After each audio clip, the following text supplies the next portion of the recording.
Chapter 1. The Redwan Star. In the land of Luashi, within the Serpent King city, the sleeping palace lay draped in a heavy and profound silence. Boom! A sudden clap of thunder echoed ominously in the distance. It's all right. It's all right. The rumors about the Serpent King are all false. False! A slender figure by the bedside trembled, her face stricken with terror as she cast her gaze towards the window, murmuring self-soothing words, summoning her courage to glance at the grand bed situated at the center of the chamber. Killing intent surged. Boom! Another thunderclap resounded. Your Majesty, I have come to serve you. The girl's words lingered for a fleeting moment, only to be shattered by a scream that pierced the night, accompanied by the roar of thunder. In the darkness, a muffled thud reverberated amidst the flickering lightning. The girl collapsed in the corner, silenced forever. The man's cold gaze flickered towards the lifeless body on the ground, his brows furrowed with impatience and irritation. Just as he was about to command someone to remove the corpse, his eyes suddenly sharpened. In the shadowy corner, hiss! It hurts!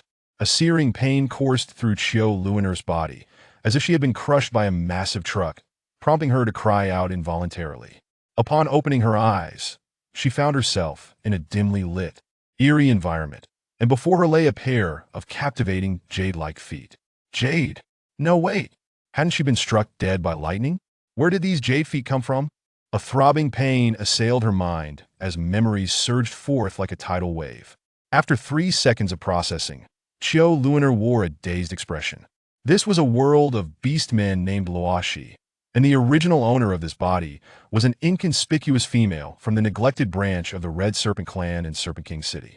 With an unknown father and the inability to transform and find a mate, she had been ostracized by her kin, forced to survive on scraps. Not long ago, the original owner had been beaten to near death by her clan, and in her dying moments, she had fallen into a coma. Upon awakening, she found herself able to transform, coinciding with the new Serpent King's selection of a consort, whereupon she was dragged in as a scapegoat. As for why she was considered a scapegoat, it was because this newly appointed Serpent King was a ruthless killer. Those jade feet belonged to the tyrannical Serpent King. Chio Luiner dazedly raised her head, only to meet the man's icy gaze, his golden pupils glinting with a chilling light in the dark night.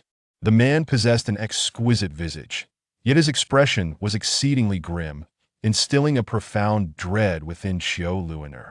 Ugh! As she was lost in thought, an invisible force seized her throat, lifting her into the air.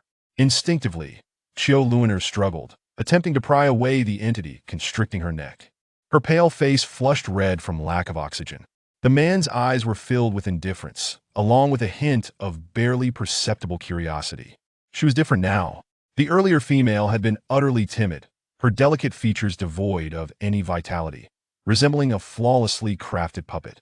Now, despite the fear in her eyes, those rosy irises brimmed with life. But what of it? Daring to intrude upon his territory, she was courting death. Wait, I have something to say. Chio Luiner gasped, her trembling hands reaching out towards the man. The man's gaze darkened as he regarded Chio Luiner, and then, boom, speak. He was rather curious to see what this female, who had the audacity to invade his chamber at such an hour, might have to say. Speak? What could she possibly say? Chio Luiner's breath hitched. Her previous plea had merely been a reflex of survival. Truth be told, apart from begging for mercy, she had little to discuss with this demon. The oppressive gaze from above felt as though it could pierce her through, as if she would be shot to pieces at any moment. Chio Luiner's mind raced while the man, seemingly losing patience, bent slightly, his icy fingertips gripping her chin. He forced Chio Luiner to meet his gaze. They were uncomfortably close. Chio Luiner could almost feel that if she moved just a bit more, her lips would brush against his. Speak. Her chin was gripped painfully, and inwardly, Chio Luiner cursed the man before her for leading a solitary life, while externally, she managed to muster a smile laced with servility. Your Majesty, I noticed today that your aura was rather dark. It would be unwise to shed blood. So, would you be magnanimous enough to spare my life? Tomorrow, I shall devote myself to serving you daily. Tan Mo's brows furrowed slightly, his golden vertical pupils flickering with a hint of confusion. Aura? What was that? At this moment, Tan Mo was certain that this female was not the same as before. So, How had she come back to life? A glimmer of interest sparked in his golden pupils. How intriguing. Ever since that old fool had passed, his life had become rather dull. A pet to alleviate the monotony wouldn't be so bad. Noticing the subtle shift in the man's expression, Chiu Luoner blinked. Though uncertain if her words had any effect, it seemed her life had been spared. Your Majesty, shall I take my leave and not disturb your rest? Chiu Luoner pointed towards the door, mustering her courage to speak softly. The man's deep voice resonated in Chiu Luoner's ears like a heavenly melody. Pat, pat, pat. Disregarding everything else, Chiu Luoner hastily crawled towards the door, her limbs moving with great urgency, and soon she vanished from sight. Observing Chiu Luoner's ungraceful exit, Tan Mo's brows furrowed in a complex manner as he lowered his gaze to his fingertips. There lingered a peculiar softness there. He seemed to notice that the female's chin had flushed. Someone, Your Majesty, go. Investigate all information regarding that female. Yes. Outside the palace, a breathless Chiu Luoner leaned against a massive ancient tree, gasping for air. Phew, I'm finally alive. Chiu Luoner patted her chest, marveling at her survival, the tension in her nerves suddenly easing, allowing the pain in her body to take precedence. It hurts? The original owner had been deceived by a group of consort candidates into serving the tyrant for the night, only to be met with the merciless wrath of the demon, who had slain her without a second thought. Then, Chiu Luoner, this unfortunate soul, had traversed into this body. I haven't committed any misdeeds in my past life. Why must I be thrust into this hellish scenario from the very start? Chiu Luoner lamented, clutching her aching chest. That heartless man knows nothing of cherishing the delicate. Noticing the absence of visible wounds, it seemed her internal organs had sustained damage, which was far more perilous. In her despair, countless fireflies began to drift from the surrounding dark foliage. The waning moon shone brightly in the serene glade, the flickering lights giving the impression of a celestial realm. Chiu Luoner fainted beneath the tree. The glimmers of light settled beside her, as if they had found a delightful plaything, bouncing a few times before merging into Chiu Luoner's body. As the myriad of lights fused, her weakening breaths gradually became steady and strong. Simultaneously, atop the stargazing platform of the Serpent King City's Priest Tower, a man dressed in snow-white robes, his long hair cascading like moonlight behind him, seemed to descend from the heavens. His pale lips whispered softly, "The Red Lawn Star." How could it suddenly appear? The following morning, Chiu Luoner awoke to the warm embrace of sunlight. Ugh! Bathed in the gentle morning rays, Chiu Luoner stretched luxuriously, only to realize something was amiss. Wait, my injuries have healed? Chiu Luoner stood and moved her body, discovering that she was indeed unscathed. How strange! Just yesterday, she had been on the brink of death. Logically, there was no way she could have survived. Chiu Luoner was far from foolish enough to think that the Serpent King had come to her rescue. She was fortunate if he didn't dismember her. Connecting her thoughts to the original owner's inexplicable transformation upon dying, Chiu Luoner belatedly realized that this body she inhabited was likely no ordinary vessel. Chapter 2. Serving the meal. Unknown father, unable to transform, despised by kin. Upon the throne, the man lounged languidly, his body tilted to one side, his robe wide open, revealing the pale skin of his chest, where well-defined muscles subtly hinted beneath the dark fabric. Is that all? Tan Mo's golden vertical pupils swept over the deathly loyal guards below. Fear flickered in the guards' eyes as they bowed their heads respectfully. Yes, Your Majesty. With a slight closing of his phoenix-like eyes, it was difficult to discern his thoughts as he uttered, "You may leave." Yes. Once the guards had departed, Tan Mo opened his eyes to gaze at the thin sheet of paper in his hand, a few succinct lines detailing the tragic half-life of a female. White frost spread across the page at a visible speed, and with a sharp cracking sound, it shattered in the man's grasp, scattering into a pile of fine ice shards. Moments later, a strikingly beautiful female with a voluptuous figure approached, swaying her delicate waist as she knelt to tenderly clear the ice shards from the floor. Occasionally, she would toss her hair, revealing her smooth, snowy back, exuding a captivating allure. Noticing that the man on the throne remained unmoving, the female lifted her gaze, only to find him lost in thought, entirely oblivious to her presence. Her silver teeth nearly ground to dust. "Your Majesty, The serpent lord, his thoughts abruptly interrupted, was engulfed in an unusual agitation, yet the female remained blissfully unaware. Upon noticing the man's gaze upon her, her countenance brightened with joy, and she opened her mouth to call out, when suddenly, the piercing sound of a blade piercing flesh shattered the moment. June! The enchanting smile of the female froze in place, her body collapsing in a feeble heap. The ice pick lodged in her chest glimmered with a crystalline brilliance under the sunlight. After a few breaths, two male serpent beasts approached, seemingly accustomed to the scene before them, and dragged the lifeless body of the female away. Qiu Luiner, retracing her memories, found her room. As she swung the door open, a sharp tirade erupted, and a slap met her face. "Vile creature! How dare you still be alive?" Qiu Luiner's pupils constricted as she seized the wrist of her assailant. In the next instant, the sound of a crisp slap reverberated through the air. The struck female was left in shock, evidently unprepared for the usually meek Qiu Luiner to retaliate. "What, did you truly think me a soft persimmon to be easily squeezed?" Qiu Luiner mocked. The original's disposition was weak, but Qiu Luiner was not, so she possessed a fiery temper and was quick to strike. The one who had just assaulted her was Shi Ning, the daughter of the Baishi clan, who had previously set her sights on a male beast, only to have him snatched away by another female from the Qishi clan. Since then, she had harbored resentment, and as fate would have it, the original belonged to the Qishi clan. Thus she became the convenient outlet for Shi Ning's frustrations. In a fit of fury, the female lunged at Qiu Luiner, attempting to grasp her hair and humiliate her as before, pressing her head to the ground. Memories of past humiliations surged to the forefront, and in that moment, Qiu Luiner could scarcely discern whether it was herself or the original being tormented. With a swift kick, she sent Shi Ning flying. The two immediately engaged in combat.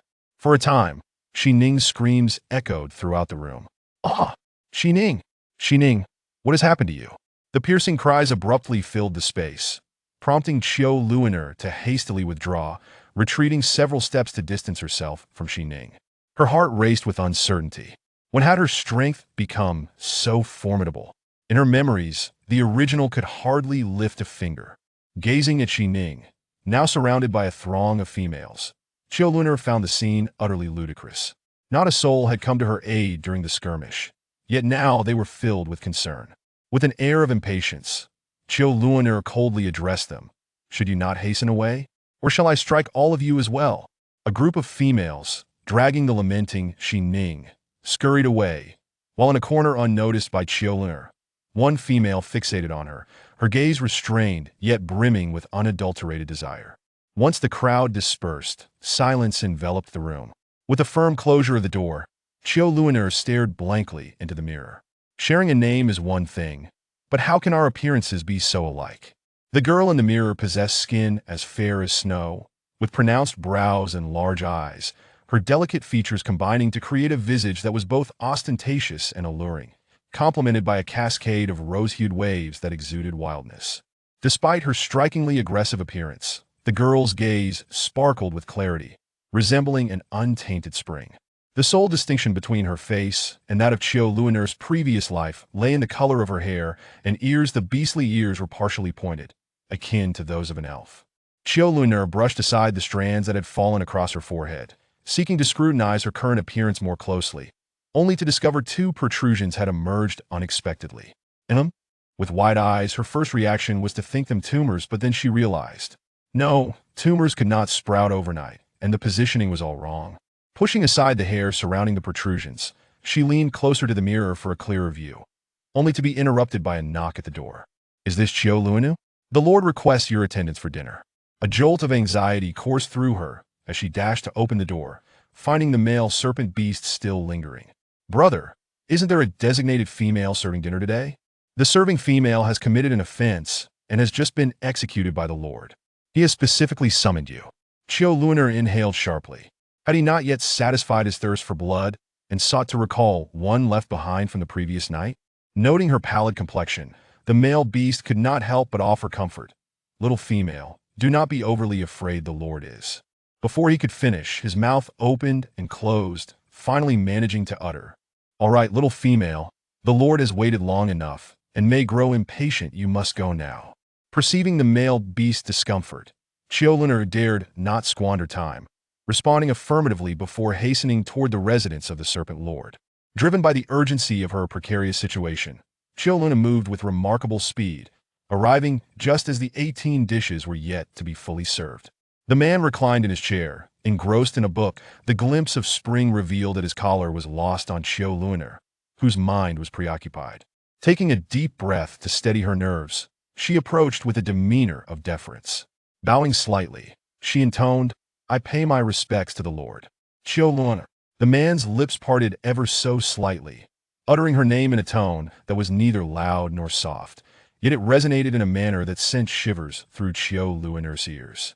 Even as her heart roiled with tumult, her countenance remained unchanged. "Yes. You struck someone." His tone was flat, his assertion unwavering, a seemingly casual inquiry that sent Lunar crashing to her knees in fear.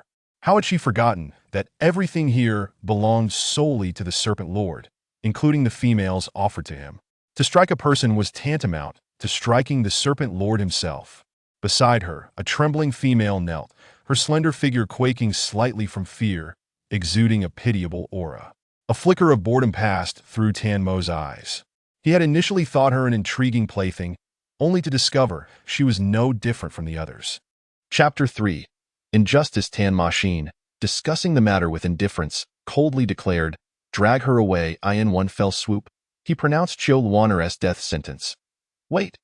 Luanar suddenly lifted her head, her eyes glistening with a hint of red as she stubbornly shouted, "I have something to say." The imposing beast, poised to seize her, paused and turned to the man. The man raised an eyebrow slightly, signaling for the beast to retreat.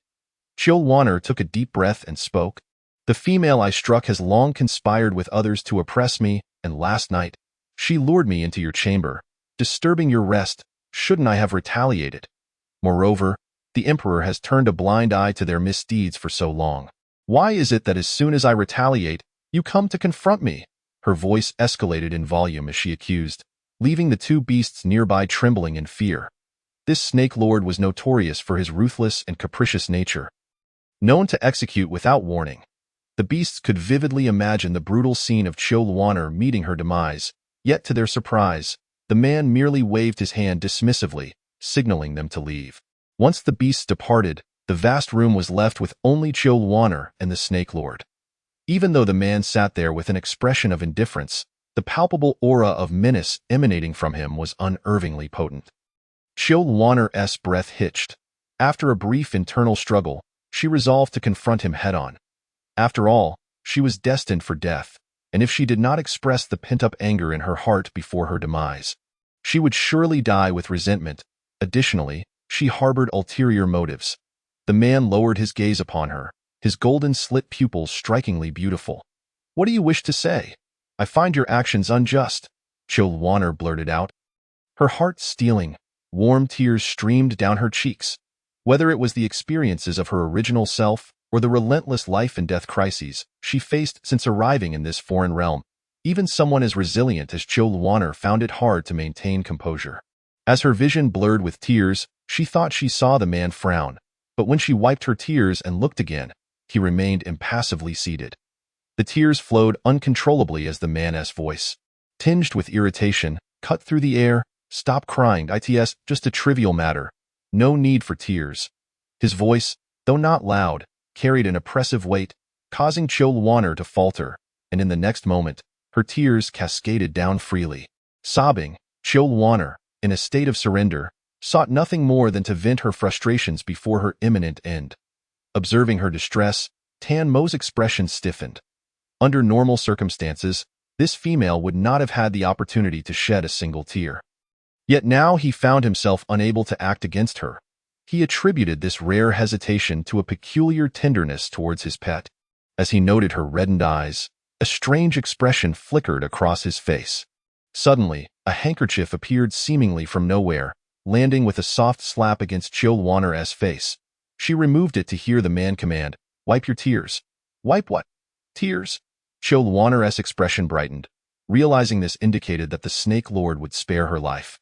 She might yet preserve her existence. During her earlier accusations, she had been cautious, presenting herself as a devoted sycophant, and it seemed her flattery had yielded results. Unbeknownst to her, the man was not concerned about the events of the previous night. His leniency stemmed from a desire to keep a pet. "Your Majesty," Chilwanner stammered, attempting to compose herself while holding the dark handkerchief, feeling at a loss. Sensing her inner turmoil, the man lifted an eyelid and casually remarked, "It's for you to serve the meal." Serving the meal was a straightforward task, requiring no poison testing, as the serpent beast possessed a strong natural immunity.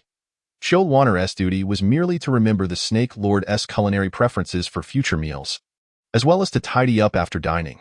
The table was laden with an abundance of meat dishes, roasted chicken, roasted goose, and other delectable fare that tantalized Chilwanner's appetite, perhaps due to her eager gaze. The man paused mid-meal, silently scrutinizing her. "Is something wrong, Your Majesty?" Chilwanner gulped down her nervousness and forced a smile. "Are you hungry?" No gurgle. As soon as her words fell, a loud rumble emanated from her stomach. Her smile froze and her face flushed crimson. She felt utterly humiliated. Tanamo furrowed his brow, realizing that the female before him was indeed quite slender. Females were rare in the Luashi continent, typically held in high esteem, and families would nurture them to be robust and plump. Yet, the female before him appeared as if she had starved her entire life. Even with family obligations, the supply of sustenance should not have been lacking. Unbeknownst to Chilwanner, her gaze was filled with an unrestrained hunger in her blind spot.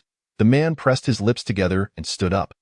Chilwanner was momentarily taken aback, then quickly remembered her role was to assist in arranging his attire and hurriedly approached him. Bowing her head in submission, the man was tall. Although Chilwanner was not short, she barely reached his shoulders. The voice from above was devoid of discernible emotion. "It's granted to you." Chilwanner jerked her head up. Meeting his golden slit pupils, her heart racing, and quickly lowered her gaze. The female's crimson eyes were pure and innocent, and despite being a serpent, Tanamo found her gaze clearer than that of many herbivorous beast men. Patiently reiterating, he stated, "The meal is granted to you." "Really?" Chilwanner exclaimed with delight, her joy momentarily causing her to forget the critical rule of not gazing directly at the Snake Lord. "How would it benefit me to deceive you?" The man uttered before turning to leave, leaving Chilwanner engulfed in her elation. Sheening, leveraging her connections in this realm, had been withholding food from the original owner, which left the newly arrived Chilwanner starving. Akin to a famished ghost, gazing at the lavish spread, she felt her mouth water. With no one around, she boldly sat down and indulged in the shadows. The golden slit pupils glimmered with a cold intensity. As a revelation crossed Tanmo's mind, he realized, no wonder. Observing the delicate figure of the female, he felt a pang of anger. His pet should not suffer at the hands of others. Handled mid-gorging, Chilwanner suddenly froze. Sensing an unusual chill in the air on the way, she overheard the whispers of the patrolling guards. "Have you heard? The overseer of the females was just ordered to be executed by the emperor." It said she met a gruesome end, her scales flayed piece by piece. Chilwanner halted in her tracks, a flicker of joy crossing her face. Deserved it. The overseer had turned a blind eye while the original owner was bullied and starved. Now, retribution had come. As for the cause of the overseer's death, Chilwanner did not dwell on it, assuming the Snake Lord was simply not finished with his killings, and that the overseer had crossed paths with his wrath. Chapter 4. Red hair and green headband. Vile creature. Slap. My uncle has been the overseer since the current Snake Lord ascended. How could he suddenly be executed? Vile creature. Did you deceive me? It wasn't he Sheening. It was the emperor who ordered his death. We powerless females have no influence over such matters. It wasn't you. It must be that vile Chilwanner. As Chilwanner stepped into the courtyard, she was met with Sheening storming towards her with fury. However, upon catching sight of Chilwanner, she deflated like a punctured balloon, fear flashing in her eyes. "Was it you?" Chilwanner feigned innocence. "What do you mean? Did you manipulate the emperor into executing my uncle?" Sheening, agitated, appeared ready to rend Chilwanner to pieces. Chilwanner's gaze fell upon Sheening's arm, wrapped in bandages, a glimmer of amusement shining in her eyes. With her pale fingers twirling around her crimson locks, she feigned realization. "Oh, you must be referring to the overseer, right? You see, he failed to perform his duties, and the emperor discovered this, leading to his demise." Any that justly deserved? You, enough. Chill Wanner's demeanor suddenly turned frigid, her voice coated with ice. Sheening, if I were you, I would remain quietly and humbly in my place. With deliberate steps, Chill Wanner advanced towards Sheening, who cowered in fear, cornered by Chill Wanner. Utilizing her height to her advantage, Chill Wanner looked down at Sheening, her lips curling into a mocking smile. Now that your ally is gone, if I were you, I would retract my neck and behave like a beast. Tilting her head, Chill Wanner noted the unmistakable glee in the eyes of several nearby females, clearly hoping for another round of reprimanding towards Sheening. Do you see their gazes? Aren't you afraid? Chill Wanner leaned in closer to Sheening, whispering into her ear, and relished the terror reflected in Sheening's eyes. In this realm, apart from the original owner, the other females were either pampered or well-fed by their families. There was no way they would willingly act as sycophants for others. Regardless, Sheening's life was unlikely to improve. Rather than waste time on her, Chill Wanner resolved to unravel the mysteries surrounding her own predicament. Hiss! What on earth is this? In her room, Chill Wanner questioned her very existence as she gazed into the mirror. The two protrusions on her head felt soft to the touch, but pressing down revealed a hardness within. No matter how she twisted or turned, they refused to budge. Why did a serpent suddenly have horns? Had she mutated? A frown creased Chill Wanner's brow. The Luashi continent revered deities and omens. If this peculiar feature were to be seen by someone with ill intentions, it could easily be spun into a disaster. After careful consideration, Chill Wanner decided to find something to cover the horns on her head. After rummaging through the wardrobe, she found nothing but a green headband. Chill Wanner stood before the mirror, adorned with a green headband, her lips twitching uncontrollably as she gazed at her reflection. Green, the color of vitality and health. With her red hair and green headband, she felt undeniably like the most radiant creature around. Yet, she pondered, how did these horns come to be? Chill Wanner murmured to herself. The original owner's memories bore no trace of these horns, implying that they sprouted only after Chill Wanner traversed into this realm. This included the grievous wounds inflicted by the Serpent Lord upon her arrival, followed by a miraculous recovery. A sense of mystery enveloped her thoughts. And suddenly, a vision of a figure clad in pure white flashed through her mind. The priest in the land of Luashi. The priest holds a revered status, rumored to be the intermediary between the beast god and the continent. Within Beast City, the priest's authority is second only to that of the city lord, and in certain circumstances, even surpasses it. Among the memories of the original owner, there lingered a distant and vague recollection of the priest of Yusha City, sufficient to evoke the extraordinary aura that radiated from that individual. Could he hold the answers she sought? Yusha City Priest Ta. A crisp male voice resonated like a mountain spring, laced with a hint of resignation. Have you killed another female? The man reclined upon a soft couch, the stark contrast between the pure white beast skin and his dark robe striking. His tone was indifferent, his elongated fingers repeatedly lifting the goblet to his lips. Emo. The male voice echoed once more, casual and relaxed, as if engaging in friendly banter. You ought to temper your temperament. No female would desire a savage and fierce partner.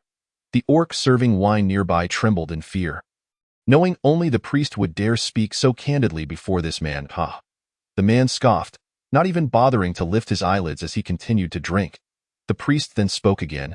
I heard you summoned a female servant named Chill Wanner. A red serpent. The man paused, a flicker of something passing through his eyes as he responded with a non-committal grunt. He observed the man's expression closely, his azure vertical pupils glinting with inscrutable intent. He remarked, in all these years, it's the first time I've heard you remember a female's name. Just a pet duck. Oh? Luo inquired. Since when did you fancy keeping pets? Or perhaps a female as a pet? The man lifted his eyelids, irritation evident in his golden vertical pupils as he rose and stated, just seeking some amusement. With that, he swept out, leaving behind a goblet of swirling liquid and a trace of an almost imperceptible smile at the corner of his lips. As evening fell, freshly bathed and fragrant, Chill Wanner prepared to indulge in a blissful slumber upon the soft bed, when a knock at the door interrupted her peace. Startled, she opened the door to find a familiar face. Little female, the Lord specifically summoned you to serve wine. Chill Wanner forced a smile that was more painful than tears. All right, please wait a moment. Closing the door, her expression fell instantly. Serving wine sounded perilous. What if the Serpent Lord, inebriated, decided to eliminate her? Qiu Luiner shivered, biting her lip as she hurried to change her attire. After all, death was inevitable. She might as well put up a fight. Upon entering the familiar chamber, the scent of rich wine engulfed her. The dimly lit room was graced by only 2 flickering candles, yet thanks to the serpent beast's excellent night vision, Qiu Luiner could make out her surroundings. Tentatively, she called, "My lord." "Come here." The man's voice emerged from the shadows, deep and slightly husky, likely influenced by the alcohol. How captivatingly pleasant, Qiu Luiner mused internally, though she remained vigilant, taking a deep breath and kneeling submissively by the bed. Tan Mo opened his eyes, and the vibrant green atop Qiu Luiner's head immediately caught his attention. His expression froze, a complex emotion flashing in his eyes. Chapter 5. Eating, sleeping, and gazing at handsome men. Ugly. Qiu Luiner lowered her head, preparing to pour wine. The word ugly unexpectedly rang out above her. After a moment of stunned silence, she inhaled deeply. "Is that what you mean, my lord?" "Ha! Must a straight man never be more tactful in his speech?" In the next instant, she felt a firm hand caress her head. Awkward yet surprisingly gentle. Qiu Luiner was left in a state of alarm. What if he whimsically decided to remove her headband? In stark contrast to Qiu Luiner's trepidation, Tan Mo was engulfed in a novel sensation. Were females' hair all this soft? Noticing the slight tremor of her body, a flicker of irritation crossed his gaze. "Are you afraid?" "No." Qiu Luiner shook her head vigorously, flashing her trademark ingratiating smile. She was fine, possessing a heart resilient enough to endure anything. Her only issue was the original owner's deep-rooted fear of the Serpent Lord. A mere instinctive response. The man's gaze shifted toward a corner of the bed, his lips parting as he commanded, "Come sai teet." Yes. Qiu Luiner's bottom met the rigid edge of the bed. Her heart raced. She had not forgotten that their group of females was brought in to be selected as potential brides for the Serpent Lord. While females held a higher status, it paled in comparison to the ruling Serpent Lord. To be chosen among them required not only beauty and figure, but also the condition of being unbonded to any male beast. And once paired with the Serpent Lord, one could not bond with another. The Serpent Lord must be the first and only partner for all females. As Qiu Luiner held the wine jug, she cautiously shifted her position, attempting to distance herself from the Serpent Lord, only to be met with his sudden query, "What are you doing?" Tan Mo observed her subtle movements with keen interest, curious about what this smooth-talking female might say. Qiu Luiner blinked, forcing a smile. "I was finding a suitable place to serve you, my lord." "Serve?" Tan Mo's gaze swept over the empty space on the bed, which seemed to be the most fitting spot. No. How could he entertain such thoughts? His golden vertical pupils fixed intently on the female by the bed appeared he did not mind her proximity. Qiu Luiner maintained a cheerful facade while her heart raced, cautiously suggesting, "My lord, drinking harms your health. Perhaps you should retire for the night." What she intended as a desperate plea for survival was interpreted by Tan Mo quite differently, meeting the cold gaze of the man. She felt a chill. "Do you wish to become the Serpent Queen?" Qiu Luiner's eyes widened in disbelief, and without a second thought, she immediately denied, "No." She assumed the Serpent Lord despised her for coveting the title of Serpent Queen. Yet he countered, "Why not?" Qiu Luiner stared blankly at the man, who simply regarded her with an expression of indifference. "If you desire it, I can grant it to you. It's merely a title." He bore no interest in the matter of bonding and was weary of the ministers buzzing around him like flies, incessantly discussing partners and heirs. After eliminating a group, another batch would emerge shortly. If the female bearing such a title was his little pet, he would not be averse. Unbeknownst to Qiu Luiner, she had already been labeled as a pet. Opting for honesty, she replied, I do not wish for other partners." "Well?" Qiu Luiner lowered her head, feeling a twinge of shame. Her life's aspirations revolved around eating, sleeping, and admiring handsome men. She admitted that the Serpent Lord was indeed striking and captivating. But she also acknowledged her own fickle heart. "Though you think, now that you are here, you can leave." Tan Mo's voice brimmed with an anger he himself was unaware of. Whether or not she could leave was not merely a matter of his single utterance. Qiu Luiner silently criticized him and tentatively probed, "So, what do you mean? From today onward, your duties will encompass all aspects of my daily life." The prospect of witnessing a man of the Serpent Lord's caliber daily was an immense pleasure for her body and mind. However, a beautiful man could be thorny and poisonous. She could easily find herself facing the king of hell. Alas! Perhaps due to the overwhelming shock, Cho Luiner found herself suffering from a splendid cold the following day. Lying beneath the covers, feeling as if she might ascend to the heavens, she was surrounded by a flurry of busy medics, including a rather dubious-looking middle-aged man who commented, "The little female is merely overly frightened and has caught a chill. A few days of rest will suffice." The middle-aged man reacted dramatically, "This won't do, esteemed healer. She is the servant female personally appointed by the Lord. If the Lord does not see her today, he may fly into a rage." The old healer's face turned pale, trembling as he replied, "I will prepare a potion. She shall recover within 2 days." All right.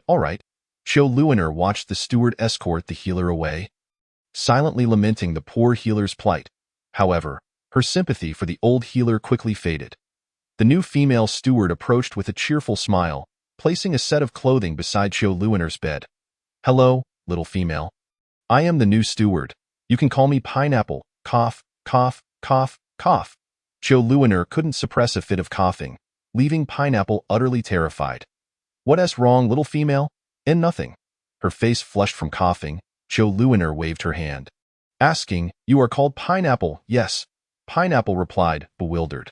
Cho Luiner took 3 seconds to accept the transformation of food into a person, her gaze falling upon the neatly arranged clothing by her bed. Grabbing a piece, she was left utterly dumbfounded. "What is this? Clothing?" The Pineapple solemnly declared, "This is the attire meticulously chosen by my partner, the most captivating for the gaze of the male beasts." Cho Luiner, her expression strained, replied, "So, you mean for me to don this and serve the Snake Lord?" This is bound to reveal everything with just a slight movement. With a look of disillusionment, Cho Luiner listened as the Pineapple continued. "Little female, let me tell you, it is the first time the Lord has specifically called upon a female, which indicates that you are already exceptional in his eyes. Seize this opportunity to soar to great heights." "Wait a moment."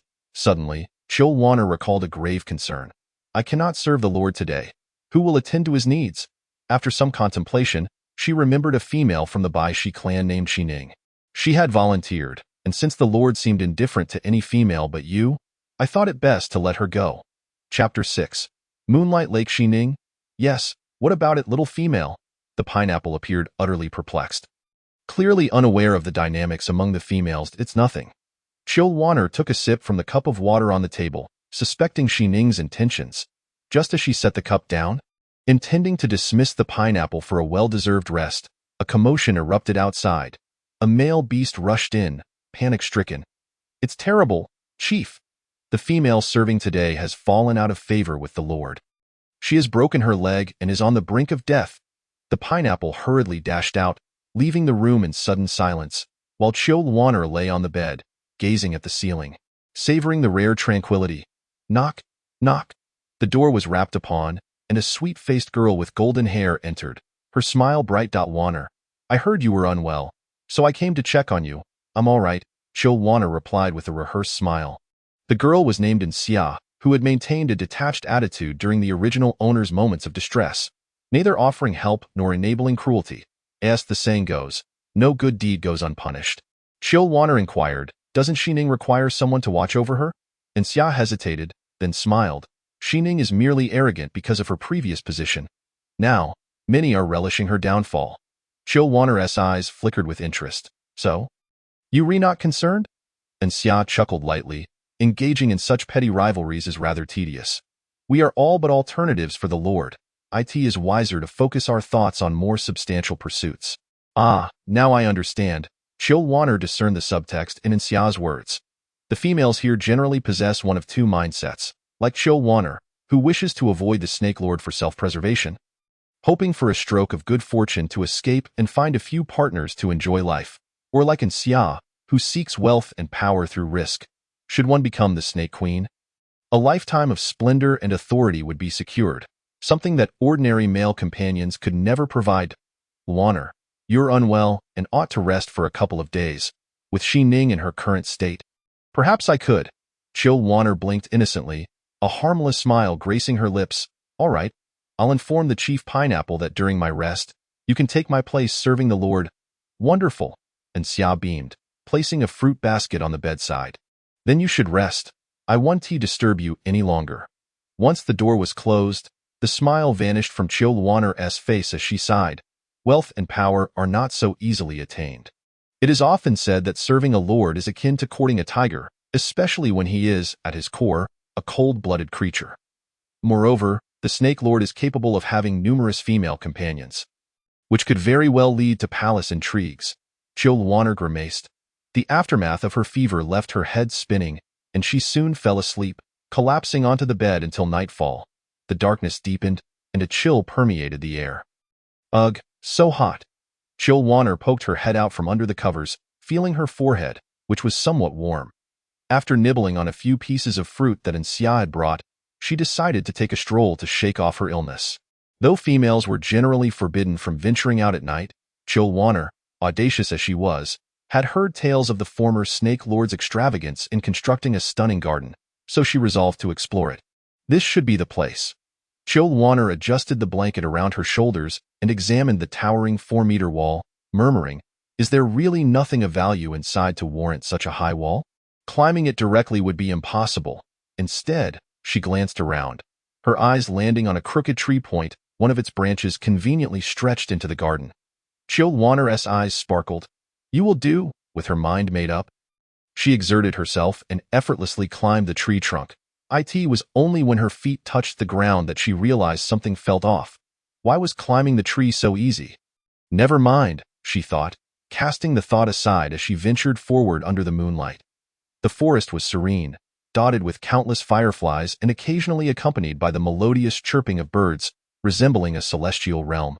Tanamo, having been vexed by the events of the day, sought a tranquil place to gather his thoughts. Upon reaching the lake's edge, he noticed a series of footsteps behind him. A flash of murderous intent flickered in his eyes, soon transforming into surprise.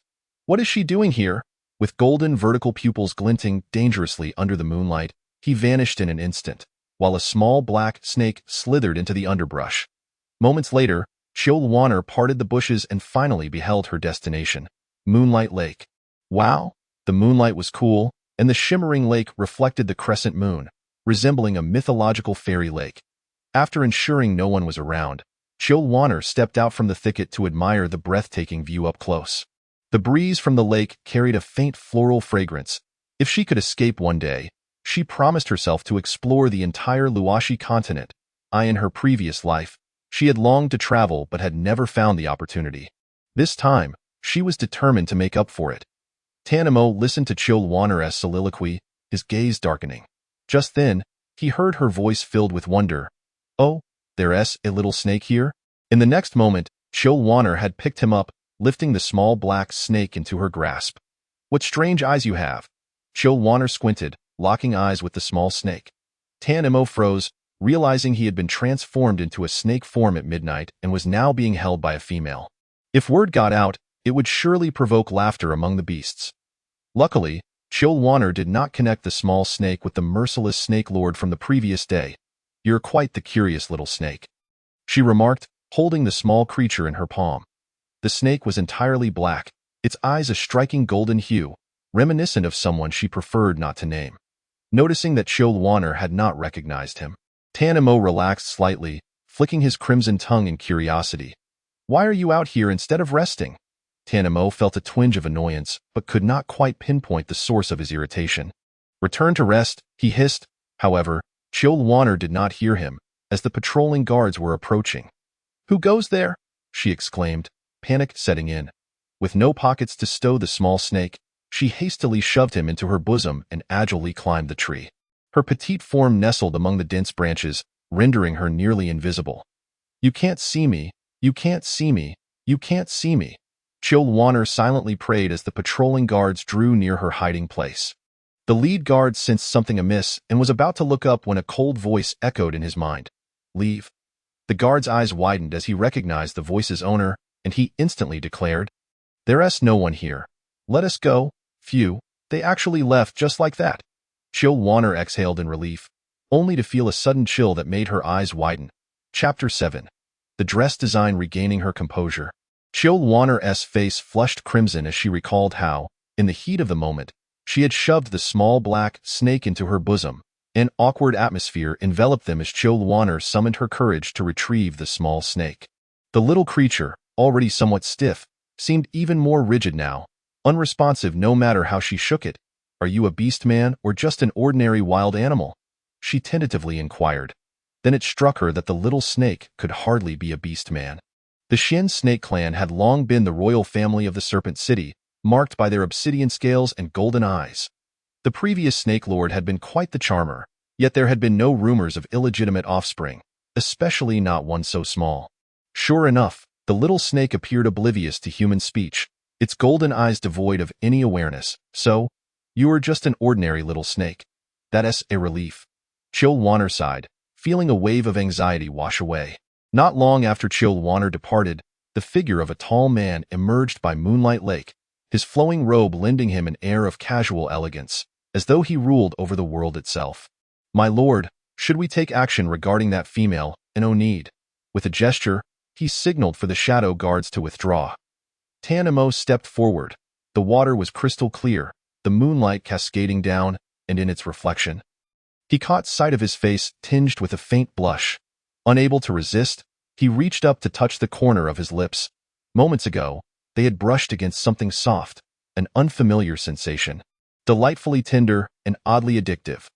The next morning, as dawn broke, Chilwanner crawled out of bed, struggling to finish the bitter medicine under the watchful gaze of the pineapple. By the way, Chief Pineapple, has a female been chosen to serve the Lord today? Not yet. Why do you ask, little female? What's with the sudden interest? There exists a female named Anxia. Perhaps we might allow her to partake, suggested Chilwanner, her eyes glimmering slightly. Very well, replied Boluo, who had no objections. In a fit of excitement, he added, "Little female, when your health improves, you must don that outfit. The Lord will undoubtedly appreciate it." Chilwanner's lips twitched, and she responded dismissively, all right, Chief, you may attend to your matters. I wish to rest for a while." "Very well," Boluo complied, turning to leave. Once the door was closed and the curtains drawn, Chilwanner dared to retrieve the outfit from her room. The fabric was cool yet not cold. Smooth yet possessing a soft texture, clearly crafted from fine material, it boasted a vibrant crimson hue, adorned with numerous expensive golden embellishments. Standing before the mirror, she draped the garment over herself, only to cast it aside into the wardrobe moments later. Though exquisite, the attire was far too revealing. Exposing her legs was one thing, as the original garment also did so. However, the outfit Boluo had presented not only featured slits up to her thighs, but its entire back was intricately hollowed out.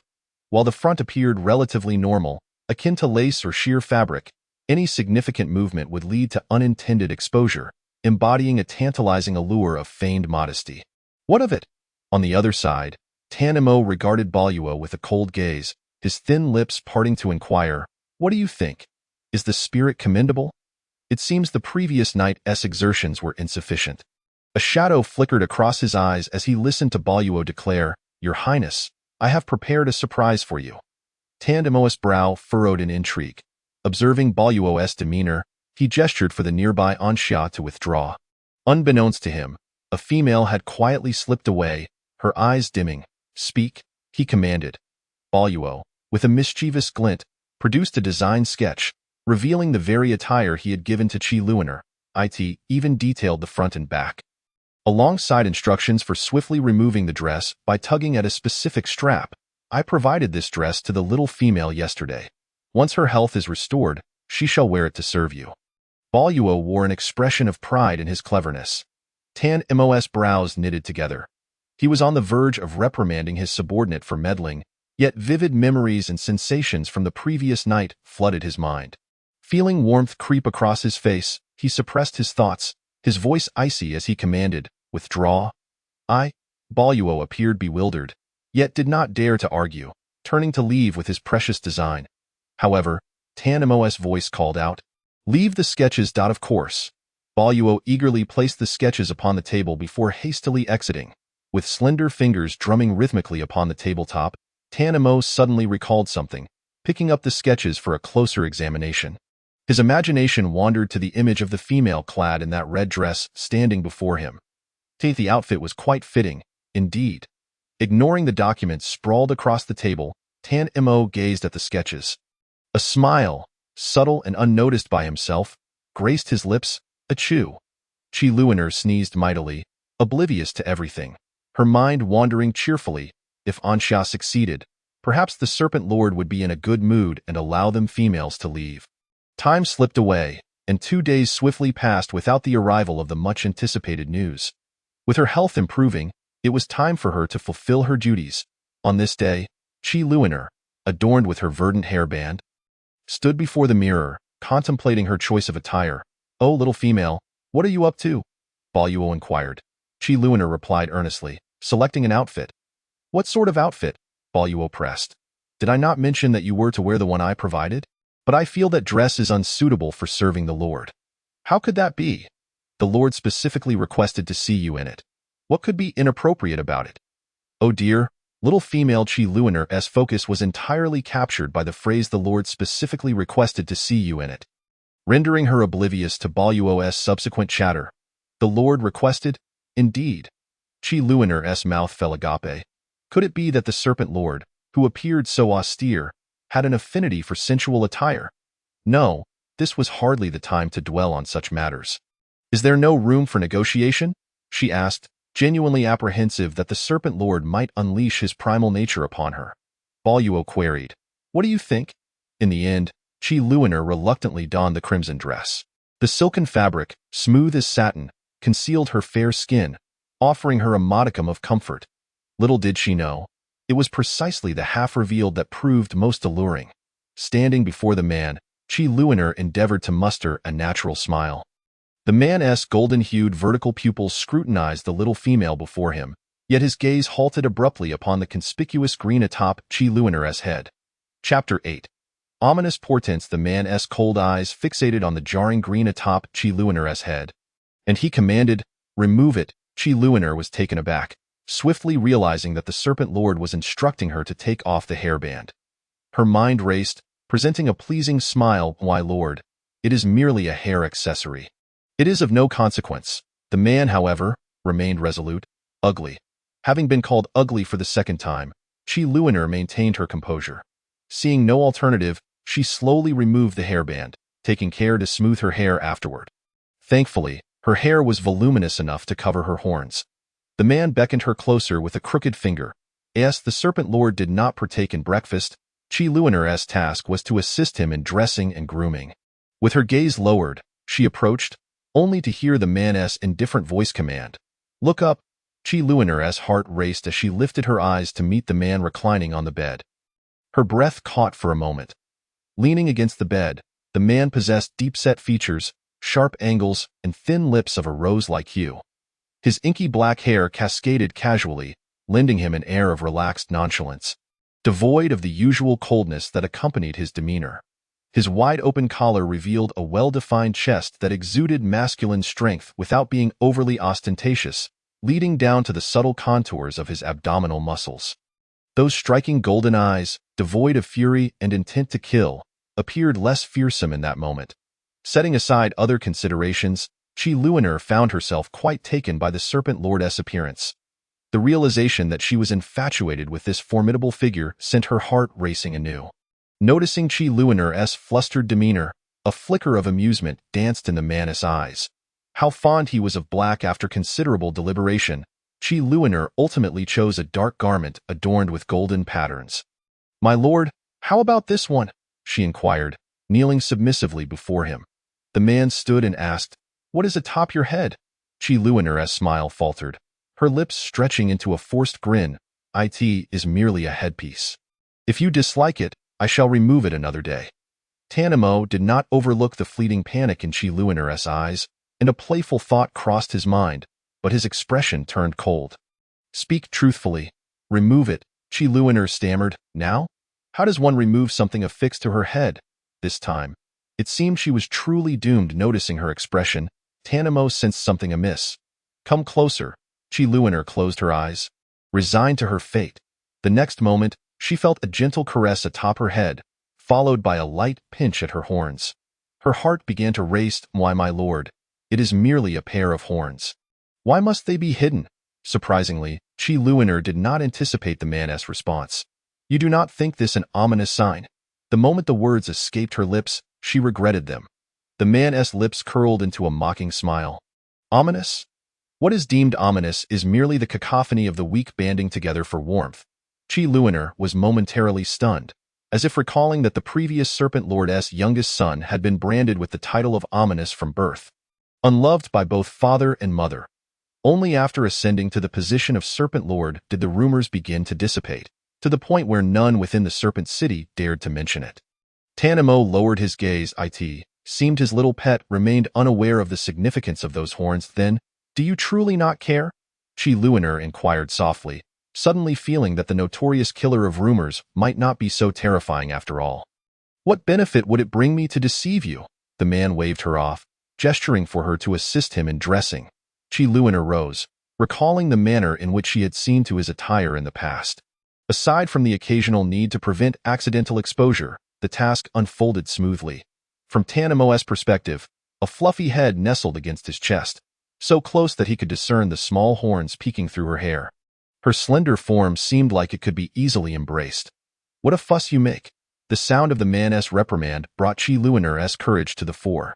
Tilting her head up, she presented a radiant smile, explaining, it is simply because the outfit is too revealing. Isn't it your fault? Chi Luiner thought furiously, yet the originator of this predicament merely gazed at her in confusion. What of it? These females, including Chi Luiner, were all his potential consorts. He typically refrained from intervening, but if he wished, having them stand before him completely unclothed would be perfectly reasonable. Chi Luiner parted her lips, experiencing for the first time the sensation of being at a loss for words. Your Majesty, indulgence is detrimental to one's health. Therefore, do not solely focus on admiring beautiful women.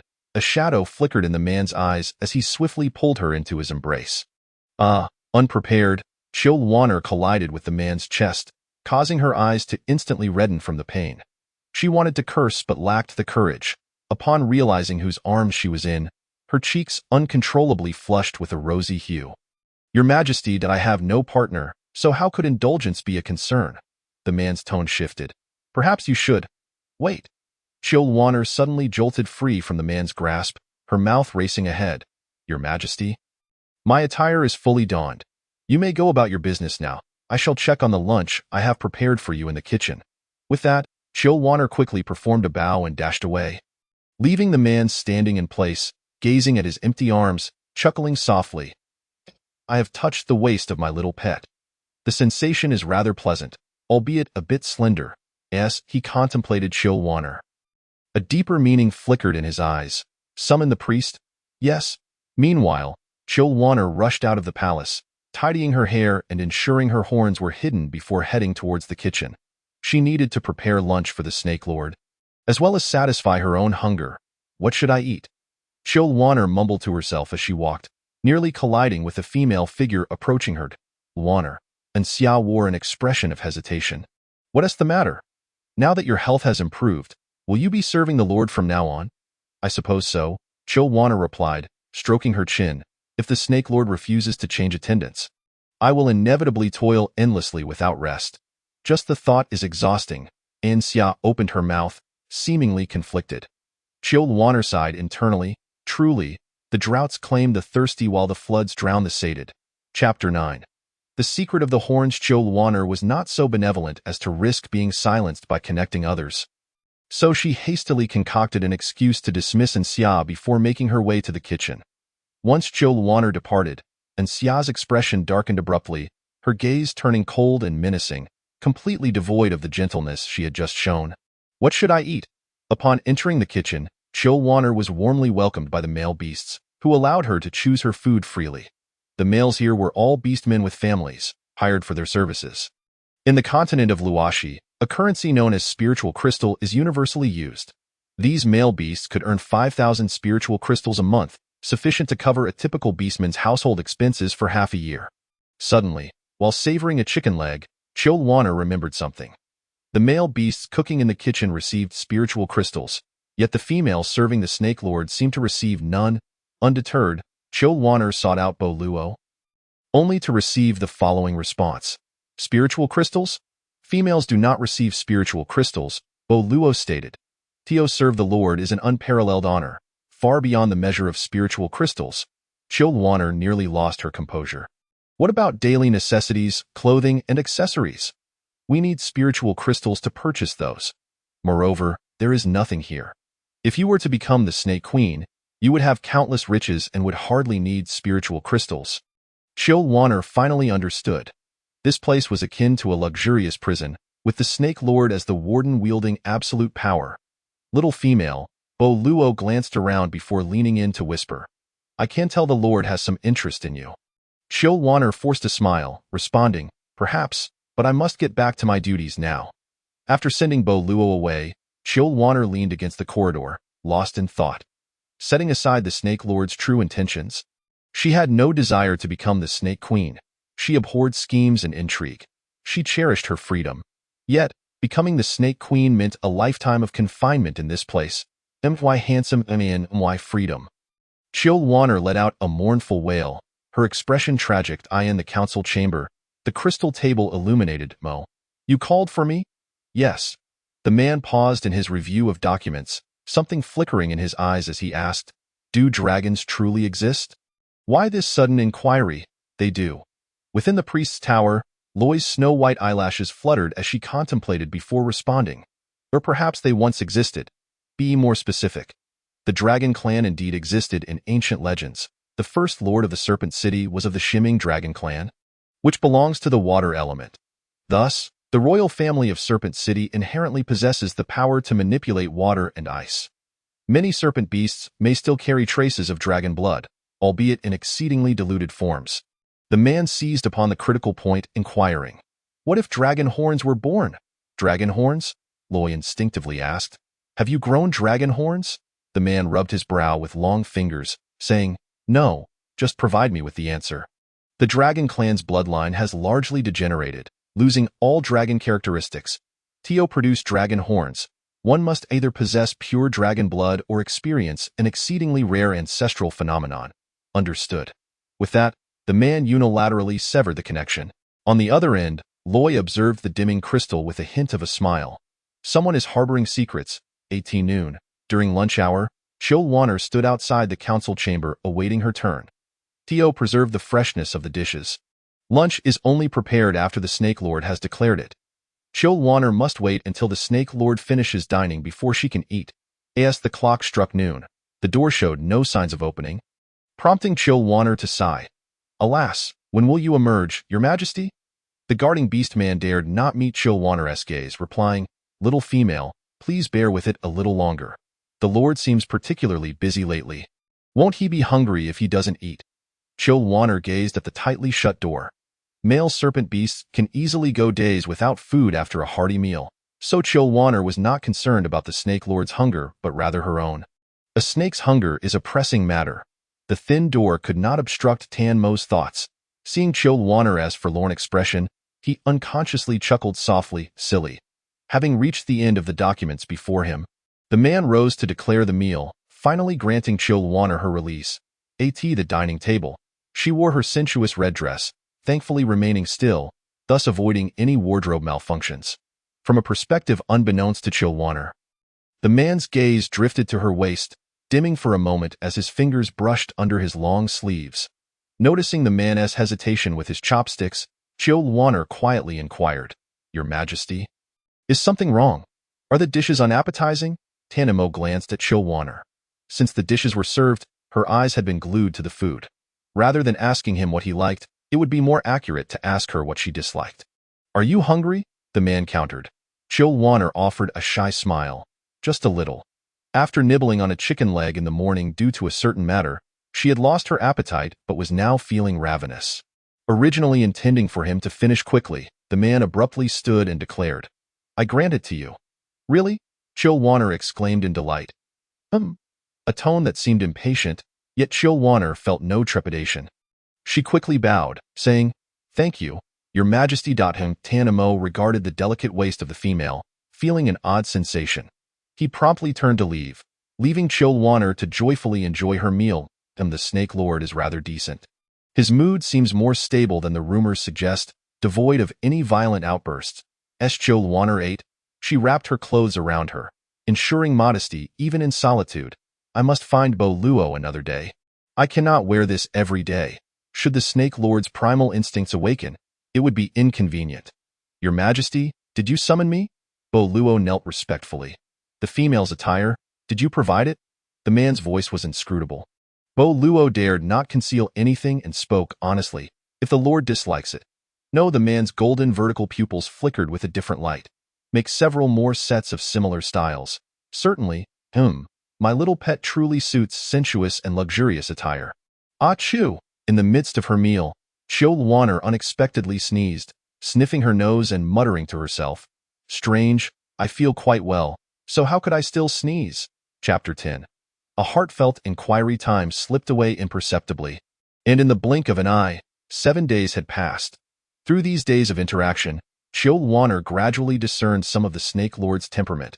His aloofness and reluctance to speak were indeed true, while his cruelty remained a topic for further exploration. As long as she did not disturb his contemplation, the Snake Lord remained remarkably stable in demeanor, occasionally merely shooting her a cold glare before retreating into silence. He hardly seemed inclined to harm her. The original host had been wronged, and the Snake Lord appeared rather innocent. The real culprit was still Xinning. Since Xinning's life was also fraught with difficulty, Chilwaner resolved to deliver a final blow to Xinning, sending her to seek redemption from the original host. However, now was not the time. Aside from the limitations on her movements, Chilwaner was living quite comfortably until this day. What on earth are these? Chilwaner clutched a white long dress in her hands, staring in shock at the cabinet full of clothing that Bo Luo had just brought. The pineapple, with a beaming smile, remarked, "Little female, the sovereign has expressed a fondness for that dress you wore a few days ago, and has instructed me to prepare several more in that style for you. He said he likes it?" Chilwaner exclaimed, her voice rising.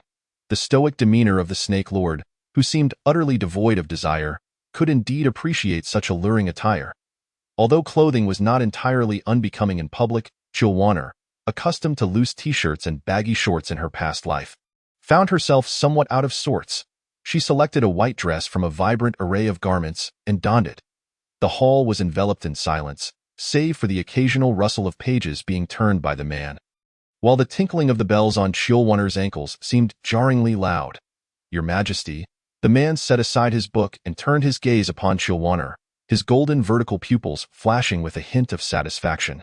At this sight, Chilwaner nearly gasped in disbelief. Emboldened by recent days, she boldly inquired, "The steward said you like this type of clothing?" Indeed. The man rose and approached her, his hand reaching out to smooth a stray crimson lock that had fallen across her chest. "It suits you well." The proximity was intoxicating. Chilwaner could discern the intricate patterns on his garment and felt the chill emanating from his form, despite having grown accustomed to his occasional touches and closeness. Her cheeks flushed with warmth. "You don't like it?" Not exactly." She scratched her head in contemplation. "It's just a bit unfamiliar." The female beastmen of the Loxi continent never concealed their figures. On the contrary, they reveled in showcasing their allure, viewing it as a testament to their own abilities and those of their families. The man frowned. "If you do not like it, then changed, eh?" Chilwaner was puzzled. Strictly speaking, this group of females had no authority to dictate their attire. Just as her confusion grew, a guard rushed in from outside the hall. "Your Majesty, the High Priest has arrived." The man's brows knitted together. "Tell him to wait. What kind of beauty could make you refuse me entry?" A biting cold swept into the hall, causing Chilwaner to shiver involuntarily, only to be shielded by the expansive sleeves of her dress. Lifting her gaze, she was struck by an undeniable awe. Clad in white, the man was adorned with intricate silver jewelry that did not appear cumbersome but instead accentuated his ethereal demeanor, giving him the appearance of a celestial being born from the snow. With white hair and blue eyes, he was as exquisite as an elf emerging from winter's embrace. Chilwaner's gaze was unabashedly obvious, to the extent that everyone present, including Tana Mo and Luo Yi, took note. Seeing Chilwaner entranced by her friend, an inexplicable wave of anger surged within Tana Mo, his voice tinged with irritation. "Stop staring." "All right." Feeling too intimidated to retort, She lowered her head like a child caught misbehaving. Luo Yi observed the exchange and approached with a knowing smile. Introducing himself, "Little female, greetings. I am Luo Yi, the chief priest of Yusha City." It was not that she lacked the courage to respond openly. It was simply that the man behind her wore a particularly dark expression, and she felt genuinely timid. "Mo, you've frightened her." Luo Yi's tone was a blend of coldness and gentle amusement, familiar and comforting. Tan Mo pulled Chilwaner protectively behind him, his expression unreadable as he addressed Luo Yi. "State your business." Luo Yi chuckled lightly. "Is it not permissible to visit without an errand?" The man fell silent. Luo Yi glanced at Chilwaner, who suddenly realized she ought not to linger. "Your Majesty, shall I wait outside for you?" Nemem. Once given the command, Chilwaner hurriedly exited, leaving the vast hall with just Tan Mo and Luo Yi. Luo Yi watched her retreating figure, teasingly remarking, "Is this your little female hidden away in a gilded chamber? Just a pet, a pet?" Luo Yi chuckled, a glint of mischief in his eyes. "In that case, why not give her to me?" The man's gaze turned icy, his golden vertical pupils piercing into Luo Yi with palpable pressure. Yet, Luo Yi met the man's frosty stare with unwavering composure, maintaining his smile. "The priest tower has no females. She appeals to me, and you have no shortage of females by your side. Why not part with her?" "Unacceptable." Tan Mo's refusal was immediate and resolute. "Choose any other female you wish." "What if I desire her?" The atmosphere dropped to a freezing point. Meanwhile, Chilwaner sat by the corridor, gazing at the fish swimming in the pond, torn in thought. Would the priest uncover the truth about her origins? The horns atop her head, what were they really? On one hand, she yearned to unravel the mystery, yet on the other, she feared being deemed an ominous creature by the priest. Sighing, she felt a deep conflict within. Inside the hall, the temperature plummeted below freezing as Luo Yi, still smiling, observed the man. "Mo, have you changed?" "Changed? In the past, you would never have cared for a female. Yet now, you permit one into your private domain, even at the risk of enmity with me. She is my pet." "Just a pet?" Luo Yi's smile deepened. "Mo, be honest with yourself. Do you truly regard that little female named Chilwaner as merely a pet? Otherwise, you would never have held a female in your arms before nor allowed them close to Mo as a close friend. I urge you to examine your heart and not to regret your stubbornness later." With that, the man transformed into a flurry of snowflakes, vanishing from the hall, leaving Tan Mo alone, his eyes flickering with inscrutable thoughts. Chapter 11. "The madman, your name is Chilwaner, correct?" The priest's voice came from behind her. Chilwaner quickly sprang to her feet, bowing respectfully. "High priest, there's no need for formality." Luo Yi's azure gaze was clear and unpretentious. His cold exterior belied a strong sense of approachability that disarmed her. "Just call me Luo Yi." Chilwaner blinked, unsure of the priest's intentions, yet obediently addressed him. Luo Yi. Luo Yi bore no semblance of a lofty priest, instead engaging her in conversation as if they were equals. "What do you think of Mo? Mo, the Snake Lord?" She vaguely recalled that the Snake Lord's true name was Tan Mo. "He seems like a good person." Chilwaner pondered, striving for neutrality, aware that this man was evidently familiar with the Snake Lord. Speaking ill of him could lead to dire consequences. Noticing Chilwaner's hesitation, Luo Yi smiled reassuringly. "Rest assured, I won't disclose our conversation to him. This shall remain our secret. I don't trust you," Chilwaner thought. Though she smiled brightly and sweetly replied, "I truly believe the Lord is quite good. He maintains his composure and is quite handsome." "Very well." Luo Yi appeared to lose interest in conversing with her, his smile fading somewhat. "O is likely searching for you. Then I shall take my leave." Chilwaner offered a bow and turned to depart. Luo Yi watched her retreating figure, a meaningful smile flickering in his eyes. No one understood Tan Mo better than he did. Beneath that handsome facade lay a heart filled with obsessive possessiveness, masked by an air of calm indifference that concealed a deadly intent. Beside them, the youthful apprentice remarked, "Master, this red star seems not to match your predictions." Luo Yi chuckled, lightly tapping his apprentice's head. "Even gods can err. How could I be infallible?" I had anticipated a gentle female to soothe Tan Mo's inner turmoil. Yet this one is quite the opposite. She is anything but soft-spoken. Not so. Should we continue to play matchmaker? "Let things unfold naturally," Luo Yi replied. "I have shared all I could. It is up to them now. If the beast god has orchestrated their meeting, there must be a reason behind it. Little female, The sovereign has decreed that you need not attend to him for the next few days. All right. Chilwaner was perplexed but dared not confront the Snake Lord directly. She was merely one of many potential females. She had no courage or authority to question a ruler so high above her. Though a sense of loss lingered, Chilwaner was largely unfazed and cheerfully made her way to the kitchen in search of food. Your Majesty, the female named Chilwaner has not shown any signs of distress. She is currently en route to the kitchen. A shadow guard knelt, bowing his head as he reported, sweat beading on his forehead. The intent behind her kitchen excursion was unmistakable. With a sharp crack, a glass cup shattered, scattering shards across the floor. The man seated at the head of the table wore a dark expression. After a moment, a sinister smile crept onto his lips. Good. Very good. Meanwhile, Chilwaner, engrossed in her meal in the kitchen, felt a sudden chill down her spine yet continued to indulge in her feast. Truly, the culinary skills of these males were commendable. In modern terms, they could easily be rated as 5-star chefs. Ah, isn't this the favored one of the Lord? Why aren't you fluttering around him today? The mocking tone of a female slithered into her ears, prompting Chilwaner to turn her gaze towards the source, revealing a stunning female of the Baishi clan. She felt an uncontainable anger rising within her upon hearing the words. Retorting sharply, she shot back, "If you have the ability, then go ahead." The female's expression turned awkward. Yet Chilwaner continued her tirade. "I'm not like someone else. At least I've had my moments of glory. That someone probably hasn't even laid eyes on the sovereign. Vile creature, I will make you pay." The female, humiliated and enraged, swung her hand towards Chilwaner's face. With a swift motion, Chilwaner seized the female's wrist, rendering her struggles futile. "Vile creature, let me go." "Let you go?" Chilwaner's crimson lips curled into a mocking smile. Sure, with that, she exerted a slight pressure. In the next instant, a sharp crack echoed through the air, accompanied by the female's piercing scream. After releasing her grip, Chilwaner stepped back, coldly observing the writhing female on the ground, howling in pain. Her gaze turned icy as she looked at the other females watching from a distance. A sneer escaping her lips. "Don't think for a moment that I'm unaware of your thoughts. If you dare provoke me, be prepared for my retribution." First it was Xining, and now this female. Did they truly believe she was the same vulnerable original host from before? With that, Chilwaner paid no heed to the expressions of the other females and casually tossed her hair before departing.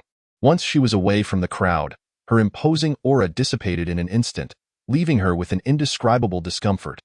Gazing at her hands, she murmured in confusion, "Am I really that strong?" She had merely intended to scare the female. Yet she had inadvertently broken her wrist, she mused, hoping this incident wouldn't lead to her being held accountable like when she had injured Xining before. So annoying. Feeling flustered, Chilwaner threw the blanket over her head and fell into a muddled sleep. This slumber lasted until nightfall outside. The moon hung high, and the occasional chirp of cicadas broke the quiet as Chilwaner groggily dragged her heavy head out of bed. A rapid knocking resounded at the door. Knock, knock, knock. With her hair disheveled, Chilwaner opened the door, instantly becoming more alert at the sound of Pineapple's voice. "Little female, why do you look like you just woke up?" The mention of this made Chilwaner feel a twinge of distress, causing her expression to sour. However, the anxious Pineapple, oblivious to her feelings, continued, "The sovereign has summoned you to assist him with his bath." Chilwaner's eyes widened in disbelief. Did you misunderstand? Was it not another female that the sovereign called for? Just that afternoon, she had been told she was not needed for service, yet now she was being summoned for a bath. Was this not madness? Moreover, bathing was an intimate affair. When Chilwaner had served others in the past, she had never been permitted to enter. "You heard right," Pineapple asserted with certainty. "You must be Chilwaner. There are no others with that name among the females." Dazed, Chilwaner hastily changed her clothes and stood at the entrance of the bathing pool. Still feeling somewhat bewildered, it wasn't until a low male voice resonated behind her that she snapped to attention. "Chilwaner, Your Majesty," she curtsied. The man wore a loose-fitting nightrobe, the collar wide open, revealing a well-defined chest with even hints of abs visible. Chilwaner inwardly scoffed, wondering which female had dressed him so. Indeed, men were fickle beings. Tanamo, unaware of Chilwaner's thoughts, noticed her lowered gaze and commanded, "Lift your head, Yes. Upon raising her head, she found herself locked in the gaze of the man's handsome face. After a moment of infatuation, she respectfully said, "Your Majesty, I am here to assist you with your bath." The man opened his arms, signaling her to untie his belt. Chilwaner felt her cheeks flush as she hesitantly reached for the loosely tied belt around his waist. In her mind, she fervently prayed, "Heaven, please protect me. I do not wish to see anything inappropriate." As she closed her eyes to proceed, the voice above her halted her movements. "You hit someone again?" The tone was not a question but a statement. It was my fault. She provoked and mocked me first. Before Chilwaner could further explain, the man interjected, "Were you injured?" Chilwaner, unsure of his intentions, felt a bit wronged as she replied, "I didn't mean to break her wrist." "I meant you." "Huh?" Chilwaner looked up in confusion. Tanamo frowned slightly, patiently reiterating, "I was referring to you. Me? Am I injured?" Chilwaner pondered, biting her lip, feeling an inexplicable sensation within. No, Tanamo found his little pet to be quite sharp most of the time. Yet at this moment, she seemed rather slow-witted. "Next time, call the guards. Do not engage in fights yourself. It would be troublesome if you got hurt. The female I injured is your candidate snake consort." She had dared to provoke the snake's sovereign's authority twice and was still alive. She must surely be fortunate, so are you. His chin tilted up slightly, lifting her gaze to meet his golden vertical pupils. There was no anger, no indifference, only a serene calmness. Chilwaner couldn't tell if it was her imagination, but she felt a hint of tenderness in the snake sovereign's gaze. "You are also a candidate snake consort for this sovereign." Chilwaner blinked in realization. "Oh, that is true." Swish, as soon as his words fell, the belt that had been tied around his waist fell away. Without the restraint of the belt, his robe suddenly parted, revealing his figure. "Huh?" Realizing the situation, Chilwaner instinctively shut her eyes and covered her face, fearing she might see something she shouldn't. Noticing her panicked demeanor, a glimmer of amusement passed through Tan Mo's eyes. He tossed the robe aside and glided gracefully towards the hot spring. Chilwaner, still covering her eyes, sensed something was amiss and cautiously opened a slit to peek. To her astonishment, she saw that the man's lower half had transformed into a serpent's tail. The dark scales were not as menacing as she had imagined. They resembled exquisite jade, appearing quite inviting to the touch. Chilwaner felt a twinge of temptation but dared not overstep. The serpent's tail was the most sensitive part of a snake beast. Without exception, splash! As he entered the water, Chilwaner hastily grabbed a nearby towel to dry him off. While drying, her eyes wandered, captivated. "Wow, those arms feel absolutely incredible. That chest looks so powerful. Those abs, they seem so touchable." Lost in her admiration of his beauty, she failed to notice her hands slowing down. Tanamo opened his eyes in confusion, only to find Chilwaner gazing at him with an enraptured expression. Unaware of her own entrancement, was his body really that alluring? For some reason, Tanamo felt a sense of delight in his heart. Wine. All right. At the command, Chilwaner quickly went to fetch the wine. There was already a fine selection prepared nearby, and as she stood to retrieve it, the wet steps became treacherously slippery. Just as she stood up, her feet slipped, sending her tumbling forward uncontrollably. Instinctively, Chilwaner closed her eyes tightly. Splash! Water splashed everywhere as she felt warmth envelop her body for an instant before being caught by a pair of strong arms. Her body pressed against a cool yet pleasantly firm surface. When she opened her eyes, she found herself staring at the man's chiseled chin. A robust serpent tail coiled around her waist, creating an overly intimate closeness. Your Majesty." Chilwaner felt both shy and terrified. After all, although she had been flirtatious in her past life, she had never had such intimate contact with a man, fearing her careless actions might displease him. "You've gained weight." The flirtatious thoughts vanished instantly as Chilwaner forced a smile. "No, Your Majesty, you must be mistaken."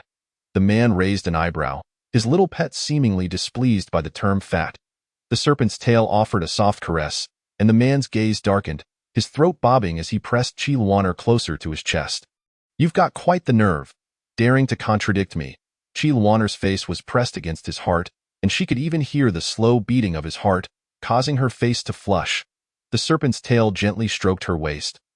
And only then did she realize how overly close they were. Attempting to push herself up for leverage, Her hands floundered in the water until the man grasped her and lifted her onto his back. The thin white fabric clung to her skin, making her acutely aware of the man's slightly heavier breathing. Alarm bells rang in her mind. "Your Majesty," suppressing the rising impulse, the man cast a dark gaze at Chilwaner. His voice laced with a hint of hoarseness, though not moved. "Oh." This time, Chilwaner complied, realizing that disobedience could lead to dire consequences. The snake sovereign was indeed beautiful, but the temptations of the outside world loomed larger. And Chilwaner felt a stronger yearning for freedom. Observing Chilwaner's frightened demeanor, Tanimo couldn't help but laugh in exasperation. "Humph," he pinched her cheek, forcing her to meet his gaze. A dangerous smile playing on his lips. "Do you truly despise this sovereign?" "Not at all," Chilwaner quickly denied. "I don't. I haven tea. You must be mistaken." The man's elongated eyes narrowed, and Chilwaner raised 4 fingers to the sky in a vow. "I truly do not dislike your Majesty. You are my favorite. If I speak falsely, may the beast god strike me down with lightning." Boom! A thunderous roar echoed from the heavens, accompanied by a flash of bright light outside the window. The atmosphere instantly became somewhat awkward. Chilwaner stiffly turned her neck, revealing a charming smile. "Well, your Majesty, I can explain." The man fixed his gaze on Chilwaner, a fleeting emotion flickering in his golden eyes, leaving her momentarily questioning her own vision. Chapter 13. Be my serpent consort. Chilwaner had initially expected the man to confront her about her deception, yet he appeared utterly unconcerned. He merely inquired, "Why do you refuse to be my serpent consort?" Chilwaner pressed her lips together and replied, "Speak, and I shall not harm you."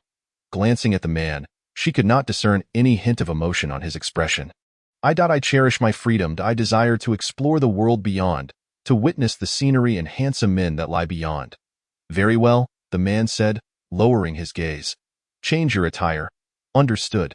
Even after Chilwaner had departed, the man remained seated, seemingly lost in contemplation. "What occupies your thoughts?" A snowflake drifted before his eyes, contrasting the rising heat around him, showing no sign of melting. "Nothing." "Your expression suggests otherwise. It resembles that of a beast in love yet unfulfilled." Tanimo cast a sidelong glance at the snowflake, his tone indifferent. "You are mistaken, am I? The snowflakes dance around you. You may deceive others, but you cannot deceive me. Have you quarreled with that little female?" Tanimo rubbed his temples, his tone tinged with frustration. "She claims she desires freedom, and so?" Tanimo paused, and the snowflake continued. "You have stated that she is merely your pet. Her freedom is but a matter of your will. If you so desire, you could easily confine her in a cage for your own amusement. That is not acceptable." Tanimo rejected the notion without a second thought. Meanwhile, the man gazed at the waning moon above, a deepening smile gracing his lips. "Why not? A pet's every aspect is bestowed by you. Thus, you possess the right to dictate her comings and goings. Her wishes are inconsequential." Listening to Luo Yi's words, the man's already agitated mood soured further, and he abruptly extinguished the snowflake with a wave of his hand. Once the noise subsided, Tanimo found himself reflecting on the earlier conversation. The image of the playful smile of the female flickered in his mind, and he traced his fingertips, as if lingering on the softness and warmth she had left behind.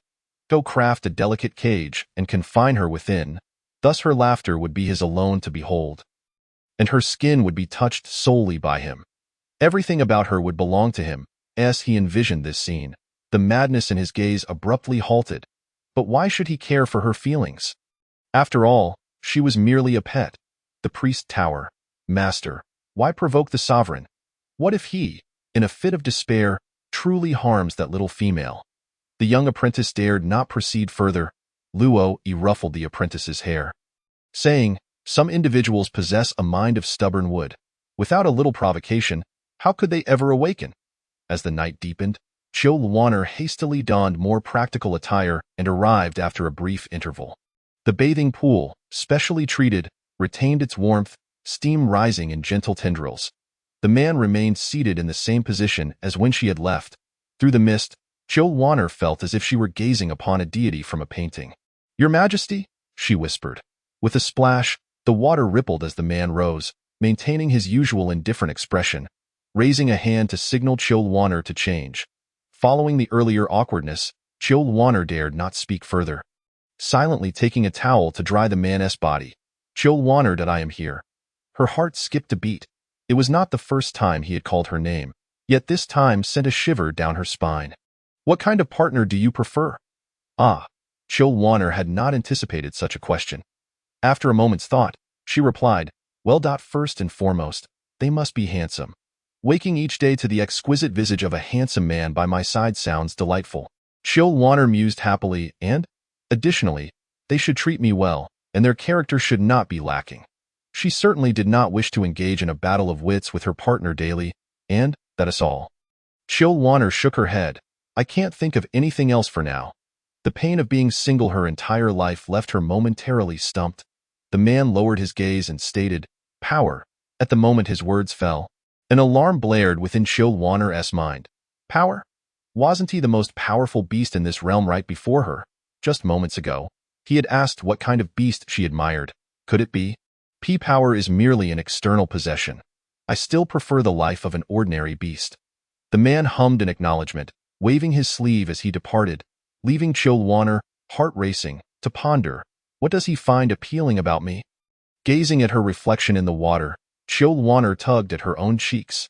Indeed, her visage was strikingly beautiful. It was likely that any chosen female would not be lacking in allure. Chilwanner felt perplexed. While on the other side, the man on the bed continued to sulk. What kind of foolish female would forsake power? Yet here she was, and he found himself infuriated by her navette. The more Tanimo contemplated, the more agitated he became. Noticing Chilwanner lagging behind, his frustration only deepened. Chilwanner is here, she scampered over, grinning with an innocent smile, Your Majesty. The man extended his serpent tail toward Chilwanner, signaling her to offer him a massage.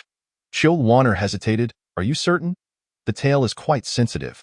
If I apply too much pressure, who knows what might happen? The man shot her a cold glance, prompting her to quickly amend her statement. Is this pressure acceptable, mm? With utmost care, Chilwanner began to massage, and upon witnessing the man's lack of reaction, her anxious heart finally eased. The rumors were unfounded. The serpent's tail was not nearly as sensitive as she had imagined. She hummed a little tune. Blissfully engaged in her task, she remained unaware of the tumultuous emotions swirling within the tail's owner. The gentle caress of her soft hands upon his most sensitive tail sent waves of suppressed tremors coursing through him.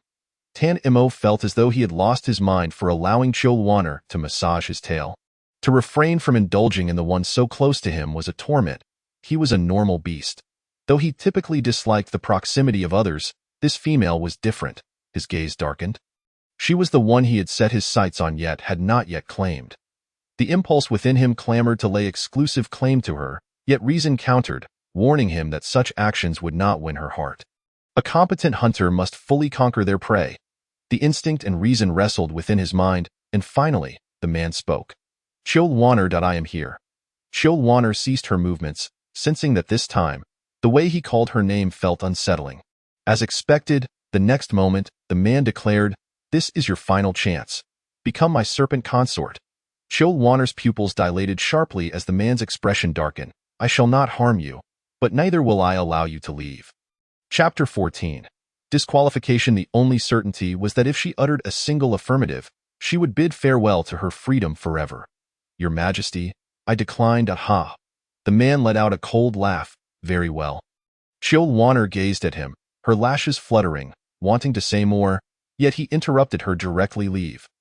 Chilwanner opened her mouth, ultimately managing only, Your Majesty, please rest well. After bowing, she turned to depart. The cold night breeze battered her face, and Chilwanner wrapped her arms around herself. It's quite chilly. Strangely, the wet clothes she had worn earlier had not felt this cold as she gazed at the bleak outside world. An indescribable bitterness welled within her. Although she had rejected another, she found herself feeling sorrowful. Inside the palace, the light was dim. The man's golden slit pupils sparkled with a chilling glint, remaining unyielding until dawn broke. Come morning, Chilwanner received word. Effective immediately, she was no longer qualified to serve the Serpent Sovereign, having lost even her rotational service privileges. Pineapple was quite anxious. Little female, what conflict have you stirred with the sovereign? He is magnanimous. If you apologize and act a little spoiled, he will surely forgive you. Hurry. Chill Warner, with dark circles under her eyes from a sleepless night, listened to Pineapple's incessant chatter, feeling increasingly vexed. Chief Steward, even without me. There are other females. The sovereign needs a partner. I am not the only one suitable to as she spoke. Chill Warner's gaze darkened. Indeed, she was not the only option, little female. You are unlike the others. What makes me different?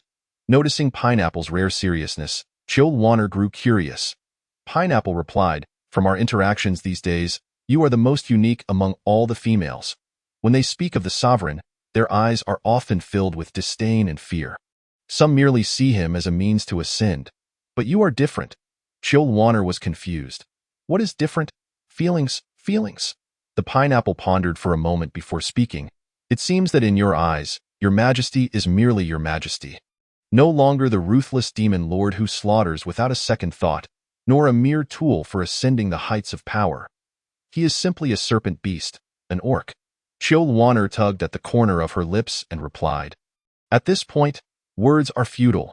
She had never contemplated abandoning her dreams for a momentary impulse, nor did she harbor any illusions that the man could alter his deeply ingrained beliefs.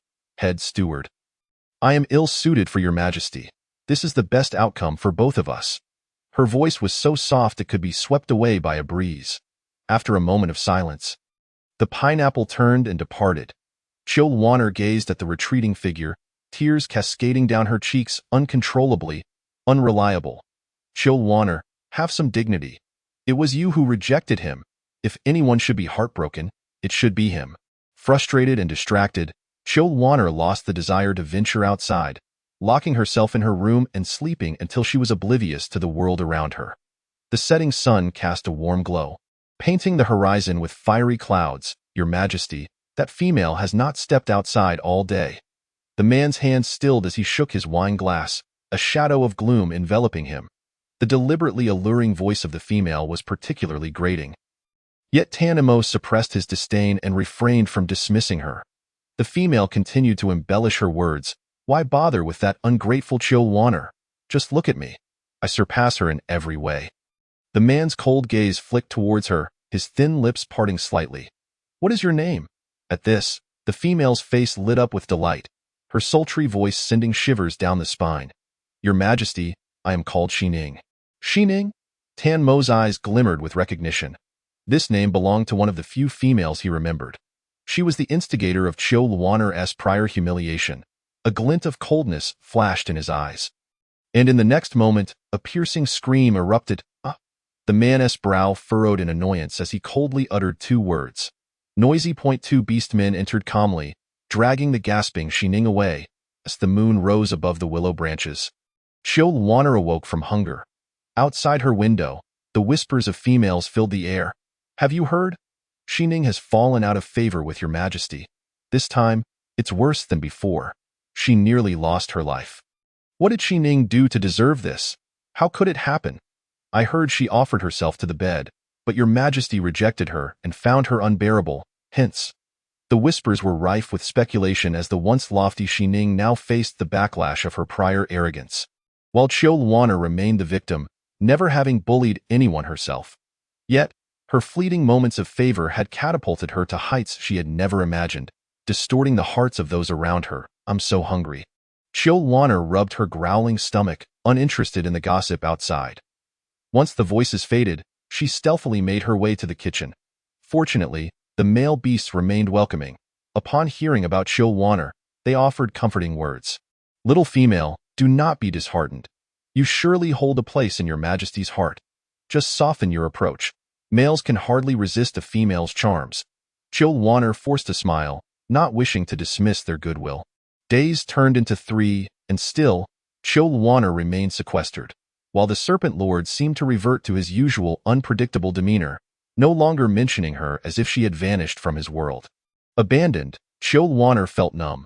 Awakening once more, she raised her eyes to see the sun already high in the sky. The weather was pleasant as she arranged her disheveled hair and gazed at her haggard reflection in the mirror. She sighed. Alas, she had unwittingly grown accustomed to being by that person's side, leaving her feeling hollow now. After tidying herself up, Chilwana resolved to step outside to clear her mind. The moonlight lake she had secretly visited at night, with its breathtaking scenery, lingered in her thoughts, along with the little black snake with golden eyes. She wondered if it still resided there. Remembering those eyes, Chilwana could not help but think of a certain someone. Slap!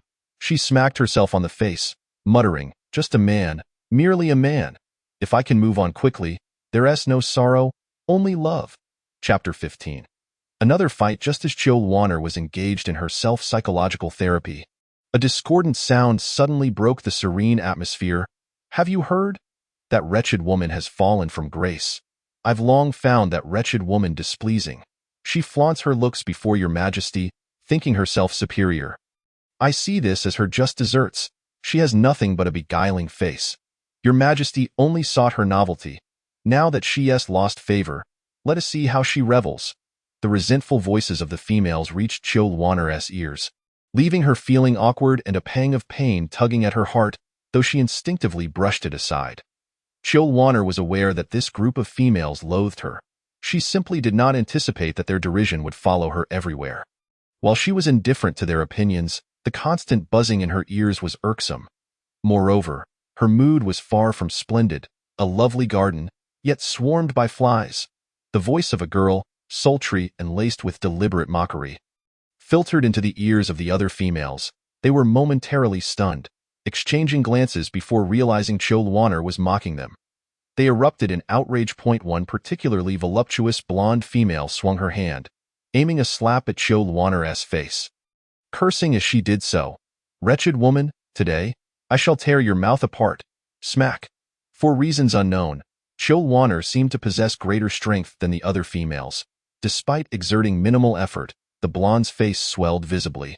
A flicker of surprise crossed Chilwana's eyes, quickly concealed beneath her fierce demeanor. "What is this?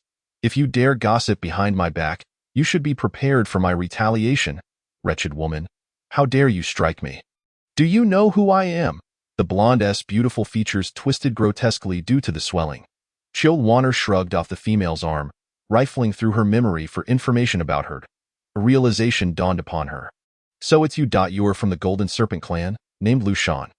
Your family holds considerable status, having produced several shamans in the past, basking in the glory of your ancestors.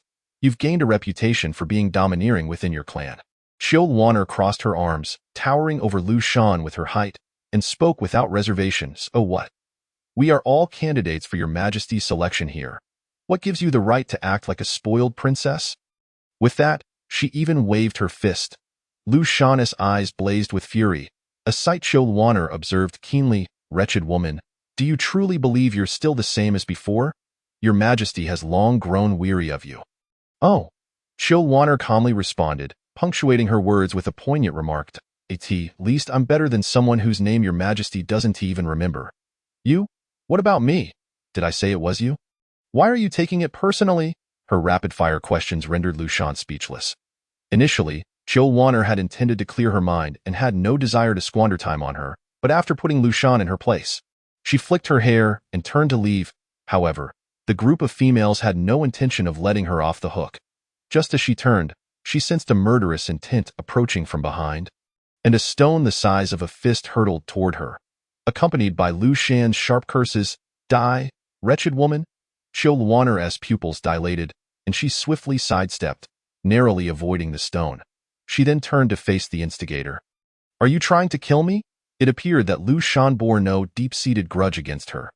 Perhaps due to Chilwana's keen gaze, Lushan hesitated momentarily but still held her head high. "What if I am a female cast aside by your majesty? If I were you, I'd be too ashamed to live." The other females expected Chilwana to erupt in rage, but instead, she flashed a smile. The radiant expression on her face unnerved Lushan and the others, causing them to hesitate. "Oh really?" As Chilwana spoke, she rolled up her sleeves, uninterested in why Lushan harbored such murderous intent. "If you wish to kill me, then for self-preservation, I'll have to eliminate all of you. That seems quite reasonable, doesn't it?" The murderous intent in Chilwana's eyes was palpable in a society devoid of law. Ridding herself of those who sought to harm her seemed perfectly justified. Regardless of how the other females felt, Chilwaner believed her reasoning was sound. No, this one do. Lu Shan realized that Chilwaner was serious and felt genuine fear. She had heard that Chilwaner had once broken Xining's arm. If she truly decided to kill them, it would be a simple matter. Wretched woman, do you think we three can't handle you alone? As Chilwaner advanced steadily, the three females, including Lu Shan, exchanged glances and charged at her in unison. Chilwaner raised an eyebrow, unfazed, and met them head-on. Let go of me, you scoundrel. It hurts, with the ferocity of three female combatants. Chilwaner did not relent. In an instant, the garden echoed with the piercing screams of females. The orcs, possessing keen hearing, quickly took notice of the commotion, as the garden, though small, was heavily guarded. Chilwaner and her fellow females soon attracted the attention of the guards. Upon seeing the approaching figures, Chilwaner violently flung aside the head of hair she had clutched, reluctantly ceasing her actions. Pouting, she murmured, "They arrived rather swiftly. And I haven't finished yet." Given the circumstances, the garden guards did not exert their full authority, merely reporting the scuffle among the females to the overseer. Boluo, observing the bruised females, felt a headache coming on, but upon seeing that Chilwaner was unharmed, he sighed in relief, as long as no one was seriously injured. They could simply apologize to each other and let the matter pass. Before Boluo could finish speaking, he was interrupted by Lu Shan. Chilwaner calmly watched as Lu Shan bellowed in a voice akin to a roar. "Apologize, impossible!" Lu Shan shot Chilwaner a fierce glare, then continued, "I shall report to Jun Shang. I will inform Jun Shang." At the mention of Jun Shang, Chilwaner's heart ached, and the light in her eyes dimmed. The last time, it was likely that the man had spared her due to his fondness for her. If Lu Shan truly brought this to his attention, she feared it would be her end. While Chilwaner prepared for the worst, a glimmer of hope remained within her. "Yes, we shall report to Jun Shang. Let him come and adjudicate." The other two females echoed in agreement. Boluo felt his head throbbing anew as he glanced at Chilwaner. She paused, understanding Boluo's implication. To be fair, Boluo was indeed a good person. Not only was he diligent, but he also sought to protect her despite the trouble it would cause him. Chilwaner sighed and said, "I have no objections." The confrontation was inevitable. She would face it eventually. Chapter 16. Facing again, "I have no objections," Chilwaner stated, and Boluo's expression twisted for a moment, while the three females nearby displayed expressions of triumph. Lu Shan, hands on her hips, said to Boluo, "Since she has no objections, this matter must be handled by Jun Shang." The little female Boluo's expression was conflicted, but Chilwaner calmly reassured him, "Do not worry. Overseer, regardless of the outcome, I am prepared." Whether life or death depended solely on that man's whims. Before long, the four females, including Chilwaner, knelt in the grand hall. "Jun Shang, this is the sequence of events." After speaking, Boluo cautiously cast a glance at the man's countenance. The moment his gaze met the man's darkened expression, his heart tightened. Clearly, the current situation was unfavorable for Chilwaner. In the center of the grand hall, Chilwaner knelt, her knees aching. This was the most common gesture of respect for the Serpent Lord, yet she felt utterly unaccustomed to it. She could guess, based on her understanding of the man, what expression he must wear at this moment. It was likely darker than the bottom of a pot. This was supposed to be his time to handle affairs, yet he had been interrupted to resolve the disputes among a few females. A mix of emotions swirled within her. Though Chilwaner had never witnessed a pig run, she had seen enough to understand her own feelings towards the man on the throne. He was, in every regard, exactly to her liking. The seemingly cautious actions of the females were entirely visible to the higher-ranking man. Boluo, noticing the man's expression soften slightly, felt a wave of relief, quickly excusing himself. "Jun Shang, I shall not disturb you further." Once Boluo departed, the grand hall fell into a profound silence. Suddenly, a high-pitched voice echoed throughout. "Jun Shang, you must take our side." Lu Shan wept, her face a mess of tears. As if she were the innocent victim in this tale, under ordinary circumstances, Lu Shan's appearance could elicit sympathy, but given that her face had been pummeled into a state resembling that of a pig's head by Chilwaner, the sentiment was lost. Chilwaner glanced at Lu Shan's current state and found herself at a loss for words. While others might not recognize it, she had served this man for many days and understood his preferences well. He had a severe case of cleanliness. Lu Shan's current appearance would likely backfire on her. Chilwaner raised her gaze to the man on the throne, and as expected, his expression soured, as if a storm were brewing. Woo-woo, Lu Shan, sensing the shift in the Serpent Lord's demeanor, grew timid, her cries dwindling. Tan Mo, disturbed by the cries of the females, found their tear-streaked faces increasingly irritating. He recalled a remark made by Luo Mo. No female desires a cruel partner. Suppressing the violent impulses within, Tan Mo rubbed his aching brow and spoke in a cold tone. This lord desires the truth. Chilwaner, with her indifferent demeanor, would never instigate provocation against others. Setting aside all else, Tan Mo had confidence that much was certain. Looking down again, he saw Chilwaner in silence, passively accepting her fate, which ignited a surge of inexplicable anger within him. Was she not going to defend herself? Did she truly wish to avoid conversing with him? Chilwaner remained oblivious to the man's inner turmoil. Lu Shan had been exaggerating and slandering her, yet she could have forcefully interrupted. However, she sensed that whatever she said now would likely fall on deaf ears, rendering any explanation moot. Lu Shan's voice trembled as she stammered, Jun Shang, everything I said was the truth. Having seen countless individuals, how could Tan Mo fail to notice the fear etched across Lu Shan's face? He observed Chilwaner still kneeling like a stone statue, devoid of any desire to defend herself. Tan Mo took a deep breath, silently chastising himself for lacking resolve. Chilwaner. Look up. Chilwaner bit her lip. After a span of several days, this was her first direct encounter with the man. Though brief, it felt as if an eternity had passed. After so long apart, the man remained strikingly handsome, yet weariness was evident in his eyes. Giving him a somewhat haggard appearance, a flicker of unrecognized concern crossed Chilwaner's gaze. Rumors suggested that the City of Serpents was set to negotiate trade with the City of Skies, and the newly appointed lord possessed an unpredictable temperament. Numerous matters required his direct oversight, and as the Serpent Lord, he bore full responsibility for such significant events. Must he neglect his own well-being in the process? Chilwaner felt a surge of frustration within her heart but dared not voice it. The emotional states of females were plainly evident, and even her subtle concern did not escape Tan Mo's notice. A flicker of barely perceptible amusement crossed his golden-hued vertical pupils, though his exterior remained ominously dark. What explanation do you offer? The grand hall fell silent once more as Chilwaner lowered her gaze. Remaining silent for a moment before uttering a few words, as her voice faded, Lu Shan's excited interjections followed swiftly. Jun Shang. Chilwaner has admitted it herself. It is all her fault. You must take our side. Silence. Jun Shan. Ugh. The overwhelming pressure exerted by the powerful beast rendered the females breathless, their faces paling and sweat pouring down. Only Chilwaner remained composed, kneeling with a complex expression directed at the man on the throne. Her heart, however, was a tumult of emotions. What was the purpose of exerting pressure yet deliberately avoiding her? Tan Mo disregarded the expressions of the three females and issued a direct command. Take them away? Deal with. Confinement. The words deal with transformed into confinement before he could utter them, and in the next instant, the shadow guards lurking in the darkness seized the three females, including Lu Shan, and dragged them away. In a moment, only Tan Mo and Chilwaner remained in the hall. Look at me. Go ahead. I'm not afraid. Observing Chilwaner's defiance, he couldn't help but be amused by her audacity. The tension hung thick in the air. And ultimately, it was Tan Mo who shattered the silence. Speak the truth. Chilwaner understood the man's inquiry and pouted. They slandered me while I was merely strolling in the garden.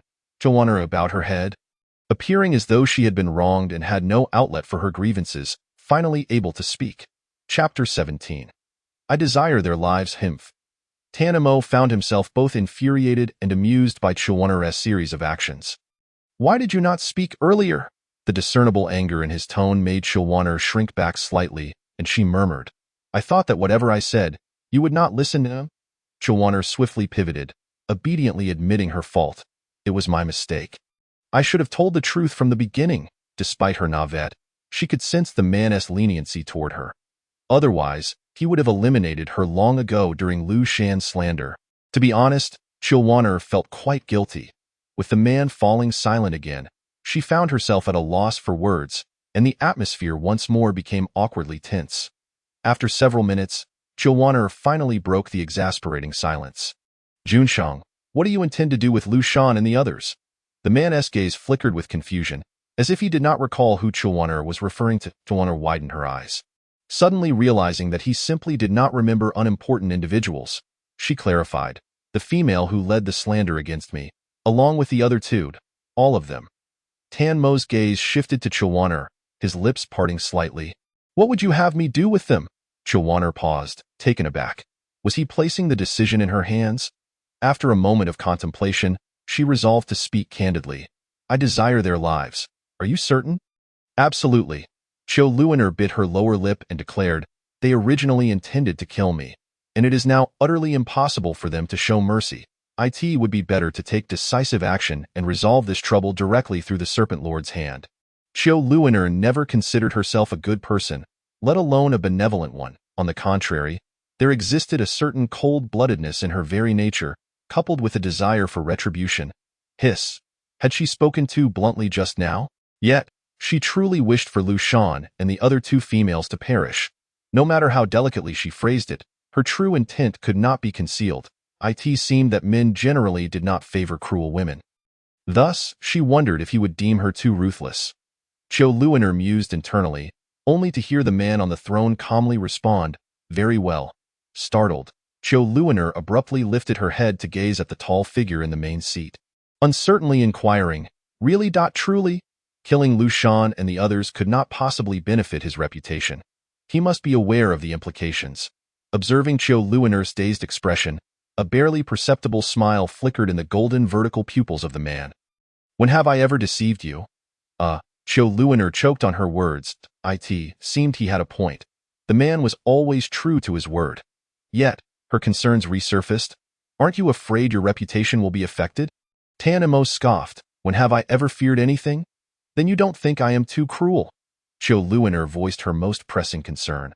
After all, she was unharmed, yet she yearned for their lives. With her head lowered, she admitted, even the pineapple believes that if one is unscathed, there is no need to dwell on such matters.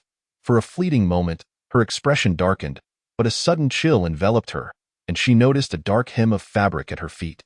Surprised, Chilwaner looked up, only to be captivated by those beautiful golden vertical pupils. In the past, she had found Tan Mo's eyes truly enchanting.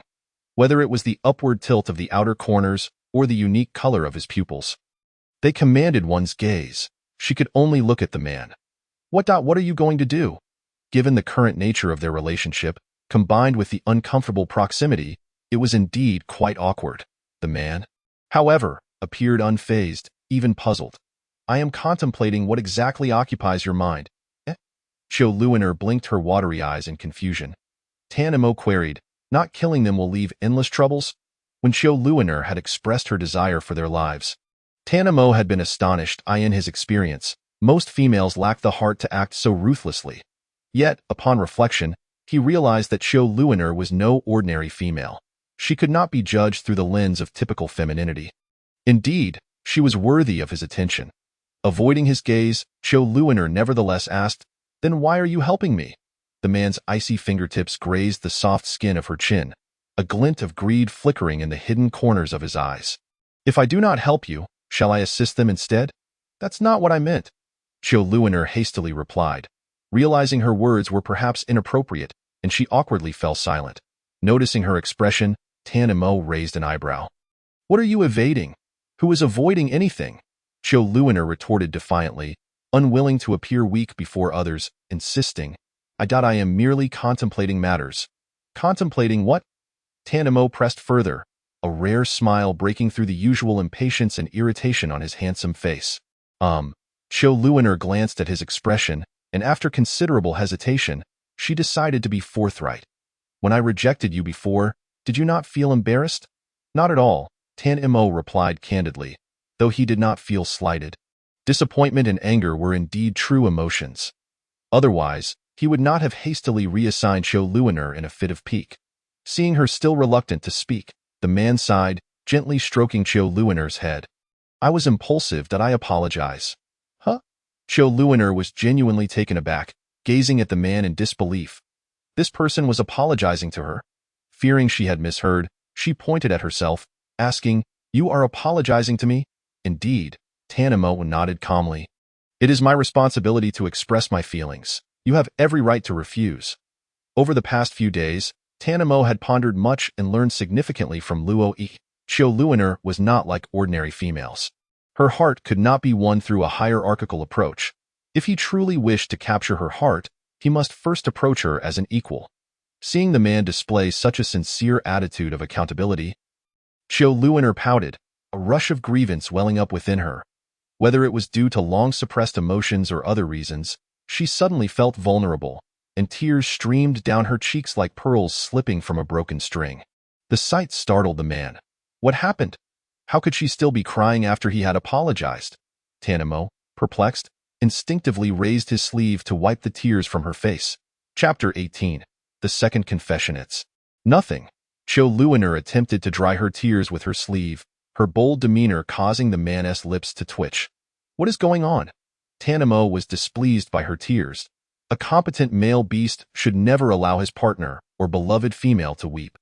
Xiao Luoner sniffled. It's not a big deal as their relationship softened.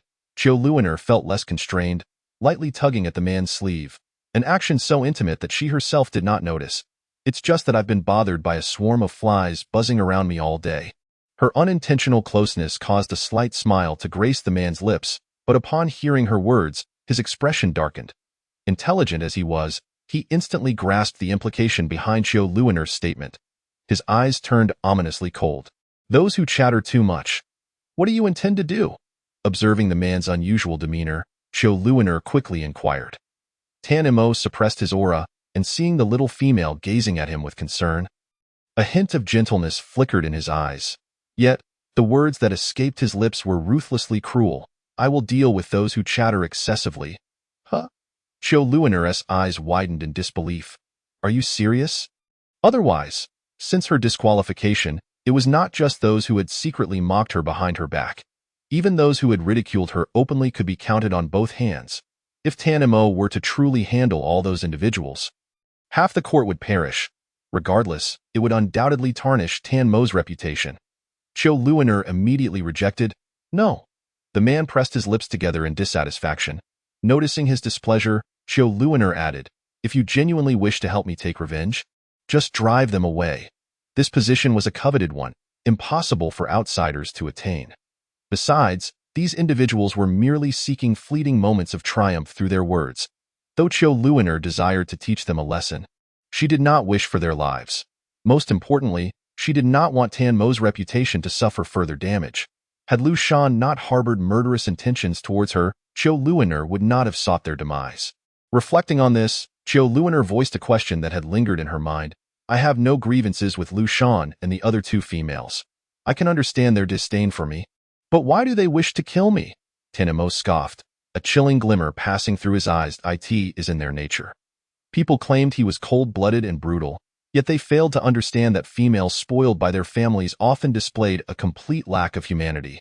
Noticing Xiao Luoner's bewildered expression, Tanamo paused, gently stroking her head, and explained, it has nothing to do with who you are.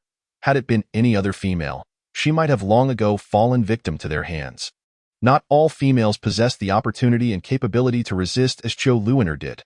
Tanmo's mother, though not the first partner of the previous Serpent Lord, was the one he cherished the most. Coming from a prestigious family in the Serpent City, she was adored for her beauty from a young age. After becoming the Serpent Lord's partner, she successfully captivated his long-lasting affections to the extent that she could execute females within the palace without facing reproach. Wait a moment. The fact that executing females would not provoke the Serpent Lord's ire. Xiao Luoner sensed hidden implications in Tanmo's earlier remarks and suddenly gained clarity. She had heard that Tanmo's mother had not treated the young Tanamo well. Pondering this, she grasped the man's long fingers and quietly stated, they will pay for their actions. Spending time and energy on them is not worth it. Xiao Luoner's voice was soft, resembling both a statement and a counsel. The past of the Serpent Lord was no secret, and how could Tanamo not comprehend Xiao Luoner's intentions? Yet, at this moment, he was more concerned with another matter. So, can you accept me? What do you mean? Xiao Luoner's mind momentarily went blank as a sudden force at her waist caused her body to lurch forward, uncontrollably colliding into the man's icy embrace. The deep, husky voice above her head, laced with a hint of laughter, sent shivers down her spine. Become my serpent empress? Huh? Let me go first. The man's smile was no longer concealed, playfully stating, if I do not release you, what will you do about it? Chiu Luoner's lips parted slightly, unable to believe such shameless words could come from the typically stern man. Heh. The man chuckled softly, then released Chiu Luoner. Stepping back a pace, I stood half a step in front of Chiu Luoner and inquired, what have you considered? The life and death dilemma once again loomed before us. Even though Chiu Luoner had undergone a transformation in her mindset compared to previous days and had gained clarity about her feelings, she was still likely to arrive at the same decision, even if it meant descending into a fate worse than the direct one. I cannot. With her head bowed, her crimson tresses obscured her delicate features, rendering her expression inscrutable and blocking her line of sight. I had anticipated a tempestuous rage akin to before, yet after a prolonged silence, I only heard the man reply, all right. Huh? Chiu Luoner was momentarily taken aback. Are you no longer angry? After being rejected twice, based on her understanding of the man, he should have erupted in fury by now. The man let out a long sigh, reaching out to gently caress Chiu Luoner's head as he said, have you forgotten what I just told you? She could accept it, or she could choose to refuse. I remember, Chiu Luoner replied. I just feel like, you seem to have changed. A flicker of amusement danced in Tan Mo's eyes. Changed how? Chiu Luoner pondered for a moment. You seem more humane. The previous man was indeed autocratic, dictating without question. Do you prefer the present or the past? A glimmer of something crossed Tan Mo's gaze as he casually inquired. Now, Chiu Luoner replied, finding the current dynamic to be more equitable. What made you suddenly come to this realization? I didn't. Chiu Luoner shifted slightly in the man's embrace, her tone imbued with a sense of pride as she declared, I am strong. The three of them combined cannot match my strength. Tan Mo was amused by Chiu Luoner's proud demeanor. Such events would not recur in the future. A shadow of secrecy flickered in the depths of his eyes. He would not permit anyone the opportunity to harm Chiu Luoner. A peculiar sensation coursed through Chiu Luoner's heart. The feeling of being protected for the first time was rather pleasant. Do you still want me to be your snake queen? Chiu Luoner, disliking evasiveness, posed the question directly. Chapter 19. The first kiss. Do you still want me to be your snake queen? Chiu Luoner asked. Have you come to your senses? The man teased. What do you mean by coming to my senses? Chiu Luoner sulked, leaning against his chest, only to be firmly grasped by him, drawing her closer into his embrace. She suddenly found herself enveloped in his cool embrace, the familiar icy fragrance wafting into her nostrils, momentarily easing her tension. Let me go. No, Tan Mo not only held her tighter but pressed her further into his arms. After a considerable time, as if conceding, he said, be my snake queen, and I will not confine your freedom. Huh? Chiu Luoner could hardly believe it. You would let me go? Yes. Uncertain of what had prompted Tan Mo's transformation, Chiu Luoner pondered for a moment before daring to ask the crucial question, can you accept that I have other partners? As she spoke, her eyes furtively scanned the man's expression, fearful that a shift in his visage might lead to her demise. As expected, his countenance darkened ominously. Fortunately, no overtly threatening actions followed. Chiu Luoner sighed inwardly in relief. It wasn't that she was unwilling to promise Tan Mo something, but she understood herself all too well. She was not inherently a long-term individual, let alone one who could claim exclusivity. Perhaps she liked Tan Mo now, and might continue to do so in the future, but she could not guarantee that this affection would endure in the same fervent manner. Some matters are better approached with caution. Chiu Luoner ceased to struggle, quietly waiting in the man's embrace for what would follow. After a prolonged silence, Tan Mo's calm voice broke the stillness. Is it acceptable? Chiu Luoner abruptly lifted her head. You truly can accept it? The man chuckled softly. Why not? They are merely other males, as the primary partner. As long as he lives, he remains the leader. What trouble could he not manage with a few other males?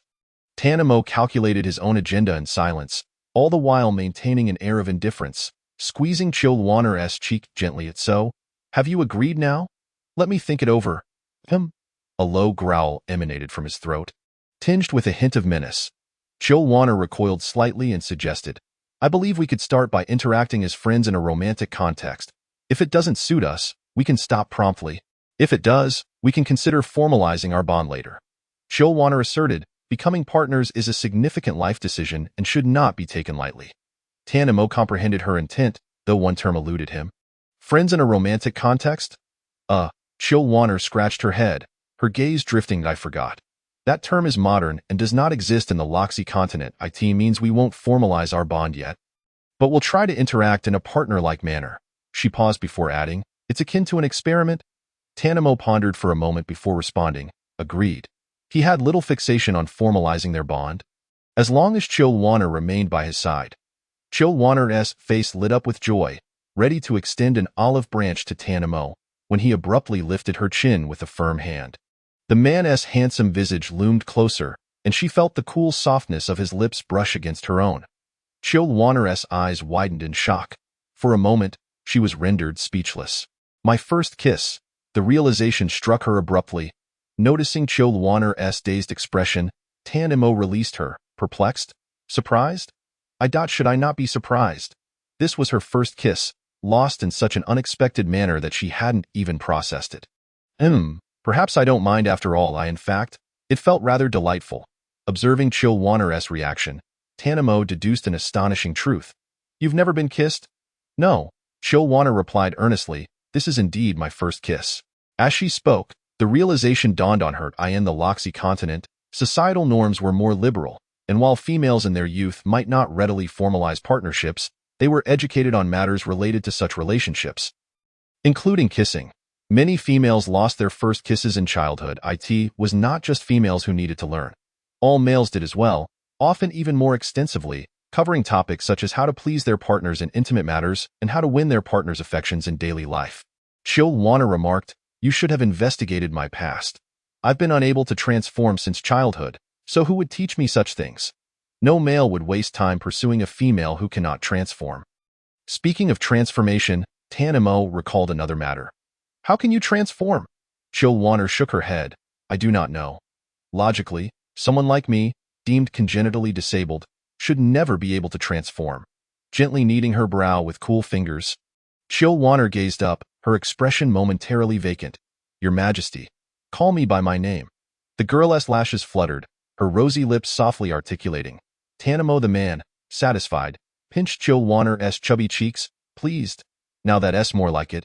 Tanamo continued to playfully pinch her cheeks, seemingly enamored with their softness. If you can't remember, then don't force yourself. The mysteries of the Dragon Clan could not be unraveled by the fleeting memories of a mere young female. Chilwaner was not one to dwell on puzzles. If she could not comprehend it, she would simply let it go. However, the man's playful pinching prompted her to protest. Why do you keep pinching my face? Tanamo smiled. Is that not allowed? It is not. Chilwaner swatted away Tanamo's meddling hand, exasperatedly rubbing her own face. A few playful pinches are fine, but don't overstep your bounds. What if I insist? Tanamo leaned down, their noses nearly touching, breaths mingling, eyes locked.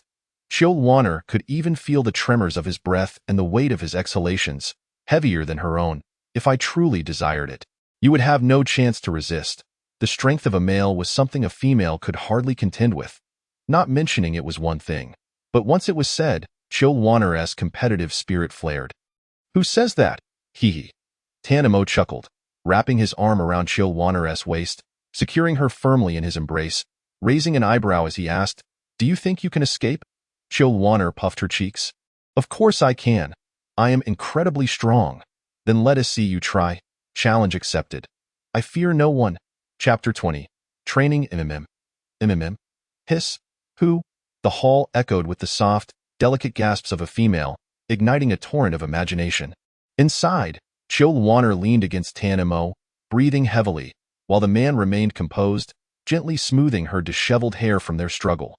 Finally, he inquired, have you accepted your defeat? Chilwaner nearly ground her teeth in frustration but had to concede. I concede. The disparity in strength between the female and male was not merely encapsulated by the phrase I am stronger. Tanamo tousled Chilwaner's hair, suppressing a chuckle as he reassured her. You were quite impressive. Chilwaner pouted, expressing her dissatisfaction, but still not as powerful as you.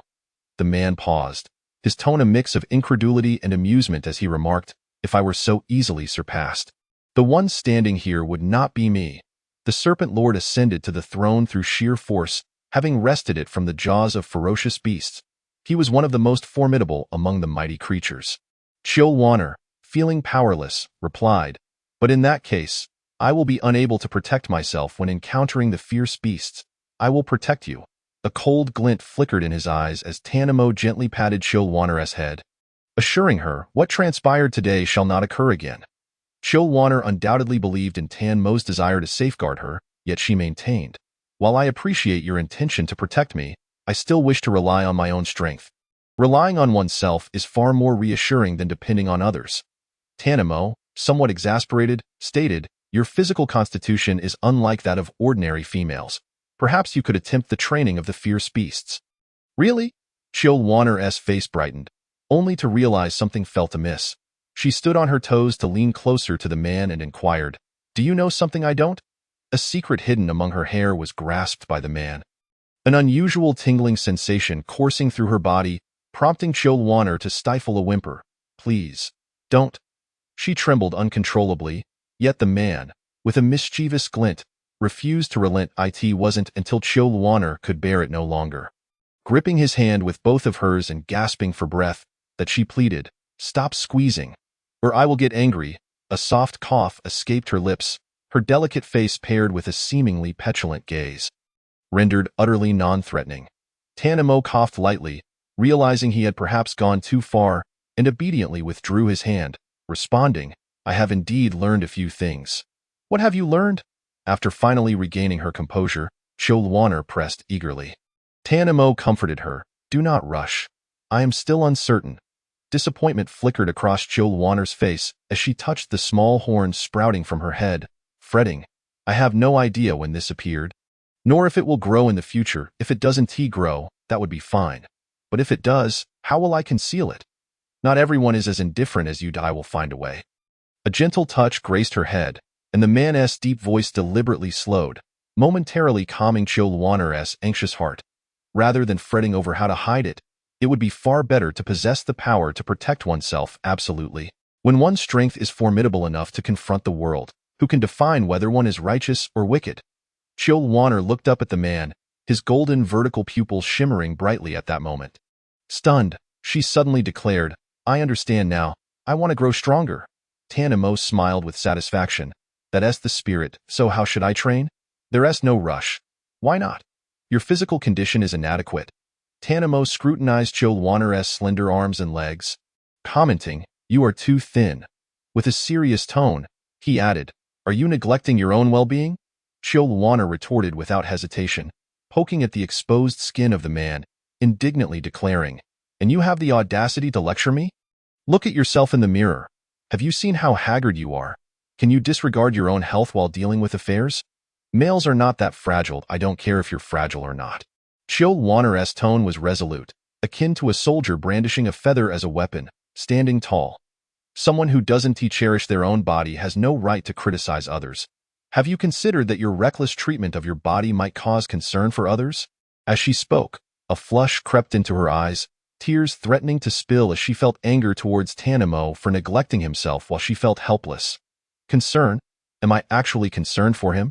Tanamo, having lived alone since childhood, had never had anyone care about his well-being, let alone feel pity for him. Observing Chilwaner's pouty demeanor, Tanamo felt a sudden urge to laugh. The sensation of being cared for was surprisingly pleasant. When he began to chuckle, Chilwaner's ire flared. "How can you still laugh?" She raised her fist to strike, only for the man to firmly grip her wrist, pinning it against his chest, rendering her immobile. "Wrong." "What?" "You shouldn't neglect your health." Chilwaner sniffled. "As long as you realize your mistake, you can't prioritize work over your own well-being." Tanmo nodded, pinching Chilwaner's cheek, stating, "You've lost weight." Chilwaner brushed it off. "I've been feeling troubled these past few days and Haven Tea had an appetite, so it's only natural. I am not that thin. There's still some flesh on my waist and face." She felt quite pleased with herself. Those who don't care for their own bodies have no right to comment on others. Finding herself caught in her own words, Chilwaner asserted, "As long as I refuse to be reasonable, those who do will have no power over me. How can I not cherish my body?" Besides, who do you think is responsible for this? She shifted the blame onto Tanamo, who, aware of his fault, admitted, that is my mistake. Chilwaner felt vindicated. Now that's more like it. By the way, what did you mean when you said I should train like a fierce beast? It is well known that fierce beasts on the Loxy continent can enhance their strength by continuously refining their physical capabilities and absorbing the essence of heaven and earth. The ranks of fierce beasts are divided into 9 tiers, with the 5th tier being a critical juncture. Below the 5th tier, one merely strengthens their physique, while above, a qualitative transformation occurs in their abilities. Some exceptionally gifted fierce beasts can attain powers that transcend nature itself. Tanamo's control over ice and water stems from his royal bloodline's innate abilities and the powers awakened upon reaching the 5th tier.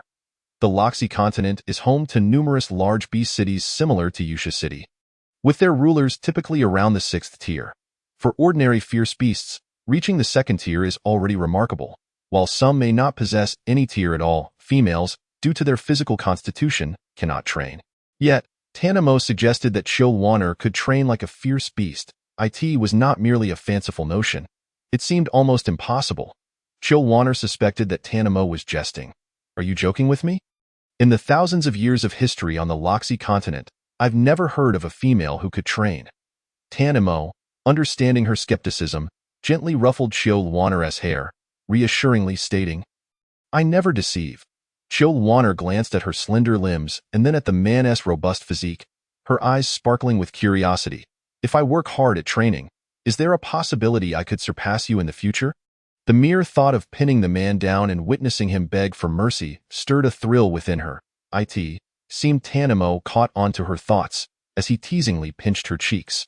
Yet he remained factual, saying, the odds are slim. Chilwaner's interest piqued. Really? Although she had no idea what Tanmo's tier was, she guessed it must be quite formidable. Yet he claimed she could one day defeat him. Indeed, he affirmed, his expression betraying no hint of falsehood.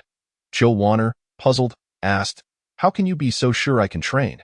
Tanamo, do you know something? With a close relationship with Luo, it was not impossible for him to have gleaned some insights. Once I confirm it, I will tell you. All right. Chilwaner felt somewhat disappointed as Tanamo inquired, Waner, who is your father? Records indicate that Chilwaner's biological father was unknown. After some contemplation, she realized her memory held no recollection of her biological father. She candidly replied, I don't know that I've never met him. I only heard from my mother that it was a fleeting encounter, and even she doesn't know what he looks like. I see. A hint of profound understanding passed through Tanmo's eyes.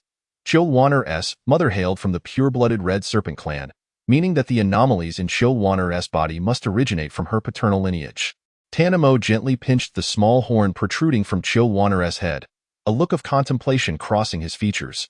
His future father-in-law might not be ordinary. Unaware of Tanmo's thoughts, Chilwaner felt strange as her horn was held in his grasp. Her body growing weak. All right, enough. Chilwaner protested, just a few squeezes are fine. Have you become addicted?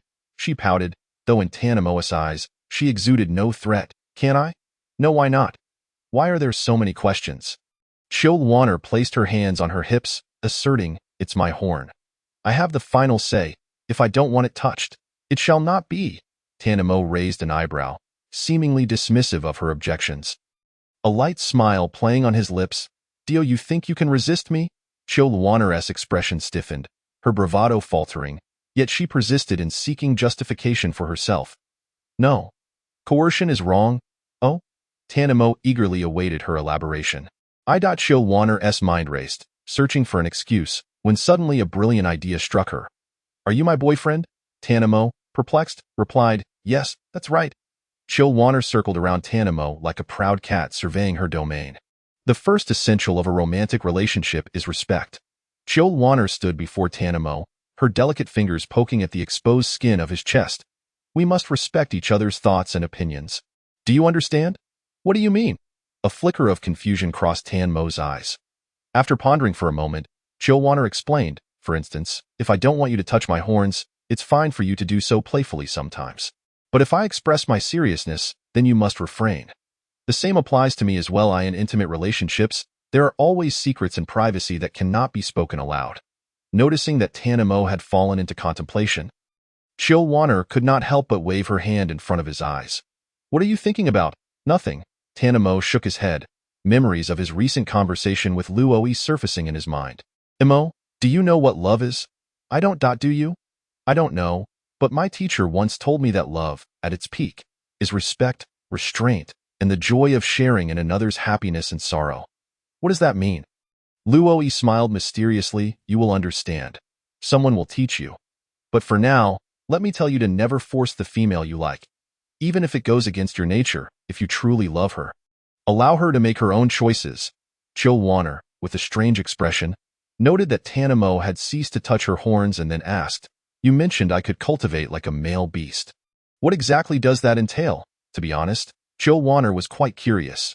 The man smirked and said, There's no rush. Your physical condition isn't sufficient yet. You need to train more before you can begin. All right. Chill Warner felt like a wilting eggplant. From now on, you must stay by my side at all times. Huh? Why?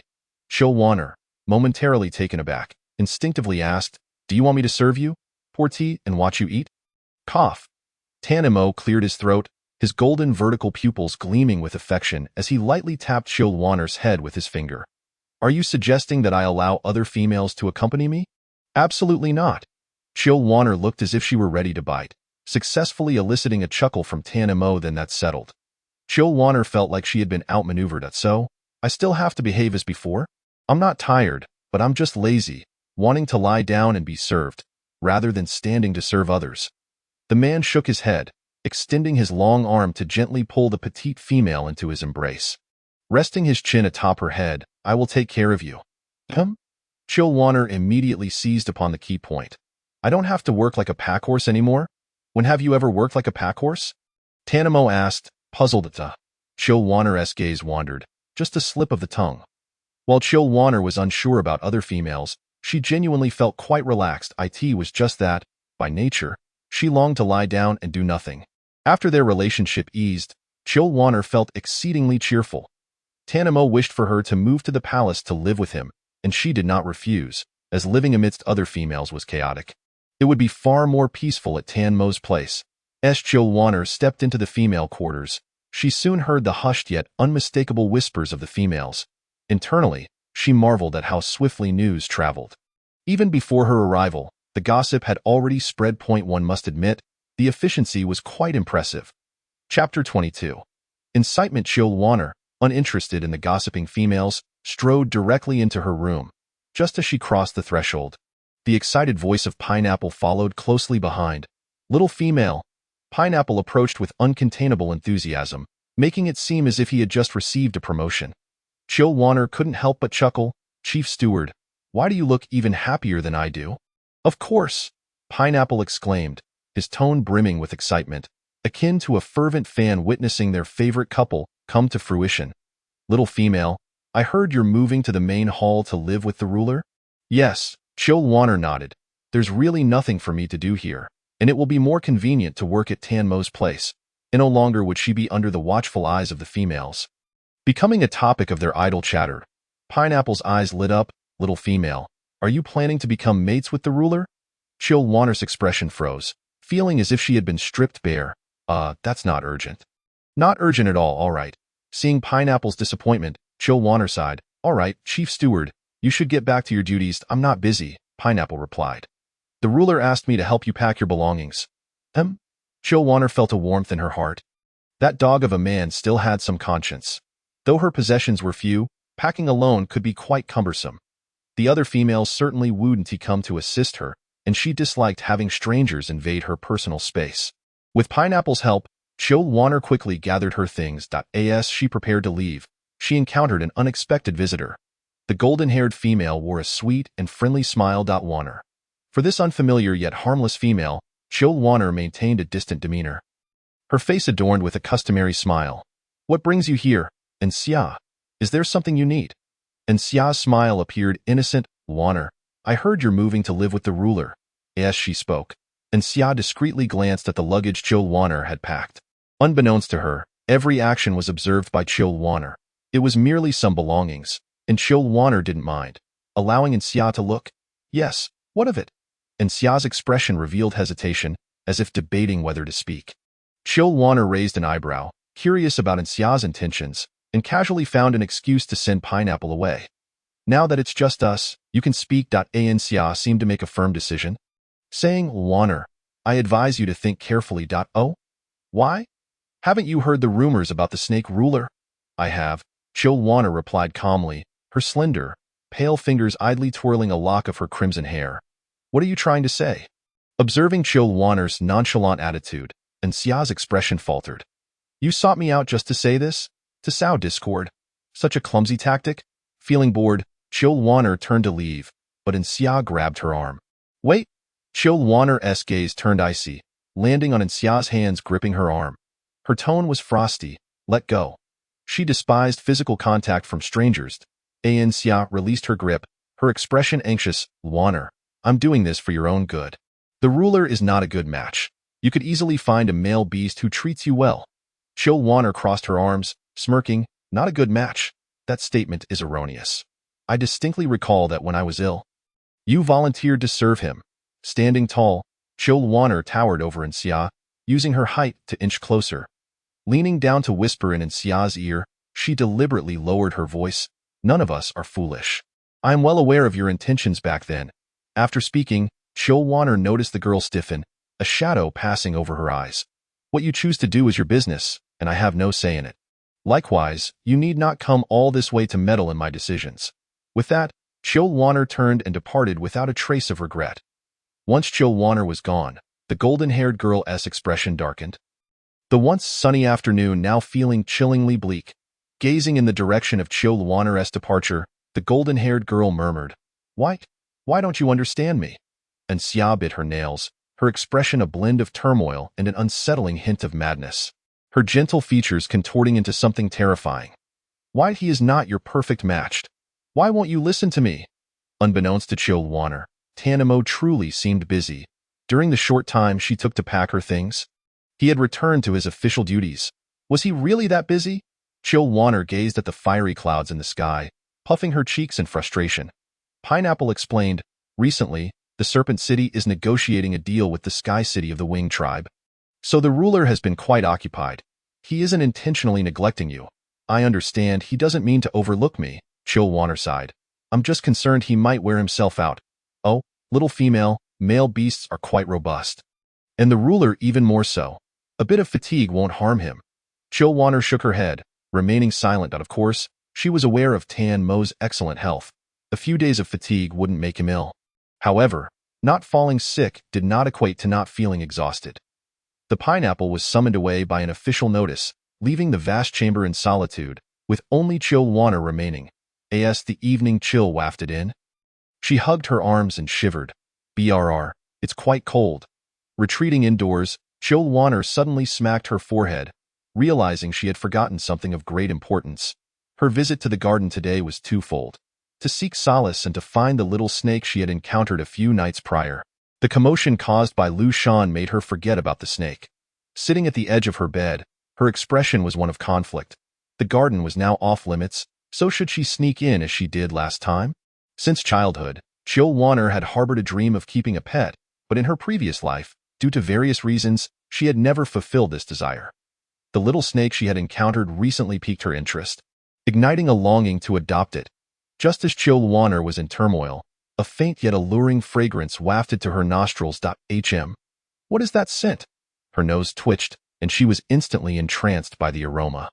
With her keen sense of smell, Chill Warner followed the scent to a dark corner. Grasping a luminous pearl for illumination, she finally discerned the source of the enticing fragrance: several jars of wine. Beside them lay a few empty wine jars, likely remnants from Tan Mo's indulgences. Chapter 23. The rabbit doll. Inadvertently, Chill Warner stumbled upon the wine that the man often consumed. Leaning in closer, the rich, robust aroma of the wine enveloped her senses. Though Chill Warner had never tasted alcohol, she could discern that this was no ordinary vintage. Surely, it was a fine selection worthy of the Snake Lord's palate. Hiss, with so much wine, surely a sip wouldn't hurt, right? Chill Warner rubbed her hands together in anticipation. In her past life, she had refrained from drinking, fearing the loss of composure that drunkenness could bring. But now, she felt no such reservations.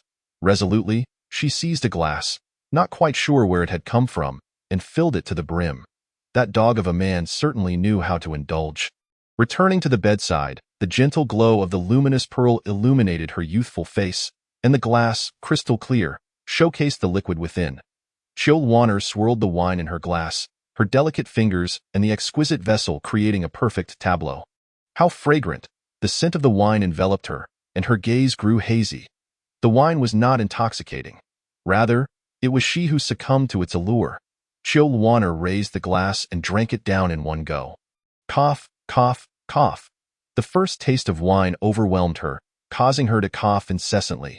Once she managed to stifle her fit, a wave of dizziness surged through her mind. The glass slipped from her fingers, clattering to the wooden floor with a dull thud.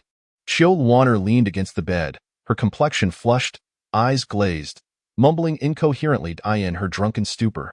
She reached for another drink, this time learning from her earlier mistake, sipping delicately instead of gulping it down, unbeknownst to her. More than half of the wine had vanished from the jar, while the source of her predicament remained blissfully unaware. Burp. Chill Warner cradled her now round belly, letting out a satisfied belch, and began to sway about the grand hall. Feeling adventurous, she had never had the chance before. Burp. This time she intended to explore thoroughly. Meandering with unsteady steps, she was drawn to a dusty box in an inconspicuous corner by the bed. What is this?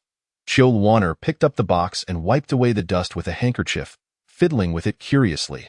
The wooden box appeared ancient, lacking the exquisite motifs and embellishments of the other furnishings in the chamber. Appearing rather plain, though Chill Warner, it seemed like a discarded trinket from some street vendor. He probably asked anything of significance, she mused aloud. If it were truly important, Tanamo wouldn't have let it gather dust. Embracing the notion that the bold are the first to savor the world, Chill Warner cautiously opened the wooden box. In the bright glow of the pearl, she finally discerned the contents, a tattered rabbit doll. The rabbit doll. A frown creased Chill Warner's brow, sensing something amiss. Why would there be a rabbit doll in Tanmo's room? It was undeniably cute, clearly an object that a female would adore. Sensitive to her surroundings, images flooded Chill Warner's mind, and her lips quivered as tears cascaded down her cheeks. Woo-wooed, that dog of a man, keeping another woman's rabbit and still daring to provoke me. The hall was enveloped in silence, save for the sound of Chill Warner's tears falling, drop by drop. Upon entering the chamber, the strong scent of wine hit Tanamo like a wave. His brows furrowed. He had forgotten to conceal his usual drink. It was a vintage aged for decades, potent in strength, and he wondered if Chill Warner could handle it. Anxiousness bubbled within him as he quickened his pace. The glass rolled to his feet, and a flicker of helplessness crossed his gaze as he picked it up and set it aside, turning to the figure sprawled drunkenly by the bed. Chill Warner's murmurs were faint, barely audible, prompting Tanamo to lean in closer. Who is it? Sensing another's approach, Chill Warner, in her daze, blinked open her eyes, colliding directly with the striking visage of the man before her. For a moment, she was stunned, but soon waves of grievance surged within her. That scoundrel Woo-woo. Tanamo was momentarily taken aback, noticing the tear-streaked face of Chill Warner, clearly having just wept. What's wrong? He attempted to draw her into his embrace. But she squirmed like a fish out of water. Let go of me. I don't want your embrace, Warner. Tanamo firmly grasped her flailing wrist, securing it behind her. Raising his voice, Chill Warner was taken aback. Feeling even more aggrieved, You're scolding me. I am not scolding you. Tanamo patiently explained. What happened? I want to listen. You are .mmm. Chill Warner's incessant chatter was abruptly silenced as the cool press of his lips sealed over hers. Confirming the reality of the moment, warm, gentle breaths brushed against her nose, and despite her desire to resist, the alcohol had sapped her strength, leaving her to succumb to the man's caress and her haze. She even felt the fleeting sting of his sharp fangs grazing her lips, causing her body to tremble involuntarily. Time slipped away, and only when Chill Warner felt herself gasping for air did the man finally relent, allowing her to lean against his chest, gulping in fresh air. The golden slit of his eyes glimmered softly as he tenderly tucked a few stray strands of hair behind her ear. In a calming voice he urged, Tell me what happened.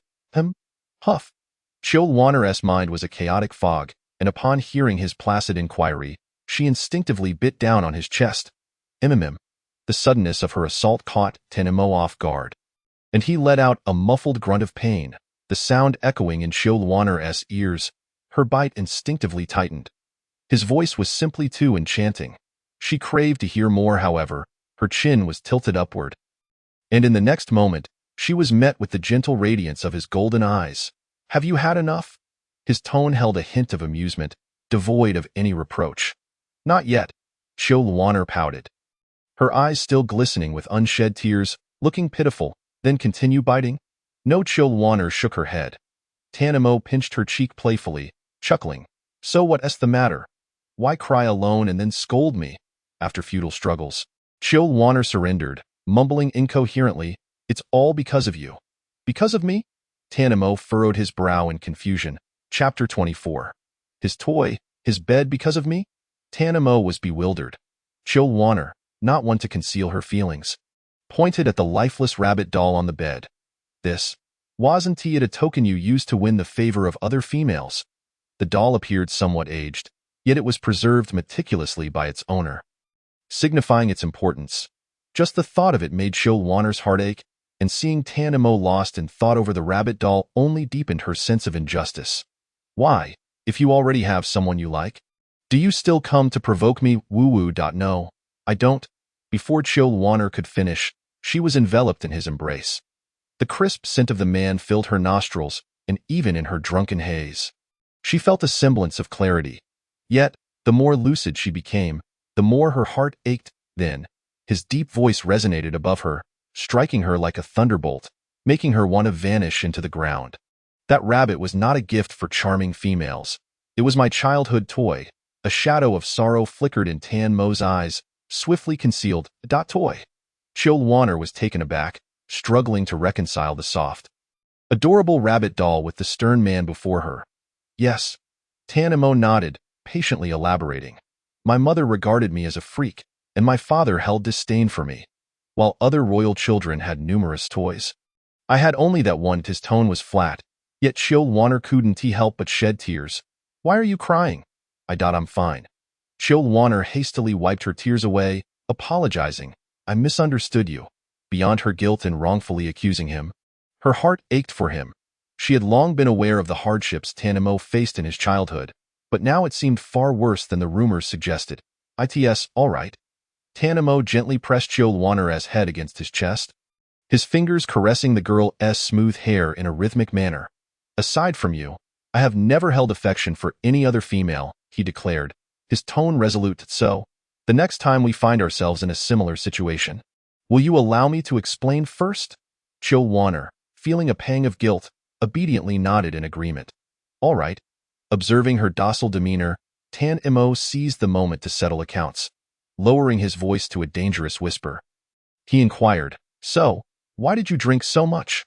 Chilwanner turned her head away from Tanamo and glanced at the now empty wine jug beside them, suddenly realizing that in her half-awake state, she had consumed an entire jug of wine.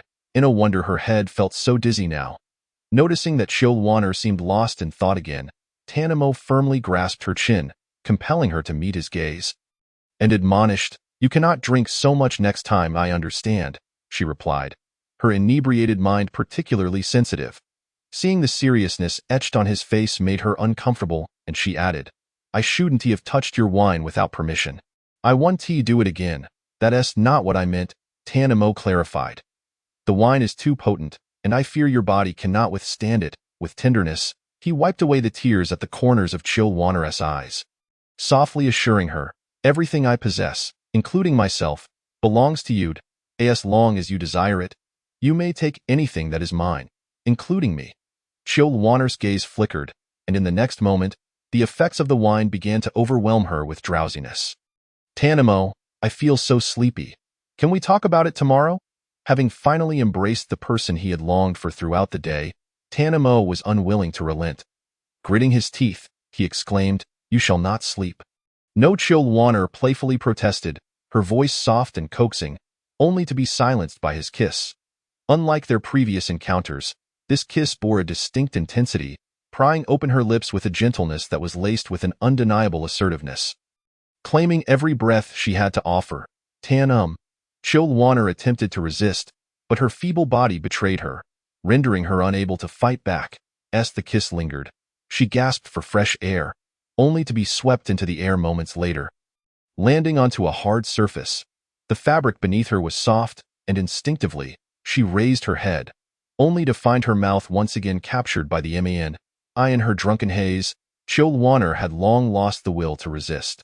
Her hands rested against Tan Mo's chest, the gentle pressure resembling a hesitant invitation rather than defiance. At least that was how it appeared to Tan Mo. A cool kiss cascaded from the corners of her lips down to her neck. And while Chilwanner sensed something amiss, her muddled thoughts prevented clarity. As the enveloping drowsiness took hold, she closed her eyes, consciousness slipping away completely.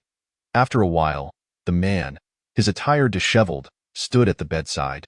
His chest rising and falling with intensity, his eyes flickering with a dangerous glimmer. His expression was one of inscrutable desire. In Tan Mo's heart, an insatiable yearning simmered. He was a normal male beast, driven by the natural desires that accompanied his kind. Though he was not particularly enthusiastic about such matters, the sight of his beloved female, disheveled and vulnerable before him, made it difficult for him to resist. He could easily take advantage of Chilwanner's slumber or awaken her to continue, but he had made a promise to her. Thus, he refrained. The softness of her sleeping profile stirred a bittersweet smile on Tan Mo's lips, a self-deprecating expression crossing his face. What a fool I am. After tucking Chilwanner under the covers, he turned to leave, only returning when the first light of dawn broke, the chill still clinging to him. As Chilwanner turned in her sleep, the blanket was pulled askew. Tan Mo sighed and approached her to adjust the covers, only to notice her shivering slightly at the coldness he emanated. Resigned, he inhaled deeply and retreated to sit on a nearby soft couch, remaining there until dawn. Gazing at the girl nestled under the dark blanket, his golden vertical pupils sparkled with an unusual light. She lay upon his bed, wrapped in his blankets, and the sight of Chilwanner enveloped in his scent filled Tan Mo with an unprecedented sense of possessiveness. Many people find the aftermath of a hangover particularly unpleasant, and Chilwanner was no exception. As the sun rose higher in the sky, she stirred awake, the first thing she did being to touch her throbbing head. "Ouch, it hurts," she exclaimed, cradling her aching skull as she sat up, instinctively complaining, "This bed is so hard. It's terribly uncomfortable." But her bed was quite soft. Wait. Her bed. Panic surged as Chilwanner shot up in disbelief, surveying her surroundings. After a brief mental storm lasting 3 seconds, she finally realized this seems to be the bed of the Snake Lord. Chapter 25. The bond-marked Chilwanner, clutching her aching forehead, rose from the bed. The hard surface beneath her served as a stark reminder that this was not her bed. "Ouch, it hurts." The intense headache from her hangover accompanied a flood of memories from the previous night, leaving her feeling as if she might ascend into the heavens. Fortunately, aside from her disheveled attire, everything else seemed fine. There were no bond marks on her wrist, and her body felt intact. Phew. Chilwanner exhaled, patting her chest in relief. That dog of a man still holds some semblance of integrity. As she climbed out of bed, her eyes inadvertently caught sight of a wooden box in the corner. Memories from last night flooded back, and she cautiously approached, carefully opening the box to reveal a charming yet antiquated rabbit doll nestled inside. Even now, Chilwanner found it difficult to associate the doll with the typically stoic man. Did Tan Mo truly have an affinity for such whimsical items? Yet, during his childhood, it seemed he had little choice in the matter. Just as she pondered while holding the rabbit doll, the excited voice of Pineapple broke through. "Little female, how did you sleep last night?"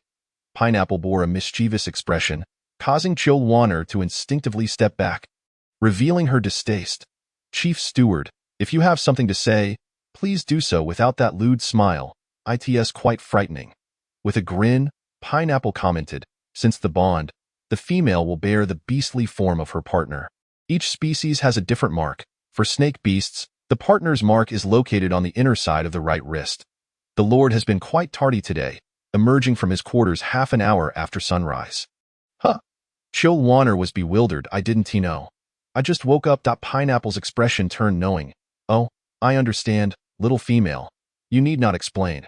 May I see the bond mark you share with the Lord?" While the bond mark was not a secretive matter, Pineapple's lewd demeanor compelled Chilwanner to step back once more, covering her wrist as she replied, Chief Steward, might you adjust your expression? Also, nothing happened between us last night. This left Pineapple in a state of disbelief. Impossible! Could it be that the Lord? As Pineapple's expression shifted from shock to suspicion, Chill Warner could almost anticipate his thoughts and hurriedly interjected, "We didn't do anything. I merely got drunk and slept on his bed." With that, she noticed Pineapple's expression turn peculiar, leaving her momentarily perplexed. "Why do you look at me like that?" Pineapple hesitated before asking, "Little female, did you not check yourself in the mirror after getting up?" Chill Warner paused, a troubling thought flooding her mind. Pineapple produced a mirror from seemingly nowhere and held it before her. The reflection revealed her exquisite face. Her scarlet waves of hair were tousled across her shoulders, her features strikingly defined, and her eyes sparkling with clarity. However, deep crimson marks blossomed across her fair skin like red plum blossoms, standing out starkly. The kiss marks trailed from her neck to her shoulder and collarbone, disappearing into her neckline, leaving much to the imagination. Unfortunately, her thin garment offered little coverage, and after searching for a while, Chill Warner realized that her hair was the only thing that might provide some modesty. Seeing her flustered state, Pineapple spoke with the wisdom of experience. "Little female, there's no need to be shy. I too have a partner. It's not about whether you have a partner or not." Chill Warner managed a wry smile. Just having so many kiss marks visible to others is utterly mortifying. I could just vanish into the ground right now. It's all that dog of a man's fault." Pineapple remarked, "The Lord left marks on you.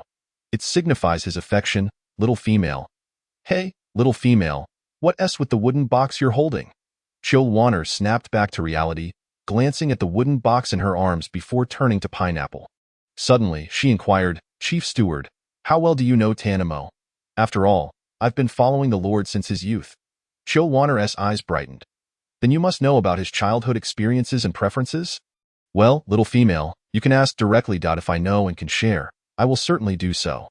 Instead of showing Pineapple the rabbit doll, Chill Warner asked, "What do you think Tanamo would like?" Pineapple pondered for a moment before replying, "I truly don't know. The Lord has never mentioned his preferences. The only thing I can confirm is that he favors wearing dark clothing. If one were to count, perhaps drinking could be considered a preference." Chill Warner felt a twinge of disappointment. "All right then, Pineapple." The petite female mused, "The past of the sovereign is scarcely different from the rumors. It may even be more sorrowful, if you wish to understand. You might inquire directly." "Would he tell me?" Chill Warner felt uncertain. At a glance, Tanamo exuded an air of tenacity. The scars of his childhood were not easily revealed. Pineapple, with unwavering conviction, replied, "Others may not, but if it is you, the sovereign will surely speak." "I see." Chill Warner sighed in relief, then asked, "By the way, are you not busy? What brings you here?" Pineapple slapped her forehead and said, "The sovereign is concerned you might struggle to adjust your sleep. So he specifically sent me to check if there are any areas needing improvement upon your awakening." A warmth spread through Chill Warner's heart, easing the heaviness of her earlier thoughts. She surveyed her surroundings, ultimately resting her gaze on the bed. Everything else was inconsequential, but this bed was rather hard. Indeed, it was exceedingly rigid. She wondered how Tanamo managed to sleep on it. Pineapple nodded. "All right, I understand. Is there anything else?" "No." Chill Warner shook her head. "Unclear." Pineapple continued, "The newly appointed Lord of the Sky City possesses a rather peculiar and difficult temperament, intent on profiting from this exchange of goods. The sovereign has been quite troubled these past few days." Upon saying this, as if fearing Chill Warner might worry, she added, "However, the sovereign mentioned, little female, if you desire, you may go directly to the council hall to find him. Isn't he busy? Wouldn't I be interrupting him?" Chill Warner truly wished to go but felt apprehensive. Oh dear, the motivation behind a male beast's efforts is to provide a better life for his female. Your visit would surely bring him joy. "Very well, I understand." Chill Warner glanced at the wooden box in her arms, her mind forming a nascent idea. Some matters must be confirmed directly with the person involved. Chapter 26.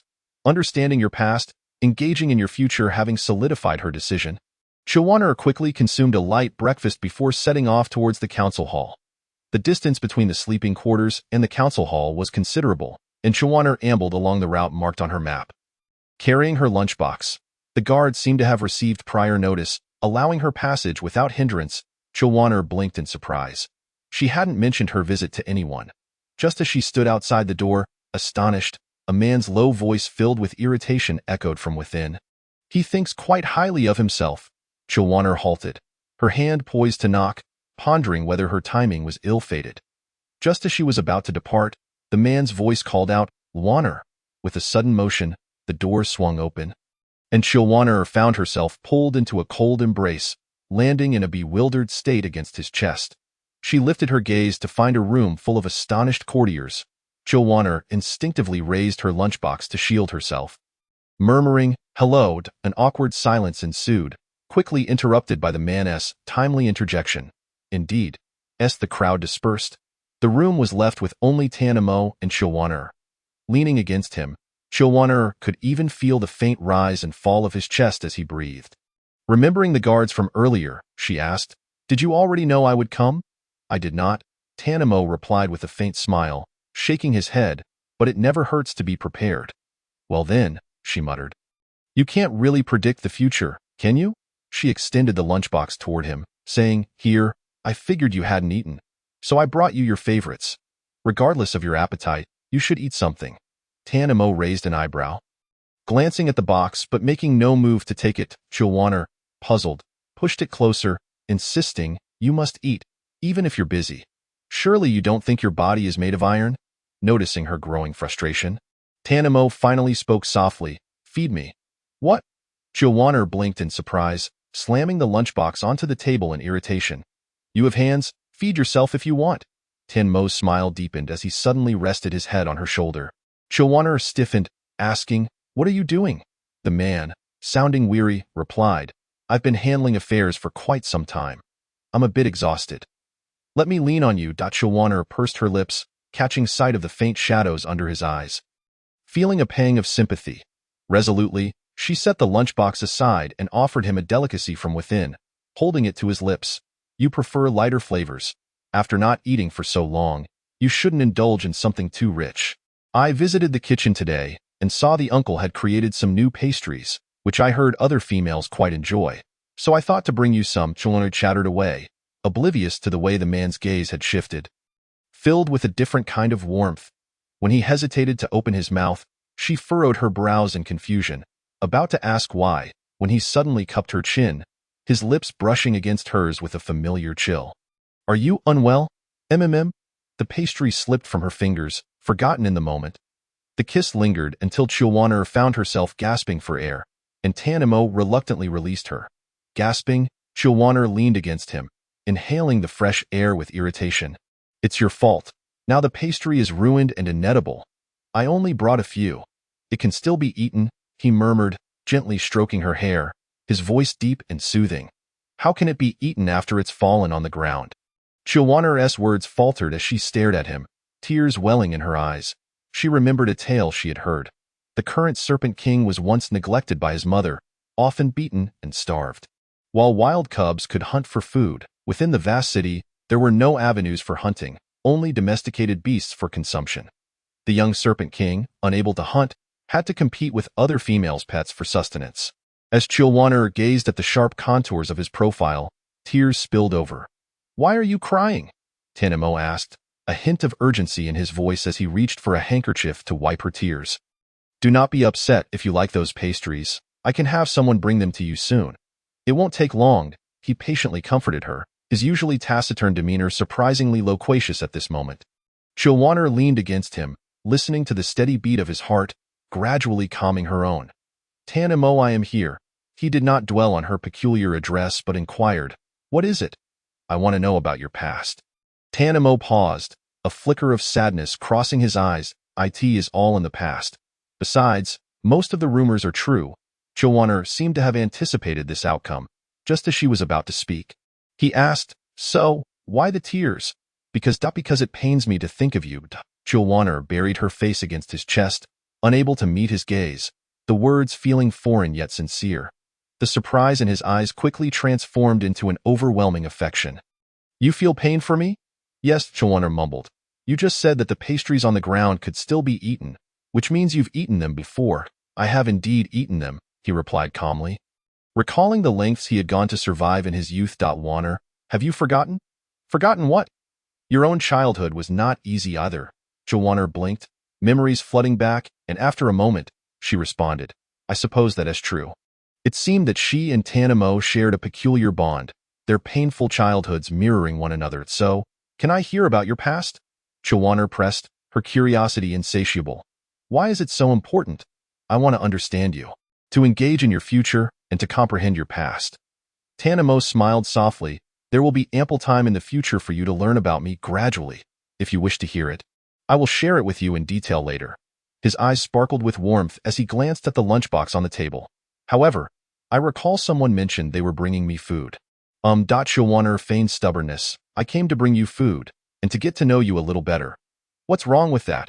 Very well, he conceded. Joanna, emboldened, added, besides, if you didn't eat, whose fault is that? It's still your fault. Just as I was about to feed you, you, As her voice rose again, Tanamo employed the same tactic once more. Chapter 27. Raising a pet. Tanamo once again utilized his familiar strategy, leaving Joanna utterly defenseless against his advances, surrendering herself to his whims.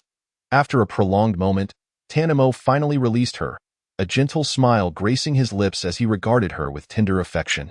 Are you still going to speak? With a sulky expression, Joanna shot him a glance before shaking her head. No more? The rascal. Tanamo stifled a chuckle. I want to tease you further.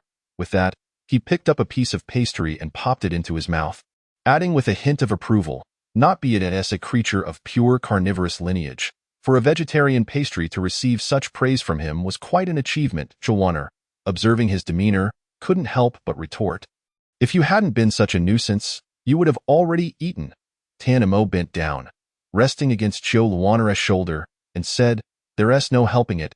You're in my embrace. I simply cannot resist. Joanna choked slightly. You seem to have changed. The man's eyes flickered as he asked, Changed in what way? It's a feeling, Joanna pondered, stroking her chin. It feels like you're not as domineering as you were at the beginning. In the past, Tanamo exuded an overwhelming presence, and while he still commanded respect in front of others, he appeared somewhat different when it came to Joanna. Sensing the weight on her shoulder, Joanna suddenly had an epiphany, exclaiming, I understand now. You never used to act spoiled with me. What are you saying? Tanamo struggled to articulate the words through clenched teeth. Luoi had informed him that the mightiest beasts often display a modicum of vulnerability before their partners. Tanamo could accept showing weakness, but he could never accept acting spoiled. That was behavior befitting a delicate female. With a firm grip on Joanna's cheek, he gritted his teeth and declared, I am not acting spoiled. Joanna blinked innocently, as if she understood completely, and said, Oh Tanamo, I get your meaning. I understand. You're not acting spoiled. What do you know? Tanamo felt an overwhelming sense of helplessness and pain, akin to lifting a stone only to crush his own foot, especially with the instigator wearing an expression of I know everything. Clearly, he was digging a deeper hole. Tanamo's chest heaved a few times. After a brief but intense internal struggle, he decided to abandon the topic. All right, you should eat too. If fearing Joanna would say something astonishing again, Tanamo spoke while shoving a pastry from the meal box into her mouth. Chewing on the pastry, Joanna mumbled indistinctly, Tanamo, do you like cute things? Why do you ask that? After swallowing, Joanna continued, that bunny plushie, although you haven't used it in a long time. It's been well preserved and is still placed beside your bed. So, you must cherish it or perhaps like it a lot. Joanna gazed into the man's golden vertical pupils, trying to discern the answer within. Cherish is true, Tanamo replied in a flat tone, as though discussing the weather. After all, it had been his first and only companion during childhood. Like was a different matter entirely. Why not? Joanna asked. Puzzled, Tanamo replied with a wry smile, such cute trinkets are only favored by females. Then what do you like, Tanamo? Joanna's eyes sparkled as she looked at him. I like you. The sudden confession left Joanna flustered, her cheeks flushing crimson. Avoiding his gaze, she stammered, Why are you saying this all of a sudden? Tanamo, perplexed, merely found her shy demeanor endearing. You asked me first. I asked if you had anything you liked, not a person. Perhaps he had something in his youth, but it had long been forgotten through the years. After a moment's thought, Joanna inquired. Then Tanamo, Do you want to keep a pet? Pets are considered a balm for the soul in modern times. Perhaps Tanamo could find joy in caring for one. Tanamo assumed Chillwater wanted a pet out of loneliness and replied, "Anything fine. What do you want?" "A rabbit." Noticing her fondness for the bunny plushie, he added, "But no rabbits. It would be cruel to keep rabbits in a snake's den." Chillwater said, "Tanamo, do you know there's a little black snake in the garden?" Seeing Chillwater's eager expression, Tanamo felt an ominous premonition rising within him. "Never." Chillwater puffed out her cheeks and continued, "When I sneaked in one night, I encountered a little black snake.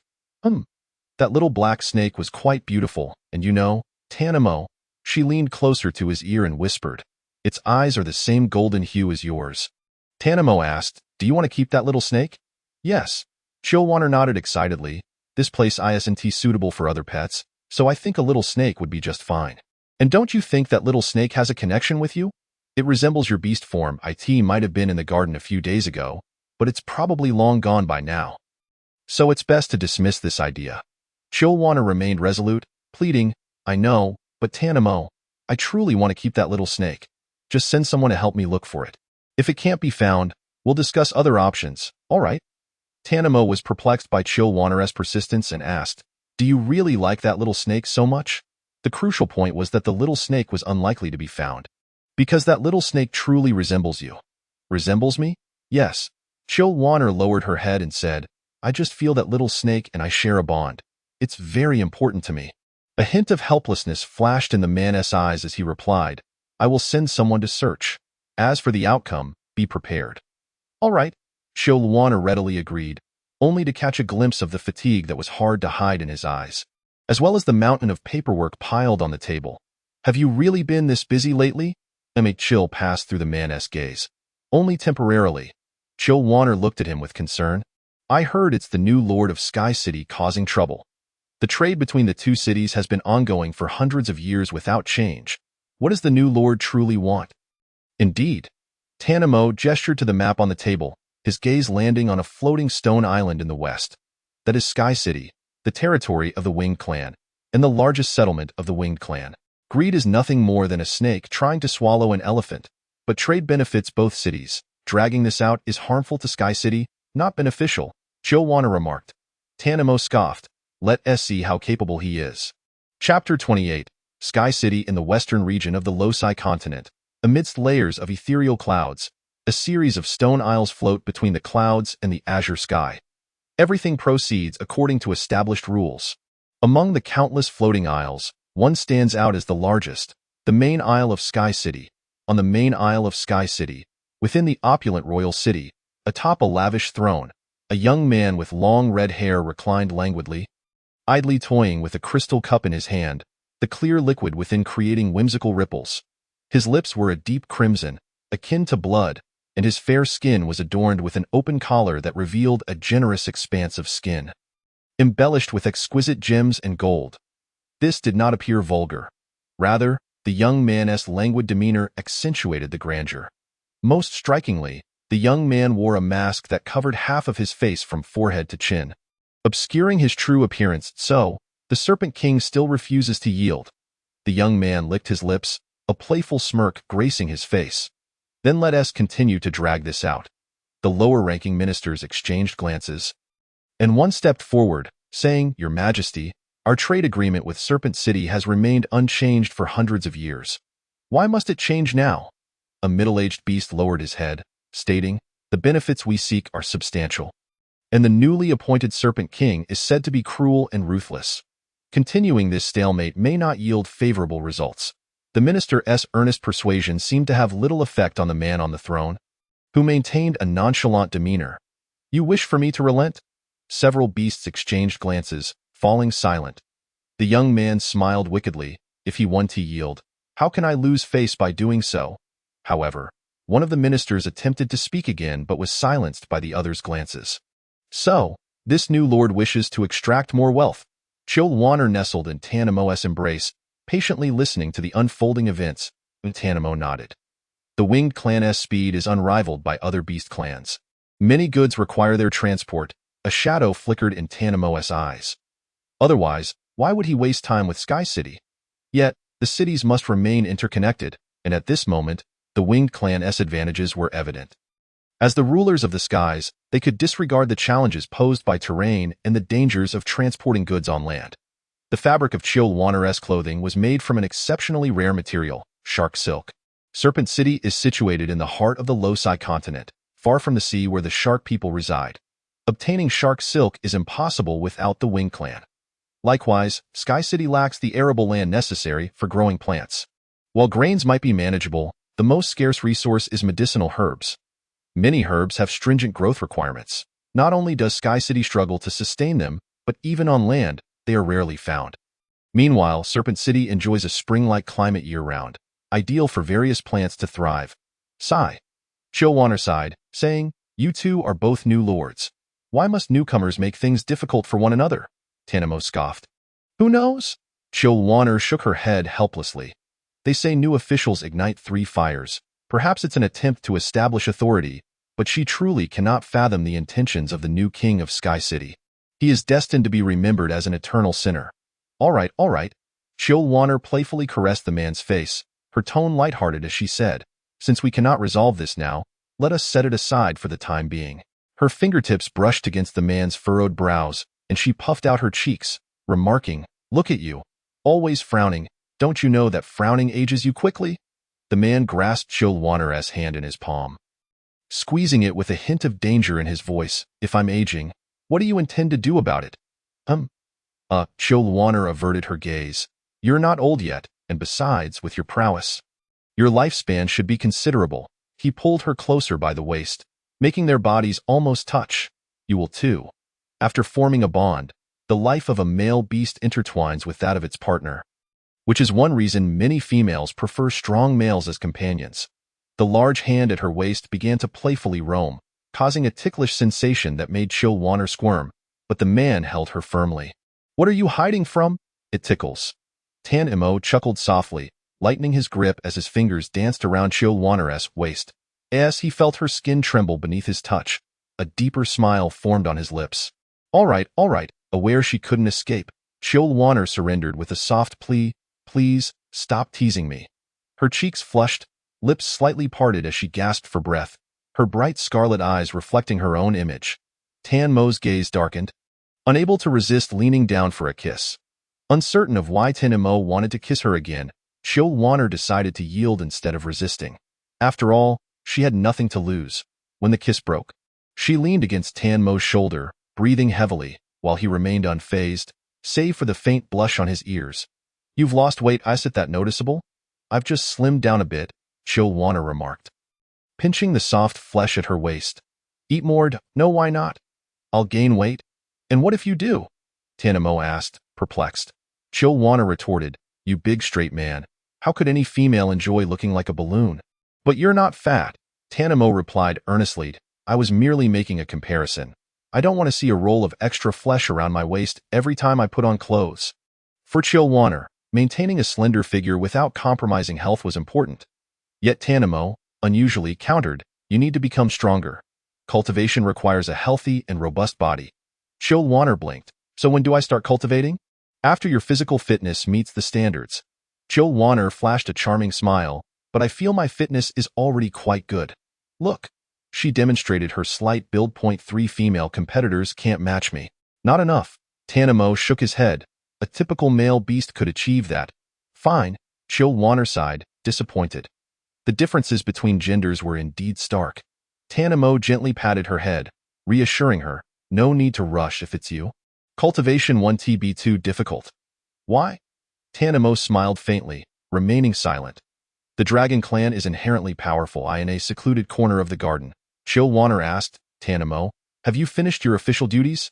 Is it appropriate for you to be here with me?" "No rush."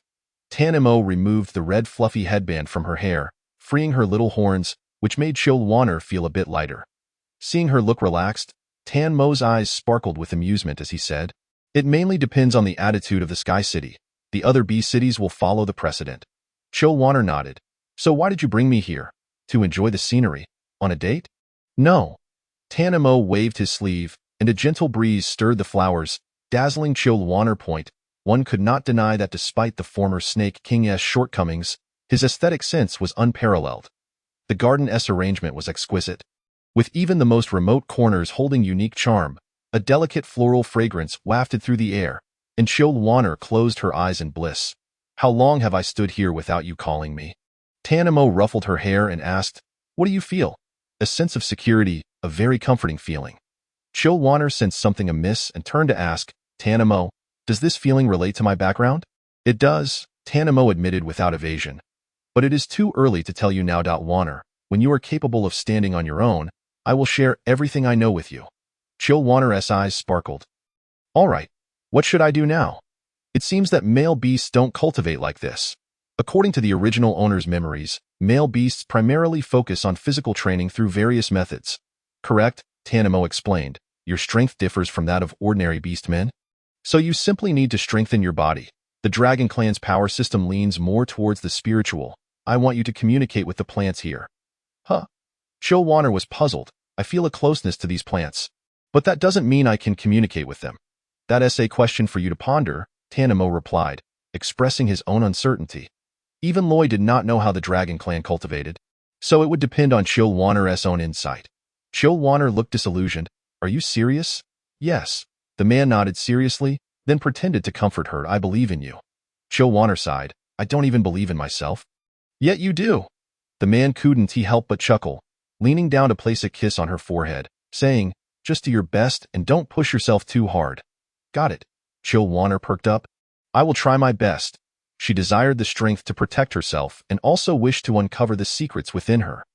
Tanamo stepped back, leaving Chilwanner alone amidst the dense foliage. On a sunny afternoon, vibrant flowers basked in the sunlight, flourishing freely. Surrounded by fluttering butterflies, Chilwanner felt as if she could sense the pulse of life beating vigorously around her.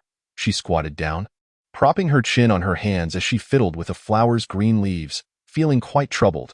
Despite her efforts, she was utterly lost, without a clear direction. Oh, little flower, you can't speak. How am I supposed to communicate with you? Chilwanner muttered to the flower. I asked that the reason you asked me. Tanamo observed from a distance when a melodious male voice cut through the air, carrying a subtle hint of amusement. Tanamo gazed at Chilwanner, his eyes flickering. What's the matter? Loy smiled slightly, saying, Imo, do you no longer trust me? Not at all. Then what is it?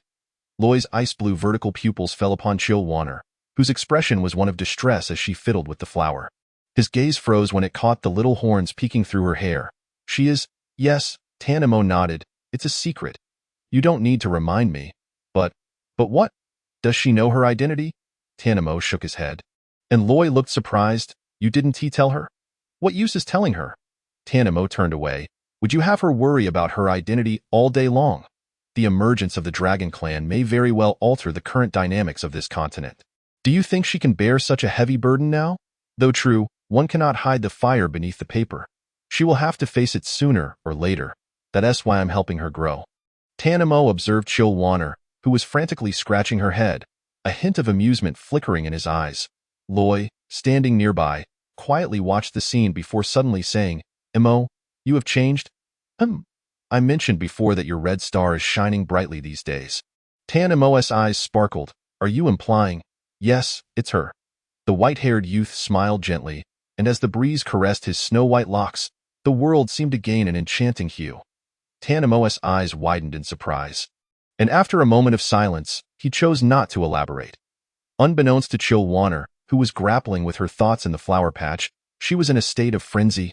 I just had a feeling a moment ago. Why can't I find it now? Chilwanner tugged at her hair in frustration. Just moments before, while caressing the flower's leaves, she had sensed a subtle connection akin to the one she experienced when she first arrived in the Loxy continent.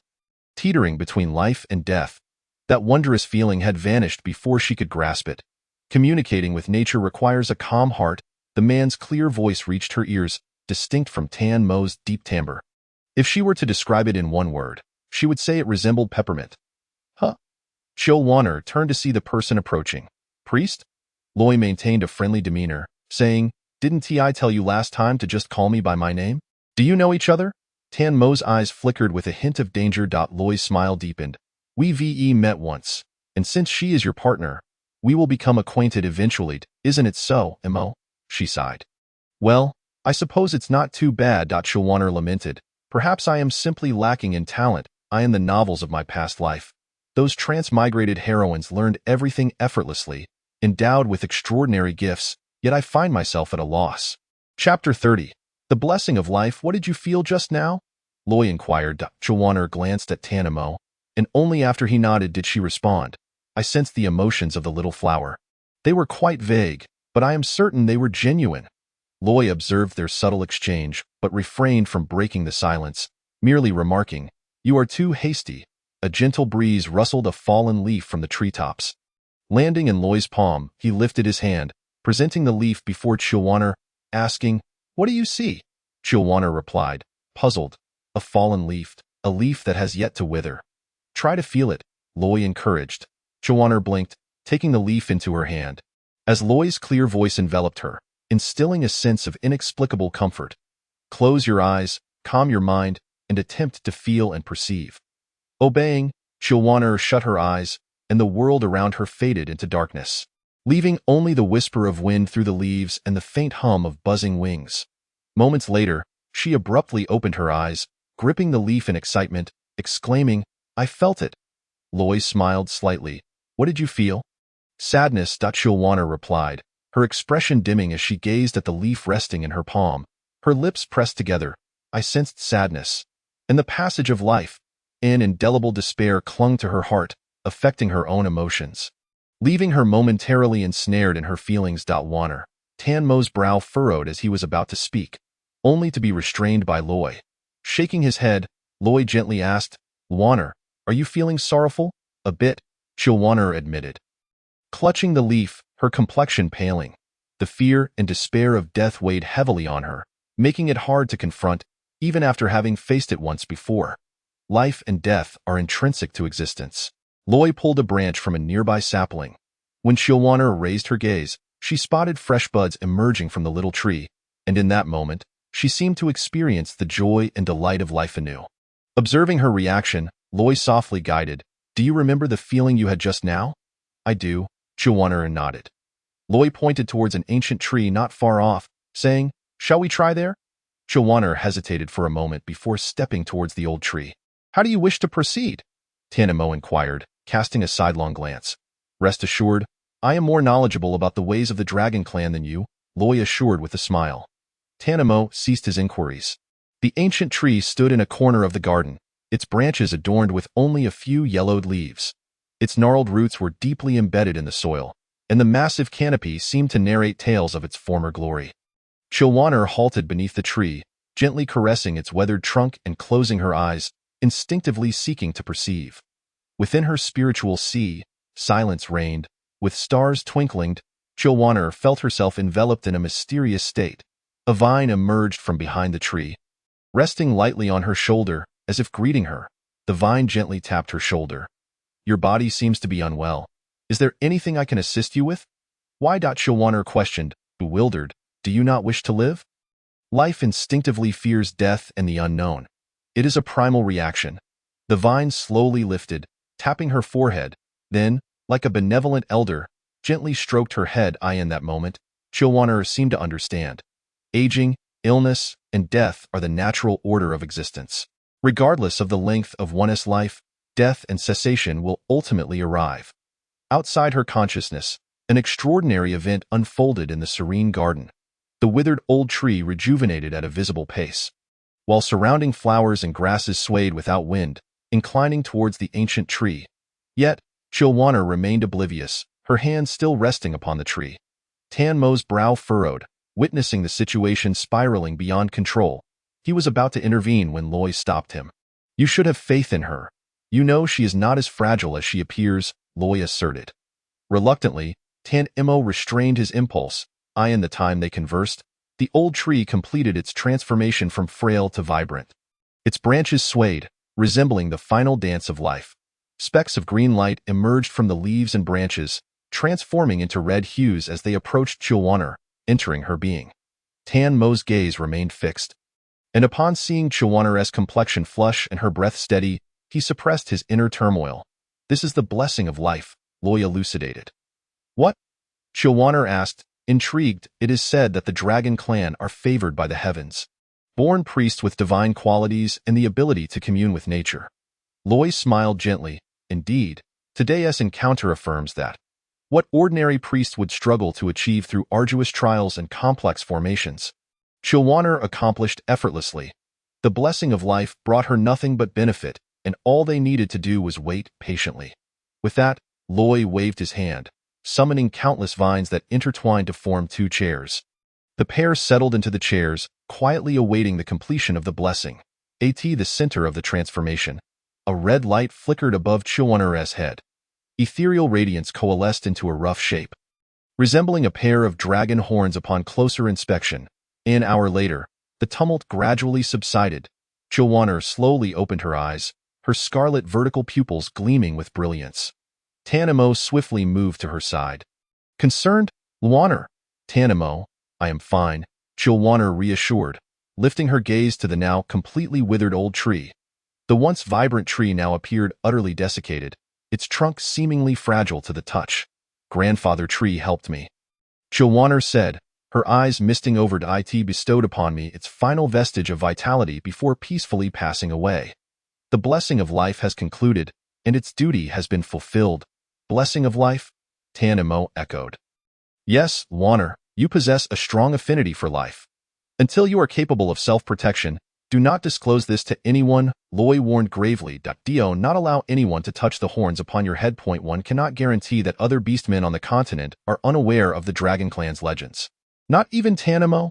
Chilwaner inquired, touching the dragon horns atop her head, glancing at the man beside her. Chapter 31. The aloof flower, not even Tanamo? Chilwaner posed the soul-searching question, momentarily stumping both men. Loy smirked. That is beyond my jurisdiction. My little disciple still requires me. I must take my leave. With that, the young man's snow-white figure transformed into a flurry of falling snowflakes, vanishing without a trace, leaving behind a composed Tanamo and a stunned Chilwaner. Are priests truly this formidable? Chilwaner marveled, wide-eyed. Such scenes had only ever been witnessed in television dramas before. Tanamo ruffled Chilwaner's hair.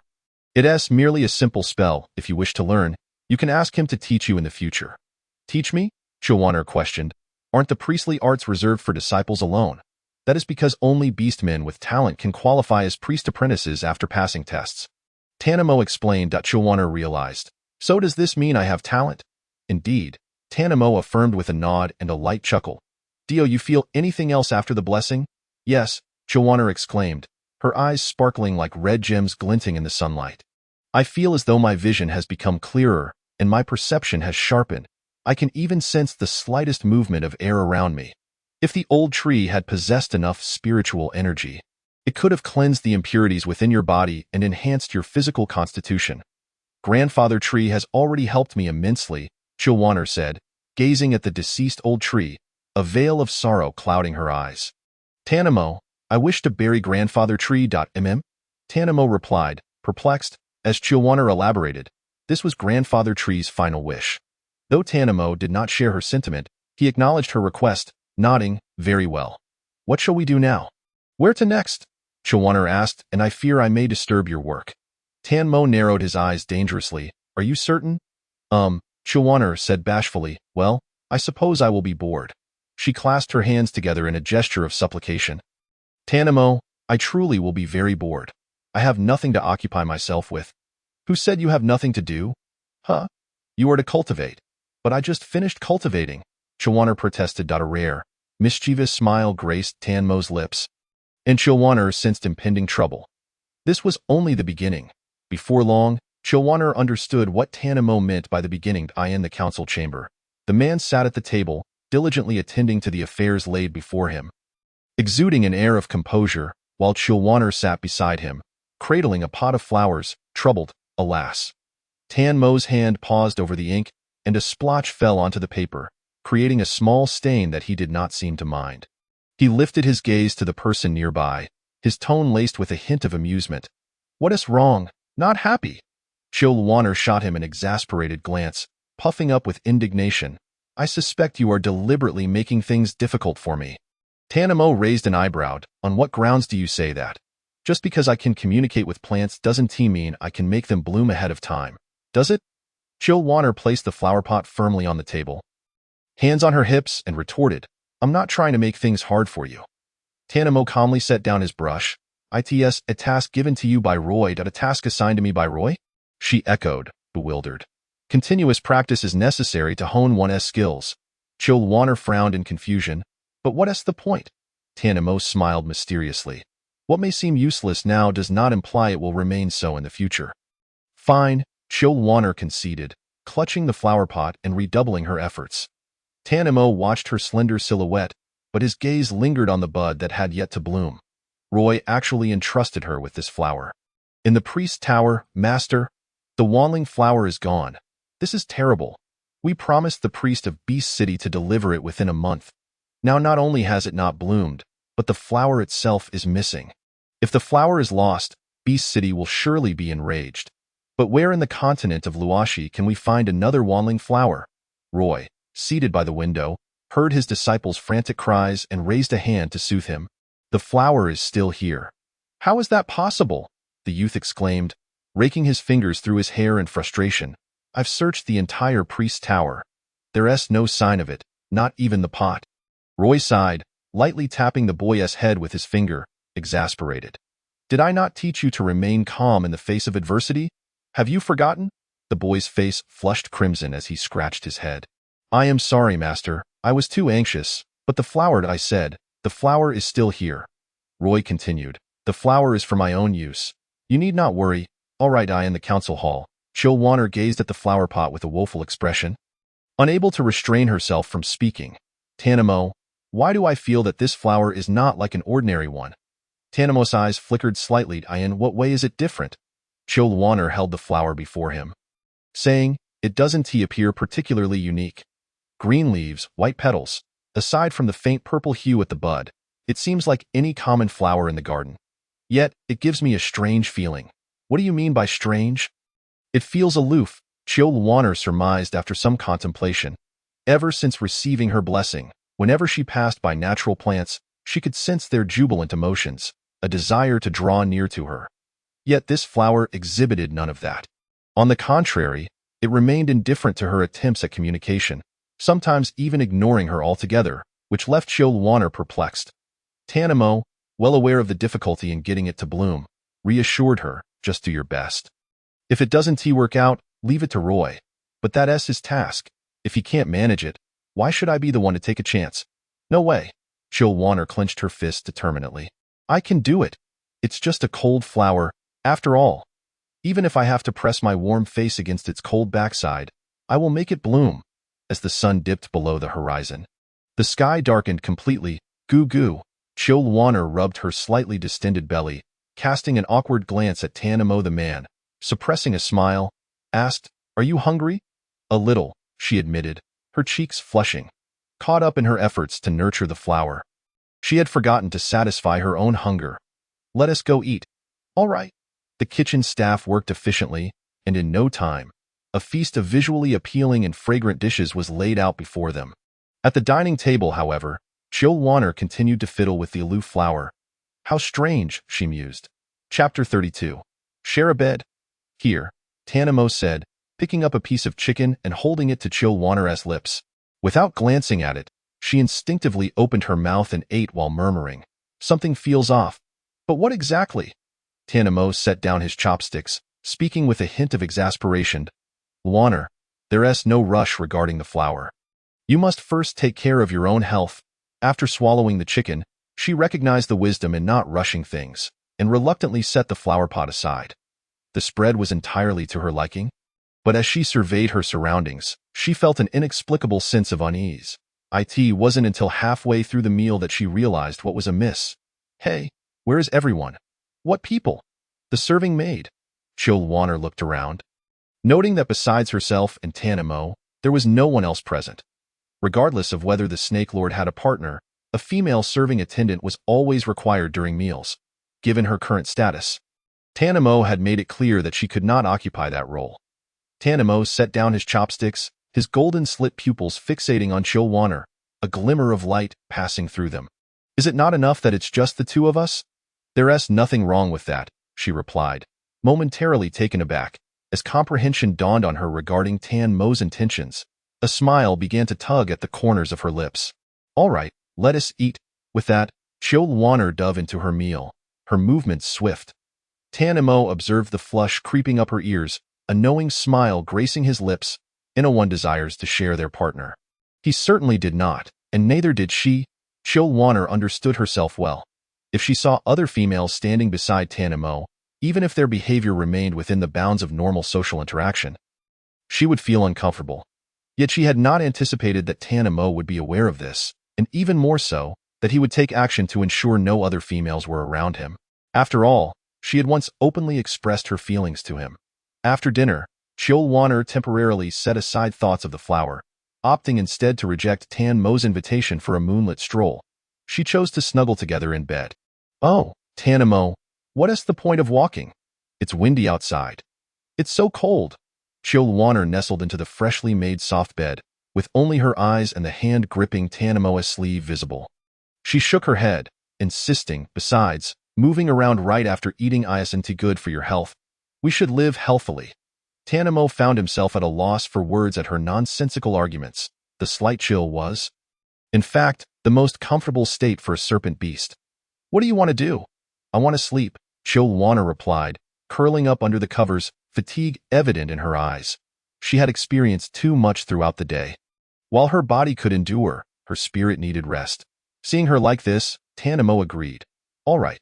He then turned to leave, prompting Chiu Wanner to ask, where are you going? Tan Mo sat on the edge of the bed, ruffling her hair, and replied helplessly, to sleep elsewhere. Why?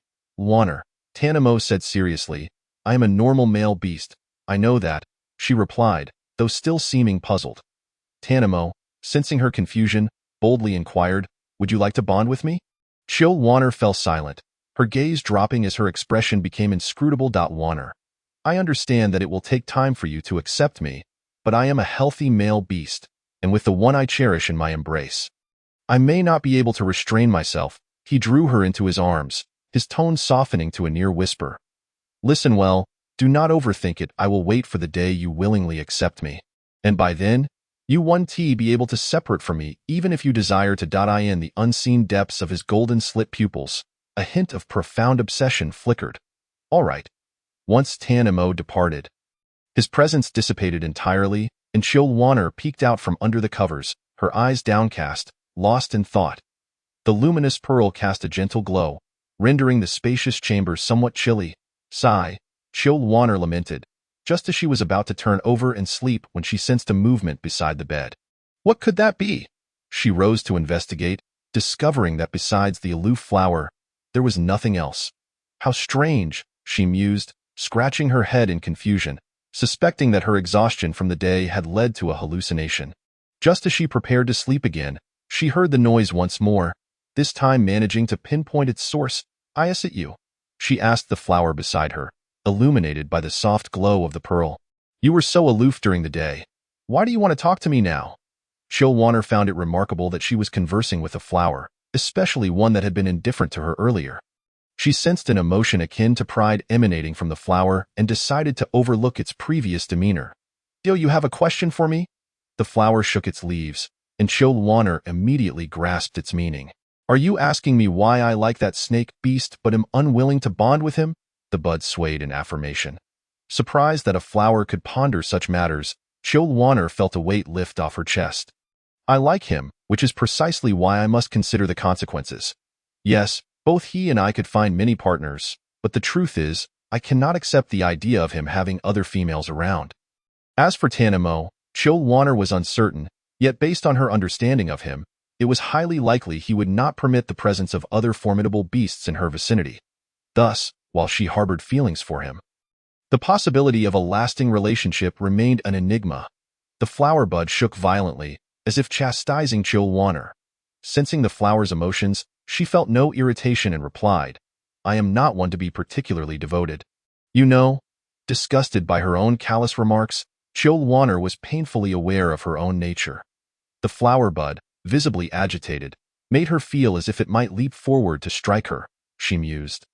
How many individuals in this world can remain steadfast? I am merely being candid." After saying this, she glanced at the flower bud and continued, "Speaking of which, I have wasted my breath telling you so much. Yet you, a mere bud, cannot comprehend my words." A dull thud emanated from beside the bed, and upon rising to investigate, Chilwanner discovered the flower bud was ramming its head against the bed. Fearing that the flower might inadvertently jeopardize her mission, she quickly exclaimed, "Hey, hey, hey, stop that. Can we call it even?" With a mix of coaxing and deception, Chilwanner finally managed to calm the flower bud. Patting her chest in relief as she pondered, "You are truly unlike other little flowers. What kind of flower are you, anyway?" Chapter 33. The Prince of Beast City. "You are truly unlike other little flowers. What kind of flower are you?" Chilwanner casually inquired. Earlier, when she had asked Tanamo, he had merely teased her without providing any substantial information, only advising her to avoid feeling pressured. The little flower bud paused, falling silent, which piqued Chilwanner's interest as she playfully poked it with her fingertip. "Now, stop pretending to be lifeless. I know you can hear me." The flower bud turned its head away, unwilling to acknowledge her. Amused by the childishness of the flower, Chilwanner contemplated, "Surely, you do not wish to remain this way forever. Every flower yearns to blossom beautifully, and you are no exception, right?" She lowered her voice, speaking softly while keenly attuning herself to the fluctuations in the flower bud's emotions. Sure enough, a flicker of longing emerged, which Chilwanner perceptively detected. She continued to entice, "You wish to bloom, and I desire to see you bloom. Are our goals not aligned?" The flower bud swayed slightly, clearly swayed by Chilwanner's words. Observing this, a glimmer of triumph crossed her eyes, and her scarlet vertical pupils sparkled with an unusual light. "Since our objectives align, why not share with me the reason you cannot bloom? I may be able to assist you." The flower bud trembled slightly, and a sudden thought crossed Chilwanner's mind. "Insufficient nutrients. Are you implying that you lack nutrients?" The flower bud nodded. Chilwanner, perplexed, responded, "But I have inspected the soil you are growing in. It is the finest nutrient-rich soil specially prepared for spiritual herbs in Yusha City. How can it be lacking in nutrients?" The flower bud shook in protest, and Chilwanner tentatively suggested, "Are you saying you lack spiritual energy? Is the energy here insufficient for you to bloom?" Upon confirming the cause, Chilwanner felt even more troubled. "How can there be enough spiritual energy for you to bloom?" The flower bud pointed its leaves at Chilwanner, and she understood its meaning. "Are you suggesting my blood?" She recoiled slightly. "Is there truly no other way?" She feared the pain. The flower bud indicated there was no alternative. "Fine. Early death leads to early rebirth." Gritting her teeth, Chilwanner seized a nearby fruit knife and swiftly made a decisive cut into her palm. "Ah!" She winced in pain, yet she placed her hand above the flower bud, allowing the blood to flow directly onto it. The vibrant red liquid vanished upon contact with the pristine flower bud, as if it were absorbed. Observing this, Chilwanner felt a pang of dread. "How much blood do you require?" The flower bud exuded an intense sense of yearning. "Not enough. Far from enough." As the blood continued to flow, Chilwanner felt her eyelids grow heavy, her vision blurring. Glancing at the flower bud still greedily consuming her blood, she realized she had fallen into a trap, and when she attempted to withdraw her hand, she found herself unable to move, ensnared by an invisible force. "Do not let me catch you," she declared defiantly just before losing consciousness. If it did not leave her hair intact, she would no longer bear the surname Chio. On the grand bed, a crimson light flickered. Once it subsided, the young girl's figure had vanished. The following morning, as dawn broke, there was a commotion beneath the priest's tower. "Is Yusha City truly capable?" A youthful voice blared defiantly. "You promised that the wanling flower would bloom. It has been ages, yet there has been no sign of progress." Beneath the tower, a brash young man continued to shout. With a thud, Tanamo set down his wine cup, his expression rife with impatience. Luoi cast a sidelong glance at the impetuous youth below, chuckling lightly. "The young man is still naive and impetuous. Why bother to argue with him?" Tanamo lifted his eyelids, his tone curt, noisy. "Enough," Luoi stated. "I shall handle it. It is time to provide Beast City with an explanation. Shao Qi, please invite His Highness the Prince up." "Understood, Master." Shortly thereafter, the young man arrived at the tower's apex, taking a seat opposite Tanamo and Luo Yi. What is the reason for summoning me? Where is the wanling flower? The youth across from them had striking features, with deep-set eyes, thick brows, and a head of neatly cropped ebony hair, accentuated by a white headband, lending him an air of rebelliousness. Despite the imposing presence of the Snake King and the enigmatic priest, he showed no signs of trepidation, instead demanding answers. The time promised by Yusha City is fast approaching, yet we have not received even a whisper regarding the wanling flower. Shouldn't Yusha City provide an explanation? Tanamo cast a fleeting glance at the youth, then turned away, ignoring him. This only served to infuriate the young man further. Who do you think you're looking down on? The proud youth erupted in anger. But Luo Yi interjected soothingly, Your Highness, do not be vexed. The king has this disposition towards everyone, so there is no preferential treatment. The youth scoffed, understanding the implication in Luo Yi's words. With a huff, he fell silent. Luo Yi cleared his throat and explained, The wanling flower is currently not in my possession. What? The young man's face flushed with urgency. As a priest, he understood the significance of the wanling flower and could not believe it was placed in someone else's hands. Upon saying this, he sprang to his feet, only to find himself unable to move. Looking down, he discovered his legs encased in a thick layer of ice. The silent man rose from his seat, his golden vertical pupils sweeping over the youthful face before him. Despite the lack of emotion, the youth felt a shiver run down his spine. Why are you stopping me? The youth demanded, attempting to maintain his composure. Tanmo's expression remained indifferent. You cannot go. This is a notification, not a discussion. The young man's face reddened with indignation. What do you mean? Literally, Tanmo retorted, unwilling to elaborate. The reason Tanmo chose to remain in the priest tower was to avoid disturbing Chilwaner. Unaware of Tanmo's concerns, the youth pressed on. Is something wrong with the wanling flower? Seeing this, Luo Yi waved his hand, dispelling the ice that bound the young man's legs, disregarding Tanmo's frosty glare. The wanling flower is unharmed. If you wish to see it, you may follow me. Luo Yi, Tanmo's voice was cold enough to freeze. Chilwaner will not be upset. Before long, the three stood at the entrance of the sleeping quarters. The guards bowed respectfully, Your Majesty, esteemed priest, and this esteemed. Luo Yi interjected, This is His Highness the Prince of Beast City, Elisu. The guards promptly responded, We pay our respects to His Highness, and no need for formality. Li Su said, standing with an air of nonchalance, glancing at Luo Yi, as the priest of Yusha City, Are we not here to find the wanling flower? But this is clearly the sleeping quarters. Do not be anxious, Your Highness. The wanling flower resides here. Chapter 34. The apparently simple young man as the great doors of the sleeping quarters creaked open. The scene within became immediately apparent. Tanamo, with a stern expression, stepped inside and instantly sensed something amiss. Wanner. The air was thick with Chilwaner's lingering presence, yet she was nowhere to be found. The faint scent of blood heightened Tanmo's alarm. Simultaneously, Li Su exclaimed, The wanling flower. At the bedside, a pure white flower had quietly bloomed. Its petals were pristine, yet they shimmered with a subtle violet hue in the light, creating a breathtaking sight. Wanner.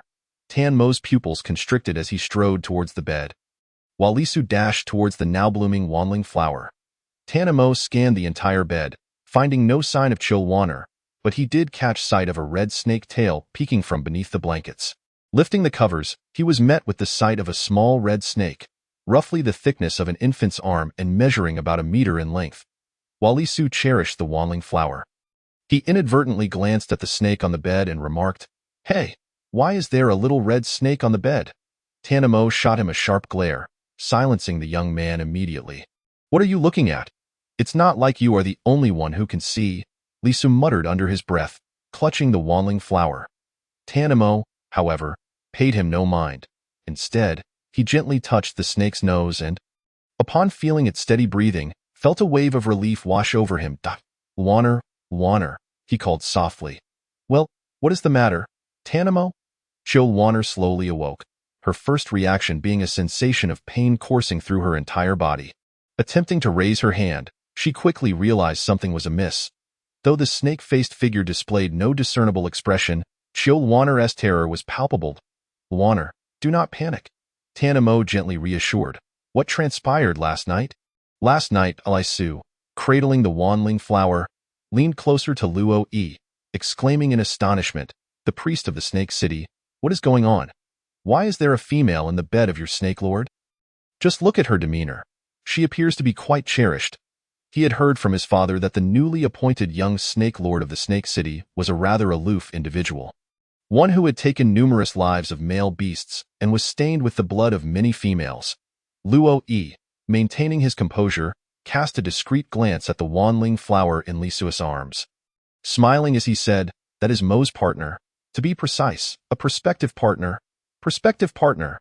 The young man's impetuous nature got the better of him, and his voice inadvertently echoed throughout the chamber. Then, Chil Wanner's voice faltered as she noticed the presence of an unfamiliar figure in the room.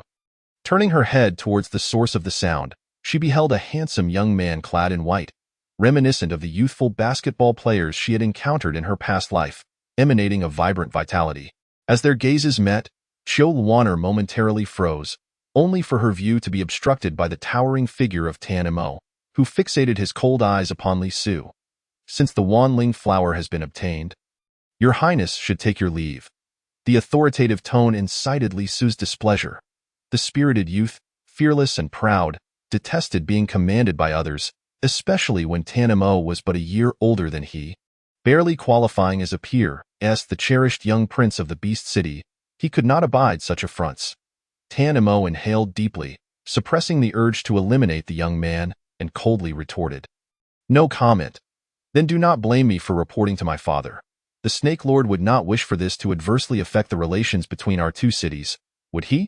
Threatening me, are you?" Lisa grinned, revealing a flawless set of white teeth.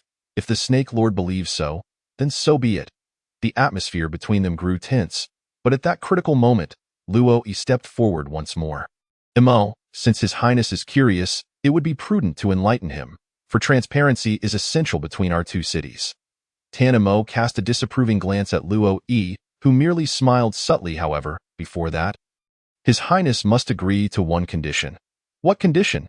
"Your Highness is required to vow before the beast god that you shall not disclose what you have seen or heard today to anyone."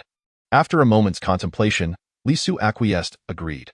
Following the brief swearing of the oath, a brilliant golden light descended from the heavens and settled upon Li Su's brow. The young man looked at the others. "May I speak now?" Luo Yi glanced at Chil Wanner, who hesitated, prompting Tan Mo to nod sternly. Thus, Chil Wanner recounted the events of the previous night in full. "You mean to say that the wanling flower has yet to bloom due to insufficient spiritual energy, and that you used blood to nourish it into flowering?"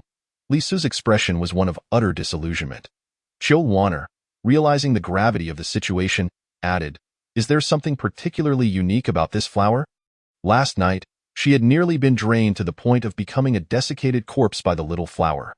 Its petals were said to have the power to revive the dead, a blessing from the beast god. Is it truly that remarkable?" Chil Wanner marveled, and as if in response to their words, the wanling flower swayed proudly, eliciting a mix of admiration and irritation from her. "How did you come to know how to make the wanling flower bloom?"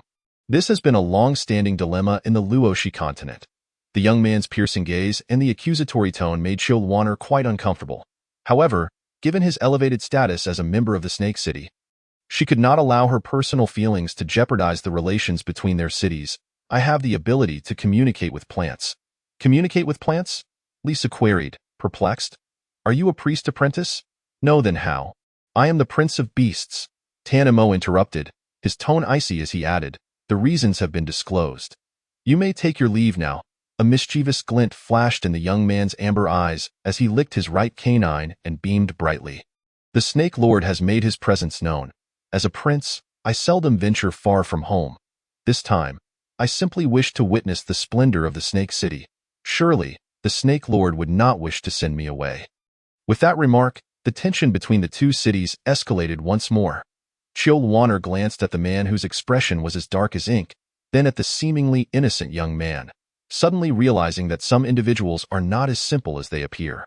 A youth raised in the royal court, despite his naivety, could hardly be as innocent as he seemed. "Tan Mo," Chil Wanner said, playfully wrapping her tail around the man's fingers, "if he wishes to stay, let him stay." The man furrowed his brow, evidently displeased, but Chil Wanner continued, "At worst, I can just avoid him. It was painfully obvious what the young man's intentions were, to uncover the secrets she harbored. If she could not confront him, could she not simply evade him? Chapter 35.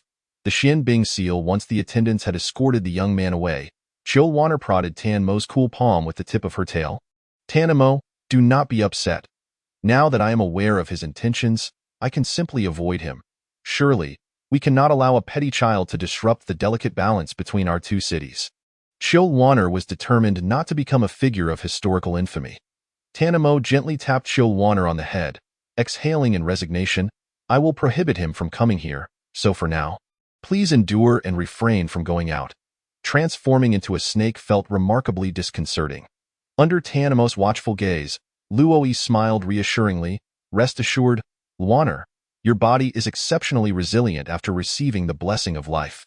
This incident will leave no lasting effects. Tan Mo's expression softened slightly, though he still bore a frown. Tan Mo, why do you still seem unhappy? Chill Wanner inquired, puzzled. He is angry with me. Eh? Chill Wanner was baffled. But Luoyi interjected, Wanner, I owe you an apology. Why apologize? I entrusted you with the Wanling flower without your knowledge, nearly leading to an unfortunate incident. Luoyi lowered his gaze, standing quietly like a child caught in wrongdoing. Despite being the revered high priest, Chill Wanner sensed that he might shatter at any moment, hastily saying, Oh, it's quite all right. If you need help next time, just let me know. Given that Luoyi was a good friend of Tan Mo and had shown sincere remorse, it was important to offer him an avenue of redemption. Chill Wanner found no fault in the situation, but Tan Mo was not pleased, scoffing. Is that all? Luoyi smiled tightly. Lady Wanner is magnanimous and chooses not to hold a grudge against me. She may choose not to, but I certainly will. Luoyi, what do you intend to do? The Xian Bing seal. Tan Mo calmly uttered the name, and Chill Wanner could distinctly observe Luoyi's expression stiffen. Curiosity piqued. She had never seen Luoyi display such emotion before. You want to give it to Wanner? Luoyi asked incredulously, but the man simply nodded. Luoyi inhaled deeply, declaring, the Xian Bing seal is crafted from my scales. Are you certain you want to bestow it upon Wanner? A possessive madman would never allow his partner to be tainted by the scent of another beast, even if that beast were his closest friend. Absolutely. Luoyi took a deep breath, stating, the Xian Bing seal is in the priest tower. I will have Shaoqi deliver it in due course. As his words faded, Luoyi transformed into a gust of wind and snow, vanishing, leaving Chill Wanner in bewilderment. Tugging at the man's fingers with her tail, she asked, Tan Mo, what is the Xian Bing seal? A treasure, Tan Mo replied, lifting Chill Wanner into his embrace. Do you not wish to explore the world beyond the Snake City? She did, but if she were to truly bond with Tan Mo, that dream would likely remain just that, a dream. Tan Mo could never forsake the Snake City, and if she were to gain the ability to leave, she would have far too many reservations. Then so be it. Tan Mo's fingers gently twirled through Chill Wanner's hair, his eyes reflecting a depth of meaning. Chill Wanner was at a loss. And when she inquired further, the man merely smiled faintly, offering no further explanation. In the days that followed, Chill Wanner settled into a life of ease, rarely needing to lift a finger. Perhaps due to concern over Li Su's potential harassment, Tan Mo kept her closely by his side at all times. During busy moments, Chill Wanner would hide within the folds of his clothing, listening to him discuss state affairs with his ministers. While during more leisurely times, she would perch upon his shoulder, observing him as he attended to his duties or engaged in other activities. Occasionally, when boredom set in, Chill Wanner would deliberately seek to disrupt Tan Mo's work, but he always gently dissuaded her. One day, with rare leisure, Tan Mo began to paint, and bored out of her mind, Chill Wanner decided to make mischief. Dipping the tip of her tail in some ink, she plotted her antics. Tan Mo, sensing Chill Wanner's intentions, suddenly remarked just as she was about to act, Are you planning to cause trouble again? Huh. Startled, Chill Wanner stiffened, her body hanging precariously from Tan Mo's shoulder. And before she could regain her balance, she began to tumble downwards. Fortunately, Tan Mo reacted swiftly, catching her just as she was about to fall. The slender body of the little snake, however, did not allow Chi Luiner to fall. Yet her head plunged straight into the ink. Splash, ugh, tui, tui, tui. Chi Luiner straightened her head, continuously spitting out ink from her mouth. Tan Mo, with a look of helplessness, brought a cup of water to her lips and instructed, "Open your mouth." After rinsing her mouth several times, Chi Luiner finally felt the strange taste dissipate slightly, lying on Tan Mo's shoulder like a lifeless serpent. "What's wrong? Aren't we going to play?" Tan Mo teased, gently squeezing the little snake's body, a faint smile dancing at the corners of his eyes. Chi Luiner replied weakly, "No more playing, I nearly exhausted myself." After all the commotion, she had almost driven herself to the brink of exhaustion. Tan Mo stroked Chi Luiner's head, a shadow of a dark glimmer flashing in his gaze. "Just wait a few more days, I know. Tan Mo, you're merely afraid that Li Su will come looking for her." These past few days, Li Su had been persistently seeking excuses to meet Chi Luiner, all of which were firmly rejected by Tan Mo with an air of authority. "Your Majesty, a disciple of the priest requests an audience." "Let him in." Yes, Chi Luiner, coiled around the man's shoulder, peered out with her small red head toward a handsome young boy with white hair who stood not too far away. The boy bowed respectfully, presenting a delicately crafted wooden box with both hands. "Your Majesty, this is the Xinbing seal." Him with a swift gesture, Tan Mo sent the wooden box soaring through the air, landing securely in his palm. Inside the velvet lining lay a necklace, quietly resting at a piece of ice blue material, the size of a thumb and resembling jade. Exuded a clean and clear aura akin to the sky, radiating a subtle chill reminiscent of cold ice. Tan Mo raised an eyebrow, quite considerate. "Making it into a necklace is much more convenient." Chi Luiner blinked her eyes in wonder. "Is this the Xinbing seal?" "Yes." Tan Mo tucked the box away and said, "Once your health is restored, you shall wear it." Chi Luiner, puzzled, inquired, "What is its purpose?" Anything that could capture the attention of Luo Yi and be personally requested by Tan Mo was undoubtedly not an ordinary item. "To keep warm." To keep warm.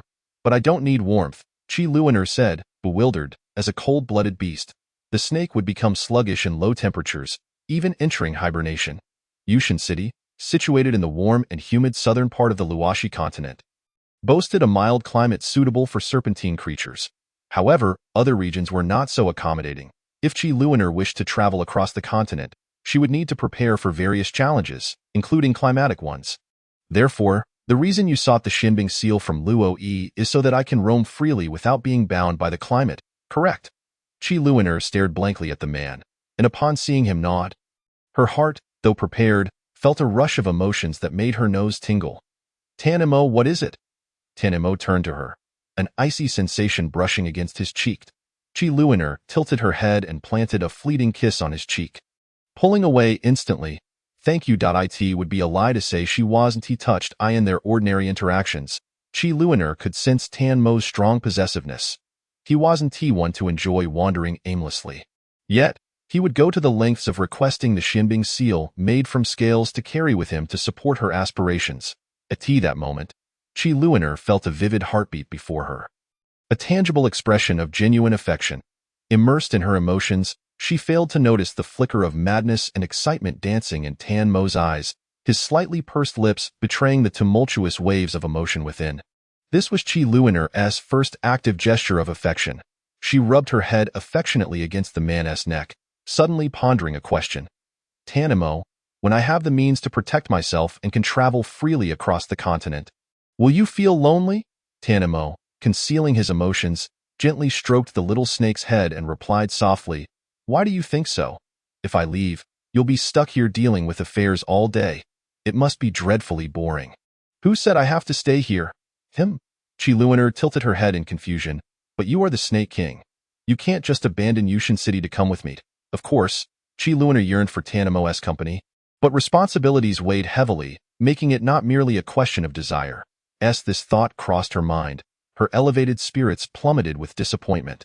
The man's perceptive nature picked up on Chi Luiner's mood shift. Though he was unaware of the reason, Tan Mo had a solution. "Why can't I?" "But Yushan City, Luiner."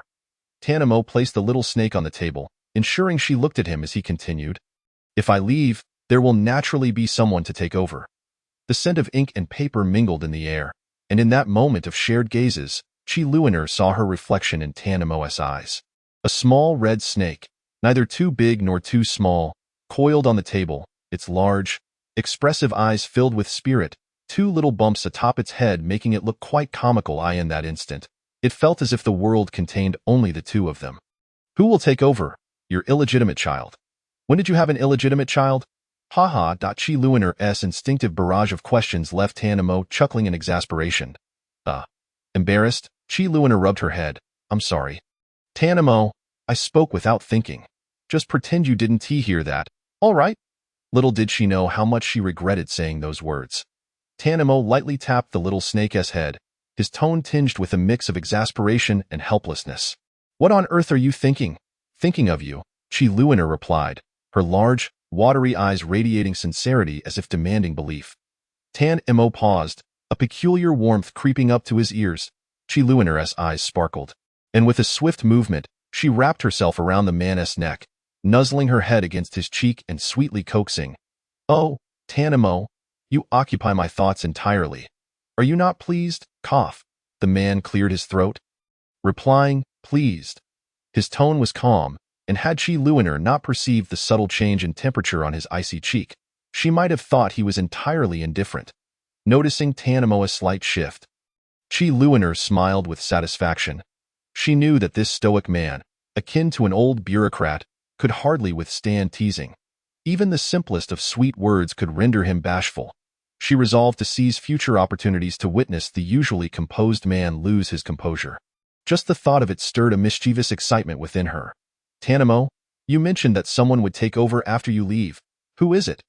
During these past days, Chi Luiner had not seen anyone learning to manage affairs alongside Tan Mo. The closest individuals to him were herself and Luo Yi. Wait a moment. Luo Yi. A bold idea sparked in Chi Luiner's mind. Almost as if to confirm her thoughts, Tan Mo spoke. Luo Yi. Chi Luiner's eyes widened in shock. Isn't Luo Yi a priest? Tan Mo found her expression amusing. Who told you that a priest cannot manage a city? That's true, she conceded. Tan Mo's close friend. Luo Yi must have been quite capable. You're already busy enough. If Luo Yi were to juggle two roles, would he manage? That's not my concern. Tan Mo's nonchalant attitude left Chi Luiner speechless. The saying holds true. Dead friends don't care for the living. It seems that cold-blooded beings are indeed devoid of empathy, even towards their brethren. Chi Luiner mentally lit a candle for Luo Yi but refrained from advising him. Tan Mo's expression indicated a long-established plan. Further discussion would be futile. Meanwhile, within the priest tower, Achoo, Master, are you feeling unwell? The young boy who had just entered inquired with concern. Luo Yi felt a shiver run through him but couldn't pinpoint why. Upon seeing his disciple, he suppressed his unease and said, Xiao Qi, do you remember the constellations I asked you to identify yesterday? I will be assessing your knowledge tonight. Xiao Qi grinned. I remember, Master, by the way. This is the official paperwork you need to address. I sorted it by category for you. With that, Xiao Qi turned and retrieved a stack of papers nearly half his height from a cart behind him. Luo Yi's mouth twitched. Why is there so much? Master, you must have forgotten. It's that time of year for the Grand Rain Prayer Festival in Yushan City, and this year's rainfall has been sparse. To successfully petition for rain, we certainly need to put in extra effort in preparation. There are also various issues and requests from other families in the city that you should address when you have time. All right. Luo Yi picked up one document, glanced at it, and then asked, shouldn't matters of medical treatment fall under the jurisdiction of the witch doctors? Why is it here? Well, Master, I inquired, and that beast said his partner refuses to take the bitter medicine from the witch doctor. So they thought perhaps the priest could use divine power to heal. The young boy, under Luo Yi's piercing gaze, laughed nervously. They say there will be great rewards. I thought with the upcoming Rain Prayer Festival, there are plenty of opportunities to earn spirit stones, so I figured I would take this chance to make a little profit. You won't mind, will you, Master? Luo Yi. Chapter 37. The arrival of time passed quietly, and soon 3 days had slipped away. Tan Mo, Luo Yi said I should spend more time connecting with nature to absorb spiritual energy. Please let me go out. Chi Luiner clung to Tan Mo's neck, softly pleading, it's been several days already. The prince of the 10,000 beasts city should have calmed his thoughts by now. Besides, I will only be cultivating in the garden. I want to go anywhere else? All right. Chiu Luoner spoke earnestly and sincerely. These days, being glued to a man all day long, the sweetness was indeed sweet, but the boredom was also undeniably tedious, except for the majority of the time when he was occupied with various matters. He left her alone to find ways to pass the time. All right, Let the pineapple come along. Tanamo replied helplessly. Great. Chill Warner cheered and dashed towards the door without a hint of reluctance. Little female, do you want something to eat? Chill Warner lounged comfortably in the sun on a tree, while the pineapple stood nearby, offering a platter of fruits and inquiring about her well-being. Chill Warner lazily opened her eyes and said, Chief Steward, why don't you go ahead and attend to your duties? It felt rather wasteful for the esteemed Chief Steward to be serving her fruits. However, the pineapple insisted, No, the Lord commanded me to protect you closely. If anything were to happen to you, he would have my skin. Chill Warner twitched her lips. It did sound like something Tanamo would do. Yet, she truly did not wish to waste someone else's time. There were other guards in the garden, after all. The crown prince of the Beast City couldn't enter. So Chief Steward, you should go ahead and be busy. Chief Steward, it's terrible. Before Chill Warner could finish her sentence, an urgent shout rang out. What happened?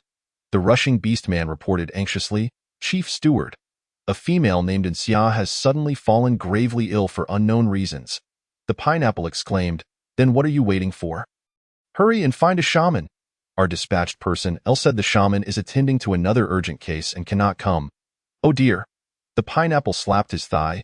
Why didn't you bring the female to find the shaman? But we can't leave without your permission.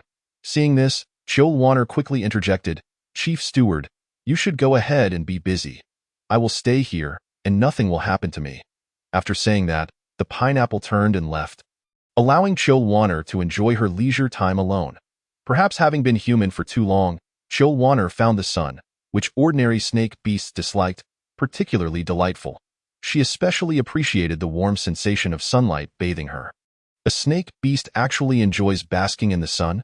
How peculiar, indeed. The youthful, clear tone, imbued with laughter, reached her ears, causing Chill Warner to stiffen and fall straight from the tree, only to be caught by a pair of warm hands. She quickly looked up and met a pair of amber eyes. Those eyes were clear and beautiful, but Chill Warner had no mind to admire them. The handsome youth's appearance seemed as terrifying as a vengeful spirit. Her scales instinctively standing on end from sheer tension. Struggling, she exclaimed, Let go of me! Let go of me! Snake Clan female, what is your name? Chill Warner tightened her body around the tree branch, wary. Why do you ask that? Getting to know you 1T cost me anything, it 1T cost you anything, but it could be far more serious than losing something. Chill Warner silently added in her heart, noticing the youth's genuinely friendly smile, yet unable to refuse him due to his status. After all, her identity mattered. My name is Chill Warner. Chill Warner. The youth savored the 3 syllables on his lips before suddenly saying, I have heard of several females from the various snake clans in the Royal Snake City. However, it seems there is no one by your name in the Red Snake Clan. That's because I am just an inconspicuous little calami. Chill Warner internally scoffed, yet maintained a welcoming smile on her face. Perhaps it's simply because there are too many females in the Red Snake Clan. You are the crown prince of the Beast City.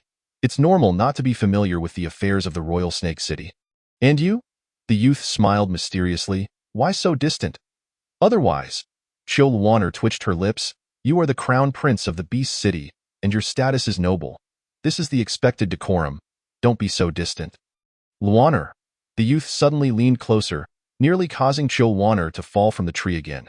It was then she noticed a pair of wings sprouting from behind him. You are from the Wing Clan? No, I am a white tiger.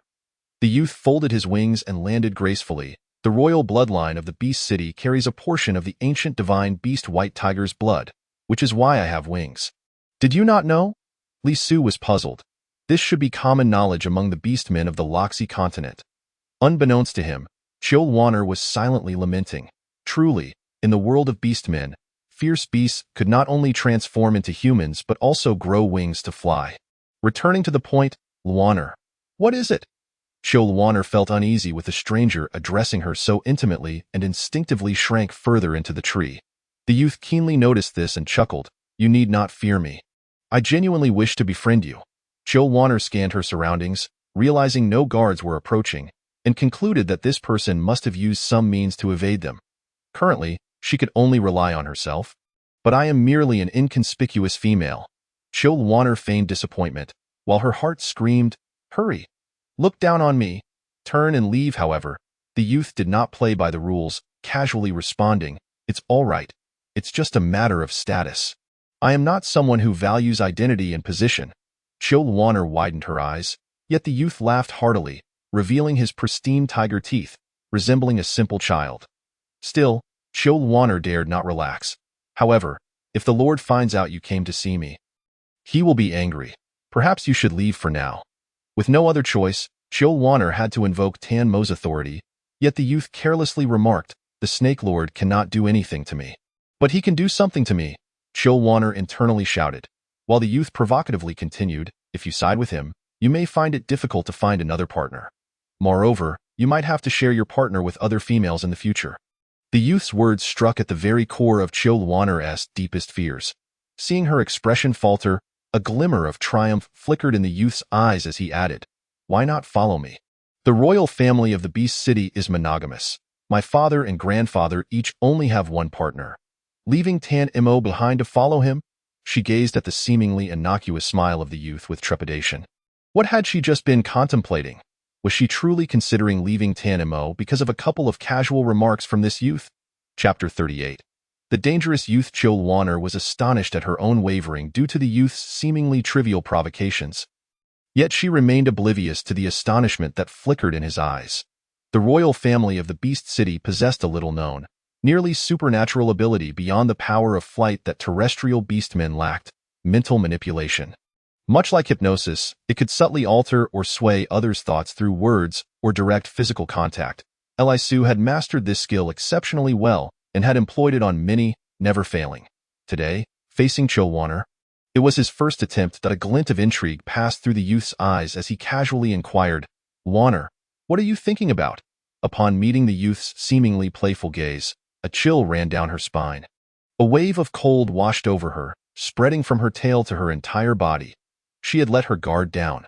She had long known that this youth, born into royalty and steeped in the intricacies of power from a young age, could not possibly be as innocent as he appeared. Having said this, Chilwanner intended to leave, but the youth firmly grasped her tail. Her body instantly stiffened, and her scales bristled. The tail was the most sensitive part of a snake beast.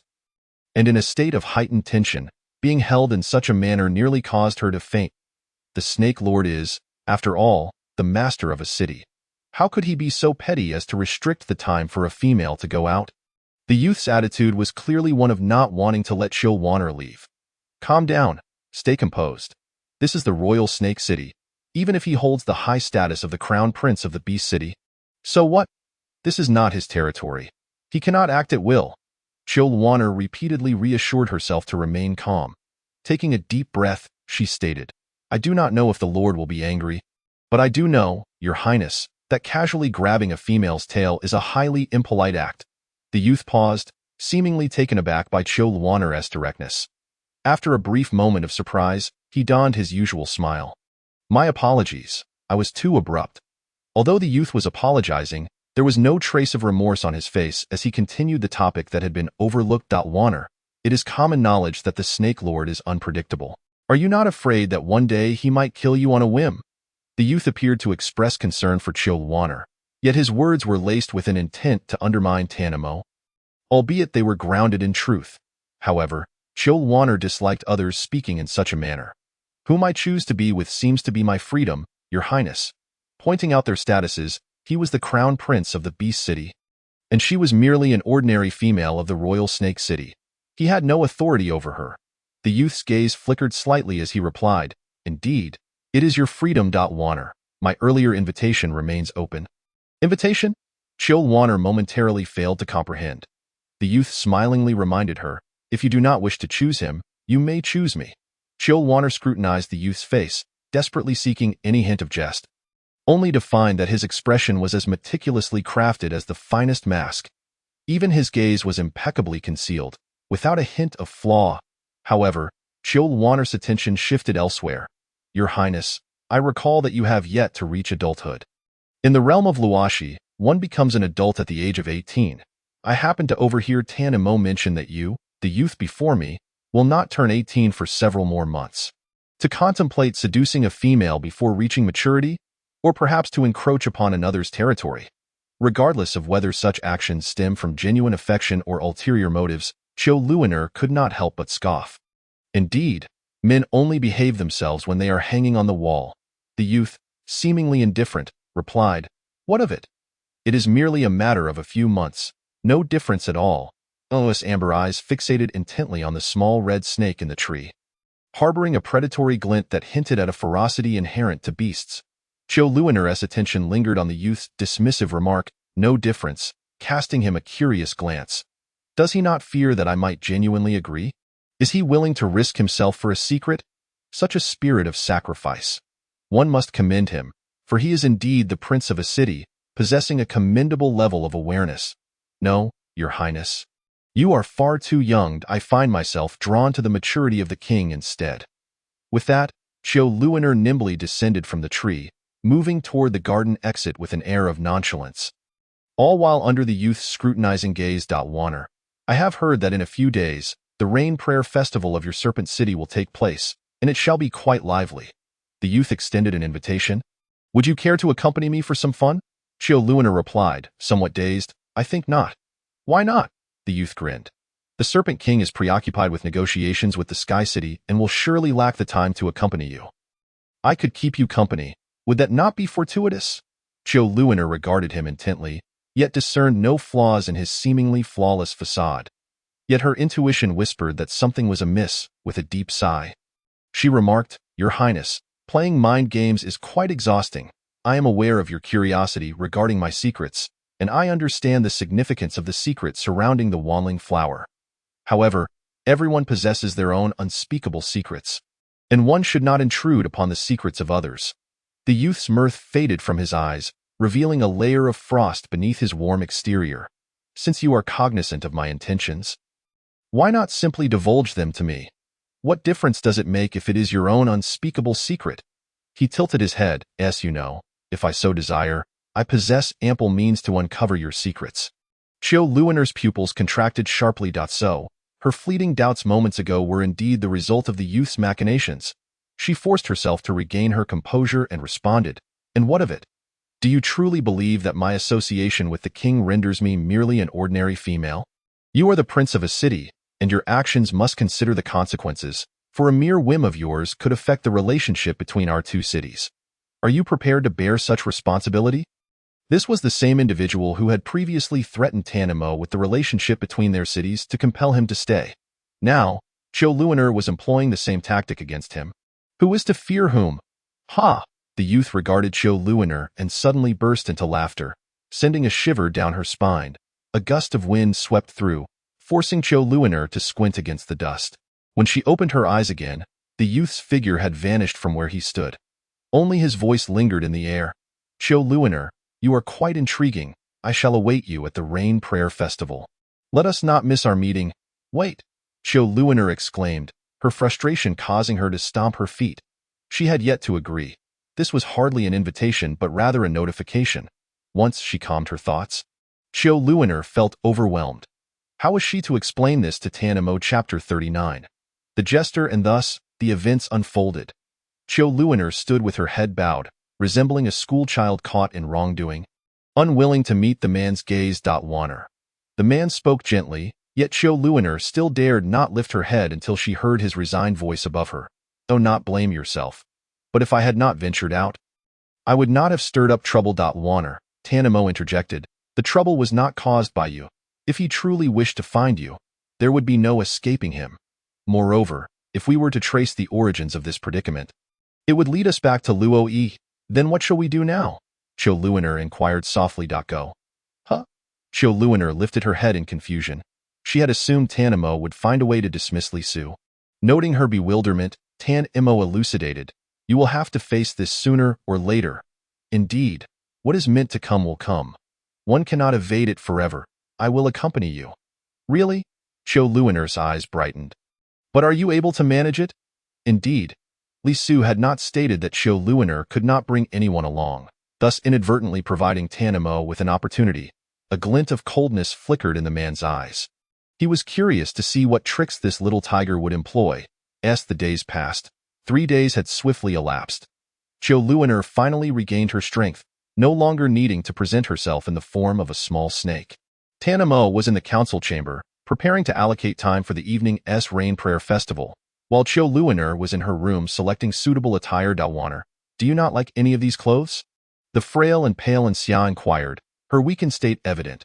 Chiu Luoner turned to respond, it is not that I dislike them. Rather, they do not suit me. She had only mentioned her intention to attend the Rain Prayer Festival, omitting the reasons for her attendance or with whom she would be spending time. Regarding the female before her, Chiu Luoner maintained an observant stance. After all, the adage holds true. If one does not offend me, I shall not offend them. As long as she did not seek trouble, all would be well. Ugh, this one won't do either. It's not ugly enough. As Chiu Luoner held up the garments before the mirror, she continued to mutter. Though she recognized that such thoughts were somewhat narcissistic, she genuinely feared that Li Su might develop other intentions. Thus, she resolved to eliminate the root of the problem. If she appeared sufficiently unattractive, no one would take a liking to her. Immersed in her clothing selection, Chiu Luoner remained oblivious to Xia's ambiguous gaze upon her. No, this isn't the issue. After rummaging through her wardrobe, Chiu Luoner concluded that the problem lay not with the clothing, but rather with herself. My long face is simply too striking. An idea suddenly sparked in her mind, and she turned to Xia with eager eyes. Xia, what is it, Luoner? Could you assist me with something? Xia smiled gently. What is it that you need, Luoner? If it is within my capabilities, I shall certainly help you. Xia's sincerity was palpable. Yet Chiu Luoner failed to notice the hidden affections in her gaze. Help me with my makeup. Chiu Luoner stated, I want it to be as ugly as possible. The uglier, the better. Xia, puzzled, replied, but wouldn't you want to look more beautiful for the Rain Prayer Festival tonight? Xia's eyes dimmed slightly. The king will surely appreciate your lovely appearance. Oh, that is of no consequence. Chiu Luoner waved dismissively. It matters not if he likes it. What is important is that Lisa does not. After a flurry of preparations, Chiu Luoner gazed into the mirror, thoroughly pleased with her reflection. Not bad. Not be it, Xia. Your skills are quite commendable. The mirror reflected a female with a complexion as pale as paper, yet sporting overly plump crimson lips. The bright red of her nose was strikingly conspicuous. She resembled a modern-day jester, grinning in a way that would surely frighten any child. The golden-haired female forced a smile. Luoner, are you certain you wish to attend the Rain Prayer Festival looking like this? Might it leave a negative impression on him? The subtle probing in her words went unnoticed by Chiu Luoner, who replied, he has seen me in all my forms. This is a trivial matter. I asked that so? The golden-haired female began to arrange Chiu Luoner's silky scarlet hair, gently inquiring, Luoner, when do you plan to bond with the king? Chiu Luoner was taken aback by the sudden question. The female, seemingly fearing that Chiu Luoner might misinterpret her intentions, quickly explained, I harbor no desire for the king. Luoner, I merely wondered if, should you bond with him, you might negotiate for us females to be allowed to leave. At the very least, allow me to depart. Xia's heartfelt plea seemed genuine, as if she truly longed for freedom. Chiu Luoner regarded Xia's words with caution and replied, why would you not want to? What if the king wishes for other companions? While Chiu Luoner believed that Tanimo lacked such intentions, she did not hesitate to probe further. Luoner, Xia's expression softened into a smile. I have come to realize that while the king may bestow upon a partner a position of utmost honor, such a status comes at the cost of freedom.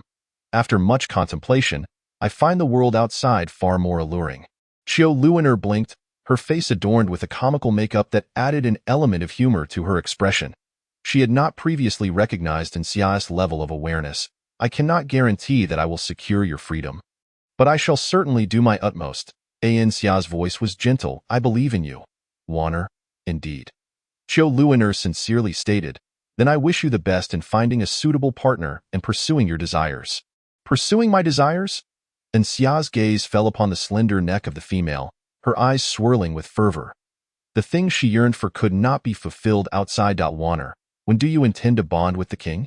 After spending a few days together, setting aside their identities, Tanimo indeed proved to be a perfect partner to know.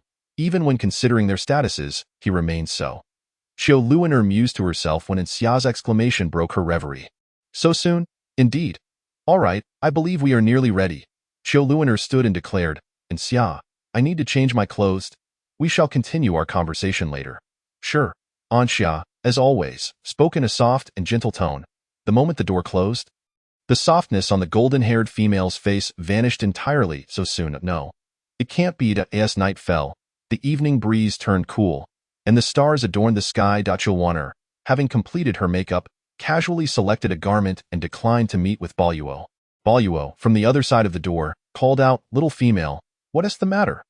Chilwaner raised her voice and replied, "Don't worry, Chief Steward, I'm fine. Just tell the Lord to wait for me at the agreed place." "All right," Boluo, puzzled, could only acquiesce. Inside the room, Chilwaner gazed contentedly at her own attire, a mischievous grin spreading across her lips, "because I intend to give him a surprise." Chapter 40. The discrepancy between face and neck color. Hurry up. The sacrificial ceremony is about to begin. Oh dear, after the ceremony, there will surely be plenty of delicious food. Stop gnawing on your chicken leg. Hey, wait, I haven't finished my chicken leg yet, don't pull me. The sounds of younglings frolicking filled the streets as Tan and Mo stood on the second floor of a tea house, listening to their chatter and Boluo's report. "Lord, the little female said she would come over shortly." "Lord Serpent, are you certain she will come?" The youth lounged casually in his chair, exuding a laid-back demeanor, yet his words dripped with provocation. As long as this person remained inside, Chilwaner would be safe. The youth crossed his legs, displaying a hint of impatience. "Serpent Lord, time is running out. It shouldn't turn out as I feared." The man turned, his expression indifferent. "What? She may find an excuse not to come." "Hoping you would dismiss me." The youth's amber eyes locked onto the man, unflinching. Tan Mo's brows furrowed slightly, just as a soft voice protested, "Your Highness, there must be a basic trust between beastmen." A graceful figure pushed the door open. Chilwaner was wrapped snugly, revealing only a pair of sparkling eyes. She blinked at the man. Tanamo was momentarily taken aback by Chilwaner's appearance, and when his gaze met hers, he couldn't help but smile helplessly. Li Su observed the silent exchange between them, his gaze landing on the tightly wrapped figure. "You can shapeshift now? Your body has recovered?" "Indeed." Chilwaner approached Tanamo, tilting her head to look at the youth. Even without seeing her expression, Li Su could imagine the smug look hidden beneath her veil. Standing next to the man, Chilwaner inadvertently drew Li Su's attention, and suppressing his discomfort, the youth grinned. "What's the matter? Feeling unwell, wrapping yourself up so tightly?" As he spoke, the youth's tone shifted to a mocking one. "Could it be that you think yourself too ugly to face others?" "Prince of all beasts," Tanamo interjected. Chilwaner swiftly halted the impending outburst from the man and addressed the youth. "Yes, I am indeed too ugly to face anyone." Following Li Su's words, Chilwaner continued, "So, Your Highness, please do not seek me out in the future. I fear I would tarnish your eyes with that." She grabbed Tan Mo's hand and attempted to leave, only to be halted by the youth's outstretched arm. "Wait a moment." The youth on the chair looked up at Chilwaner and smiled. "This prince is quite daring. I want to see just how ugly you can be." Chilwaner raised an eyebrow. "This is your own statement. Do not go back on your word." Li Su, unaware of the ordeal ahead, tilted his head with an amused expression and said, "I stand by what I said." Chilwaner. Tanamo glanced at Chilwaner, momentarily unsure of her intentions. "Don't worry." Tanamo. Chilwaner grasped the man's fingers, her crimson eyes sparkling with excitement. Under the watchful eyes of the three male beasts in the room, Chilwaner dramatically lifted the veil covering her face. Instantly, gasps filled the room. Boluo pointed at Chilwaner's face, his expression one of disillusionment, while Li Su stood in shock, his mouth slightly agape. Tan Mo's pupils widened in surprise, remaining the calmest among the three, yet visibly astonished. Her pale skin paired with an exaggerated makeup created a striking visual impact on the three present. Little female to this, Boluo, seasoned by life's storms, struggled to articulate a coherent response. Li Su, quick to react, sneered, "Oh, so you really dislike me that much? Did you intentionally make yourself look like this to frighten me?" "Of course." Chilwaner's inner thoughts contrasted sharply with her spoken words. "No, Your Highness, what are you saying?" Chilwaner retreated slightly behind Tanamo, feigning fear. "I have always been unattractive. This appearance is already the best I can manage." "Heh," the youth scoffed, unsure of whether to believe her. Chilwaner disregarded his skepticism, seizing the moment to leave. "I apologize, Your Lordship and Your Highness. I am feeling a bit unwell, so I shall take my leave." "Hold on." The youth's amber gaze bore into Chilwaner. "Are you trying to deceive ghosts by presenting yourself in this manner? Or do you genuinely believe I would fall for it?" Chilwaner widened her eyes. What do you mean? The room was brightly lit, a subtle, elegant aroma of tea wafting through the air, inducing a sense of relaxation. The youth lifted his chin and remarked, "Your face and neck are different colors. You have quite a keen eye."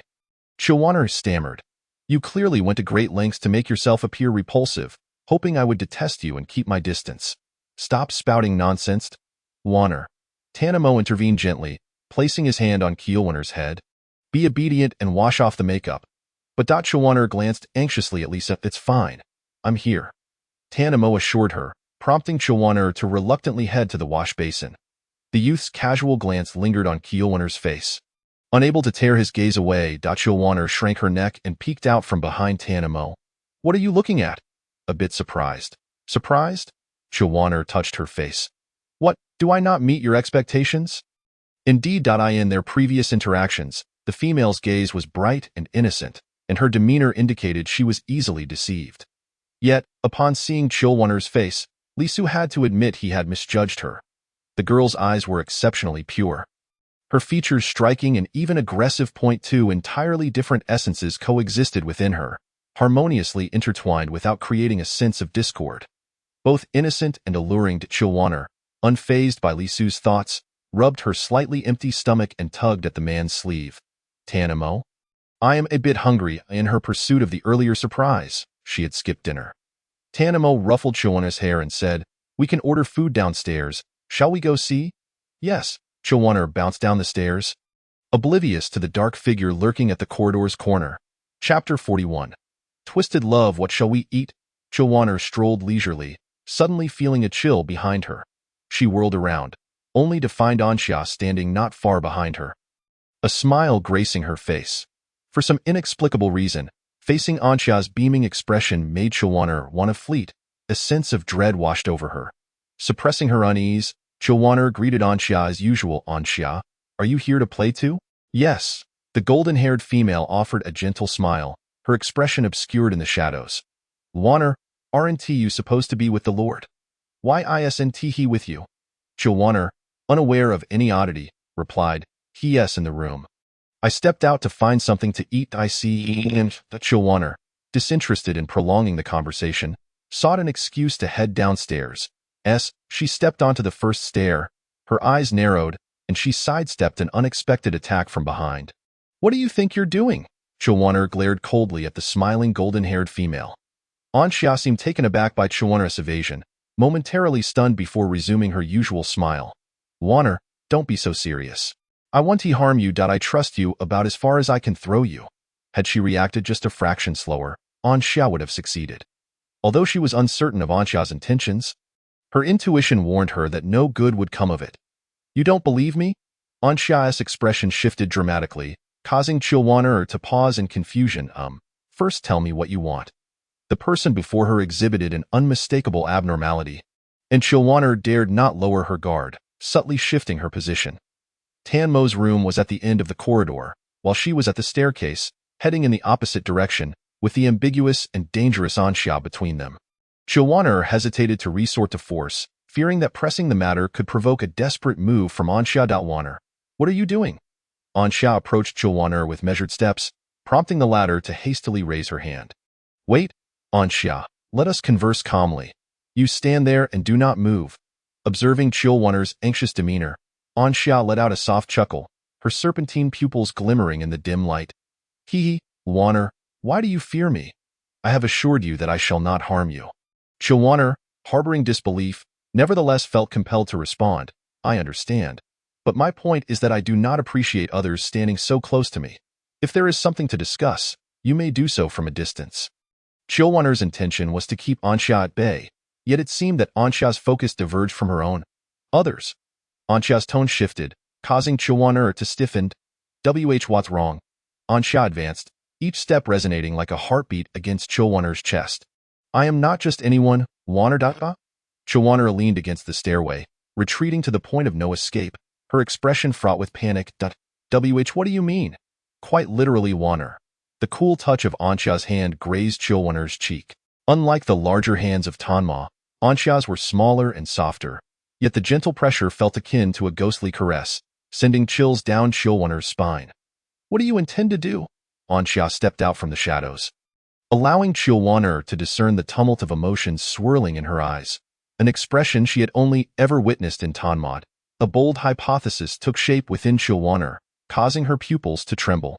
Noticing her reaction, Anxia suddenly laughed. Waner, you figured it out, What do you mean? Why you like me? Chilwaner exclaimed. Incredulity plastered across her face, momentarily forgetting her fear. That not permissible, Waner. What is it that you like about me? Chilwaner posed a soul-searching question. Can I change? We are both female.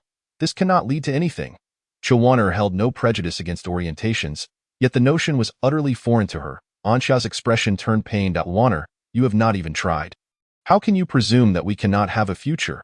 I do not wish to try. Chilwaner realized that her words might incite the ire of the person before her, yet she simply could not comply.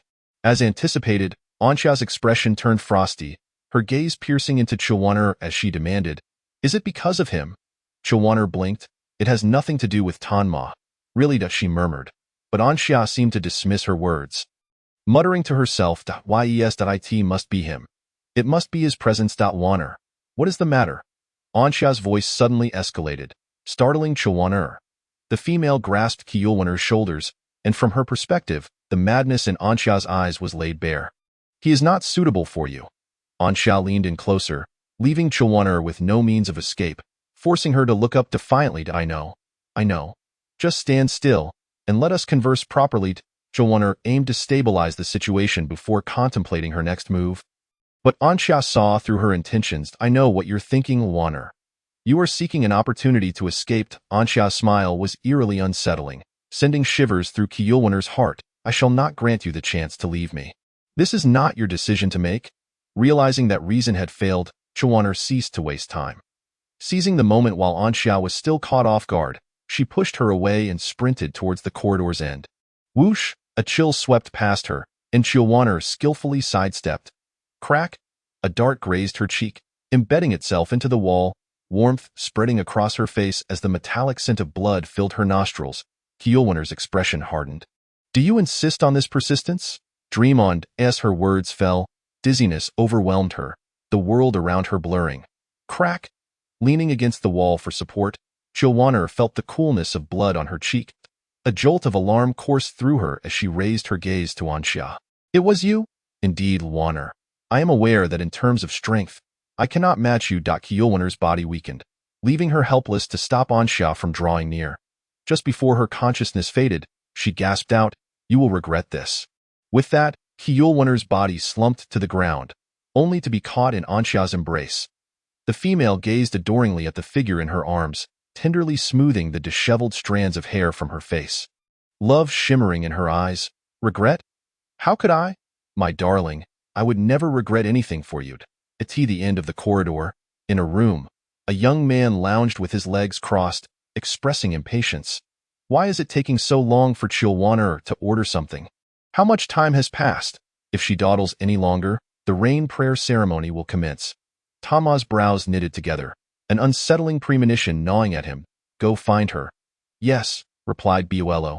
Chapter 42. Disappearance once beyond the lookout departed. Tanma's unease deepened until it peaked with Bolo's frantic voice from outside. This is bad. Your Majesty, this is terrible. Buello burst through the door. The little female is missing. What? Lisu sprang to his feet. Have you searched for her? How could a living person just vanish without a trace? I inquired with the innkeeper, and he claimed not to have seen any red-haired female.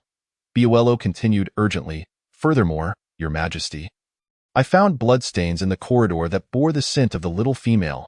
Whoosh! The man could no longer maintain his composure, vanishing from the room in an instant. Seeing this, Lisu followed suit. There, the man stood in the dim corridor, his back turned. Lisu approached, almost instantly deducing, this is Chilwaner's blood. There is no mistake. Beastmen are particularly sensitive to scents, especially the males. What do you plan to do? Snake Lord? Lisu inquired, looking to the man for a strategy, only to notice the chilling atmosphere surrounding them. The man's eyes gleamed with murderous intent. Seal off the main city. No one is to enter or exit. An hour later, within the room, the old shaman trembled as he spoke. Your Majesty, This blood contains a potent sedative. A sedative? Buello exclaimed, bewildered. Your Majesty, the little female was unable to transform previously, and since her transformation, she has remained by your side. No one outside the palace should recognize her. And now there is sedative in the blood, which means someone prepared this to abduct Chilwanur.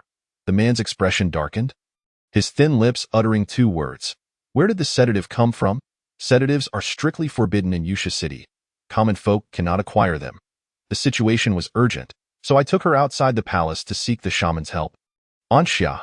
Tanma whispered the name, feeling a sense of familiarity, a memory flashing through his mind. It was then that Chilwanur had mentioned this name to him, describing how the female named Anxia gave her a peculiar feeling. Though she could not articulate what was strange about it the time, he was preoccupied with duties and had assumed Chilwanur would remain by his side, avoiding contact with that group of females. Thus he paid it no mind. Tanma decisively commanded, investigate. Find out where this female named Anxia is. Understood. Once Buello had left, Li Su, emboldened, leaned closer to Tanma and remarked, Snake Lord, are you certain that Chilwanur is your female? It seems rather unfortunate that she encountered danger right beneath your nose. Noticing the man's increasingly grim expression, Li Su smirked, since the Snake Lord cannot protect her, why not let her go to someone who can? Whoosh! Tanma fixed his gaze upon the youth, a surge of murderous intent rising within him, while the youth appeared utterly unfazed, leaving the nearby shaman thoroughly alarmed. What do you wish to know? Tanma, not wanting to waste words, cut to the chase. Her identity is confidential, and she would not take a liking to you. Initially, I approached her for the secret she harbored. But now, I have changed my mind. The youth continued, unperturbed. After some interaction, I find this female quite intriguing. If she were to become my partner, it might not be such a dull affair. Tanma's eyes darkened with fury as he coldly interjected. It seems that the city of beasts does not entertain the custom of polyandry. Indeed, Lisa grinned, which allows me to devote myself entirely to her. Snake Lord, can you? Their gazes locked, the air thick with tension. Just as Tanma was on the verge of losing control, Li Su added. But it is still too early to discuss such matters. The fact remains that the person has been lost due to your negligence. I shall not hinder your interactions with Chilwanur. Tanma made the greatest concession, and Li Su, well aware of the man's nature, did not push further. The room fell into a heavy silence. Li Su followed Tanma's gaze, his attention lingering on the white figure atop the sacrificial altar. Surely, the Snake Lord does not intend to have the priest divine Chilwanur's current whereabouts. The youth crossed his arms, stating, the ritual will not conclude swiftly, even if you seal off the main city. There is no guarantee that person will not hide Chilwanur elsewhere. Moreover, divination requires time. While Li Su's words rang true, Tanma sought out Loi for a different purpose. On Chilwanur, there rests the mark of Xianbing, crafted from the protective heart scales of Luo Yi. Whenever Luo Yi wishes, he can sense the location of this mark. Upon the altar, a figure clad in pure white dances ethereally, performing a sacred dance that captivates the worshipful gaze of the orc crowd. A stark contrast to the atmosphere within the chamber. Your Majesty, my subordinate has discovered that the female known as Anxia is no longer within the palace and her whereabouts are currently unknown. I have searched her residence and found no remaining doses of the sedative. The answer appears to be quite evident. Yet, Li Su is puzzled by one matter. What purpose did that female have in abducting Chilwanur? Is it possible she harbors jealousy at the thought of you forming a bond with Chilwanur? However, that doesn't seem right. Li Su stroked his chin and remarked. It seems the Snake Lord has not revealed that he desires only Chilwanur as a mate. This implies that, in the eyes of outsiders, even if the Snake Lord were to bond with Chilwanur, other females would still have their chance. Tan Mo's brow had not relaxed even once, dismissing Li Su's inquiries as he stated directly. Investigate all territories of the Golden Snake Clan. Anxia belongs to the Golden Snake Clan, and once she leaves the palace, the most likely place for her to hide would be her former family territory. Understood. Pineapple accepted the command and the shaman also took his leave, leaving only the two of them in the room. Li Su gazed out the window, his eyes shadowed with uncertainty. The Snake Lord should be aware that searching the territories of the Golden Snake Clan would likely yield no results. What Tanamo could conceive, the female known as Anxia might very well anticipate as well. Theo act beneath the very eyes of the Snake Lord indicates that this female is not only bold but also sufficiently meticulous. She cannot escape. Tandemo clenched his fist beneath his sleeve. Let us hope so. A flicker of anxiety crossed Li Su's eyes, an ominous premonition lingering in his mind. Chulwaner was jolted awake, her stomach empty. The rough ride causing bile to rise within her. The pungent sour odor lingered at her nostrils, decidedly unpleasant. Chulwaner, you are awake? How do you feel? A female voice drifted hauntingly from the darkness. Chapter 43. The Stray Beasts. Chulwaner, you are awake? How do you feel? Chulwaner's mind was still in a haze, caught between slumber and wakefulness, when Ansha's voice emerged like a ghost, startling her fully awake. Where is this? Chulwaner struggled to sit up. The sour odor mingling with the remnants of the drug, causing her stomach to churn. The environment was pitch dark, and Chulwaner could only rely on her faint night vision to discern that she and Ansha were in a small, enclosed space, which was also jostling. Ansha reached out to caress Chulwaner's face, but Chulwaner recoiled, and upon seeing the alertness in Chulwaner's expression, Ansha appeared wounded. Chulwaner, do you truly dislike me so? Beneath Ansha's serene and delicate exterior lay an obsession etched into her very bones. Ansha's face loomed large before Chulwaner, who wished to evade her, but the cramped space allowed only for Ansha's approach. He is not suitable for you. Then are you suitable for me? Chulwaner fought against the drowsiness induced by the drug, helplessly replying, Ansha, I understand that people often act impulsively due to their emotions. Chulwaner was contemplating her own safety while also considering Ansha's. Perhaps it stemmed from a desire to protect the girl. Or perhaps it was simply that Ansha had not caused her any tangible harm. Chulwaner admitted that she was still soft-hearted. If Tandemo were to find Ansha, her fate would likely be dire. Men are never known for their mercy. Chulwaner, if you are unwilling to give me a chance, how can you know I cannot provide you with happiness? Ansha's attention seemed solely focused on Chulwaner's reluctance to accompany her. Earnestly declaring, I can take care of you. Chulwaner, that I know medicine and can hunt. We can find a place where no one knows us and start anew. Ansha grew increasingly animated, and Chulwaner even felt that Ansha had already envisioned their future before they had even begun. I believe my current life is quite satisfactory, and besides, such actions would entail many. Crash. Stray beasts. Run. They're stray beasts. Run. Please don't kill me, I beg you. Before Chulwaner could finish her sentence, the dark enclosure shook violently, followed by the piercing screams of Orcish pleas and the overwhelming scent of blood seeping through. A flicker of panic flashed in Chulwaner's eyes, sensing the impending doom in the continent of Luashi. Aside from the major beast cities and their affiliated tribes, numerous small settlements exist, along with the dreaded Stray Beast City, a place that fills all orcs with trepidation, known as the Hell for Females. These stray beasts are often those who have harmed females or committed severe crimes, exiled from beast cities or tribes. They are brutal and savage, devoid of humanity, if Tanmo's killings have reasons. Stray beasts kill purely on a whim. For females, falling into the hands of stray beasts is akin to death. Many of these stray beasts are orcs abandoned by females, harboring malice towards them. And after prolonged separation from females, once a female falls into their grasp, she will almost invariably become a plaything for their lust, ultimately tortured to death. Chulwaner understood this all too well and turned to glance at Ansha beside her. Even without seeing her expression, Chulwaner could feel the intense fear emanating from her trembling form. How could stray beasts be here? Chulwaner swiftly covered Ansha's mouth, signaling her to remain silent. Orcs are sensitive to smells. But the surrounding stench of sourness would greatly interfere with their sense of smell. As long as they were not discovered by the stray beasts, there remained a chance of escape. Everyone, move quickly. If the people from Yusha City arrive, it will be over. As for these orcs, slaughter them and feast, a perfect treat for the brothers. All right, I haven't tasted orc meat in ages. No please, don't kill me. They actually. Chulwaner's pupils constricted sharply, and Ansha beside her trembled uncontrollably, as if on the brink of collapse. Forcing herself to remain calm, Chulwaner summoned the last shred of her rationality to stifle any sound. Her heart fervently praying that the stray beasts would not discover them and would leave quickly. The commotion outside continued, and just as Chulwaner believed they were on the verge of escaping danger, a voice from outside sent her heart racing to her throat. Please don't kill me. I have information that will be useful to you. Oh? Outside, The leading stray beast tossed the male snake beast aside like refuse. Grinning wickedly. Go on. Speak. If it pleases me, perhaps I might spare your life. Chilwaner pressed her ear against the edge, listening intently to the conversation outside, her heart sinking as the next moment seemed to affirm her fears. She heard the orc outside proclaim, "Do you want females? There are 2 females in the carriage.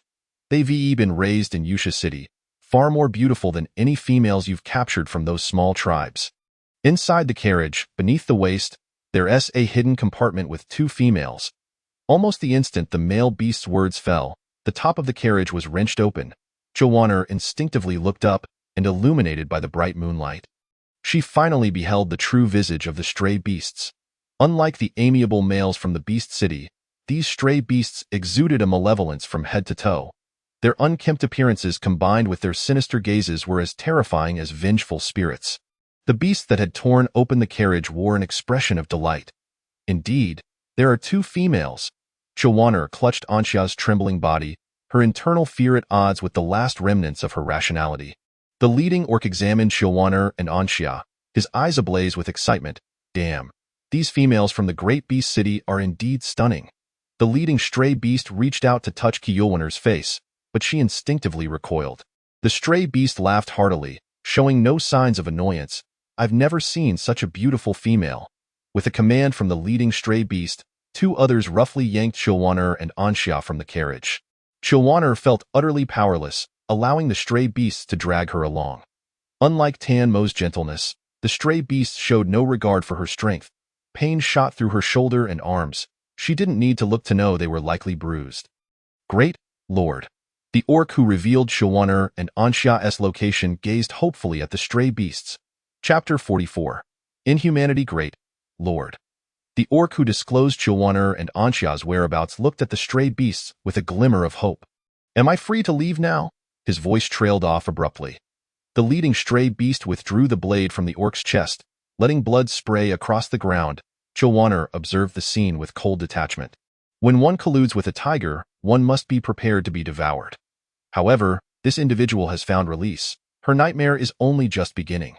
Setting aside the fact that the drug's effects had not yet fully dissipated, even if Chilwaner were physically unharmed now, she would not stand a chance against so many stray males. Bowing her head, Chilwaner contemplated her escape, recognizing that relying solely on herself was futile. She scanned her surroundings. Catching sight of clusters of wildflowers blooming by the path, a glimmer of hope sparked within her. "This female is truly enchanting. Boss, don't touch me." Chilwaner conveyed the message to the small flowers by the roadside, establishing a connection between the plants that transmitted the information back to the city of the serpent. Just as she completed her task, a voice, laced with the tone of a rogue beast, reached her ears, accompanied by the terrified screams of a female. "Damn it, stop adding trouble for me." Bang. The lead rogue beast kicked the one that was teasing Xia squarely in the abdomen, sending it flying, its life now uncertain. The leader of the rogue beasts, with a fierce demeanor, cast a cold, menacing gaze over everyone present. "I don't care what you all intend to do. This is the territory of the city of the serpent. So quit wasting my time and leave." The other rogue beasts dared not respond. In the next moment, Chilwaner found her vision obscured, a black cloth being thrown over her head, rendering her unable to see the outside world. She could only feel herself being roughly shoved into a cage. Leaning against the side of the cage, the sensations around her indicated that it was not just she and Xia who had been captured. The black cloth was intended to prevent the female from remembering the route to escape. Chilwaner clenched her teeth, a wave of despair surging within her. She had encountered someone experienced. The rain prayer ceremony in the city of the serpent concluded in a tranquil atmosphere. As Loy removed his ceremonial attire, he was directly pulled into a tea house by Pineapple. "What? Luana is missing."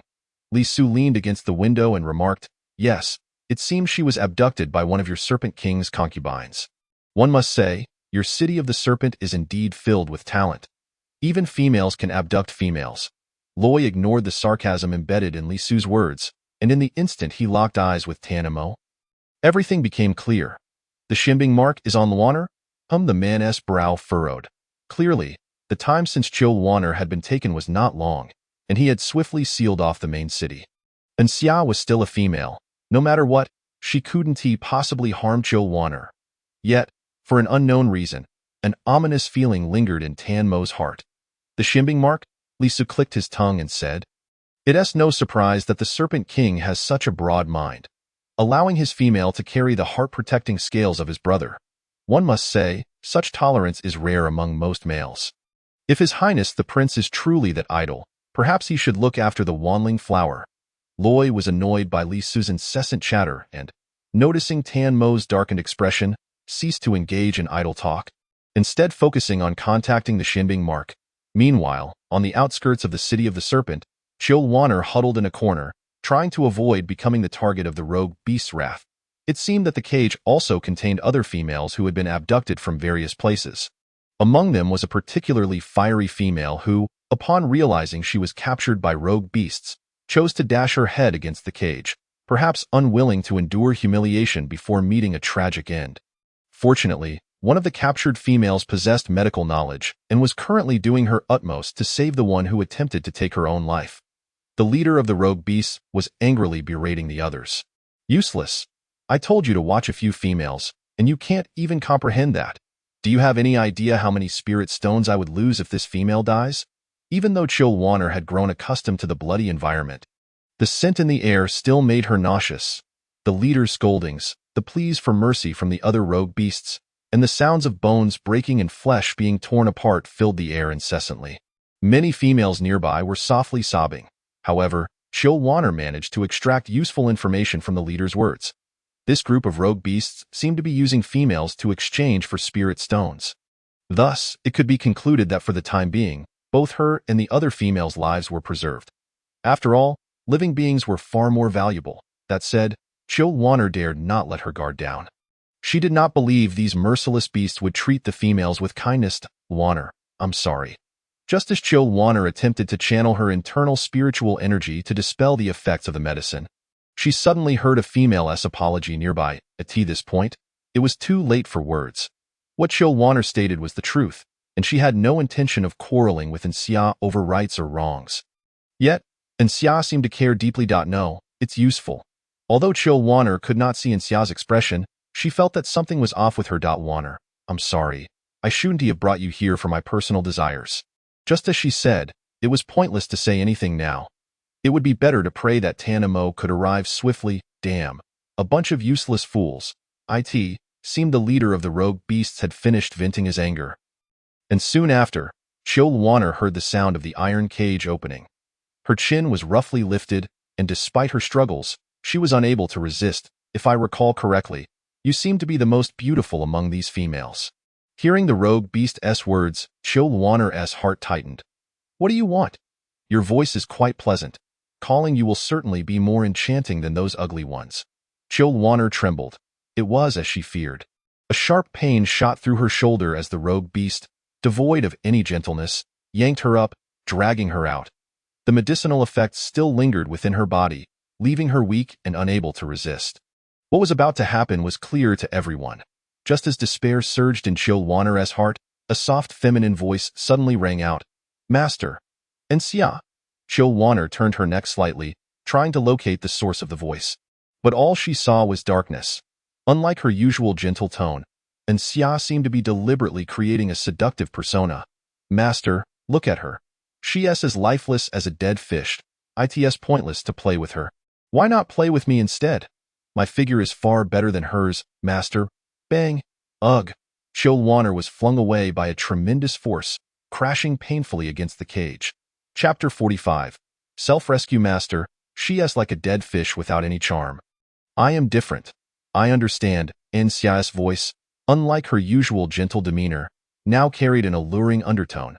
Chill Wanner felt a stir in her heart, wanting to speak, but the excruciating pain prevented her from making any sound. She could only listen to the exchange between Xia and the rogue beast. I prefer S-types. If you can satisfy me today, you'll have good days ahead. Thank you, master. The voices of the rogue beast and Xia gradually faded away, leaving Chill Wanner's heart sinking into silence. It was for her. Xia. It was for her. Until a pair of soft hands helped her up. Are you all right? Who are you? All right. Chill Wanner's head was still covered, and her vision remained shrouded in darkness. Yet she could feel the soft hands of the female and hear a uniquely ethereal and melodious voice. Chill Wanner sensed that she was gently supported upright. "Thank you. You can see, right?" The female placed Chill Wanner in the corner of the cage, and soon after, Chill Wanner felt a gentle force on her wrist, seemingly checking her pulse. The female whispered close to Chill Wanner's ear. "You wondering about the Snake Clan female who was with you, aren't you?" The female paused momentarily before whispering in Chill Wanner's ear, "They've gone far. I don't know how the situation is. But be prepared. The rogue beast will not treat females kindly, so that female is likely in grave danger." The female's voice trembled as she spoke.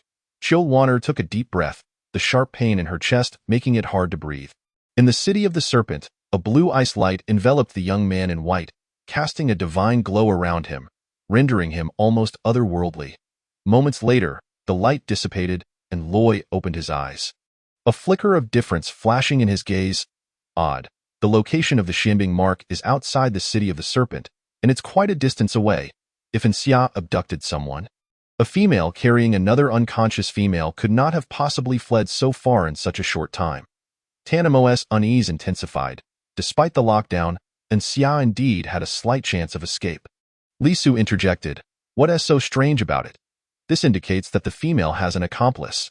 The immediate priority is to find the person based on the location you provided." No Loy's expression suddenly darkened. "Imo? Luaner and that female named Xia have been taken by rogue beasts." "What?" Li Su exclaimed in disbelief. "How could there be rogue beasts in the territory of your city of the serpent? Moreover, how do you know that Chill Wanner was taken by rogue beasts?" The small flowers by the window swayed gently in the evening breeze as Loy ignored Li Su, turning his serious gaze toward Tanimo. "Imo, it seems that group of rogue beasts also took quite a few females. The urgent matter is to devise a way to rescue them from their grasp." "Where?" The man's eyes sparkled with a chilling light. His expression as cold as ice. Loy pointed in a direction, and in the next moment, the room was devoid of his presence. "Priest? Priest Master, what do we do now?" Pineapple looked at Loy in confusion. "The emergence of rogue beasts around the city of the serpent is a grave matter, not to be publicized. Imo will handle everything." Furthermore, Loy turned to Li Su and said, "I hope His Highness the Prince can help keep this secret." "I am not a gossiping woman," as Li Su spoke. His gaze kept darting outside. Due to his status, Li Su could not leave the city freely, and it was clear he wished to go out and search. Sensing Li Su's eagerness, Loy said, "If His Highness the Prince wishes to lend a hand, the city of the serpent will certainly be grateful." Just waiting for those words, with a graceful flip, the young man unfurled his dual wings behind him, soaring towards the direction indicated by Loy, leaving only the fading echoes of Loy's admonitions carried away by the evening breeze. "Your Highness, do take care of your safety." "What is this, a garbage truck?" Utilizing his aerial advantage, Li Su swiftly caught up with Tanimo, who stood at a certain spot, and approached him to inquire. The ground was littered with severed limbs and dismembered bodies. The pungent stench of blood mingling with the odors of assorted refuse. A truly repugnant scent. Li Su pinched his nose and took a couple of steps back. "But I don't see Chill Wanner here." Tan Imo remained silent, his gaze sweeping across the chaotic scene, a flicker of emotion stirring within him. The fact that she was not found was, in itself, good news. At the very least, it indicated that among the corpses scattered around, Chill Wanner was absent. The man lifted his eyes towards a certain direction. Even though the traces and scents had been obscured by others, Tanimo still discerned subtle signs upon the grass. Every wasted second meant an increase in danger for Chill Wanner. Tanimo could not afford to squander time, his figure flickering as he transformed into a mystical serpent, vanishing into the night. Observing this, the young man morphed into a white tiger, closely following behind. "Damn it, the boss has gone off to enjoy himself, leaving us to clean up this mess." Chill Wanner was attempting to disperse the medicinal effects within her body using her spiritual power when the voices of the stray beasts emerged from outside the cage. "What can we do? If these females die, we will all be in deep trouble." "Ah, you just don't understand. As long as we're alive, that's what matters." "What do you mean?" "Ouch, just go easy and leave them a breath. After all, as long as they're alive, it's all good." That does seem to be the case, as the last remnants of the drug's effects dissipated. Chill Wanner's body fully recovered, but her heart sank to the depths. The air was filled with oppressive sobs, and suddenly, She sensed another presence beside her. The ropes binding her hands suddenly loosened. Astonishment flickered in her eyes as the voice of the earlier female echoed in her ears. "Don't move." Chill Warner's gaze flickered, and she immediately grasped the female's intent. She whispered, "What do you want to do?" "You heard it too.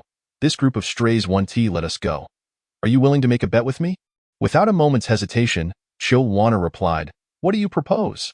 "I have a potent narcotic hidden on me, more than sufficient to deal with low-tier beastmen." The female hesitated for a moment before continuing. "But the quantity is limited, and there are too many strays if luck is on our side. The amount might just suffice to incapacitate this group of strays, allowing us to escape. If not, the choice is yours." Chill Warner was taken aback by the female's boldness, moving her somewhat stiff arms. "What choice is there? Either way, it's death. Take a gamble. Who knows, we might just turn a bicycle into a motorcycle. We can't rely solely on others to save us." Chapter 46. The round-faced girl Chill Warner discreetly moved her wrists, lowering her voice to ask, "What's your plan?" The leading beastman, Anxia. Even with her heart somewhat prepared, Chill Warner still held onto a sliver of hope. "What do you think will happen to that female who was taken away?" "I see." Chill Warner closed her eyes and said, "Let us seize the opportunity to drug these strays. I will do my best to cooperate." "All right. Which one do you want?" Outside the cage, several strays were leering at the females within. "I want that Deer Clan female. I haven't had my fun with a herbivorous female yet. It must be delightful. What kind of eyes do you have?" "A herbivorous female is delicate and weak. She'll die with just a little roughhousing. There's nothing quite as enjoyable as the other females. I think the one the boss had his eye on from the start, the Snake Clan female, is quite good." "Fine, fine. Hurry and open the cage. I can't wait any longer. This time, take it easy. If you kill her, it won't be easy to explain to the boss." With a clang, the cage door swung open, followed immediately by the piercing screams of the female. "Aw, let go of me, let go of me."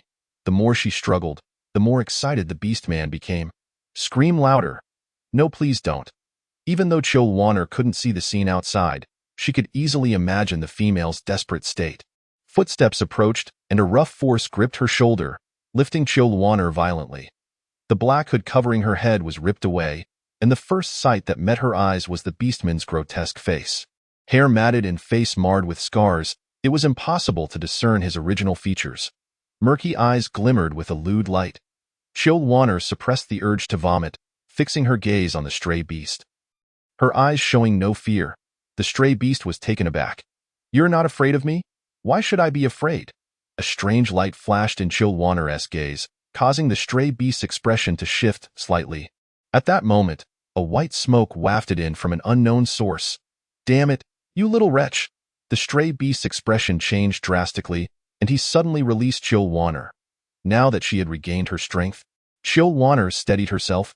Bang! Another stray beast collapsed to the ground, and the female's screams pierced the night sky once more. The other strays outside sensed something was amiss, and Chill Warner's expression tightened. Seizing the opportunity, she snatched the narcotic and leaped from the cage like a specter. Before the last stray could react, she shoved the narcotic into its mouth. The drug took effect, and the stray beast rolled its eyes and fell to the ground. Just then, a sudden change occurred. "Be careful." A murderous intent surged from behind, and Chill Warner quickly dodged, using the momentum to slip behind the stray beast, her hands wrapping around its throat. With a powerful twist, a crisp snap echoed, and Chill Warner released her grip, allowing the towering body of the stray to slump down uselessly. The stray's wide-open eyes remained unclosed, still revealing the shock in its gaze. It died with its eyes wide open. Kicking the stray's corpse aside, Chill Warner turned to look at the one who had aided her and warned her to evade danger. The female, to her surprise. The female had round eyes and a chubby face, looking exceedingly adorable, resembling a pampered neighbor's little sister. It was hard to imagine that the calm demeanor she exhibited while devising an escape plan could belong to someone with such an innocent appearance. "Can we escape?" one of the females asked, her eyes filled with terror. The round-faced female immediately replied, "Why can't we? The opportunity is right before us. This is our last chance. But how can you be sure the strays won't chase us? If we run and they catch up, it will only infuriate them, and we will be in an even worse predicament." "Exactly that you all." The round-faced female glared in anger, addressing the rescued Deer Clan female. We didn't ask you to kill these strays.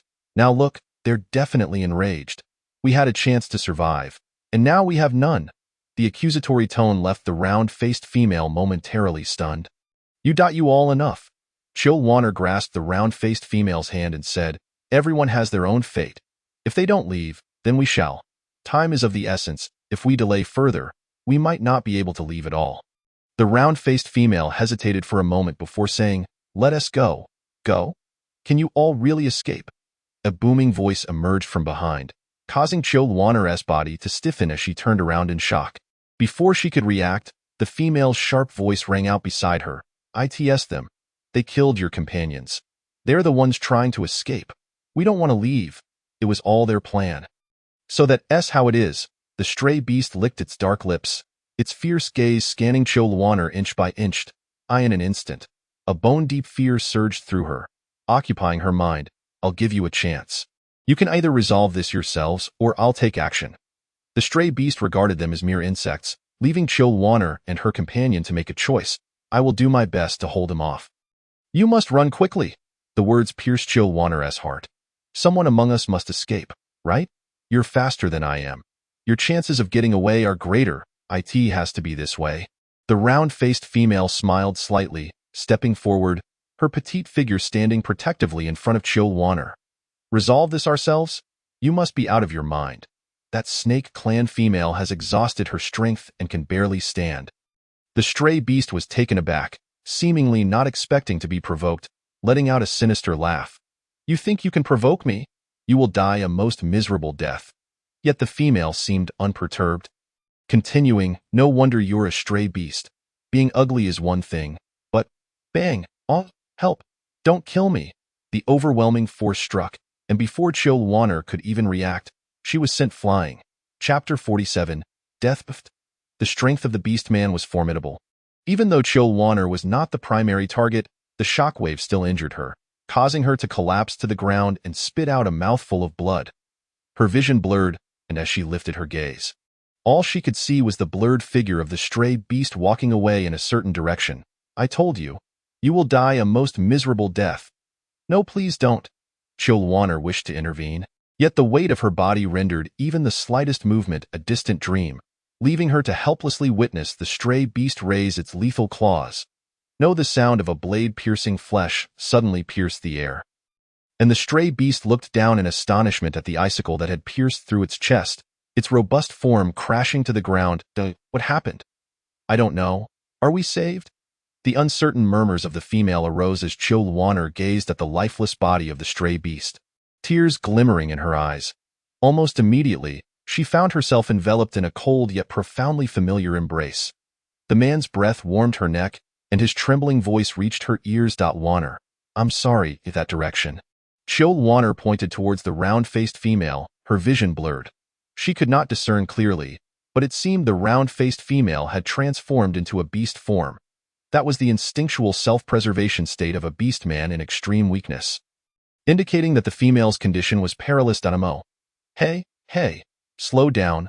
Luo Yi, grasping the old shaman by the collar, hurriedly approached, observing the direction Chill Warner indicated, before setting down the old shaman and stating, Senior, please check Warner's condition first. I will go assess the situation with that female. All right, the old shaman trembled as he spoke. My old bones. Despite his frail state, he nonetheless persevered in conducting a thorough examination of Chill Warner. Your Majesty, the young female's internal organs are damaged. Tan Mo's gaze sharpened suddenly, startling the old shaman into hastily waving his hands. However, Your Majesty need not worry. This young female's injuries are not life-threatening. With careful nurturing, she will recover. I have a pill here that can temporarily alleviate her injuries. As he spoke, the shaman quickly retrieved a porcelain vial from his robes, cautiously pouring out a pill and handing it to Tanamo. Tanamo acknowledged with a nod, lowering his eyes to Chill Warner. Warner, be obedient. Open your mouth.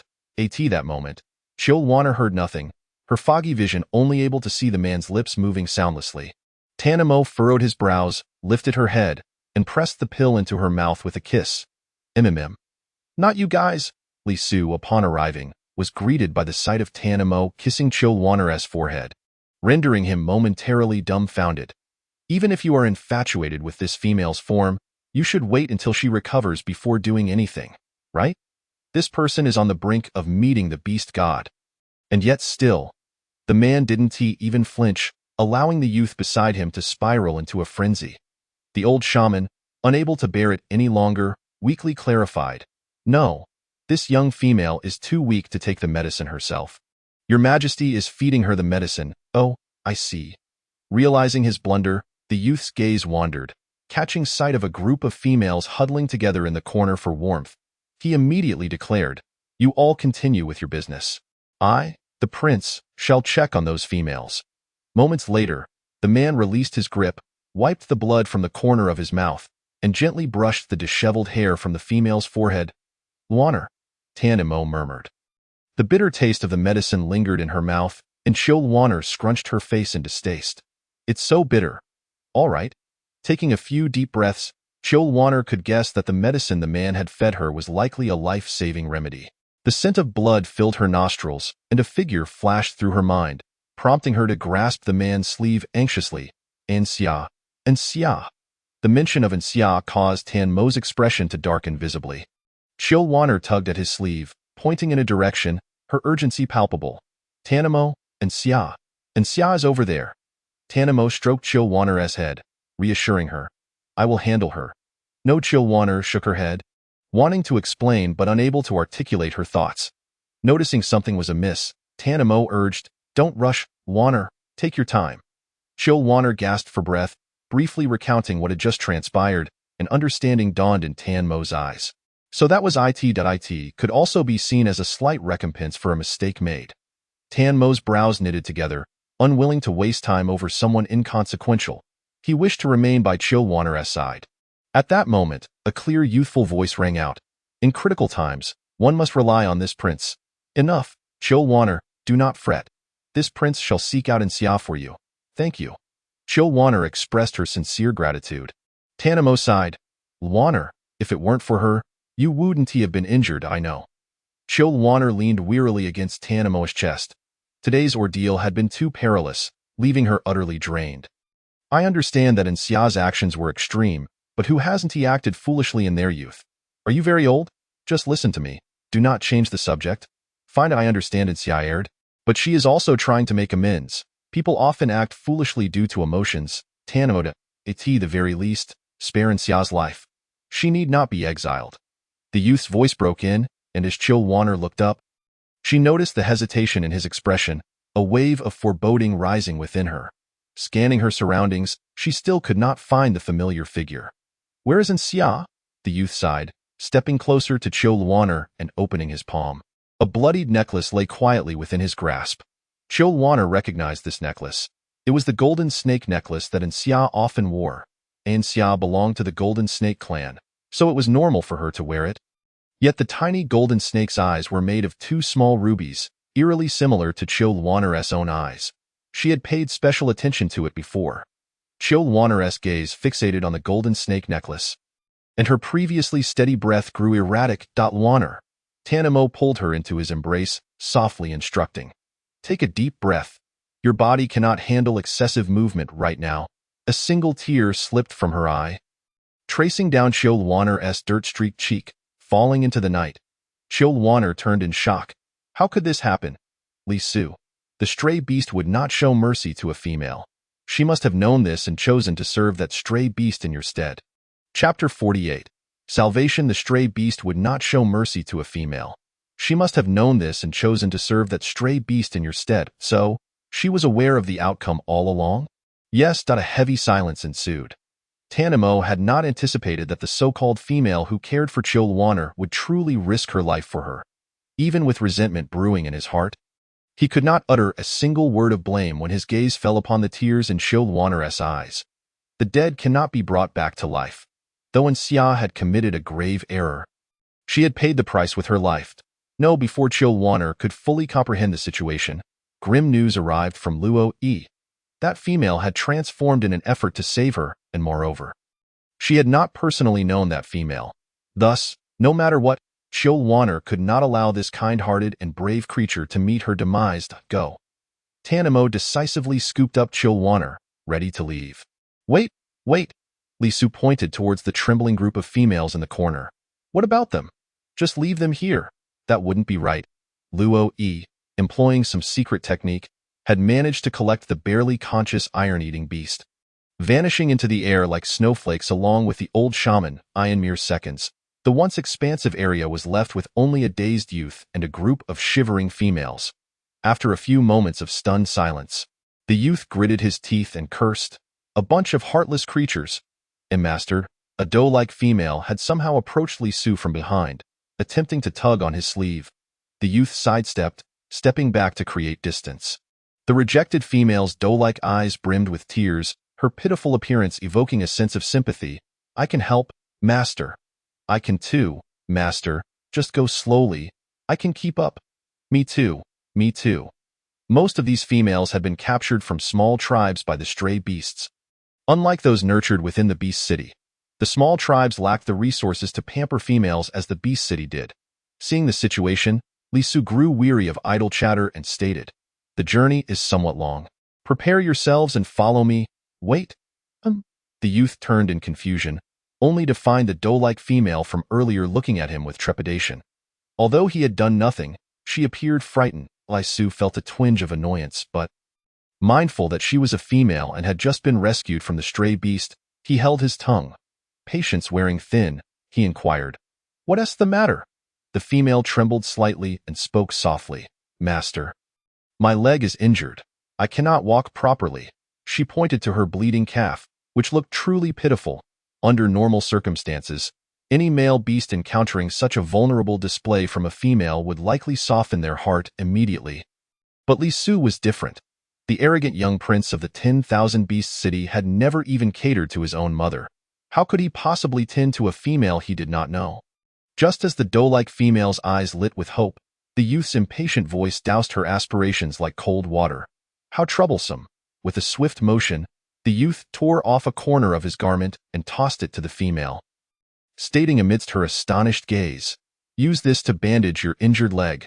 Time is of the essence, so please hurry," Li Su urged.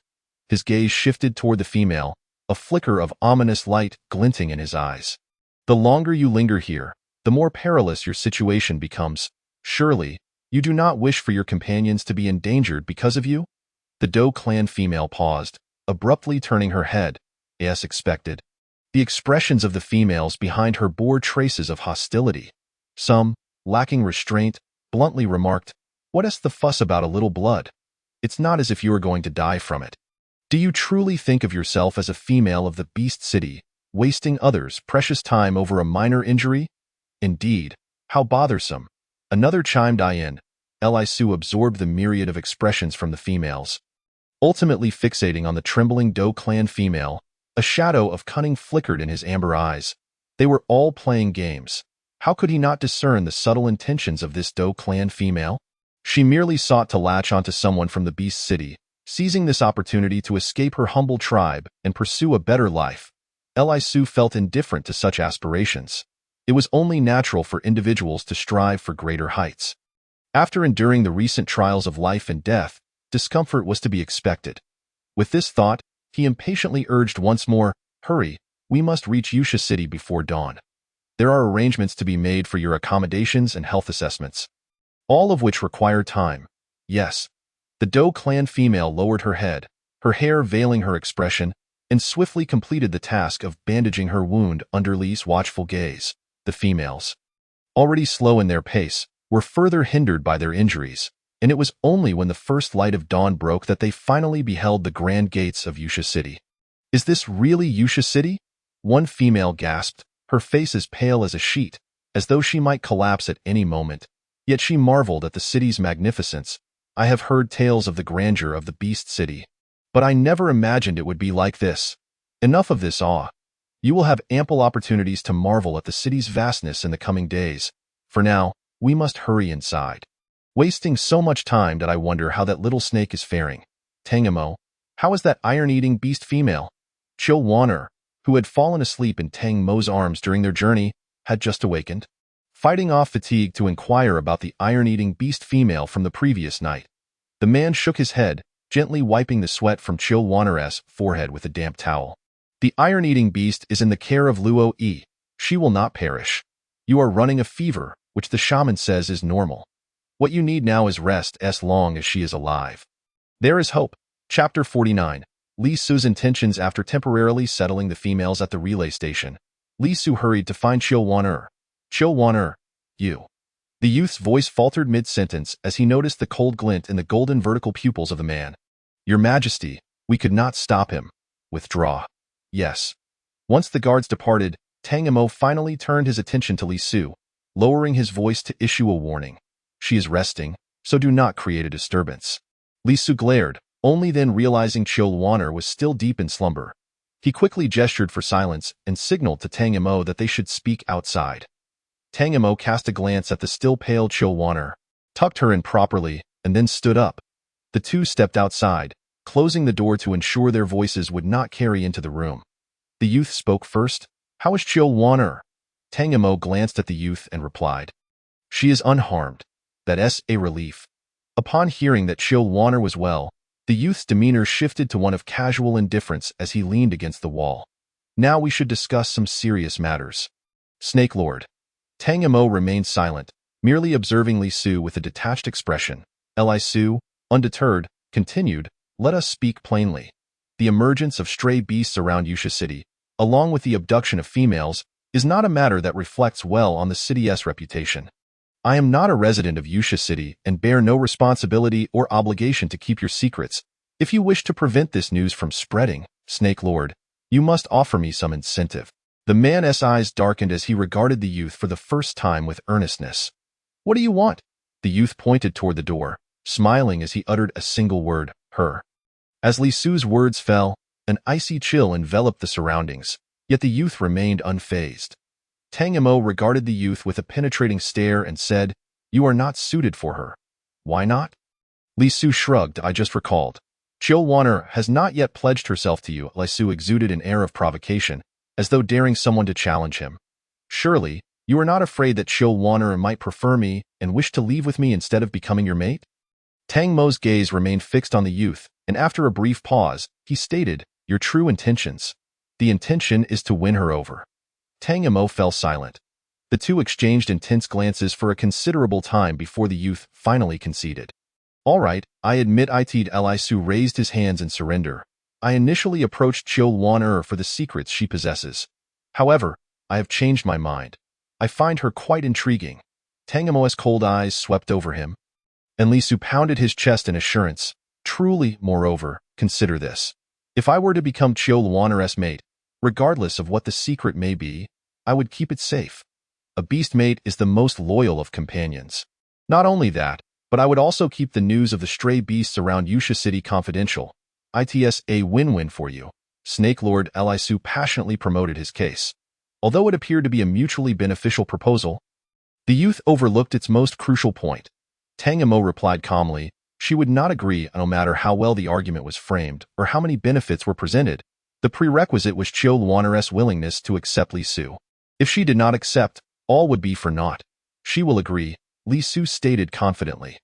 This is an advantageous situation for her. She has no reason to refuse. The young, dashing prince of the Beast City had superior qualities in every aspect. As long as the female was not foolish, she would not decline. Tang Emo cast a sidelong glance at the self-assured youth, choosing to remain silent. Chil Wanner awoke once more, her eyes meeting the youth's face, which was adorned with a mischievous grin. She instinctively let out a scream. Clutching the blanket, Chil Wanner sprang up and huddled in the corner, trembling as she pointed a shaky finger at the youth. You? What are you doing by my bed? Where is Tang Emo? Chil Wanner scanned the room for Tang Emo, finally spotting the edge of his dark garment at the foot of the bed. Tang Emo? Yes, the man replied, stepping out from behind the bed curtain and casually sitting beside her, beckoning her to come closer. All right. Chil Wanner shuffled over to Tang Mo's side, keeping a wary eye on Li Su. Seeing her demeanor, Tang Emo's eyes glimmered with amusement. She appeared to be in good spirits, suggesting that her recovery was progressing well. Tang Emo, Chil Wanner leaned in to whisper, how did this person end up here? Given your nature, How could you allow another male to stand by my bedside? It's utterly unreasonable. The keen hearing of the beasts caught even Xiao Luana's soft words, and Li Su responded without a hint of shame. Why can't I be here? I did help you, after all. Xiao Luana retorted directly, what does your assistance have to do with you being here? This is my room, and your presence infringes on my privacy. Sensing her clear rejection, Li Su felt a twinge of unease and quickly added, my presence here was permitted by the Snake Lord, and I genuinely have business to discuss with you. What business? Xiao Luana edged closer to Tang Mo, her gaze shifting between the two males, seeking confirmation from Tang Mo, who nodded before she turned back to Li Su. The youth, stung by their intimacy, gritted his teeth and said, Xiao Luana, how about becoming my mate? Ah. Xiao Luana craned her neck, her first reaction to his veiled confession not being one of joy or shock, but disbelief. Her second instinct was to look at Tang Mo, hoping for validation. Tang Mo, have I sustained too severe an injury? Am I hallucinating? Coughing, the man struggled to contain a smile, ruffling Xiao Luana's hair as he explained. You heard correctly, I did not mishear, and my mind is sound. Xiao Luana realized midway through her sentence that something was amiss. Wait, are you out of your mind? Lisa grinned with feigned innocence. I am quite sane. My mind is clear and functioning well. Xiao Luana blinked, her mind catching up. Even if you become my mate, I will not disclose my secrets to you. Li Su's smile faltered slightly. My intention in becoming your mate is not for your secrets. Then what is your reason? Xiao Luana questioned, genuinely puzzled, as she struggled to comprehend why Li Su would want to mate with her. Aside from the secret, because I like you. Li Su's first formal confession was not as composed as he had envisioned. Instead, it brimmed with nervousness. Xiao Luana could feel this tension emanating from him.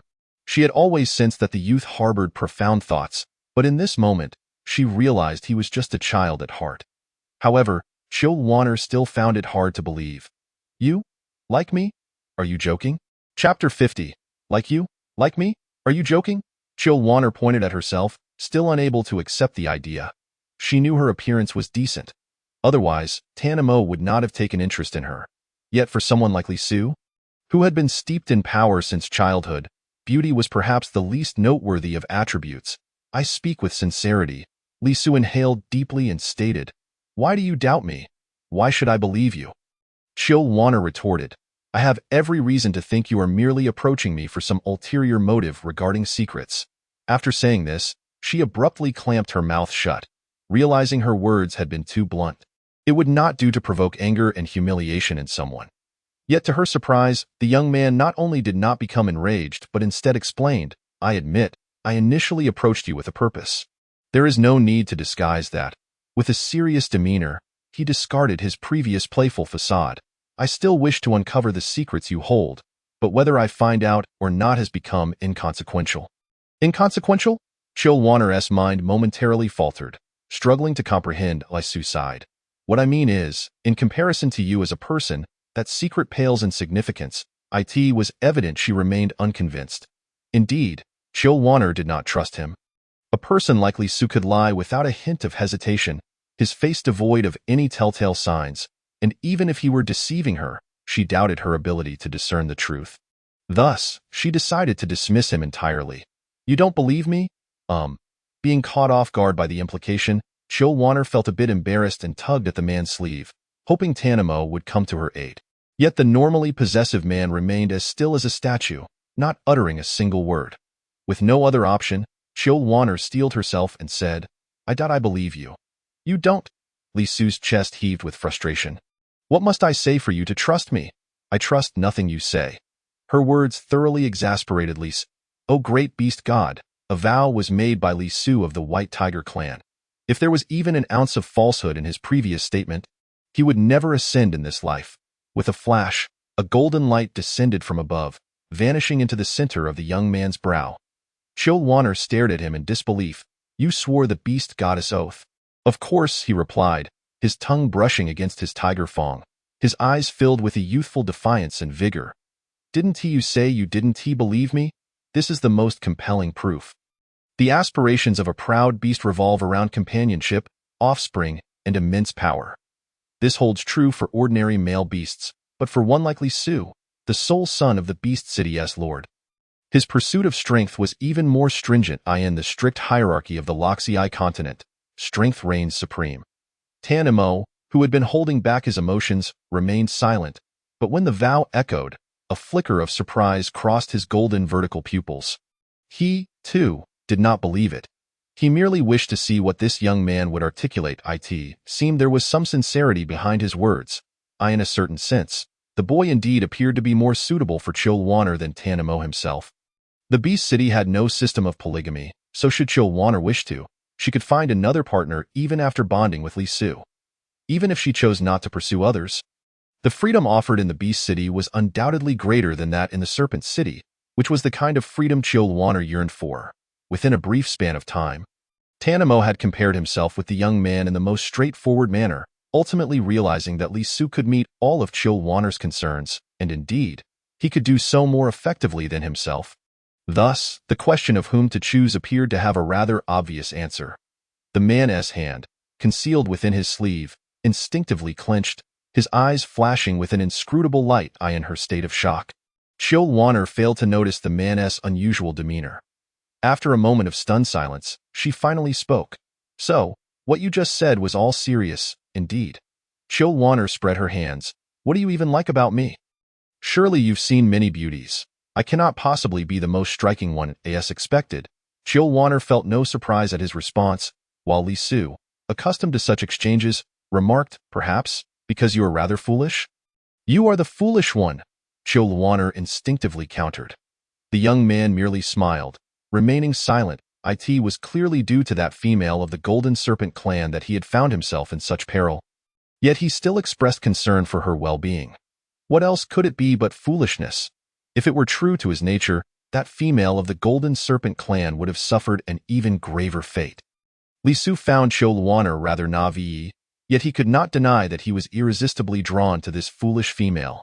His heart, once dormant, was stirred by her presence. Chilwaner's pallid face flushed with a hint of color, rendering her unexpectedly adorable. But I already have Tan Mo. Chilwaner clung to the man's arm, her demeanor dependent. Sensing the tension in his body, she could almost guess what he was thinking. I already have him. And I have no intention of seeking another partner. A clear rejection. The man's expression softened slightly, a hint of gentleness flickering in his eyes. He could surmise that Chilwaner was saying this because of him. Just because she did not plan to pursue anyone now did not mean she would not in the future. Chilwaner hesitated. The young man calmly stated, even if you agree to bond with me now, I still cannot form a union, so I merely wish to express my feelings to you.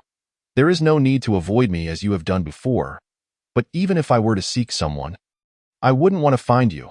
Chilwaner mumbled softly against the man's shoulder, her words fully audible to Lise. I am the Prince of Beast City, second only to none, possessing superior status, appearance, and strength. Why should you not choose me? Because I do not like you, Chilwaner sighed, resignedly speaking the truth. Seizing the moment, the young man did not delve deeper, opting for a straightforward approach. My criteria for a partner is simply that I must like them. Chilwaner asserted seriously, everything else is secondary. As long as I like them, that suffices. Being a partner without love would be a most painful affair. Oh, you like him? Li Su pointed at Tan Mo, questioning her. Indeed. Tan Mo maintained a calm exterior, though internally he experienced a joy he had never felt before. Li Su's eyes widened in disbelief. I will also be a lord of a city in the future. I am aware, Chilwaner patiently explained. Do you not understand? It is not about status, appearance, or strength. Liking someone is an abstract feeling. If it is not there, it simply is not. You helped me, so I do not wish to deceive you. Nor do I want you to waste your time on me. Chapter 51. A graceful departure. You helped me, so I do not wish to deceive you. Nor do I want you to waste your time on me. Chilwaner's tone was earnest, devoid of any pretense. Li Su inhaled deeply and replied, do not speak too definitively. Just because you do not like me now does not mean you will not in the future. He was quite confident in his own charm. Besides, you were not so set on the Serpent King from the beginning, were you? Chilwaner froze momentarily. Upon seeing her expression, Li Su realized he had guessed correctly. A youthful arrogance graced his handsome features as he declared, Chilwaner, I will make you accept me. Had his mind been struck by a mule? Cough, cough, Tan Mo, with a hint of laughter in his eyes. ruffled Chilwanner's hair, exasperated. Why do you say such things? How could someone with a sound mind utter words like, I like you? Why not? Chilwanner acknowledged her self-awareness. I know I am good-looking. But you powerful beasts have undoubtedly encountered far more beautiful individuals than I. For you to like me is already fortunate enough.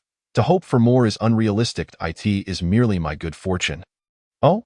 The man cupped Chilwanner's face in his hands, his golden eyes fixed intently on her, his expression sincere. Wanner, meeting you is my good fortune. Chilwanner blinked, her cheeks betraying her with a blush at the man's unconventional confession. Oh dear, I understand now. She averted her gaze, changing the subject. Weren't we discussing Li Su? Indeed. Tanamo noticed the female's embarrassment and chose not to expose her subtle intentions. Following her lead, it is entirely normal for him to like you. Huh? Chilwanner scratched her head in confusion. Why? Have I had too few interactions with male beasts, rendering me oblivious to your thoughts? The man's large hand gently stroked Chilwanner's head. Wanner, you have no idea how endearing you are. I do not know. Chilwanner replied candidly. Throughout both her past and present lives, her encounters with the opposite sex had been minimal. Among her peers, there had been few female friends, as in both her past and present. She had not interacted closely with many girls. In her previous life, Chilwanner had even asked about it, only to be told that her appearance was too intimidating, causing other girls to shy away. She had attempted to alter the preconceived notions others held about her looks, but ultimately failed. Therefore, she resigned herself to accepting things as they were. As for now, it was even more complicated. Chilwanner had long given up on the hope of having friends. In a fleeting moment of contemplation, Tanamo remarked, though others may remain oblivious, in my eyes, you possess boundless allure. Chilwanner felt an uncontrollable flush spreading across her cheeks, the heat rendering her unable to meet the man's gaze. Turning away, she spoke, I understand. Regardless of what Li Su thinks, it matters not. As long as I do not consent, he will be powerless. Chilwanner continued, Tanamo, did you not promise to take me to see the female Iron Eater once I awoke? Indeed, Tanamo replied, gently ruffling Chilwanner's hair in a soothing manner. There is no rush. Let us first have something to eat. Very well. Still recovering from her illness, Chilwanner could only manage a bowl of simple lean meat congee, as anything too greasy would be too much for her weakened body. Having not eaten since her abduction, her hunger was so intense she felt she could devour an entire cow, yet her current state forbade it. She acknowledged that the congee was quite fragrant. Yet she longed for a chicken leg. Tanamo no, he firmly interjected, unwavering in his principles despite her playful entreaties. But I am truly famished, she pouted, looking woefully at him. Tanamo felt a pang of sympathy but remained resolute. Listen, the shaman advised that your body is too frail. Consuming too much will overwhelm you, he patiently explained, as if calming a petulant child. You may suffer later if you overindulge, so please, bear with it for now. Fine, she acquiesced reluctantly, taking small spoonfuls of her congee when a sudden thought struck her. Tanamo, have you found Insia's body? The mention of Insia filled Chilwanner with a tangle of emotions. The female who had cherished her, who had ventured to extremes for love, ultimately paying the ultimate price. Rationality told Chilwanner that Insia did not warrant sympathy, yet her emotions conflicted, rendering her unable to harbor resentment. Tanmo's expression grew cold at the mention of Insia. Yes, Wanner. What do you wish to do? After swallowing her mouthful of congee, she declared, I wish to grant her a dignified farewell. I do not seek a grand funeral. But at the very least, let her soul find a resting place, free from the indignity of a forgotten grave.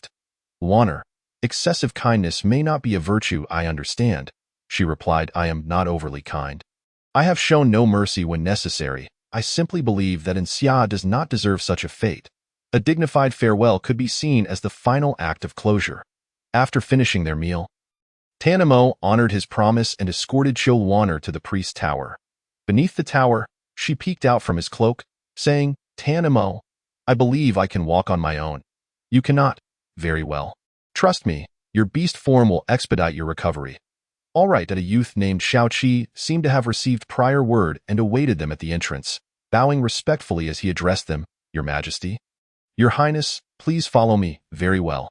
The man maintained a calm demeanor, while Chilwanner stared wide-eyed in disbelief. Tanamo, what did that boy just call me? Your Highness. That cannot be right. Isn't that a title exclusive to the partner of the Serpent King? Moreover, only the first partner of the Serpent King is entitled to such a designation, akin to the Empress in ancient times. Tanamo concealed his amusement, replying, "What is incorrect about that? Nothing is wrong." Chilwaner felt her mind spinning. "Wait. We have not yet formed a bond. Yet this boy calls me Serpent Queen. Is that appropriate?" she stammered. The man lowered his voice. "Why, do you not intend to bond with me?" His tone suggested that a mere denial from Chilwaner would invoke his wrath. Yet she remained unperturbed. "No. I simply feel that it is premature for him to address me. Tea is not premature." He gently tapped her forehead with his fingertip. "The identity of Serpent Queen shall only belong to you. Hence, it is not early at all." Chilwaner gazed at him, her view obscured by the angle, allowing her only to see the chiseled line of his jaw. Though he appeared aloof, she found warmth in his presence. Chapter 52. Panda, is this what it feels like to be chosen so resolutely by another?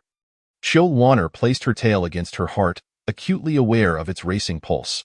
Unbeknownst to Tanamo, they arrived at the door of a chamber on the tower's apex.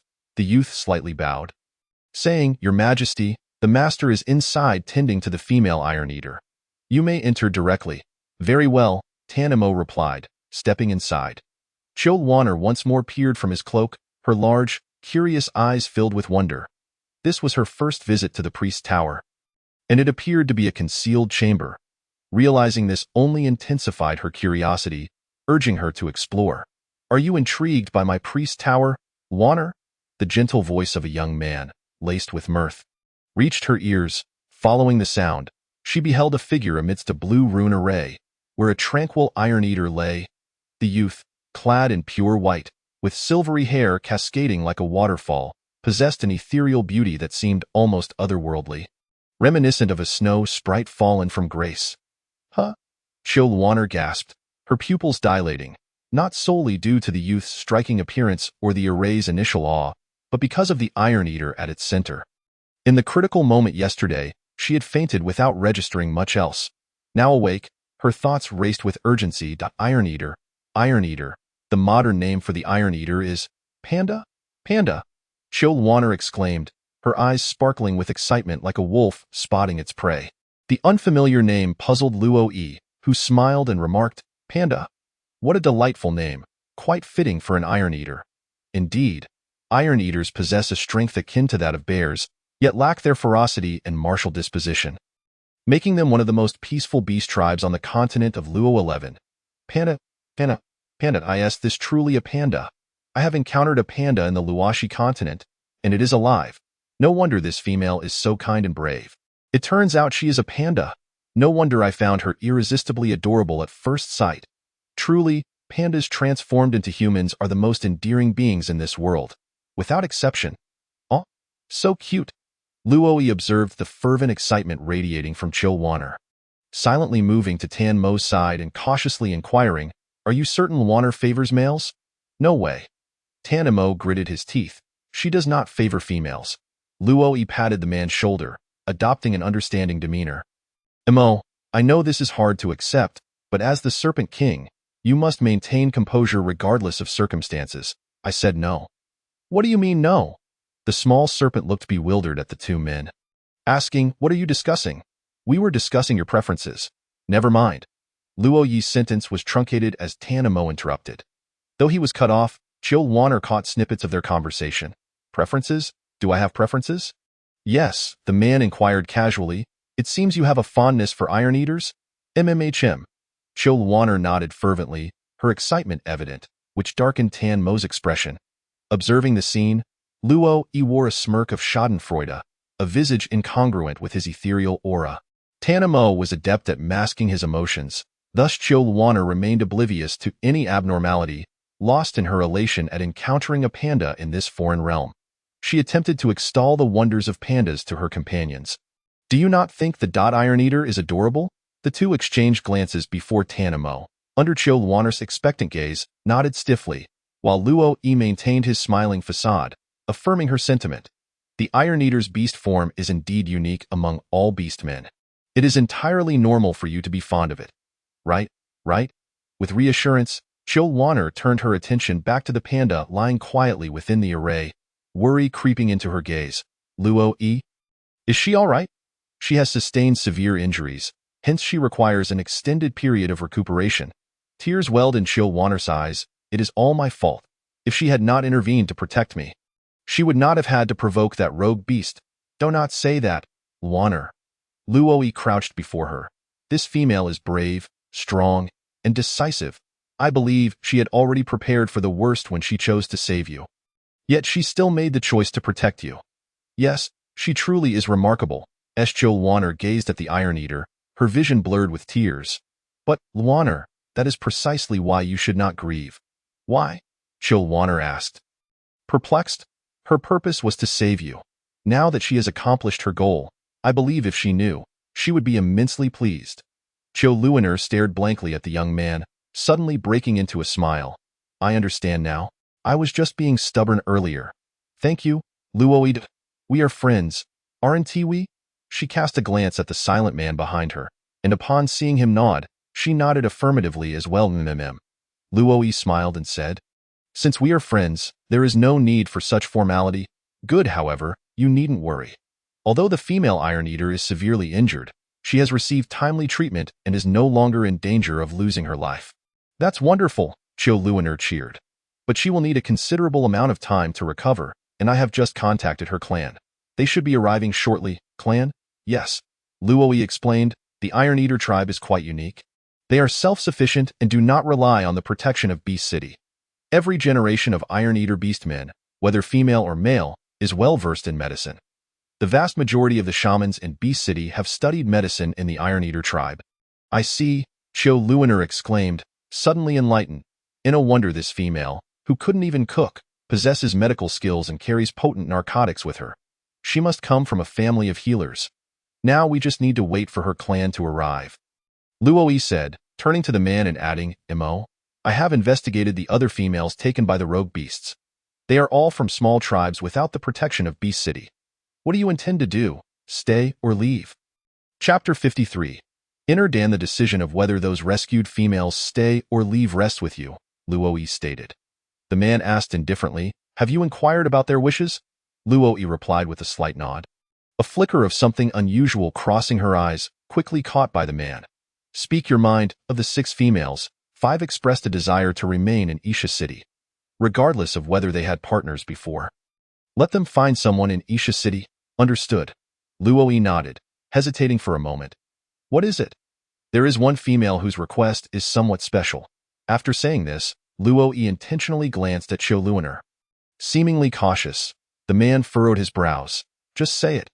All right. Luo Yi sighed helplessly and said, Among them is a female from the Deer tribe. She wishes to stay in Isha City and has made a request. Speak. She wishes to enter your harem.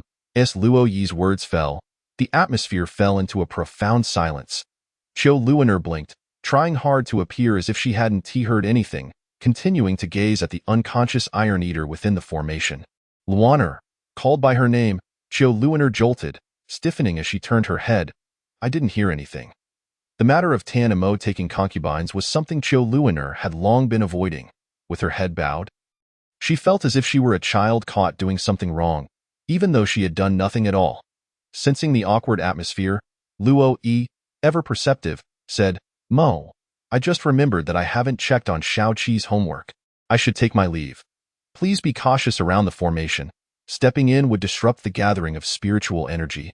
After finishing, the young man slipped away like a shadow, leaving only Chill Wanner and Tan Mo staring at each other in the expansive chamber.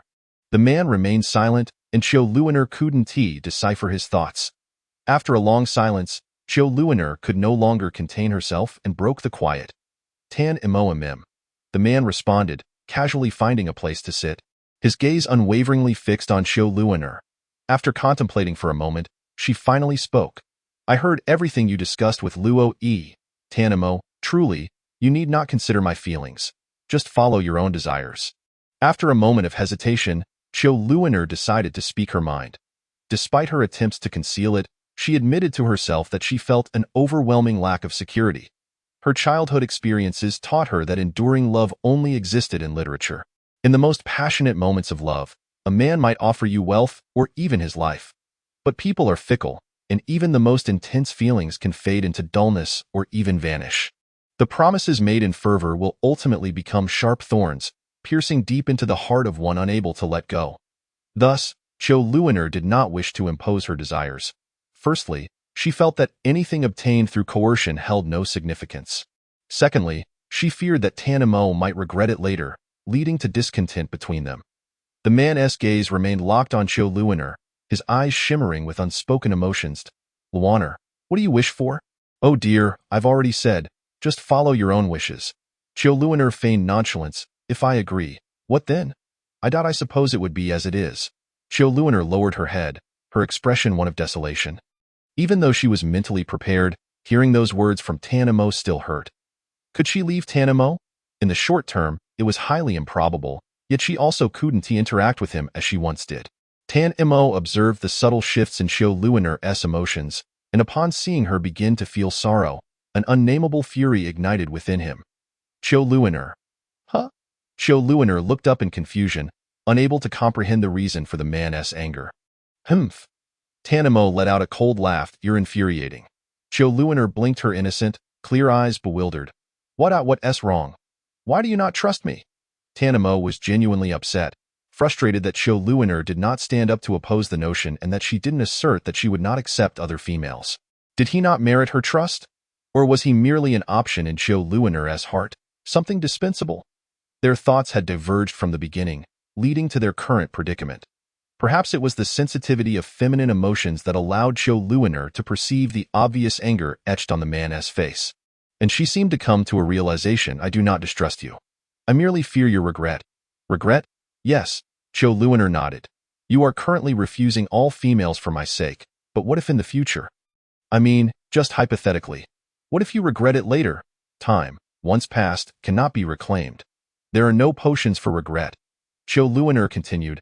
Hence, I do not wish to impose my thoughts on your decisions. She blinked, clearly unconvinced. People are fickle. Simply because one does not regret now does not mean they won tea in the future. Noticing her disbelief, the man's brows knitted tightly, his golden vertical pupils flashing with a resolute light. Tan Mo, what's wrong? The man let out a pained grunt, abruptly interrupting Cho Luiner's rationality, and he swayed as she rushed to support him. Are you injured? How did you get hurt? Who did this to you? Cho Luiner anxiously inquired. I'll go find Luo E. No need.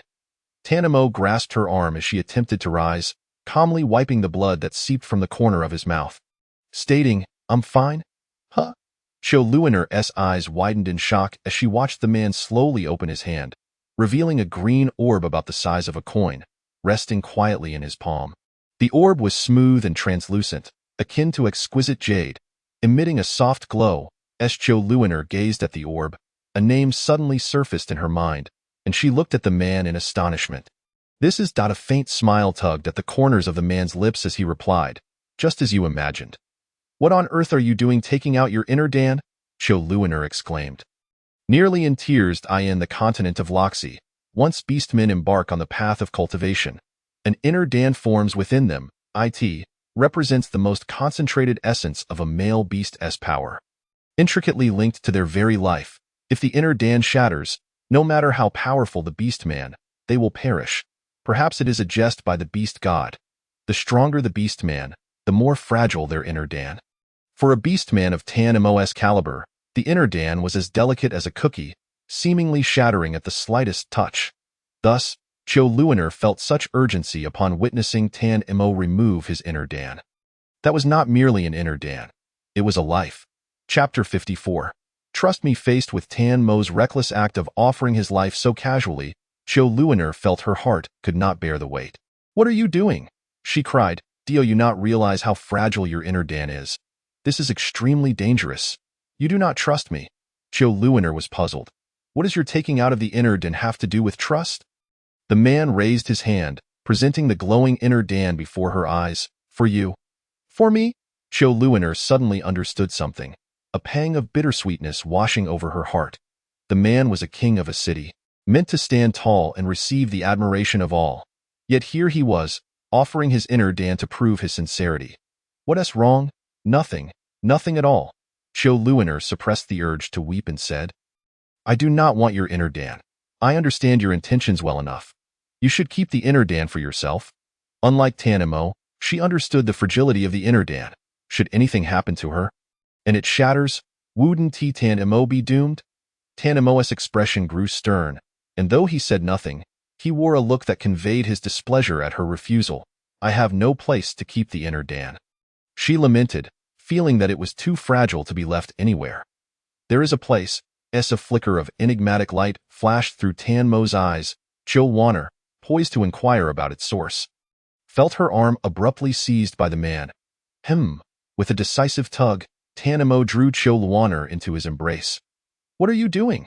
She asked, tilting her head back to meet his gaze. The man's eyes, shrouded in shadows, lingered upon Chill Warner's chest. A sense of unease began to creep into her heart.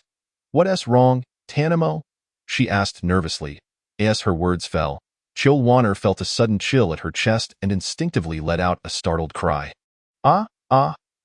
In a panic, she sprang back, breaking free from his hold and pressing against the wall, her hand clutching her chest in shock. What are you doing? You're tearing my clothes.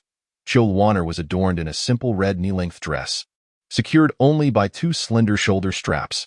Perhaps due to the man's force, one of the straps had succumbed, dangling before her as she desperately clutched at her garment to prevent any exposure. Meanwhile, the instigator of her distress observed her fear with evident amusement. Adjusting his posture, the man beckoned Chill Warner closer with a flick of his fingers. I see this where you wish to store the inner core? First, tell me what you intend to do. Chill Warner remained wary, shielding her chest. Although she sensed that Tanimo was not the type to lose control, one could never be too cautious. This was not a bedroom. It was the secret chamber of the priest's tower. I'll give you the inner core, but you cannot just rip my clothes, she protested. You've already ruined them. Besides, why must you tear my clothing to give me the inner core? Chill Warner was baffled, yet the man merely teased, come over first. All right, fine. After an intense internal struggle, Chill Warner resolved to trust Tanimo once. She stepped closer and crouched before him. All right, what do you want? Close your eyes. Okay. Obediently, Chill Warner shut her eyes, only to feel her hands, which had been shielding her chest, forcefully restrained behind her. A wave of coolness washed over her again. A prickling pain accompanied the sensation of something foreign embedding itself within her body. Ugh! Chill Warner stifled a moan of discomfort, her body limp and devoid of strength, her hands bound behind her, rendering her unable to struggle. Bear with it. His deep voice, tinged with a husky rasp, coupled with the dim lighting and their current activity, created an atmosphere thick with tension. The woman's gasps sounded as if they were filled with both agony and a plea for mercy. Tanmo's eyes were filled with suppressed desire. No, this is not the right moment. Suppressing his primal urges, he inserted the inner core into Chill Warner and released his grip on her. Without support, her body slumped into Tanmo's arms. Her face flushed with embarrassment, and a tear lingered at the corner of her eye, making her appear utterly pitiable. Jerk him. Tanimo adjusted her disheveled attire and softly inquired, How do you feel? As Chill Warner touched her chest, the lingering sensation of sharp pain and numbness had yet to dissipate, prompting her to recall the earlier scene. The man's lips at her chest, holding the inner cord. No. She shook her head violently, refusing to entertain the thought. Tanimo, misunderstanding her reaction as discomfort, lifted his hand to rest on her chest. The soft touch made him freeze, while Chill Warner stood there, stunned. What are you doing? Clear's throat. Realizing his misinterpretation, Tanimo coughed lightly to mask his embarrassment. I thought you were unwell. With her hand still covering her chest, Chill Warner replied cautiously, I'm fine, just feeling a bit warm at the moment. That's normal. The man ruffled her hair. The inner core contains pure spiritual energy. It will aid in your recovery. Nodding, Chill Warner then asked, What about you? You've entrusted your inner core to me. One tea that put you at risk? I one-teed. Tanimo explained patiently, for a beastman of my caliber. The inner core is only a life-threatening concern. Otherwise, it serves no significant purpose. Chill Warner was taken aback. She knew Tanimo was formidable, having survived amidst the offspring of the former Snake King. Yet, she hadn't realized he was so powerful that he could forego his inner core. Tanimo, it might be less secure for you to leave your inner core with me. Leaning against him, she toyed with a strand of his dark hair. You know I'm currently weak. If I encounter any danger, wouldn't that be an unjust fate for you? That day will never come, Tanimo assured her solemnly. Luaner, I will not allow you to face danger again. I was merely speaking hypothetically. Luaner replied, slightly exasperated. I know you will protect me. I just feel that keeping the inner core with me is less safe than with you. With a faint smile, the man shook his head. Luaner, if you were to meet with misfortune, what would my existence mean? Luaner paused, realizing the gravity of his words. The worst outcome would be his demise. And should that happen, she would be fortunate to follow him. For a beast man, every moment of losing a beloved was torment. I understand. She caressed the peculiar sensation at her heart, her crimson eyes reflecting resolve. I will train diligently and protect myself. I will always stand by your side. Tanimo ruffled her hair again, declaring, there will be no harem. My heart holds space only for you. Everything I have is yours. So trust me. Chapter 55. Gratitude. Everything I possess is yours, so trust me. I understand. Luaner felt a twinge of guilt. The man, perceiving her inner turmoil, allowed a hint of a smile to cross his features. He playfully suggested, if you feel guilty towards me, how about becoming my partner? Well, that doesn't seem impossible. After a moment's contemplation, Luaner replied. Tanimo blinked in surprise, momentarily taken aback by her response. His voice deepened, barely concealing his excitement. Luaner, could you repeat what you just said? Oh dear. Luaner's cheeks flushed as she turned, presenting her back to him. You heard me just fine. Once is enough, with her face aflame. She refused to repeat herself. Tanimo, in high spirits, embraced her from behind, drawing her closer as his voice, laced with laughter, sent shivers down her spine. I heard you, but I want to hear it again. He yearned to hear those words that stirred his emotions. Luaner, feeling weak in his arms, ultimately succumbed to his coaxing, puffing her cheeks in frustration. All right. I said I agreed to be your partner. Okay. A smile graced his features as he leaned in closer, his handsome visage magnifying in her view. A cool curve at the corner of his lips, a tender kiss brushed against her lips. Inching closer to her soft petals, as their lips entwined, Luaner could hear the deepening rhythm of his breath, the air thick with intimacy. His touch was gentle, contrasting with his usual forcefulness, as if allowing her to take the lead. Yet, Luaner, blissfully oblivious to the romantic undertones, remained unresponsive. She lost track of time until her lips began to tingle, and only then did he finally relent. Luaner, breathe. Luaner gasped for fresh air, her hand instinctively reaching to touch her somewhat sore lips, only to exclaim, ouch, what's wrong? His feigned ignorance earned him an eye roll from her, although her eyes glistened with unshed tears, making her irritation appear almost endearing. It's all your fault, she huffed. My lips are swollen. His cool fingertips gently brushed over her lips, and he reassured her, it's nothing. It will heal in a few days. He had not been rough, yet his lack of remorse elicited yet another eye roll from her. Tanimo grasped her chin, raising an eyebrow. Do you enjoy glaring at me? Luaner, undeterred, countered. What? Am I not allowed to glare at you? What if I said you weren't? Ordinary individuals would never dare contradict the Snake King. Yet Luaner, unyielding and fearless, declared, I won't listen. I'm not the type to comply. A burst of laughter escaped him, breaking the serious facade he often maintained. Noticing the fatigue creeping into her eyes, Tanimo released her from his grip and gently stroked her head. Do you truly adore the giant panda? Yes. The mention of the giant panda ignited an endless supply of energy within Luaner. Tanimo observed her enthusiasm, a shadow flickering in his eyes. Don't you think the giant panda is particularly adorable? She asked, her eyes sparkling as she endeavored to share her affection for the creature with the world. Yet, whether due to his disinterest in cute things, or the panda's appearance failing to capture his attention, Tanmo's response was lukewarm. Yes, quite cute. How unconvincing. Luaner crossed her arms, her expression one of disdain. Autumn Luanier was well aware that Tanimo would likely not favor anything cute, and such a reaction was entirely within her expectations. Leaning against the edge of the array, her crimson eyes mirrored the scenes within. Dots of blue light floated around the iron-eating beast, occasionally diving into its body. Autumn Luanier recognized this as the life-saving spiritual energy specially condensed by Luo-E. Indeed, she was quite brave. Once she awoke, You could express your gratitude to her properly. Tan Mo stood behind Autumn Luinier, exuding an air of calm. He certainly owed thanks to this female iron-eating beast for safeguarding his Luinier. After a brief observation, Autumn Luinier departed the priest tower with Tan Mo burdened by official duties and the need to care for Autumn Luinier. Tan Mo had accumulated a significant amount of unfinished work. As soon as they exited the priest's tower, he immersed himself in his responsibilities. Autumn Luinier transformed into a small snake, idly toying with a flower on the desk, glancing at the towering pile of paperwork. Her body trembled uncontrollably. It was simply terrifying. One could not help but understand why ancient emperors met their demise prematurely. Autumn Luinier shook her head in lament.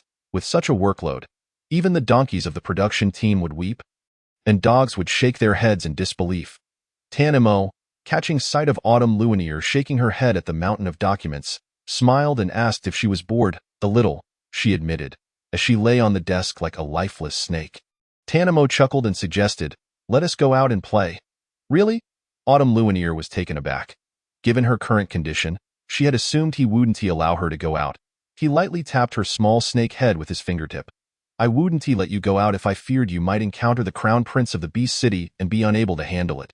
After all, he has a mind full of secrets, and one cannot predict what extreme actions he might take against you. As for now." Luoi had mentioned that she needed to absorb natural spiritual energy to recover more swiftly. Once her body healed, she could take a partner. Tan Mo silently repeated the unvoiced portion of his thought, while the small snake, lost in the joy of being able to play outside, remained oblivious to the deeper meaning in his eyes. "What if Li Su comes looking for me?" "Let it be," Tan Mo replied, cutting through the chaos swiftly. "If you can make him give up, that would be for the best." Indeed, Autumn Luinier pondered thoughtfully. The weather was splendid today, with the sun shining brightly. Luoi had just reminded her that the rain prayer ceremony would soon take effect, and in a few days, the city of serpents would be engulfed in a month-long downpour. Thus, one ought to cherish the present sunlight, for it would soon be a rare sight. Basking in the sun felt delightful. Autumn Luinier found her way to a familiar tree in the garden. Lying against a branch, allowing her head to sway in the breeze, relishing the sensation of her mind filling with bliss. The crown prince had always been curious. How could an orc race that thrived in darkness and dampness produce a snake beast that adored the sun? Suddenly, a youthful, clear voice rang out beside her, startling Autumn Luinier into a rigid posture, sending her plummeting from the tree. Chapter 56. The System of the Beast City. Falling rapidly, Autumn Luinier instinctively shut her eyes, bracing for impact, only to find herself cradled in a warm embrace. The boy's voice was bright, yet his tone was rather infuriating. "Autumn Luinier, I noticed you had quite the courage a few days ago. How is it that you've fallen from a tree now?" "Huh?" Autumn Luinier opened her eyes, realizing she was being held by the young man. She glared at him. "What do you mean by falling from a tree?" "I was startled by you, you know. Do you not know that people can be frightened to death? Why the silence?" "I have nothing to say," she retorted, reclining against the tree, her gaze sweeping the surroundings while refusing to look at the boy. Truth be told, she was at a loss as to how to face him. From what Tan Mo had revealed, the boy had kept the secrets of the City of Serpents, and she was actually quite grateful to him for sparing Tan Mo considerable trouble. Furthermore, although he had approached her with ulterior motives before, he had never shown any intention to harm her. Autumn Luinier merely feared that he would persistently inquire about the secrets, prompting her to avoid him. "What are you avoiding?" The boy's amber gaze suddenly locked onto hers, nearly startling her again. "I'm not avoiding anything," Autumn Luinier blustered. What could we possibly have to discuss? They were, after all, two individuals from entirely different worlds. "Let us talk about how you feel about me." The boy's eyes sparkled with a gentle smile, contrasting sharply with Tan Mo's coldness and warmth. It seemed he was born to bask in the sunlight. Radiant and captivating. Autumn Luinier replied honestly, just like any ordinary person. "I know you, and you know me. As that it? What else could it be?" Autumn Luinier's gaze was strikingly clear, causing Li Su to suspect she was feigning ignorance to evade the question. Before Li Su could respond, she added, "By the way, thank you for helping to conceal the emergence of stray beasts around the City of Serpents." The boy's crimson lips curled into a charming smile. "Autumn Luinier, if thanks are to be given, it should be from the Serpent King." What status do you hold to express gratitude to me? Huh. Tanimo's matters are my own. We are one and the same. Is that not acceptable? Only partners are one and the same, Lisu retorted, instantly grasping the implication behind Autumn Luminier's words. He nearly ground his back teeth to dust in frustration. Why did he have to let that slip? Seeing the boy's disheartened expression, Autumn Luminier found it quite amusing. Nonetheless, amusement aside, she felt it necessary to clarify her intentions. Lisu, I have decided to bond with Tanimo, though this matter is largely unrelated to you. I feel it is still important to inform you. She hoped he would relinquish any notions he might have. Autumn Luminier had some understanding of the system in the City of Beasts.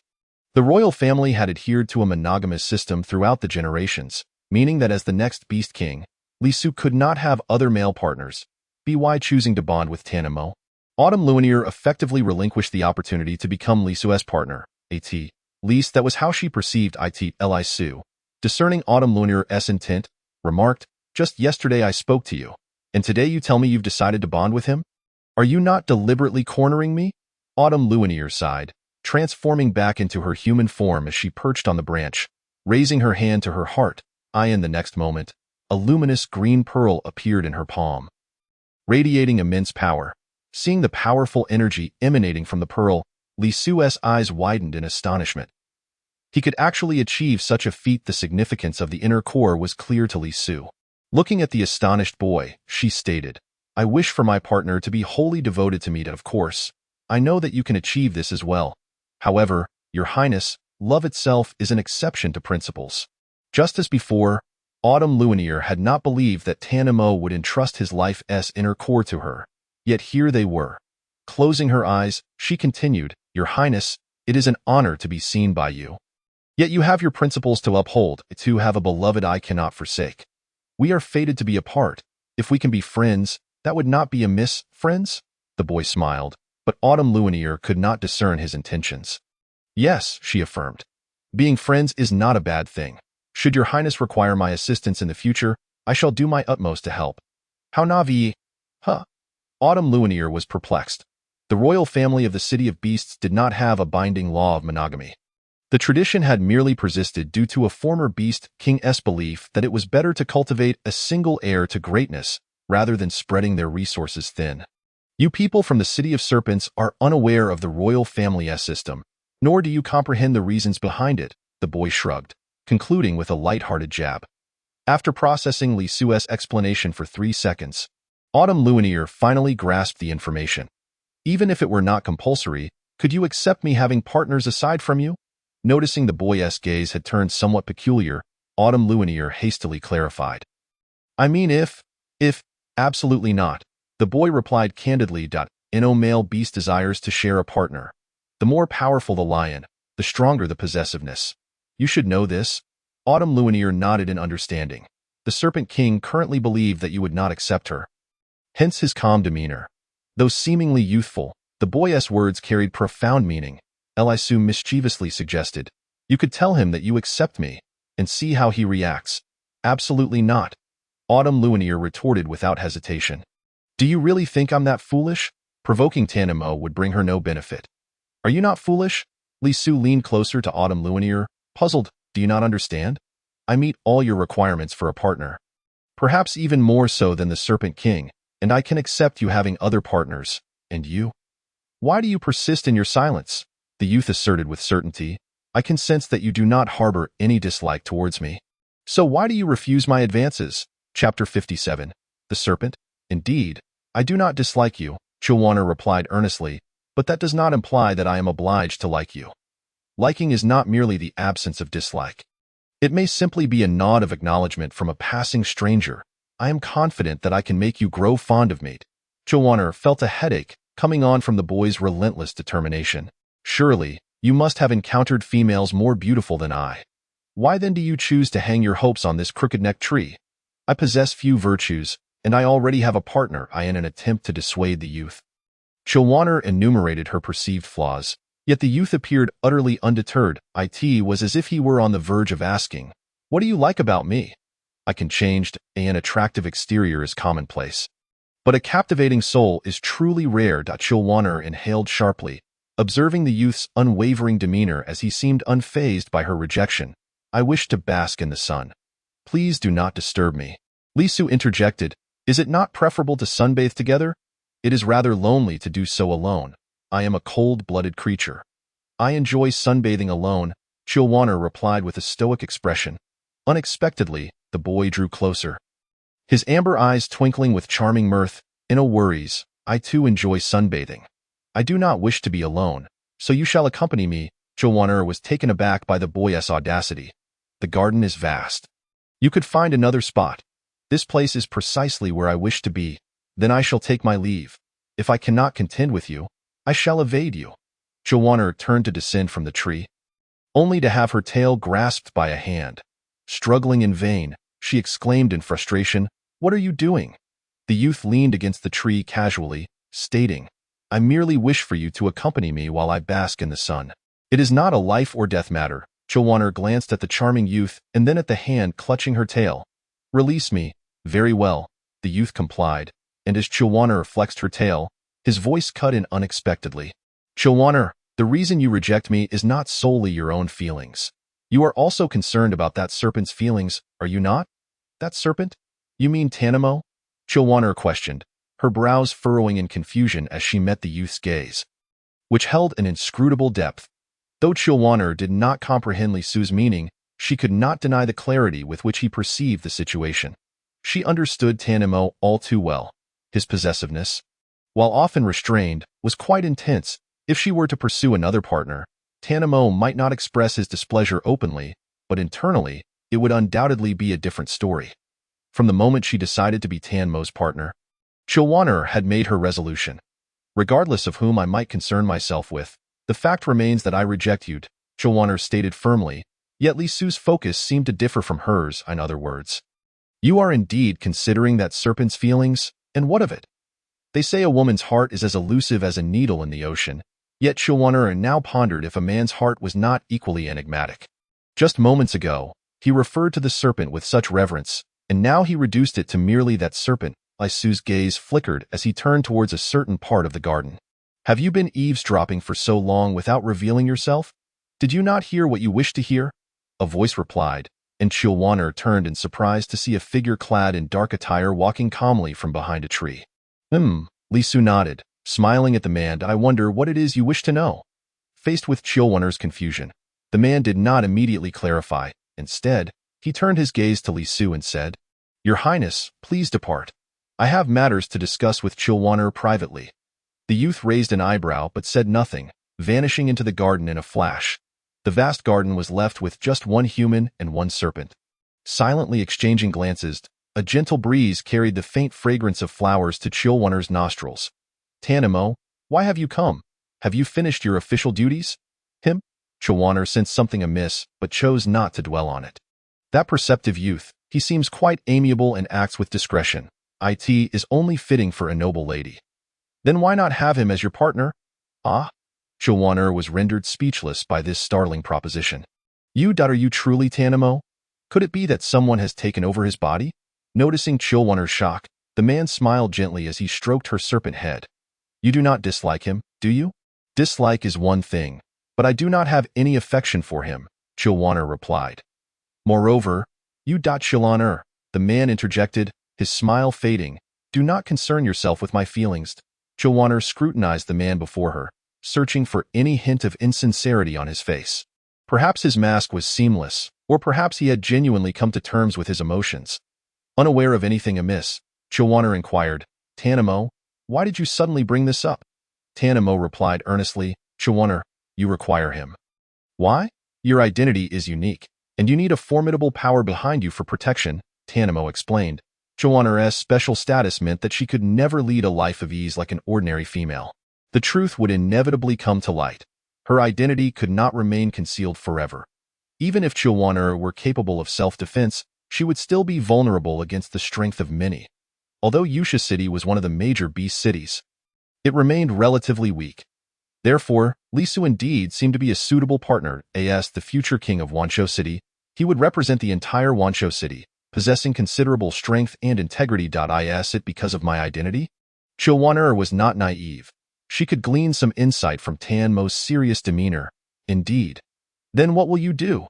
Tan Mo cradled the small serpent in his arms, gently caressing its head. I am unperturbed. Regardless of how many partners you may have in the future, I will always be your first partner. The first partner of a female equates to the primary consort of an ancient ruler. Unless one is exceedingly weak, they hold absolute authority among other male partners. Tan Mo's thoughts were not without their own selfish motives. Chilwan-er was not inherently devoted. If he were to overly restrict her nature, it might backfire. It was better to adopt the current approach, allowing Chilwan-er the freedom to seek other partners. Not only would it evoke a sense of guilt in Chilwan-er, enhancing his standing in her heart, but it would also mitigate the risk of her changing her affections in the future. The innocent Chilwan-er remained oblivious to his subtle motives, expressing her concerns. But I truly do not feel anything for Li Su. He is fine as a little brother, but as a partner? Chilwan-er felt a pang of conscience. Chapter 58, Coexistence. But I truly do not feel anything for Li Su, Chilwan-er lamented. If she were to take him as a partner solely due to his status, she would feel guilty. Feelings can be cultivated. Tan Mo chuckled, playfully tapping Chilwan-er's head. Did you not also dislike me at first? That is true. Chilwan-er wore an adorably naive expression, which eased some of Tan Mo's earlier frustration. Lowering his voice, he added, however, your one true love can only be me, and it will always be me. Understood, Chilwan-er replied, unaware of the shadow lurking in Tan Mo's eyes, nuzzling affectionately against his side. By the way, have you finished your official duties? How did you manage to come out? Not quite. The mention of official matters instantly troubled Tan Mo, his brow furrowing. Chilwan-er sensed something was off and cautiously asked, what is it? Is there something troubling you? Not exactly, the man replied, pinching the bridge of his nose in irritation. It is merely that trouble is approaching. Trouble? You mean the Lord of Sky City is coming to Yusha City in a few days? Indeed. Just the thought of that troublesome individual made Tan Mo's frustration bubble to the surface. Chilwan-er gently caressed his chest with her tail. You and he always had disputes over trade issues. Does he not fear being turned away? Tan Mo shook his head. He never attempts to fathom the mind of a madman. If he could truly guess, it would only indicate that he too is mad. We shall meet any challenge that arises. Do not fret, after all, this is Yusha City, your territory, Chilwan-er reassured him. Since he is coming, he is a guest, and we shall treat him well. If he stirs up trouble, there is no need to coddle him. Tan Mo gazed at Chilwan-er, a faint smile gracing his lips, though deep within, a concern lingered. He was not afraid of that man causing trouble. Rather, he feared that his intentions were anything but pure. Chilwan-er, still recovering from her recent ordeal, was apprehensive. The next morning, as dawn broke, Chilwan-er remained atop the tree, soaking in the sun. So sleepy, Chilwan-er, with drowsy eyes, felt as though she might doze off at any moment. The sun is not solely for the morning. If you are this tired, why not go to sleep? Below, a magnificent white tiger lounged comfortably beneath the tree, occasionally flicking its tail, embodying the unique grace of felines to the fullest. Li Su lazily stifled a yawn, observing Chilwan-er, who appeared utterly exhausted, and couldn't help but retort, do you think I want this? Chilwan-er, too weary to respond, sighed. After yesterday, she began attempting to interact with Li Su, who seemed to have grasped something and no longer questioned her as he did before. Their mode of interaction had become more natural. Luoi mentioned that if I wish for my body to recover at the quickest pace, the morning sunlight is the best remedy. The morning sun contains the purest essence of nature, which can expedite Chilwan-er's recovery. Yet you have no official business. Why the urgency to recover? Li Su insisted. Wan-er, your body must regain its strength as swiftly as possible. Why is that? A flicker of meaning crossed the man's eyes as he replied, the Lord of Sky City may have ulterior motives. Chilwan-er blinked in surprise and probed, are you suggesting that the Lord of Sky City might be targeting me? Indeed. Suddenly, Chilwan-er felt overwhelmed. I'm just an ordinary little snake. Is it really necessary? Just as she was grappling with this, another piece of unsettling information arrived.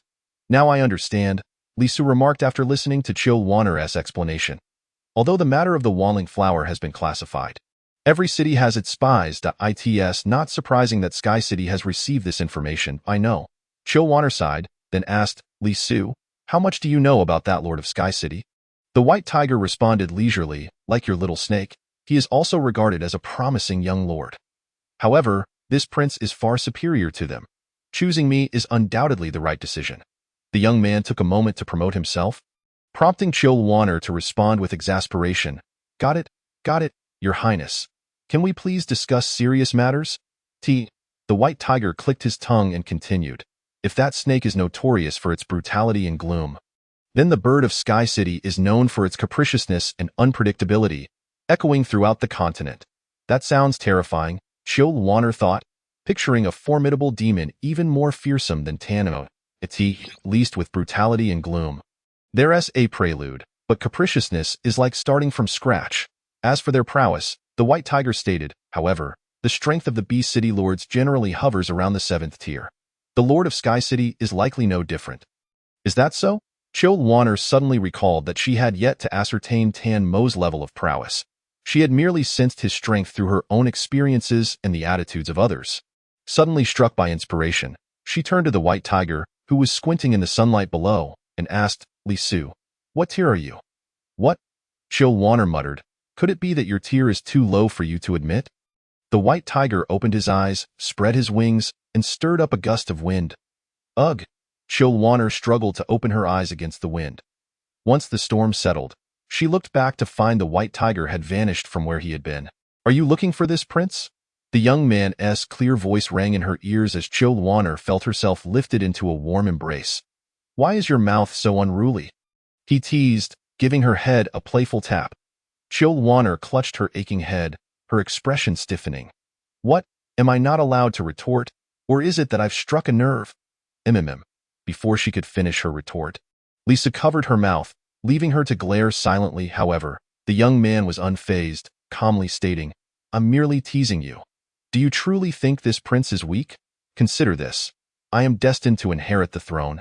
If my prowess is lacking, how can I command respect? With that, he released his grip on Chilwanner. She inhaled deeply, realizing belatedly, that makes sense so. You're the foolish one. You're the foolish one. TSK. Look at you. Li Su mocked, clearly. The one who feels exposed is you. Just look at how flustered you've become. I am not. Oh, come now. I am not. The young man's dismissive attitude was far more sarcastic than a direct statement. Frustrated, Chilwanner could no longer hold back and snapped at his exposed arm. However, her speed fell short, and he effortlessly pinned her neck. A mocking tone rang in her ears, making Chilwanner blush furiously. Who gave you the courage and confidence to think you could bite me? I will bite. So what? All right. The young man's dismissive tone only fueled Chilwanner's anger, leaving her feeling powerless. Then he added, but even if you did manage to bite me, it wouldn't be of much use. If I remember correctly, the poison of the Chi clan only causes simple paralysis. It may be somewhat effective against weaker male beasts or females like you. But for a beast of my caliber, your little poison is akin to a mere tickle. Fine. I get it. Chilwanner huffed, turning away and refusing to engage further. While she recognized the truth in his words, she simply refused to show weakness in front of him. Perhaps it was due to Li Su's youth. How could he be irritated by a few honest words? As she remained silent, Li Su poked her forehead gently with his warm fingertips, prompting her to snort in response and ignore him. Seeing that Chilwanner was unwilling to engage, a rare sense of helplessness washed over Li Su, yet he remained patient. Just as he was about to concede, Chilwanner asked, how do you know about the poison attributes of the Chi clan? It is indeed true that the Prince of Beast City is well informed, but is knowledge of the Chi clan's poison attributes really part of that? The young man smiled mysteriously and replied proudly, do you think everyone is as oblivious as you? Naive beyond measure? What do you mean? Faced with Chilwanner's indignation, he seemed accustomed to it and continued. Before a male beast pursues a female partner, he will first understand her preferences and other important details. Isn't that common knowledge? You don't know this? With each word, Chilwanner felt increasingly self-conscious. She couldn't exactly admit that she had been unable to transform in her youth, lacking even the most basic knowledge. That would raise questions about how she suddenly could transform. I just didn't know. Okay. After a mental struggle, Chilwanner resorted to her unique tactic, being unreasonable. All right, not a big deal. Li Su, hands behind his head, lounged against the tree trunk, saying, why are you so flustered? I never said anything about you. Who knows if you're just spouting nonsense, Li Su? Wanner was determined to stick to her unreasonable stance. Seeing the young man at a loss for words, she felt a slight relaxation within. As she silently celebrated her small victory, she failed to notice the profound gaze from behind her, as if he could see through everything. Oh, right. With a weight lifted off her shoulders, Wanner recalled the main topic. Please continue discussing the Lord of Sky City. Li Su tilted his head in confusion, asking, why are you so concerned about the Lord of Sky City? Regardless of his intentions, even if they involve you. There's that snake in the way at the very least. There's me. Even if he is arrogant, he has to think twice. Wanner understood that Li Su spoke the truth, but she insisted. Knowing oneself and one's enemy ensures victory in 100 battles. You and Tanamo cannot always accompany me, so I need the most basic self-defense capabilities. I advise against it, Li Su countered, pouring cold water on her enthusiasm. Even if you're different from ordinary females and can cultivate, a male beast of his caliber is beyond your reach, no matter how many years you train. TCH, who do you think you're looking down on? Wanner scoffed, though she understood the validity of his words. Noticing her drooping head, reflecting a confidence shattered to pieces, Li Su's conscience pricked him slightly. With a flicker of inspiration in his amber eyes, he suggested, don't be disheartened. How about I share some gossip about the Lord of Sky City? Regardless of the time and place, people are invariably drawn to fresh gossip. Moreover, Wanner was a true connoisseur of such news. Her eyes instantly lit up. What? What is it? Hurry and tell me. You'll have to beg me, Li Su teased. Wanner glared and surrendered, raising both hands in defeat. All right, stop glaring. If you keep that up, your eyes might pop out, and that wouldn't be pretty. Humph, you're not my concern. Wanner maintained a defiant attitude but put away her earlier fierceness. Listening attentively as Li Su began, the new Lord of Sky City has an extraordinary background. And how is it extraordinary? Wanner leaned in, captivated. She was eager to hear more. The Sky City is indeed governed by a royal lineage, traditionally inheriting the throne in a manner akin to other beast cities. However, the newly appointed lord does not share the bloodline of his predecessor. Wanner feels somewhat bewildered. Furthermore, this lord's origins remain shrouded in mystery. Sensing Wanner's confusion, the youth explained. The former lord of Sky City traveled extensively across the continent during his reign, Wanner speculated. Could he possibly be an illegitimate child? It seems rather normal for a handsome prince to have a few romantic entanglements during his travels. Indeed, such conjectures have circulated. What was the outcome? Li Su shook his head. Oh, Li Su continued. This brings us to another peculiar trait of the current Lord of Sky City. What is it? He wears a mask perpetually. Wanner, lacking the full truth, pondered that for ordinary individuals, wearing a mask could stem from personal preference or a desire to conceal something. A scar deemed too ugly to reveal, or perhaps in another extreme. An aversion to having one's beauty scrutinized. As to which scenario applies here, Wanner could not ascertain. However, what? Li Su elongated his tone, teasing Wanner, who was eager for the twist in the tale. Fortunately, the youth seemed to find some compassion and divulged. The young lord had no habit of wearing a mask during his childhood. The most prevalent theory suggests that the current lord bears no resemblance whatsoever to his predecessor. In other words, he is not of the royal bloodline of Sky City. Thus, it is highly improbable that this lord is an illegitimate son of the former lord. The youth stroked his chin, his amber eyes glimmering with intrigue. Yet this is what renders it fascinating. How could a non-royal compel a hereditary monarch to abandon principles, forsaking his beloved child to elevate an unrelated outsider to the position of lord? Chapter 60. The funeral. Li Su was highly curious, even somewhat impatient to meet this legendary figure. However, Wanner took a different approach, considering another angle. Could not the beast's bloodline be analyzed through its beastly form? Was there no knowledge of what the lord's beastly form resembled? Your mention has sparked a memory, Li Su suddenly remarked. Rumor has it, the lord's beastly nature is quite extraordinary, so extraordinary that the entire Feather clan cannot find a likeness among them. What does he look like? Upon hearing Li Su's description, Wanner's immediate thought was of a phoenix, an ethereal creature that exists solely in the myths of the past, a symbol of auspiciousness. Wanner glanced at Li Su, yet felt puzzled. In the realm of Luoshi, are there no legends concerning the divine beast, the white tiger? Despite her curiosity, Chilwaner refrained from further inquiries, recognizing her own lack of knowledge and preferring to consult Tanamo and Luo privately. Suppressing her doubts, Chilwaner nodded in agreement with Li Su's observation. Indeed, his beast form is rather peculiar. The youth did not dissent, and noticing Chilwaner's clear gaze upon him, he suddenly felt the urge to tease.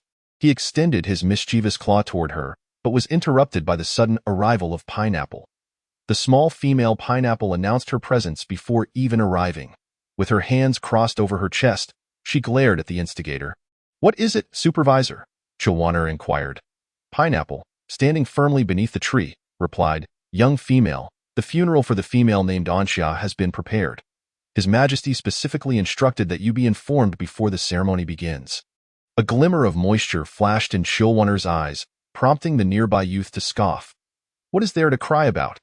If it weren't for her actions, you wouldn't be reduced to maintaining a beastly form day in and day out. You even feel sympathy for her. Mind your own business," Chilwaner retorted, exasperated. "You have no understanding of a female's sentiments." Yes, I understand nothing." Humph. Triumphant in their verbal sparring, Chilwaner turned to Pineapple and said, "Supervisor, just tell me the exact location, and I shall go." Pineapple's expression revealed hesitation. "Young female, it's not that I do not wish to inform you, but the female's funeral is outside the palace, and His Majesty fears that Tanmo's concerns stem from the possibility of Chilwaner encountering danger again. After all, with past experiences to draw from, Chilwaner is currently vulnerable. Any beast could easily overpower her. Very well, I shall accompany her." The youth deftly leapt down from the tree, effortlessly adjusting his attire with a certain flair. "With me around, Chilwaner shall face no mishaps," Li Su assured her, though Pineapple remained conflicted. Seeing this, Chilwaner proposed, "Supervisor, might I trouble you to inquire with Tanamo?" Chilwaner blinked her large, watery eyes, making it hard to refuse her request. Moreover, After Pineapple departed, Li Su wore an expression of disapproval and confusion as he said, "Why do you wish to attend that female's funeral? I recall your relationship with her was not particularly amicable." The youth furrowed his brow. Fine. He then extended a hand toward Chilwaner, who still remained in the tree, stating, "How long will you linger up there? Come down quickly. I shall catch you." "All right." What should have been a warm-hearted gesture, under the youth's tone and expression, came across as devoid of any romantic undertones. Chilwaner silently scoffed. Is this the behavior of someone pursuing her? The fact that she did not outright dismiss him was merely a testament to her improving temperament. Of course, Chilwaner dared not voice these thoughts aloud. The youth, though young, was a formidable figure. She could not afford to provoke him. Exiting was permissible, yet she could not stray even a step from Li Su's side. Chilwaner naturally raised both hands and feet in agreement. "Rest assured, Supervisor, I value my life greatly." Once granted permission, Li Su led the beastly Chilwaner toward the site of Anxia's funeral. Along the way, the youth chattered incessantly. In Chilwaner's words, he resembled a garrulous old woman, fixating on a single topic and droning on. His incessant remarks conveyed his bewilderment at Chilwaner's desire to attend the funeral of an enemy, as well as his palpable disapproval. "This prince truly cannot fathom your reasoning. Are you foolish enough to willingly attend the funeral of someone who has wronged you? Would it not be more prudent to bask in the sun, absorb the essence of nature, and hasten your recovery? Why must you go? Why must you go?" Chilwaner watched the youth's irate demeanor and sighed inwardly, yet refrained from retorting. In truth, she too struggled to comprehend her own motives. It was simply that she could not bring herself to harbor hatred toward Anxia. Chilwaner attributed this to the delicate emotions unique to girls. The youth's pace was swift, and soon they arrived at the residence of the Golden Snake clan, Anxia's home, where she had lived since childhood. The estate resembled a traditional Chinese courtyard, adorned with white cloths for mourning, exuding an atmosphere of desolation. "Tsk, they've really gone all out for a grand funeral." Li Su scoffed at the decorations of the Golden Snake clan. "Enough, the deceased deserves respect. You should refrain from speaking so carelessly," Chilwaner replied helplessly. "Anxia's family must be heartbroken. Once you enter, please remain silent. Understand?" Li Su nodded reluctantly. As they entered, a middle-aged female of the Golden Snake clan, her face streaked with tears, approached them. "You must be Chilwaner, Anxia's good friend from the palace." The middle-aged female appeared haggard, stirring a mix of emotions within Chilwaner. Prior to their arrival, Pineapple had briefed Chilwaner on the situation. Anxia and Chilwaner had been enjoying themselves at the Rain Prayer Festival when they were unfortunately abducted by a rogue beast. During the ordeal, Anxia was tortured to death by the rogue beast. This simplistic narrative concealed the fact that Anxia had previously abducted Chilwaner, painting Anxia not as a villain but rather as a victim of unfortunate circumstances. This served to prevent the Golden Snake clan from redirecting their hatred toward Chilwaner upon discovering the truth, providing them with a semblance of closure. Anxia's funeral was modest. Aside from Chilwaner and Li Su, only members of the Golden Snake clan attended. A middle-aged male beast knelt before the coffin, utterly devastated. The male bore a resemblance to Anxia, leading Chilwaner to surmise he was likely her biological father. Many male beasts have numerous female partners, and it is common for them to go their entire lives without a single offspring. Anxia, being a rare female, was undoubtedly cherished by her father within the family. Yet now, they were separated by the veil of death. Chapter 61. The sarcastic remarks of two male beasts. Anxia's funeral was straightforward, lacking grand proclamations or ostentation. Only the members of the Golden Snake clan, along with Chilwaner and Li Su as outsiders, were present as Chilwaner observed Anxia's father and mother, their grief palpable as they bid farewell to the coffin. She felt a shared sorrow yet found herself powerless to alleviate it. She was not adept at offering comfort, and no matter how one might try to console parents in mourning, it would ultimately be futile. Well then, the coffin has been buried. We should take our leave. Sensing Chilwaner's melancholia, Li Su unceremoniously grasped her arm and began to lead her away. Hey, what are you doing? The funeral is not over yet, though she said this. But what? Li Su halted, turning to face Chilwaner. His expression unusually solemn. I will reiterate, your kindness is commendable, but do not waste your compassion on those unworthy of it.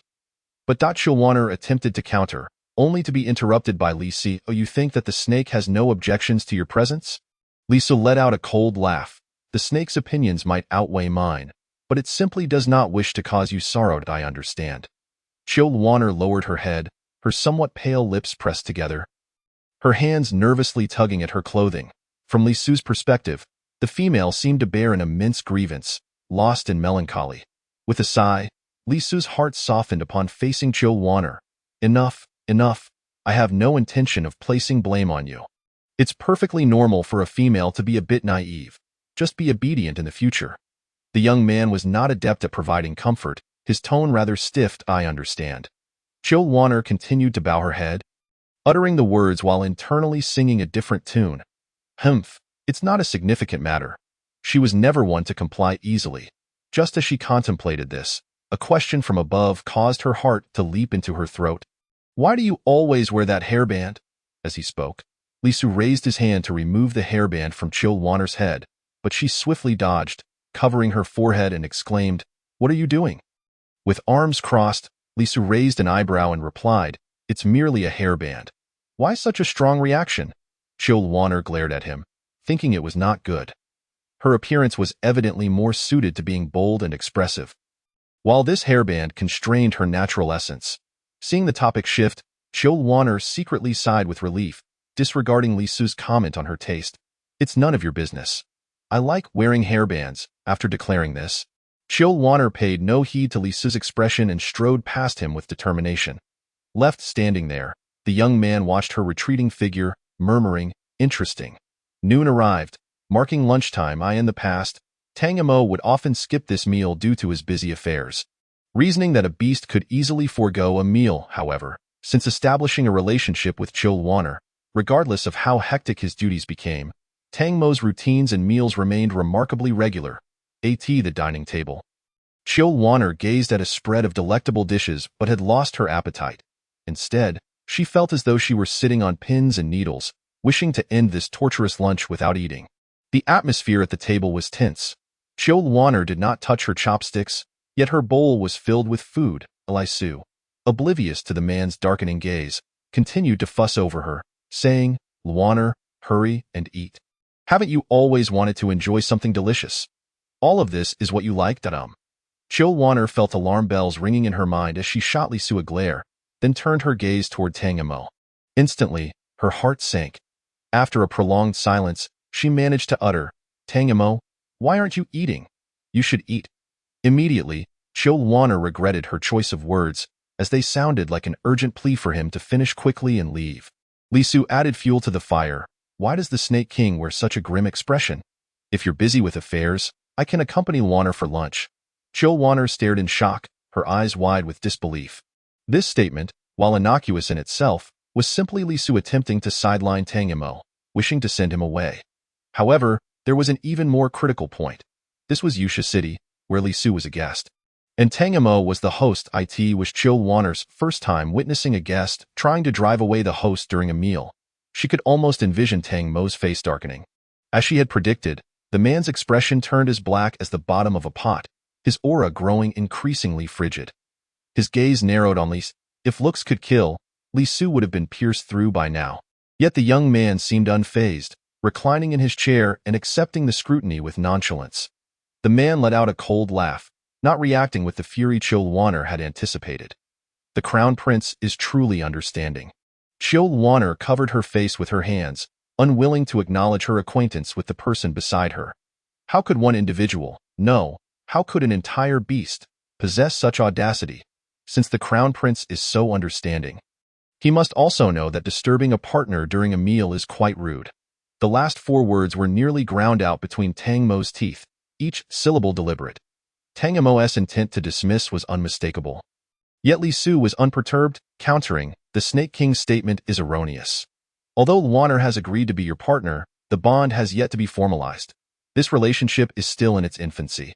How can it be considered complete? Chill Warner grasped the implication. Li Su's lengthy discourse essentially conveyed that she and Tang Yimou had not yet officially become partners. Hence, they did not count as such, since they were not partners. Tang Mo's words naturally held no weight. What a sly insinuation. Caught between the two, Chill Warner felt her heart racing. To avoid the flames of conflict burning those caught in the crossfire, she made a decision that pained her both emotionally and physically. Suddenly, she stood up, speaking rapidly under their curious gazes. I'm not that hungry. You both go ahead and eat. The sun outside is just right. I'm going to bask in it with that. Chill Warner dashed away like the wind, leaving the two beasts staring at each other in bewilderment. In the grand scheme of things, retreat was the best strategy, though it was a slight to her stomach. Sigh. Chapter 62. Astonishing recovery speed, though it was a slight to her stomach. Sigh. Fleeing the battlefield, Chill Warner lay atop a tree like a dead snake, pressing her hands against her grumbling belly as she sighed in despair. The midday sun was warm and bright, yet it could not penetrate the cold depths of Chill Warner's heart. Sigh. Just as she lamented her situation, a delightful aroma wafted to her nose. This scent was all too familiar. Honey-glazed roasted chicken. Chill Warner's eyes shot open, and she beheld the young man holding a roasted chicken, looking at her with a beaming smile. What brings you here? And with food? Li Su replied. What, am I not welcome? Not at all. Seeing Chill Warner eyeing the roasted chicken, Li Su nimbly leaped onto the branch where she sat, placing the chicken before her. Go on, eat. Chill Warner transformed into her human form, taking small bites of the roasted chicken while stealing glances at the young man. Eventually, Li Su broke the silence. What is this? Are you secretly admiring the Crown Prince? I was just wondering why you brought food. Given Chill Warner's understanding of Li Su, this distinguished Crown Prince was not one to exhibit such attentiveness. Sure enough, the young man earnestly explained. The Snake King mentioned that you hadn't eaten and would surely be hungry. Since I was coming to find you, I thought I would bring you something. A warmth coursed through Chill Warner's heart. Now that's more like it. Tang Yimou appeared cold on the surface but was, in fact, gentle and considerate within. However, Chill Warner soon noticed something amiss. Why didn't you mention that it was Tang Yimou who asked you to bring this? She inquired. Li Su shrugged, showing no signs of guilt. Just a minor detail. You didn't ask me why I said it. With that, Li Su earnestly concocted excuses for himself. I'm currently in a competitive relationship with that snake. Why would I want to boost my rival's favor? Chill Warner widened her eyes in disbelief. This statement, seemingly a defense, was, in reality, a thinly veiled insult to her intelligence. Stay calm, stay calm. Getting angry might lead to illness, and no one would take care of you. Chill Warner silently chanted to herself. Considering he had brought her food, she chose not to hold a grudge against him. Finishing her meal, Chill Warner felt revitalized. Li Su then asked, how long until you're fully recovered? We can't have you still looking like this when the iron-eating beast awakens. With a cold huff, Chilwanner replied, Luoi said that as long as I take good care of myself, I should recover in a few days. I'll definitely be back to normal before the iron-eating beast wakes up. Chilwanner then queried, by the way, do you know what the iron-eating beast's female enjoys eating? Chilwanner tapped her claws. Point 1. Must take good care of their savior. I wonder how their current habits differ from those of the local pandas. It is safer to ask a local. Many iron-eating beasts can eat meat but prefer vegetarian options. Chilwanner nodded, already forming a rough idea of what she needed to prepare. Where and the iron-eating beast's kin supposed to come? When are they arriving? In 3 days, just in time. Chilwanner counted the days. Luoi had mentioned that her recovery would likely be around the same time. During the following days, Tangamo remained busy, seemingly discussing matters regarding the arrival of the Lord of the Sky City, while Lisu trailed closely behind Chilwanner. She gradually grew accustomed to the presence of this persistent shadow. One day, the sky was overcast, a storm brewing in the air. The rain-asking ritual began to take effect. Inside her chamber, Chilwanner patiently awaited the old shaman's verdict. The wizened shaman placed his withered hands on Chilwanner's pulse for an extended period. Finally, under the watchful eyes of both Lisu and Chilwanner, he stroked his beard and smiled. The little female's body is no longer in jeopardy. Phew, that's a relief. Chilwanner let out a long breath. The old shaman continued, typically, a female's body would just be beginning to recover at this stage. It is quite extraordinary that this little female has already returned to her former state. Chilwanner exchanged glances with Lisu, then turned to the old shaman with a smile. Perhaps it's because of my robust constitution. What do you mean? One cannot simply assert that he possesses a unique lineage, distinct from ordinary females, allowing him to cultivate alongside male beasts. Such a statement would not only lack credence, but even if the old witch doctor were to believe it, Chilwanner would fear being subjected to dissection. Concerned that the old witch doctor might pry further, Lisu took a step forward, hastily concocting a reason to dismiss the old witch doctor in the vast chamber. Only Chilwanner and the youth remained. Their gazes locked in silence.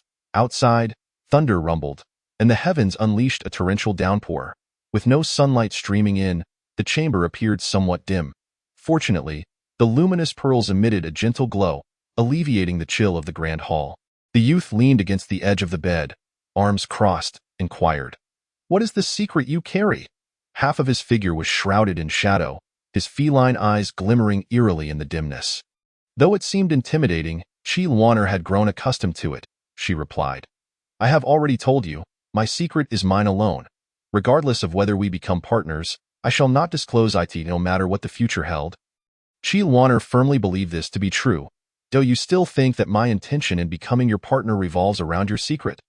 The youth's expression was inscrutable, yet an instinct told Chilwanner that he appeared somewhat saddened.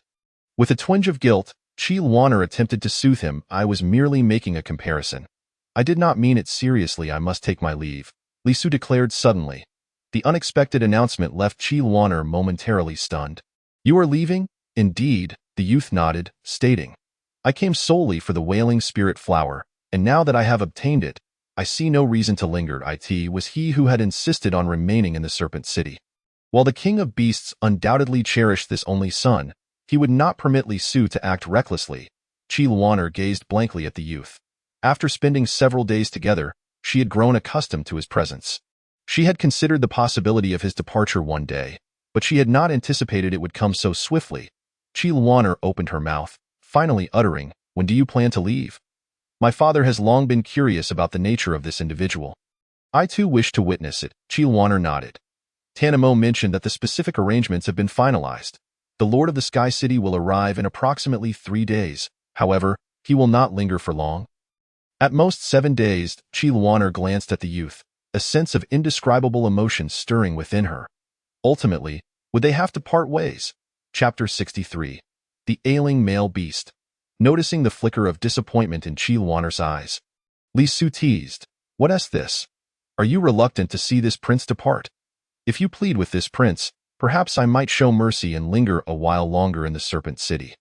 "Go away!" Familiar with his infuriating demeanor, Chilwanner kicked out, but the youth deftly evaded her. "When you find the time, come seek this prince in the City of Beasts." "I understand," Chilwanner sighed. I just feel unaccustomed to the sudden absence of someone by my side. Little female, as Chi Luaner lamented, the spirited pineapple rushed in, exclaiming, Little female, the elder brother of that iron-eater female has arrived. Upon hearing about your affair, he specifically requested to meet you.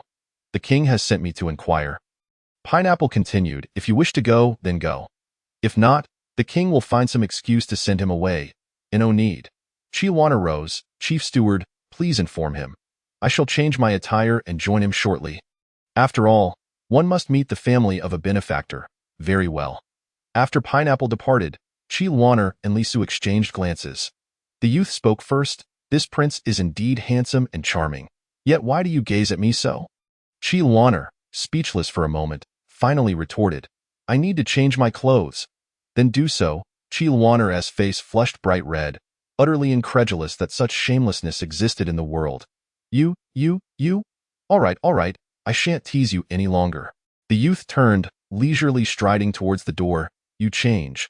Call for me when you are finished. Chi Luaner, miffed, felt her cheeks puff up like a pufferfish, managing only a reluctant, all right. There was little she could do. His audacity was as formidable as a city wall, and she simply could not contend with him. Outside, the tempest raged, and considering her recently restored health, Chi Luaner deliberately chose a thicker outer garment. The fiery cloak enveloped her snugly from head to toe. It appeared to be crafted from some beast's hide, thick yet not cumbersome. After donning her outfit, Chi Luaner called out towards the door.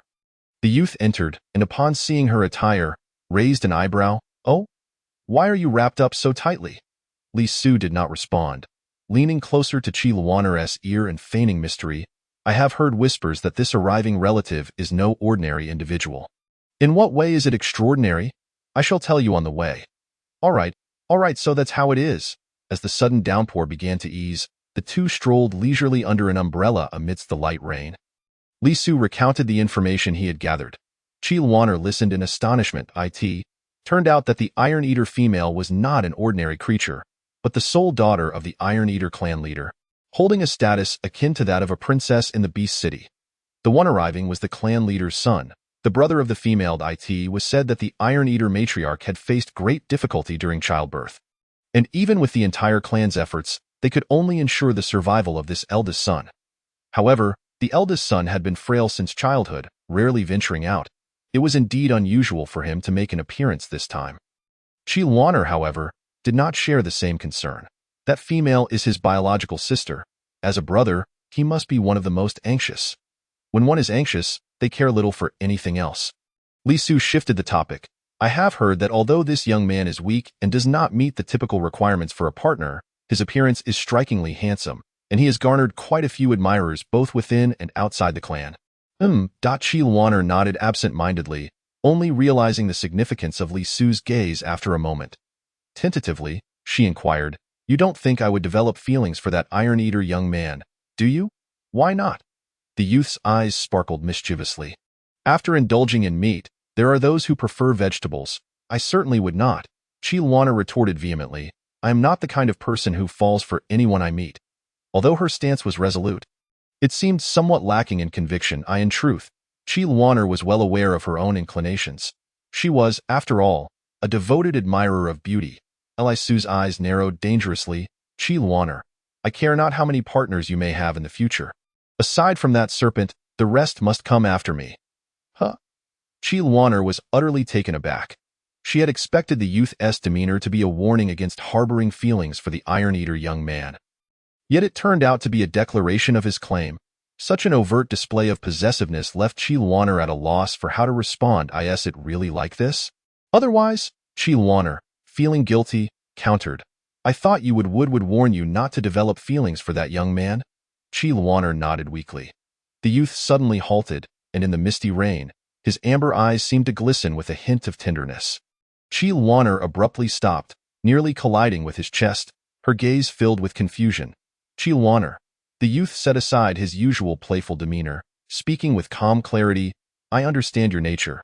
Since you can accept me, you can certainly accept other males. Rather than engage in disputes that leave us both discontent, it is better to embrace the truth and secure some advantages for ourselves. Initially, Li Su had not comprehended how a male such as Tanamo brimming with possessiveness, could suddenly allow himself to pursue Luoner. Yet now, standing in a similar position, he found clarity. So that is how it is. Luoner finally grasped that men were indeed creatures of cunning. No matter the world. Still, she had more to say. What makes you so certain that I will develop feelings for that iron-eater young man? What if I do not? Luoner placed her hands on her hips, inexplicably feeling a sense of pride. Moreover, I think your concerns are unwarranted. Even if I were to like him, he may not necessarily feel the same way about me. His status and position are such that he has no shortage of admirers. Thus, I did not name the iron-eater young man specifically, but rather all future females. Oh dear, do not overthink it. The future is long. We must first attend to the present. Let us hurry. As guests, we cannot keep them waiting. Chapter 64, Lord Jifeng. The meeting was set at the priest's tower, while Luo Yi temporarily housed the iron-eater in a secret chamber. According to Luo Yi's conjecture, the iron-eater female was expected to awaken today. Yet she remained in slumber. Luoner was filled with concern. Upon arriving at the door, she overheard voices within the chamber. Thank you to the Serpent City for rescuing my younger sister. There is no need for such gratitude. Lord Jifeng, Luo Yi's voice rang out. The bravery and valor of this female is the first I have witnessed in my life. Moreover, she acted to protect the citizens of Serpent City. To heal her is a matter within the purview of Yusha City. After a round of courteous exchanges of gratitude between the two, Luoner suddenly locked eyes with the man. The other two individuals in the dim chamber seemed to perceive Tan Mo's gaze, and instinctively turned to look. In an instant, Luoner became the focal point of attention, feeling as though she were under a piercing spotlight. She could only offer an awkward smile and say, hello. I hope I'm not disturbing you. No, before Tan Mo and Luo Yi could respond, the young man smiled slightly, and even in the dimly lit chamber, his presence gave Luoner the illusion of a gentle spring breeze. When the young man finally turned, she was able to discern his appearance in the faint light. After taking a moment to observe, she could only marvel at the magnificence of his features. The young man was clad in white, enveloping himself from head to toe, with inky black hair held up by a single hairpin. His facial features were well-defined yet bore a hint of softness, preventing him from appearing overly imposing. His pale lips hinted at a certain ethereal beauty, and the pure white mark on his forehead added to his youthful charm. In those fleeting seconds, Luoner was lost in the young man's beauty, completely oblivious to the undercurrents of tension among the three beasts present. Tan Mo's gaze grew increasingly frosty, directed at the young man with an air of hostility. Luo Yi observed with a detached demeanor, a flicker of schadenfreude passing through his eyes, quietly enjoying the unfolding drama.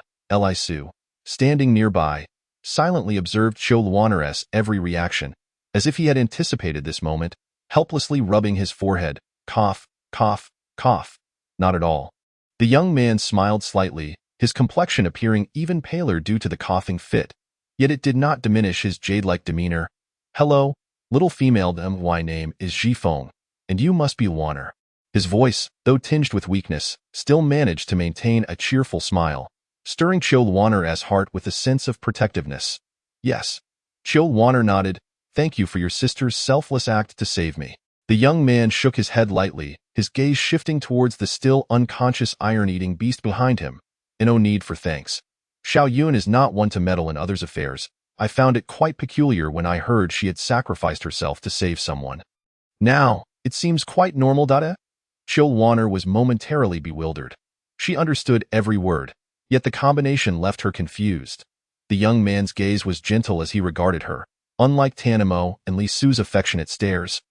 Nor did it resemble Luo Yi's deadpan expression.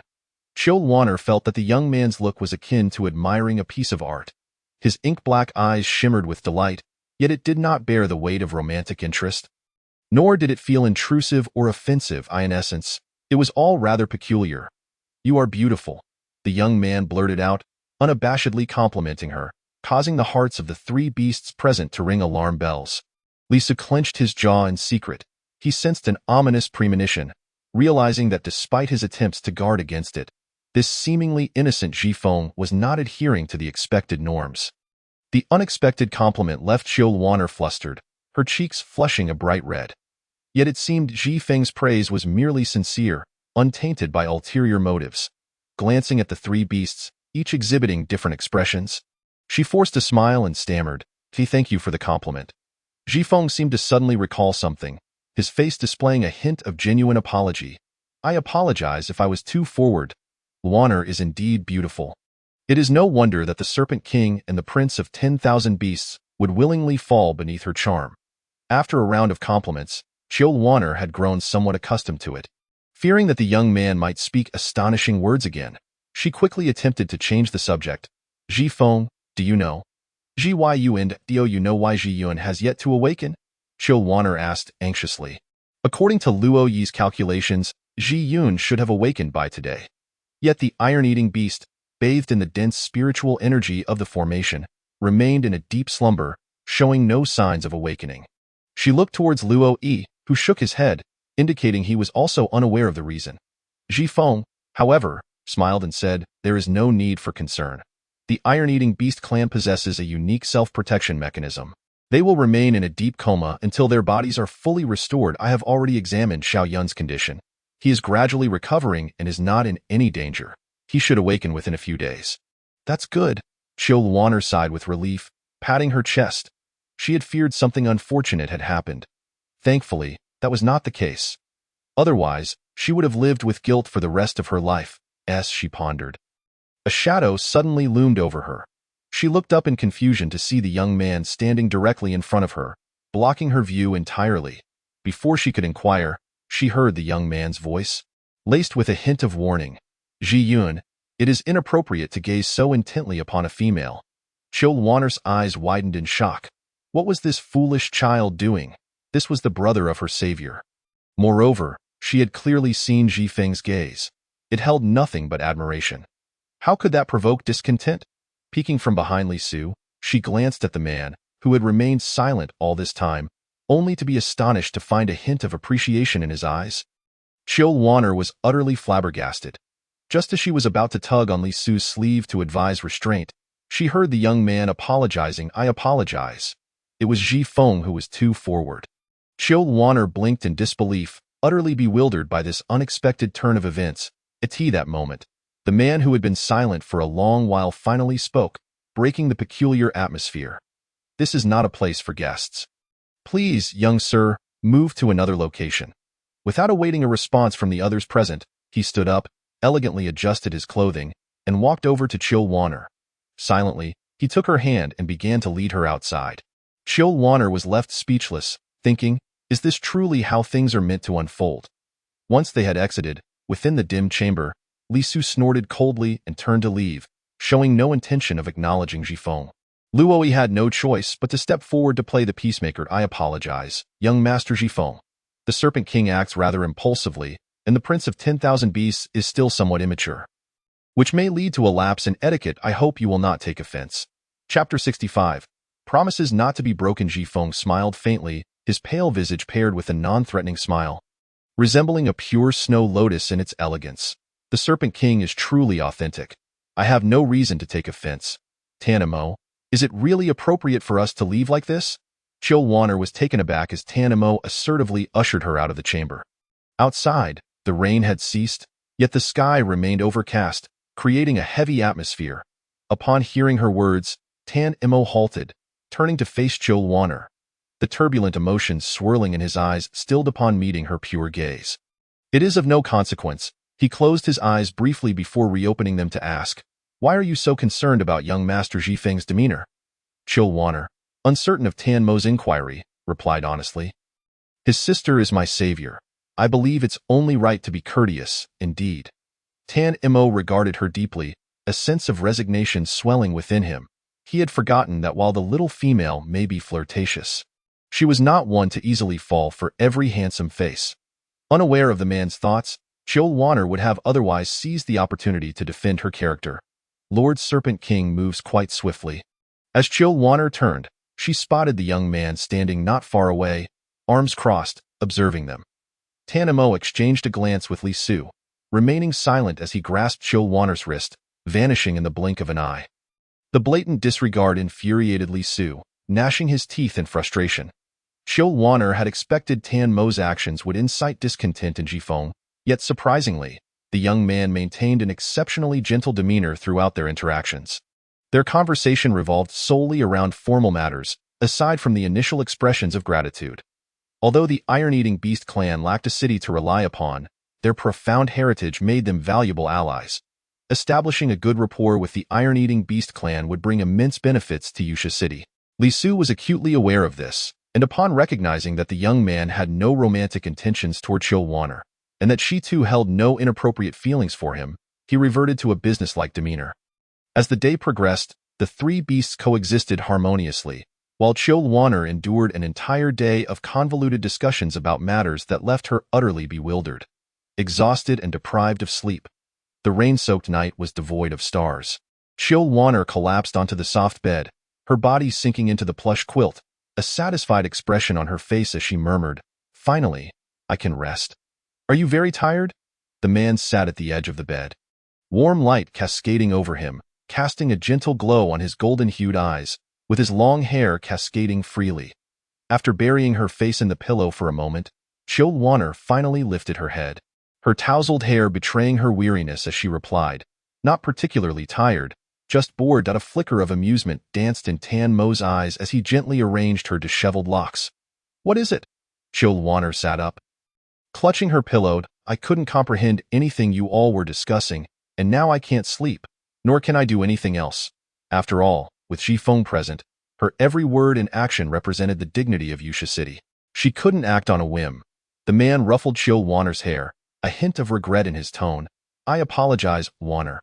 I did not consider your feelings. Little females naturally possess a lively spirit, and being cooped up for an entire afternoon must have been stifling."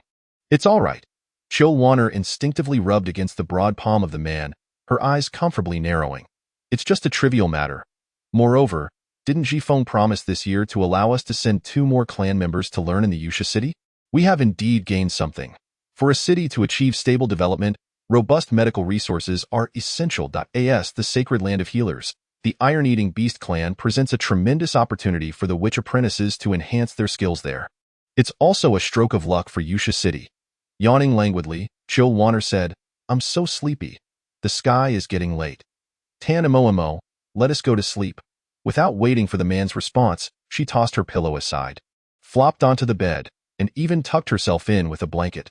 The man silently observed the small mound on the bed, his thoughts swirling deeply within as she drifted off. Chil Warner felt as though a heavy weight was pressing down on her, making it impossible to move despite her efforts. "I can't breathe," she whimpered softly, as her voice faded. The weight on her vanished, yet her legs became entwined with a familiar, icy sensation, blurrily opening her eyes. Chil Warner discovered the man's golden-hued pupils shimmering in the darkness, fixated upon her. Having grown accustomed to such sights, she was not frightened. Instead, she instinctively leaned closer to the man's neck, nuzzling affectionately. Her voice was soft as silk. "Tan Mo, why aren't you asleep yet?" The man's eyes flickered with suppressed desire as he caught sight of the fatigue subtly etched on her face. And he sighed, saying, "It's fine. Just sleep." With that, Tan Mo gathered Chil Warner into his embrace, adjusting to a comfortable position before closing his eyes. She rubbed against his neck but was suddenly held in place by his large hand. Unable to move. "Tan Mo, what's wrong?" His Adam's apple bobbed as he spoke, his voice unexpectedly hoarse. "Don't move, be obedient." Though he forbade her from moving, a rebellious spirit stirred within Chil Warner, prompting her to resist. Unable to move her head, she began to fidget her legs against him. It was only when she felt her legs tightly ensnared by a cold serpent tail that she realized something was amiss. The drowsiness vanished, and Chil Warner became acutely aware of the changes in the man's body, her voice trembling as she murmured, Tan Mo, I'm sorry." She attempted to distance herself from him, but he held her waist firmly, rendering her struggles futile. Above her, the man's voice resonated lowly, penetrating her eardrums. "Warner, you're awake." After a frantic mental scramble, Chil Warner could only manage a non-committal sound. "Have you forgotten something important?" "Huh?" With her mind clouded, she suddenly looked up, her gaze locking onto the unmasked desire in his eyes, sending a shiver down her spine. The man smirked, brushing a stray lock of hair from her forehead to behind her ear. His tone low and laced with ambiguity. In the pitch-black, rainy night, it became glaringly evident. Warner, you promised to bond with me. Chill Warner stiffened, and Tanamo detected her unease but had no intention of backing down. Initially, he contemplated letting her be as she slept, but now it seemed unnecessary. Noticing her dazed expression, the man leaned closer to her ear, lowering his voice and asked, "Are you unwilling?" "No." Chill Warner instinctively denied it. It dawned on her that she had indeed promised Tanamo to bond with him. She had merely been too tired to remember moments ago. The man's handsome face loomed close, and Chill Warner blinked, swallowing her unbidden nervousness. In truth, bonding wasn't out of the question. With her delicate arms wrapping around his neck, a blush crept across her cheeks. "I haven't forgotten. It's just a bond." After all, turning her head away, she couldn't bear to meet his fervent gaze. "I am not one to go back on my word." The glimmer of amusement flashed in Tanamo's eyes as he kneaded the soft flesh at her waist. Leaning down to plant a kiss at the nape of her neck, "Are you certain?" "Absolutely. No changing your mind halfway through." "I wouldn't change my mind halfway through." The following morning, Chill Warner was awakened by a cacophony outside her door. "For heaven's sake, this prince has been inside before. Why can't I get in today? What if I insist on entering? Please, Crown Prince of the Beast Kingdom, don't make things difficult for my subordinates." "Oh dear, Crown Prince of the Beast Kingdom. How noisy." Disturbed by the ruckus, Chill Warner turned over in her bed, attempting to drift back to sleep, until she heard Li Sue's voice breaking through the guard's attempts to intervene. At that moment, all sleepiness fled her. With a swift motion, she sprang from the bed, clutching the blanket protectively before facing the intruding Liu. "I see now." Li Sue abruptly halted, gazing at Chill Warner on the bed, his eyes swirling with unspoken thoughts. In the next instant, he turned to the guards pursuing him and barked, "What are you doing here? Get out." Realizing Li Sue's intent, Chill Warner called out, "I'm fine. You all can stand guard outside, as you command." Once she heard the door to her chamber close again, Chill Warner sighed in relief. She was entirely unclothed beneath the covers. Thank goodness no one. "Wait, someone is here." She glanced at the youth nearby, and before she could speak, Li Sue interjected, "I wondered why I felt an ominous premonition last night and why I was denied entry today." The young man approached her step by step. Chill Warner, cocooned in her blanket, edged away further into the bed until Li Sue stood beside her, tilting his head with a calm demeanor. "What are you hiding from?" Chill Warner blinked. "What are you doing here?" "I came to find you." Li Sue naturally sat at the edge of the bed as if he were in his own home, his gaze sweeping over Chill Warner. Raising an eyebrow, "I just didn't anticipate this surprise awaiting me." The word surprise was spoken through gritted teeth. Even though Chill Warner had previously declared her intention to bond with Tanamo, and that he would be her first partner, the matter had not yet been solidified. Li Sue had still held onto a flicker of hope. Now, with the truth laid bare before him, that glimmer of hope was extinguished. Seeing Chill Warner avoiding him like a ghost, Li Sue's anger flared. "Why are you staying so far away? Come here." Chill Warner shrunk deeper into the corner, shaking her head vigorously. No sooner had she uttered the words than she was lifted, blanket and all, into the embrace of the young man. When she opened her eyes again, all she saw was the white tiger emblem on his clothing, and a strange sensation surged within her. Just yesterday, she had bonded with Tanamo, and now she found herself in another man's arms. Regardless of where it happened, it was an utterly shocking occurrence, and it felt overwhelming for Chill Warner. "Why are you silent? What do you want me to say?" Chill Warner retreated under the blanket like a turtle. "I'm not dressed. I feel insecure, so isn't it normal to hide?" The customs of the Luo-Shi continent may be liberal, but they do not extend to the point of being able to run around naked at any time.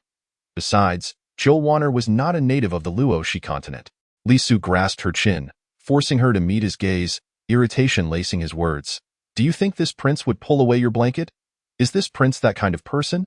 Chill Warner's eyes wandered. No, it's purely a subconscious reaction, unrelated to who it is. Who else do you want? That snake? He is busy right now and has no time for you. Or do you wish that sickly iron-eating beast would come find you?" His eyes held a transparent confusion. No, not at all. She merely spoke the truth casually, without much thought. How did this person's train of thought veer into such terrifying territory? Or perhaps it was that time of the month, and his temperament had become irritable? Chill Warner was baffled and too timid to ask. Seeing her bewildered expression, the youth paused, realizing he had overreacted. He muttered something under his breath that Chill Warner couldn't quite catch. Then his earlier agitation faded, returning to his usual self. Sorry, I lost my composure just now. Chill Warner shook her head. It's fine. Are you okay? She couldn't help but feel that her bonding with Tanamo had greatly vexed Li Su. I am fine, Li Su squeezed the words through clenched teeth, and then, as if to further irritate himself, he added, Where's your bonding mark? Chill Warner extended a slender arm from under the blanket, turning her wrist to reveal it to Li Su. Here it is. On her fair skin, faint blue veins traced a path, and on her wrist, a striking dark mark stood out, a small snake coiled around Chill Warner's arm. Its golden slit-like pupils and dark body exuding a lifelike quality, even reflecting the unique coldness inherent to Tanamo. However, the diminutive snake appeared quite adorable, its naturally imposing aura lending it a cool and charming demeanor. It's truly ugly, Li Su remarked. Where is the ugliness? Chill Warner inquired, her fingers delicately caressing the small snake around her wrist, casting a disapproving glance at Li Su. The little snake was undeniably adorable. The little tiger is even cuter, Chill Warner replied. All right, whatever you say is right. Of course it is, the youth asserted. Isn't the white tiger far more appealing than your cold, icy black snake? Chapter 67. Marks. Of course it is. The youth reiterated, Isn't the white tiger far more appealing than your cold, icy black snake? Chill Warner, well aware of his sharp tongue and cruel heart, understood that retorting would yield no benefit. Therefore, she acquiesced. Yes, the white tiger is the cutest. Her insincerity was glaringly evident, yet the youth paid it no mind, having seized upon another point of interest. So you mean you agree to be my partner? Chill Warner's pupils widened in shock. When did I ever agree to that? She had clearly said no such thing. The youth, however, maintained a serious demeanor. You just said the white tiger was cute. In Li Su's eyes, that was tantamount to an admission. Chill Warner was rendered speechless by the youth's audacious reasoning, struggling to formulate a response before finally managing to stammer, You're still young. Don't think about those frivolous matters. I will become an adult very soon, the youth retorted defiantly. But you're not an adult yet, Chill Warner insisted, waving her slender arms to shoo him away. Out.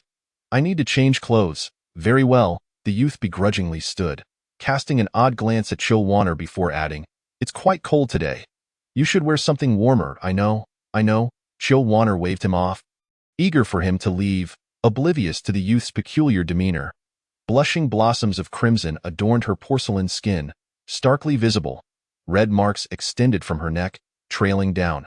Chill Warner's hands trembled as she clutched the blanket, momentarily too frightened to examine the rest of her body. The mortifying sensation of social death spread from her toes to every strand of hair on her head. The memory of being fully exposed to the youth's gaze, coupled with his strange expression, left her wishing for a place to hide. I can't go on living.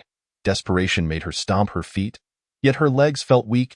A loud crash resounded, followed by a pained scream from within the music hall. In the next moment, the curtains of the dressing room were drawn aside. What happened?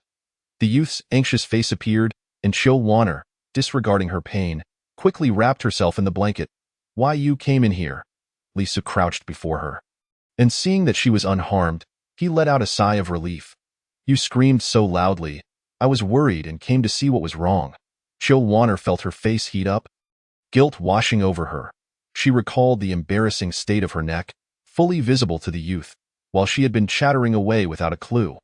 Her face reddened even more. Li Su raised an eyebrow. Are you shy now? You think everyone is as thick-skinned as you are. She shot back. One can eat recklessly, but one must not speak carelessly. The youth insisted with utmost seriousness. This prince is, indeed, a good person. Chill Warner puffed her cheeks, huffed, and turned her head away, only to hear the youth continue. The floor is rather cold. How long do you intend to sit there? Only then did Chill Warner realize the chill beneath her. Struggling to rise, her weak legs failed her, and in desperation, she cast a pleading glance at the youth. Li Su, understanding her unspoken request, decided to tease her instead, feigning ignorance. This prince is quite handsome. Why do you gaze at me so? Chill Warner was rendered speechless by the youth's narcissistic remarks, yet with a need for assistance, she softened her tone. "Lisu, please help me. My legs are too weak. I can't stand." The youth crossed his arms. Looking down at her with amusement, "You seek help, yet lack any sincerity?" Chill Warner choked on her words. She was completely unclothed, with a man standing before her. Managing not to scream was already her utmost display of sincerity and trust. Seeing her distressed expression, Lisu finally relented. All right, this prince will help you." With that, he bent down, grasping her under the arms and lifting her effortlessly, placing her onto a nearby chair. "What clothes do you wish to wear?" "I shall fetch them for you." Chill Warner curled up in the chair, half her face buried in the blanket, revealing only her eyes and Onid. "You should just wait outside for me. I can manage on my own." The youth regarded her with skepticism, and Chill Warner hurriedly added, "I really mean it. My legs will regain strength shortly." Now feeling awkward being in the same room as Lisu, Chill Warner sighed with relief after he left. Cautiously descending from the chair to retrieve a set of fitting garments from the drawer beneath the wardrobe, thus avoiding the embarrassment of being entirely unclothed. Once she ensured she was adequately dressed, Chill Warner gingerly pulled the blanket away. What she saw left her stunned. "Hiss," she gasped, taking a sharp breath.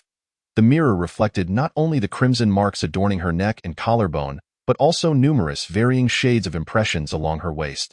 Moreover, her legs bore marks that resembled those left by a snake's tail.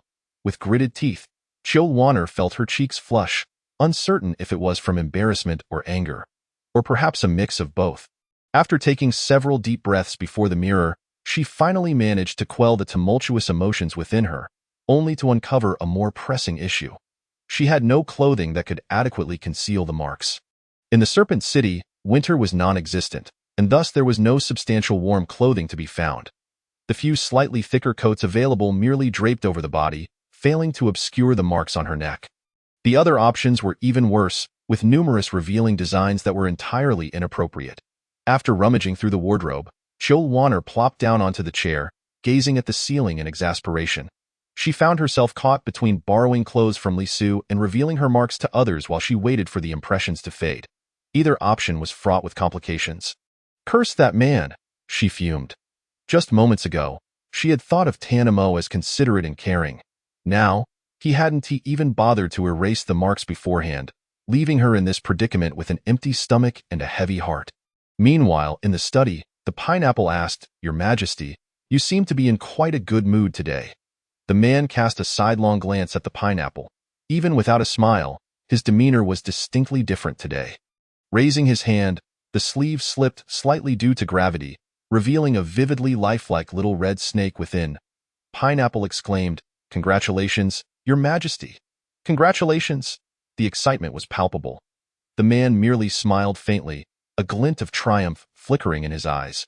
As if his joy stemmed from more than just the prospect of a partnership, in the dressing room, Chill Warner was in a state of panic, her hair in disarray as a sudden thought sparked in her mind. She recalled what Loy and Tanamo had mentioned. Spiritual energy could enhance a beastman's physique, as well as heal injuries and ailments. Did this imply that spiritual energy could also erase the marks on her body? After all, those marks were merely injuries. With the theory established, she set to work. Chill Warner found a random garment to wear, sat cross-legged on the chair, and began to guide the spiritual energy within her as per her memory. Among her scarlet tresses, a pair of horns flickered into view. Is that a fluctuation in spiritual energy? Outside the door, Lisu detected a shift in the surrounding spiritual currents, gathering in one direction. The youth narrowed his eyes at where the energy converged, a hint of surprise crossing his features before comprehension dawned. "That is how it is." He licked his lips, his gaze lingering on the closed door of the dressing room. "Chill Warner, just how many surprises do you conceal within you?" Inside the dressing room, Chill Warner remained oblivious to the changes around her. After focusing inward, she discovered she could perceive her environment without relying on sight. This marvelous sensation thrilled her. Nevertheless, she did not lose sight of her purpose. The intention behind invoking spiritual energy was to erase the marks on her body. First, she had to address this urgent issue. The spiritual energy nurtured her skin, gradually diminishing the mottled marks. Finally, just as her stomach emitted its 12th protest of the day, Chill Warner opened her eyes in satisfaction, unable to refrain from praising herself. I am truly a genius, but a rumble from her stomach quickly dampened her spirits. Rubbing her now flat belly, she lamented, so hungry. Why can't spiritual energy satiate hunger? Once her complaints were aired, Chill Warner tidily adjusted her attire, ensuring she was presentable before opening the dressing room door. So hungry, I need to eat. A lot of delicious food. Her mood lifted. She set off in search of a meal. Elisu had long been waiting outside. Upon seeing Chill Warner emerge, he swiftly stepped in front of her, surveying her from head to toe before commenting, "In a good mood?" Chill Warner nodded. With the marks gone, she could confidently face others. Of course, she was happy. Why has the mark disappeared? The youth continued to inquire, seemingly a casual question, yet it startled Chill Warner. She deftly passed the ball back to him. Why do you ask that? You have no mark to fade away in order to prepare ahead for the future, he replied, not forgetting to cast a suggestive glance at Chill Warner. Prepare for the future? Initially, Chill Warner did not grasp the implication. But as her gaze met the boy's, realization struck her like a lightning bolt, and the warmth that had just faded from her cheeks returned. You. What about me? Lisu retorted playfully. You rogue with that? Chill Warner fled, leaving the boy gazing after her retreating figure, a smile he could not suppress playing at his lips. Such innocent teasing. At the dining table, Chill Warner was devouring her meal with abandon, completely disregarding her image in Lisu's eyes. The boy winced slightly and silently offered her a napkin. You're eating like a starving ghost. Slow down. There's no one competing with you. Even if you're famished, you shouldn't rush. Before he could finish, a snowflake, no larger than a baby's palm, floated down from an unknown source. The snowflake paused before Chill Warner, and shortly thereafter, a familiar voice emerged from within. Warner, I have good news for you. The female iron-eating beast has awakened. Young Master Jifeng has checked, and her condition is stable. Really? Chill Warner exclaimed, her delight palpable. Of course. Luoyi replied, But what? But the female expressed a desire to meet you, and I'm unsure if it's convenient for you. It is convenient. Chill Warner nearly leaped up in excitement, then quickly added, No, wait, it's not convenient right now. The fruits I prepared earlier have gone stale. I need to procure fresh ones first. How about this, Luoyi? She pondered. Could you tell her I'll visit her this afternoon? All right. Once the snowflake dissipated, Chill Warner stood in place, dazed for 3 seconds, before excitedly hugging Lisu and emitting strange sounds akin to an unknown creature, leaving even the battle-hardened boy somewhat at a loss. He leaned back slightly, distancing himself from the clearly overexcited Chill Warner. Are you really that happy? She chirped, ready to take flight with Joy. Lisu genuinely did not understand. Do you really like that iron-eating beast so much? And it's a female. Chill Warner had come to a profound realization about human aesthetics. Complete unity is impossible. She waved her hand dismissively. You don't need to understand. I do, and that's enough. Lisu sighed. Let us go. The fruits I prepared are no longer fresh. We need to buy some fresh ones right now. With that, Chill Warner disregarded everything else, even her meal, and tugged Lisu along. Lisu, having no choice, allowed her to lead him. Just as the rain had ceased, Chill Warner was able to leave the palace with Lisu. The two arrived at the market outside the palace. Despite the overcast sky, the marketplace was bustling with activity. This was the largest market in Yusha City. While it might not offer the best items, it certainly had the freshest. As Chill Warner was about to dive into the throng, she noticed the boy standing still, resembling a stone statue, and no matter how much she tugged, he remained unmoved. This was the first time Chill Warner had seen such an expression on Lisu's face. She followed his gaze and saw the market. A thought stirred in her mind. Lisu, don't you like markets? No, he replied, confirming her suspicion, his brows still tightly knit. In the past, he had never been required to partake in such errands as a prince of the Beast City. Even in lively places, they had never been as chaotic as this market. Lisu did not dislike liveliness, but his tolerance for disorder was limited. Chapter 69. Foolishness. The boy furrowed his brow with concern. It's unsafe for you to be alone. I'm worried. With no other options, Chill Warner devised a compromise. The boy donned a mask and accompanied her into the market to avoid unnecessary trouble. However, Chill Warner had clearly underestimated the situation. As she led the boy by the hand, She could distinctly feel the discomfort radiating from him. Their pace quickened involuntarily.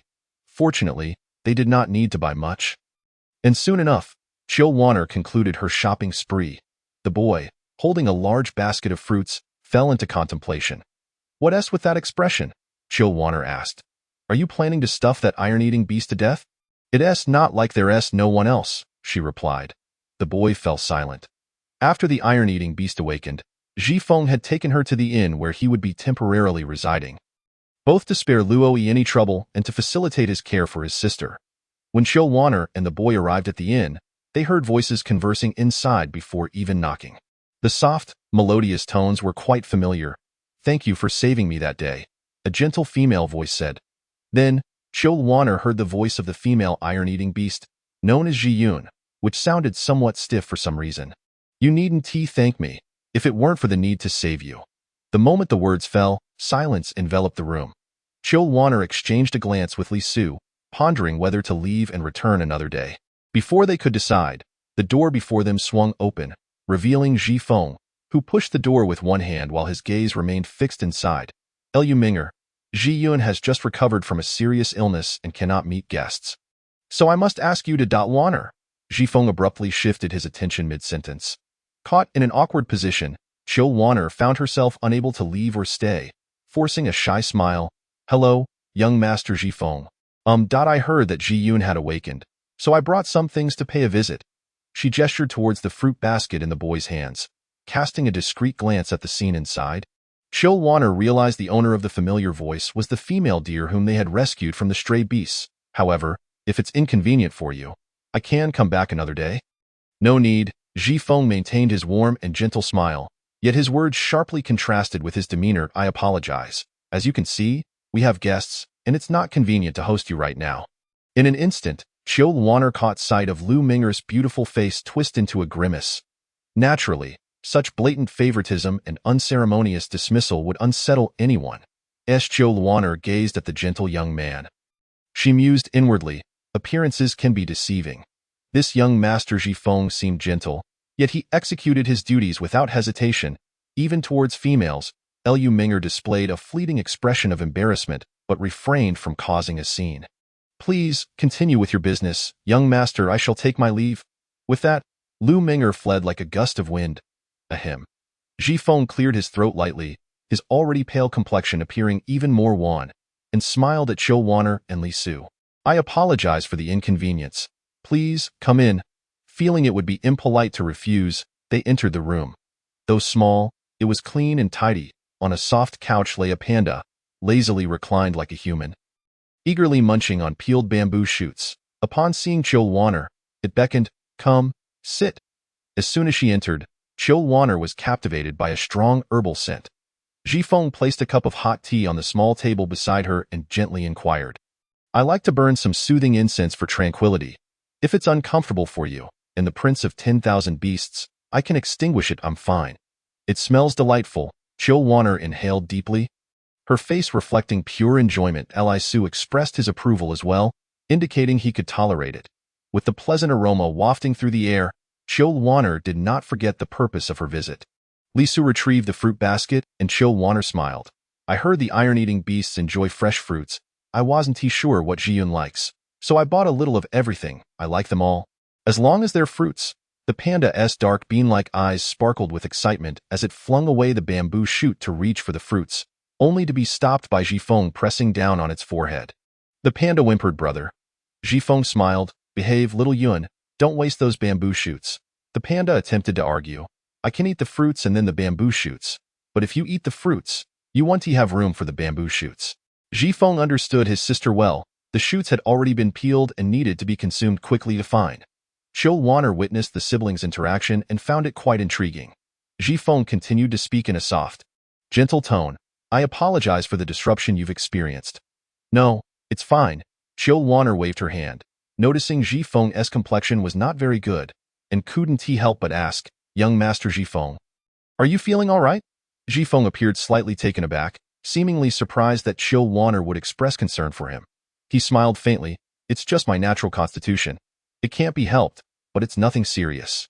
"All right," Chill Warner nodded, yet in her heart, She felt that the young man's fragile demeanor did not seem to indicate all was well, however. Since their relationship was not particularly close, she felt it inappropriate to pry further. Upon witnessing the scene, Qiu Luoner spoke. I came this time to see how Ji Yun's health is recovering. I am perfectly fine, replied the panda, munching on bamboo shoots and thumping its chest. And no need to worry. Qiu Luoner nodded, contemplating whether to voice her lingering doubts. Ji Yun, may I ask you something? What is it? The panda paused its chewing and responded, feel free to ask. Why did you choose to save me? Or rather, what made you select me? At that moment, there were other females still confined in their cages, and she and Ji Yun were strangers. A feeling, The panda nodded thoughtfully. You were different from those other females. You see, I was among those who were captured by the roaming beasts before you and those females. Initially, I had no intention of escaping. After all, with just my strength, even with the help of the tranquilizer, my chances were minuscule. The other females were terrified and had no thoughts of resistance until you arrived. The panda's dark eyes gazed intently at Qiu Luoner. You were unlike them, although you were scared. You had not lost hope for survival. Chapter 70. An unexpected visitor thus. My first reaction upon encountering you was that my opportunity had arrived. However, there were unforeseen complications. A flicker of worry passed through the panda's small, dark eyes, clearly reflecting its lingering fears. I often wonder if I hadn't wasted time conversing with those females. Would you have? The panda waved its paw dismissively. You can't know what kind of individuals they would turn out to be. Right? Moreover, being kind-hearted is not a fault. See, I am fine. Qiu Luoner sighed. Despite this, she felt a deep sense of guilt, while Li Su seized on the crucial point. What is it that I don't know? Qiu Luoner replied, there is something, but it is no longer significant. Everyone has the right to make their own choices. I cannot judge whether those females' actions were right or wrong, but psychologically, it is quite unsettling for me. However, as I just mentioned, most of those females chose to remain in the Serpent City, becoming part of it, so it is meaningless to dwell on this. Qiu Luoner thought this way, yet Li Su was not willing to let it go and inquired. What exactly is it? Even Ji Feng turned to look, curiosity evident in his gaze. Qiu Luoner cast a pleading glance at Ji Yun, but the panda waved its large paw and said, all right, I shall tell you. It is, bang. What are you doing? Li Su unceremoniously rapped his knuckles on Qiu Luoner's head, causing her to yelp in pain, which only served to amuse him. What am I doing? Shouldn't that be my question to you? Li Su swore he felt an overwhelming urge to crack open Qiu Luoner's head to see what was inside. How foolish can you be to swallow your anger and watch those ingrates enjoy your kindness right under your nose? I am not foolish, Qiu Luoner weakly retorted, her gaze shrinking back when it met Li Su's furious eyes. The situation was urgent, and besides, letting them stay posed no harm to the Serpent City. Right? Females are the most vital resource for a city. Furthermore, if I had truly spoken to Tanamo about not wanting those females to remain, he would most likely, no, he would absolutely ensure they did not stay. But in doing so, the Serpent King's reputation for being cold-hearted would only spread. Li Su was too exasperated to argue further, but Ji Feng stepped in, saying, the prince of all beasts need not be angry. Luoner speaks the truth. Moreover, Luoner is the Serpent Queen, and her status naturally differs from those females. If she were to truly hold them accountable, it would be a loss of perspective. Yes, yes, yes. Qiu Luoner nodded repeatedly. This is precisely what distinguishes a noble scion. She had not anticipated such reasoning. Li Su snorted, falling silent, tacitly accepting her point. Qiu Luoner glanced at Ji Yun, who was still focused on her meal, and said, in that case, we shall not disturb you any longer. All right. After leaving the relay station, the young man wore a sullen expression and ignored Qiu Luoner. She understood the reason but was at a loss for how to appease him. Shaking the young man's arm, she spoke softly, Li Su, I realize my mistake. Please don't be angry anymore. The young man turned his head away, refusing to look at her. Oh dear, I truly understand my error. There will not be a next time. You are the esteemed scholar of the Prince of all beasts. What does it matter if you get angry with a mere female, right? The young man poked Qiu Luoner on the forehead. Clearly displeased, don't flatter me. This is not flattery. I am merely stating the truth. Li Su fell silent again, and Qiu Luoner resorted to persistent coaxing. Is this your way of trying to make me forgive you? Yes. Qiu Luoner nodded vigorously. Li Su's gaze flickered, and spotting a secluded alley nearby, he smirked and said, "Follow me." A sense of foreboding surged within Qiu Luoner, but before she could voice her concerns, she was pulled along by the young man. Outside, the sky was overcast and the alley was dim. "Hey!" Qiu Luoner found herself wedged between the wall and the young man, the confined space making her uncomfortable. What are you doing?" The young man was quite tall, at least 185 centimeters, and as Qiu Luoner looked up, his amber eyes sparkled with warmth, also licked his dry lips, and from this angle, the female in his arms seemed unusually docile. Akin to a doll begging to be embraced, a swell of possessiveness surged within him, tempered by an almost imperceptible restraint. "Didn't you want me to forgive you?" "Yes, huh?" Before she could finish, darkness enveloped her vision, and her lips were met with a soft touch. Qiu Luoner widened her eyes in shocked eye in the quiet alley. She could even hear the young man's breath quickening.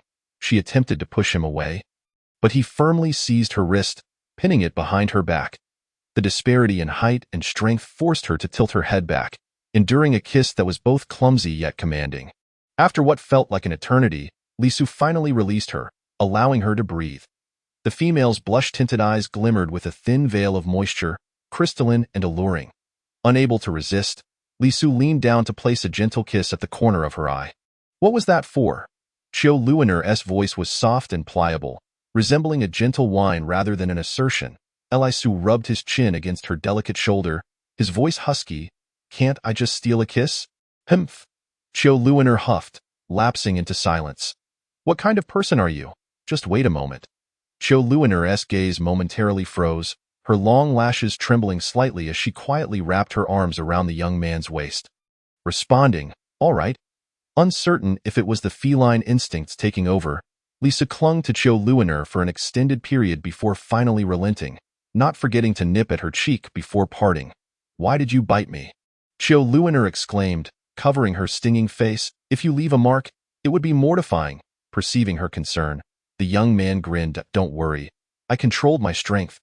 There won't be any marks left."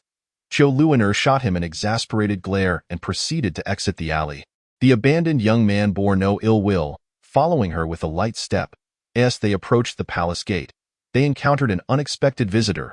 Li Su's previously cheerful expression instantly darkened.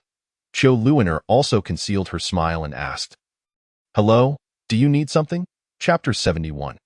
An obstructive female confronted by this seemingly harmless and delicate doe female, Qiu Luoner found it difficult to muster any goodwill. Opting for directness, she inquired, "What is it that you want?" Perhaps due to Qiu Luoner's overly blunt demeanor or the coldness shared between them, Lu Meng'er appeared startled, her round doe eyes quickly filling with a sheen of moisture, as if she had been frightened into silence. Qiu Luoner furrowed her brow, exchanging a glance with Lu Meng'er and recognizing the confusion reflected in their eyes. She had nearly frightened the girl to tears, prompting Qiu Luoner to subtly shrink behind Li Su. Indicating her own apprehension, in contrast to Qiu Luoner's demeanor, Li Su was evidently less patient. His tone grew impatient as he said, "If you have something to say, then say it. Don't block the way here." Lu Meng'er was taken aback, while Qiu Luoner silently commended Li Su in her heart. Truly, the prince of all beasts was audacious, unafraid of the potential for her to break down in tears. As Qiu Luoner contemplated, her gaze fell on the still motionless Lu Meng'er. The female's face turned pale, devoid of any color, her frail form trembling slightly as if she were on the verge of collapsing. This sight sent a chill down Qiu Luoner's spine. The ground was still damp from the rain, and with the constant flow of traffic, it was quite filthy if she were to fall. Her clothes would surely be ruined. Fortunately, the dire situation did not unfold.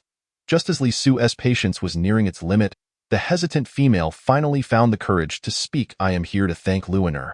The female spoke at an incredibly rapid pace, as though she were quite anxious, and after finishing her words, she did not forget to scrutinize the expressions of Qiu Luoner and Li Su.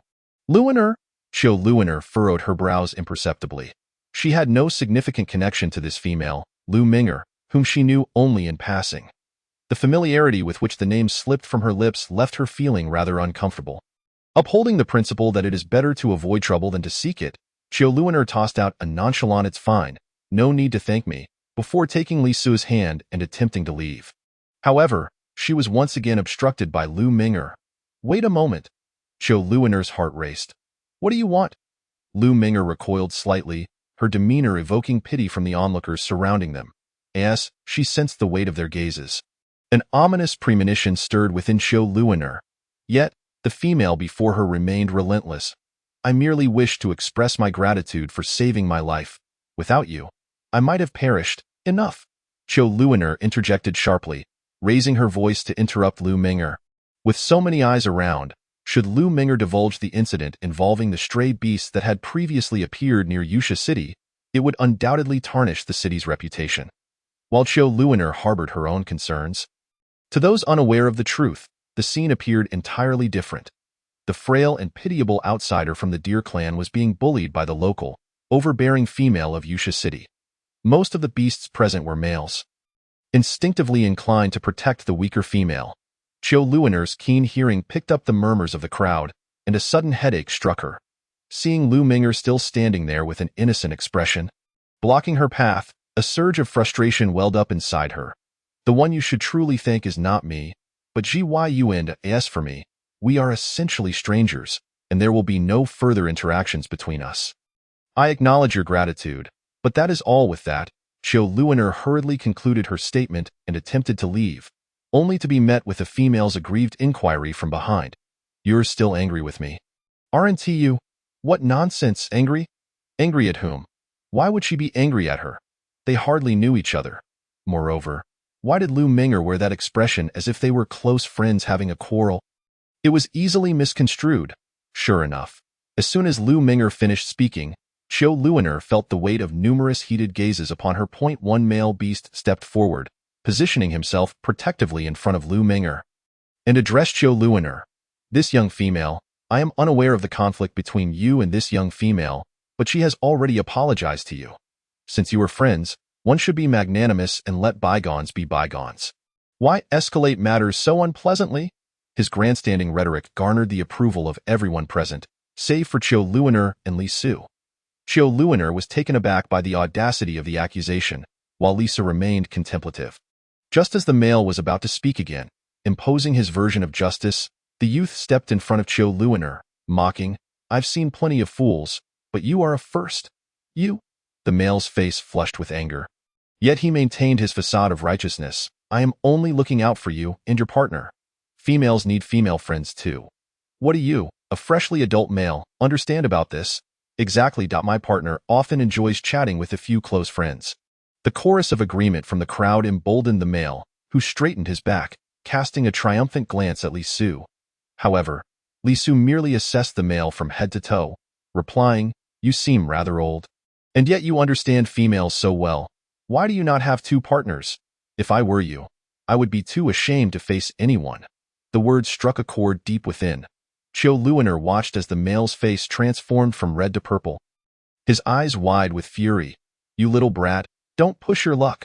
Shouldn't that remark be directed at yourself? You are utterly clueless. The male roared, his massive fist cutting through the air towards Li Su's face. Zhou Luiner instinctively shut her eyes, and the surrounding crowd wore expressions of regret. Contrary to expectations, the anticipated cry of the youth did not echo.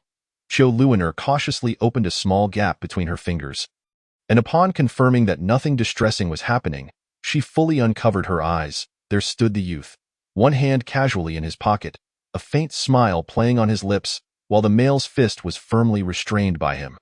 No matter how much force the male exerted, the youth remained immovable. The stark disparity in strength sent a chill through the male, his face paling instantly. I let go. Li Su smirked, remaining unfazed until Zhou Luiner sensed the situation was turning dire. She tugged at the youth's sleeve, saying, Let him go. Li, we are near the palace gates. If this escalates, it will be troublesome if the guards are alerted. Li Su's status was rather special. If the Prince of 10,000 Beasts were to cause a commotion in Yusha City, it would not reflect well on his reputation. Fine. The youth lazily acquiesced, a glint of cunning flickering in his eyes. Just as everyone breathed a sigh of relief, believing the matter resolved, the male's anguished scream suddenly pierced the air. Ah! At that very spot, only the pale-faced female from the Deer clan remained. Where had the youth and the other red-haired female vanished?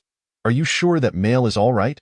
Upon returning to the palace, Zhou Luiner inquired uncertainly, Rest assured, his body is not as fragile as you imagine. I did not strike him lethally. Even if he is merely a first-tier weakling, he would not perish so easily. All right then.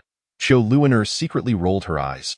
This person had quite the sharp tongue, still finding time to mock the male's weakness even now. However, it was true that the male was quite bothersome. You do realize she was deliberately provoking trouble, right? Li Su lightly tapped Qiu Luoner's head, stating, I realized her intentions that night. I was just too preoccupied with finding you to pay attention to such matters. I did notice. Qiu Luoner rubbed her sore head, only to be met with the youth's questioning gaze. You don't actually think that by driving her away, she will be left homeless and you should pity her? Do you? Of course not. Qiu Luoner stomped her foot. I was merely pondering whether it would be too much trouble and if it was necessary. Qiu Luoner stroked her chin in contemplation. Recently, I have been busy with Tan Mo, and she is just an outsider. I seldom see her. It felt unnecessary to trouble Tan Mo further. You've learned to consider him now. Li Su pinched Qiu Luoner's ear, enunciating, his troubles are his own. Can he work himself to death? That seems unlikely. Qiu Luoner averted her gaze. The key is, if I were to ask Tan Mo to drive away Lu Ming'er purely because of today's incident, wouldn't he that make me seem petty? Petty? Li Su regarded Qiu Luoner as if she were simple-minded. Have you spent too much time with that snake and forgotten his true nature? Do you think that with his temperament, once he learns the truth, that female would even survive entering Yusha City? Qiu Luoner silently shook her head. Upon reflection, it indeed seemed that way. If Tan Mo truly found out, there was an 80% chance that Lu Ming'er would not even have a complete corpse left. After much deliberation, Qiu Luoner ultimately decided to reveal the truth to Tan Mo. As expected, upon learning the reality, the man's aura shifted drastically, a murderous intent flashing in his eyes. Qiu Luoner observed, hastily saying, Oh, it's nothing. Tan Mo, she had ill intentions, and we can simply drive her away. Don't let an inconsequential person upset you. Tan Mo closed his eyes momentarily before reopening them, the murderous intent dissipating completely as he gently rubbed Qiu Luoner's head, his golden eyes shimmering with a soft glow. Next time something similar occurs, you must inform me at once. Unwanted elements should be eradicated at their source. Qiu Luoner nodded obediently, but her gaze fell upon the small red snake mark on the man's wrist. Noticing her stare, Tan Mo opened his hand for her to see clearly. This is dumb beast form. A seemingly foolish little red snake. Although Qiu Luoner was reluctant to admit it, the more she looked at the little red snake, the more she felt it lacked intelligence. The man nodded, his gaze warm and affectionate. Yes, very adorable. Qiu Luoner held the man's wrist, examining closely, only to discover an odd detail on the little snake's head. Strange. Why does it have two small protrusions on its tongue? The protrusions were tiny and could easily be overlooked, yet they captivated Qiu Luoner's attention. Quietly, she removed her hairpin, allowing her long-hidden small horns to see the light of day once more. Could these two little protrusions be related to the two horns on my head? Qiu Luoner raised her gaze to inquire. Indeed. The man's large hand caressed the female's head, his gaze falling on the small horns hidden within her hair. A flicker of contemplation crossing his eyes. If he recalled correctly, those small horns had not been so prominent a few days ago. Tan Mo's gaze shifted downwards, resting upon the female's porcelain white skin. His eyes deepening. Luoner. What is it? How did you remove the mark from your body? The mere mention of it ignited Qiu Luoner's ire. It is entirely your fault. Do you have any idea how embarrassing today has been? I barely managed to erase the mark. After recounting the events of the morning, Qiu Luoner belatedly noticed that the men's expressions seemed to have worsened. Has Li Su barged in? Yes, splendid. The man let out a cold laugh, his eyes glinting with a murderous intent that felt almost tangible. A shiver ran down Qiu Luoner's spine as she hastily caressed his arm in an attempt to soothe him. Oh, Tan Momo, you know how Li Su has always been. You should rise above and not stoop to the level of a mere child. The man's tone was perilous. Are you defending him? No. Qiu Luoner sat up straight in shock, vehemently denying it. I'm not. I didn't. Please stop saying nonsense. All I want is for you two not to quarrel. You know how sharp his tongue can be. Engaging in a confrontation with him might not yield any benefits for you. So let us just overlook it. Are you saying you used spiritual energy to erase the mark on your body? Yes. Qiu Luoner nodded proudly. Aren't I impressive? This method was devised entirely by me. Spiritual energy requires constant use and accumulation to become more solid and powerful, and utilizing it simultaneously hones one's proficiency and capacity in wielding it. Wanner, give me your wrist. Wanner, though perplexed, obediently extended her wrist to the man. Familiar energy flowed into her body through her wrist, causing her to tremble slightly, her heart racing. This left Wanner utterly bewildered. What's wrong, Tan Momo? Is something the matter? The man shook his head slightly, gently ruffling her soft hair. Nothing. It's just that your abilities have advanced again. Wanner's eyes widened. Really? Chapter 73. Moderation, really? Wanner exclaimed in disbelief. But I haven't done anything recently. You told me to focus on my training, and I think I've been slacking. With her head hung low like a remorseful student, she only lifted her gaze when a pair of gentle hands touched her forehead. Training cannot be rushed, Tan spoke softly. It's best to proceed step by step. Given her innate talent, Wanner's potential would not be lacking. Wanner nodded, affectionately rubbing against the man's palm and asking, Then why did you say I've made progress? Is it just because I thought of using spiritual energy to erase the mark? The man shook his head. Haven't you sensed the changes in your body? Wanner concentrated for half a minute and replied, It seems my strength has increased a bit. My vision seems to extend further, and my perception of the environment feels sharper. These changes were subtle. If not for intentional exploration, Wanner might not have noticed them at all. Such minute transformations are often imperceptible, while common beasts devote countless hours and efforts to attain even the slightest improvement. Yet Wanner had merely tried it casually, without any specific intention to cultivate her spiritual energy. Beast God's favored child. Someone from Sky City is about to stir again. One matter after another, there was hardly any time to spare. Wanner obediently responded, leaning against the man's chest, her slender fingers playing with a strand of his hair that hung down. Tan Momo, the Lord of Sky City, is coming the day after tomorrow. Are you prepared? I've heard he is even more difficult to please than Lisa. Wanner expressed her concerns, but the man merely chuckled coldly.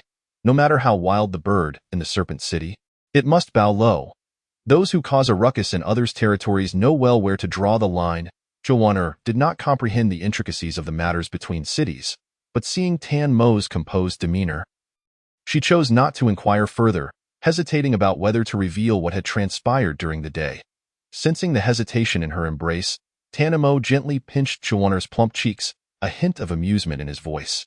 Why the long face? Is there something troubling you? Is there? Your thoughts are written all over your face. Wanner puffed out her cheeks, and the man reassured her. It's nothing. What are you thinking? After a moment of contemplation, Wanner recounted her encounter with Lu Ming'er earlier that day. Upon hearing Wanner's account, the man's brows furrowed tightly, clearly displeased. Wanner spoke softly. Li Su suggested simply driving Lu Ming'er away to avoid any future awkward encounters. Wanner, what do you think? The man's golden eyes bored into Wanner, revealing no discernible emotion, leaving her momentarily unable to gauge his thoughts. She merely stated, Li Su's suggestion does have merit. Lu Ming'er's intentions are impure.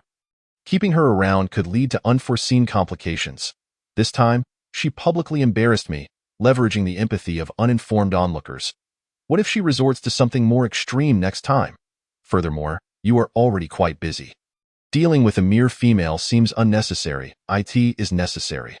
The man sighed, his long fingers gently shaking Wanner's face, his tone laced with helplessness. To Wanner, why do you often choose to ignore matters that clearly trouble you? Or rather, why do you feel it unnecessary for me to address them? His expression turned serious as he gazed at Wanner, not allowing her to evade. Wanner, who am I? Wanner blinked, asking, What's wrong? Is something amiss? Yes and no. The man lifted Wanner from his embrace, positioning her atop his waist for direct eye contact. Wanner, I'm here. I am the Lord of the Serpent City, but first and foremost, I am your partner. Wanner froze momentarily, only to hear the man continue. In a certain sense, I am also an ordinary beast. For beasts, a partner is paramount above all else. Tan Mo had observed time and again that Wanner feared troubling him. Despite her own distress, she would choose to conceal it or endure in silence to avoid burdening him. However, Tan Mo believed the true Wanner should not be this way. The nature of that little red serpent was bold and reckless. Unafraid of consequences, and she should not have become so timid. As a beast, Tanamo felt he had failed. As a partner, he felt he had neglected his duty. If being together would suppress Chawana's true nature, then their union would indeed be a disaster. Tanamo spoke earnestly. Everything about you is not a burden. Everything concerning you is more important than anything else. Tanamo was not one to jest, and Chawana understood he spoke with sincerity. I understand. Chawana lowered her gaze.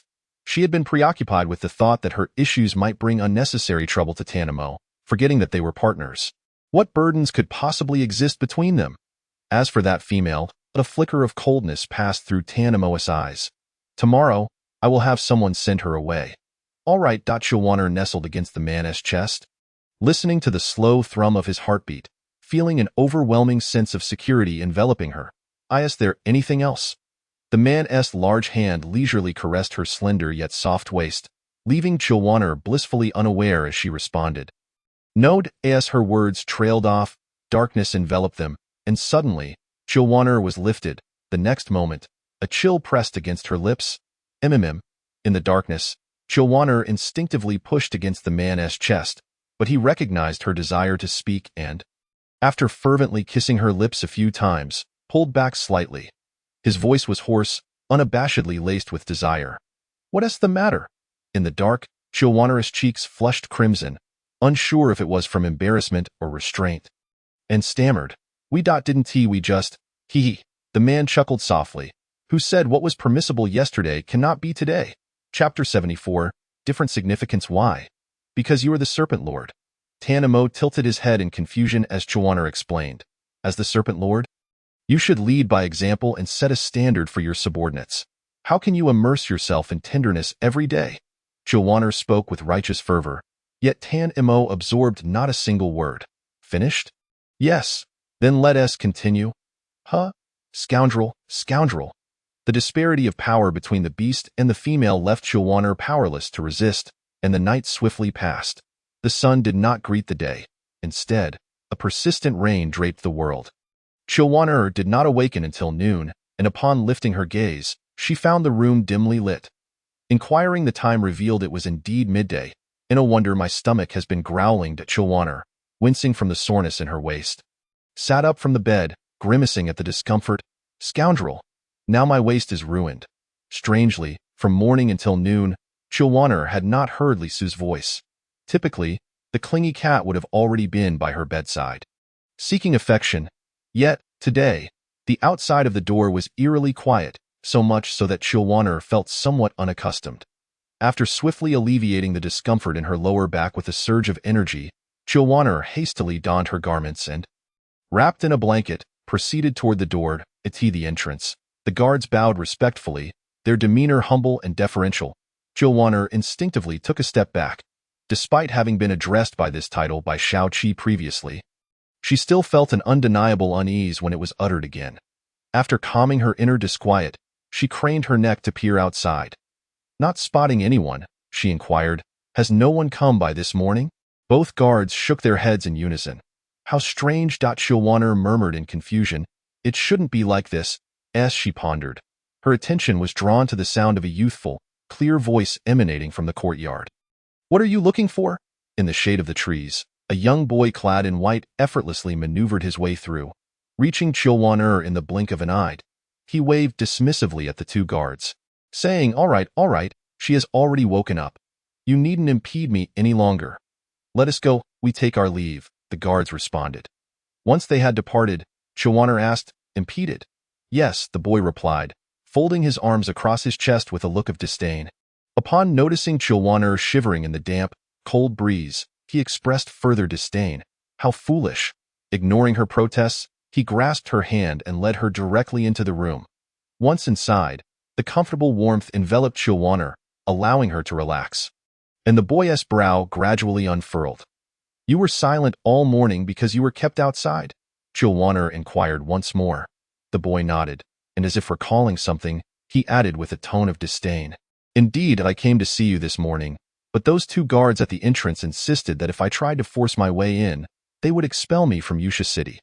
Such a stubborn attitude could only have come from Tanamo? Chawana surmised, as the boy continued to grumble. Even with that princely demeanor, He still managed to trip me up. But Joanna couldn't help but laugh, only to be met with the boy pinching her cheek as he threatened. What are you laughing at? I stood outside in the cold wind waiting for you to wake up for an entire morning, and it was even drizzling at times, you know? Only then did Joanna notice that the boy's short hair was slightly damp. Instantly suppressing her laughter, she instructed, "Bend down." What for? The boy asked, puzzled, but complied nonetheless. A gentle pressure was felt atop his head as Joanna, on tiptoe, earnestly wiped the moisture from his hair with the edge of her blanket. All right, all right. The boy seized her delicate wrist, halting her actions. Joanna, confused, heard him say, "It's just a bit of moisture. I'm a male beast, it doesn't matter." This was indeed the case, yet Joanna felt a surge of irritation at the boy's nonchalant attitude. But your hair is wet, and that must be uncomfortable, she countered. Furthermore, as the prince of Wancho City, shouldn't you be pampered and kept from even touching water? Pft, ha ha ha ha. The boy suddenly found something in Joanna's words amusing, clutching his stomach as laughter almost brought him to tears. What is so funny? She asked in confusion. The boy, however, was too caught up in his laughter to respond, completely disregarding her. Just as Joanna was on the verge of exploding with frustration, the boy finally managed to stifle his laughter. Don't be angry now, he coaxed, sensing her displeasure. I just lost control a bit earlier. Joanna shot him an exasperated glance, turning her back to him in silence. The boy followed her and began to knead the soft flesh of her cheeks, teasing, "Frowning will make you ugly. Don't you want to look beautiful?" Humph. Joanna swatted his hand away, demanding, "What were you laughing at just now? I didn't say anything particularly funny, did I? You just mentioned that I am the prince of Wancho City, and should be above such trivial matters." Joanna nodded. Is there a problem with that? Of course there is, the boy replied, unable to suppress his smile. I am a male beast. Regardless of how noble my status may be, I am still but a male beast. There are many things that other male beasts need to learn. And not only must I learn them, but I must excel at them in every aspect. Joanna was taken aback in that moment. She realized that the identity he bore brought him more than just the glory of being revered by many. It also weighed heavily upon him with responsibilities. I am not a male beast who is above such trivialities, the boy continued. Since I was a child, I have had teachers instructing me on how to survive and live. This includes how to cook, how to make clothes for females, and so on. Do you really need to learn all that? Joanna asked, perplexed. With your status, couldn't you simply have someone else do these menial tasks? That is indeed true, the boy conceded. But let me ask you this. If you desired a gift, would you prefer that I sent someone to have it made for you? Or would you be happier if I crafted it myself and presented it to you? Of course, I would prefer the one made by your own hands, Joanna replied without hesitation. Gifts, regardless of their value, ultimately symbolize the intention behind them. Something crafted by hand possesses an intrinsic uniqueness. Then it's settled. Huh? Chapter 75. The bracelet. Regarding this point, Joanna expressed her understanding, rubbing her empty stomach as she said, I am quite hungry. I have already arranged for someone to prepare food for you, the boy replied. As if conjuring a trick, pulling out a peach the size of an adult's fist from seemingly nowhere and presenting it to Joanna. Have a bite to tide you over.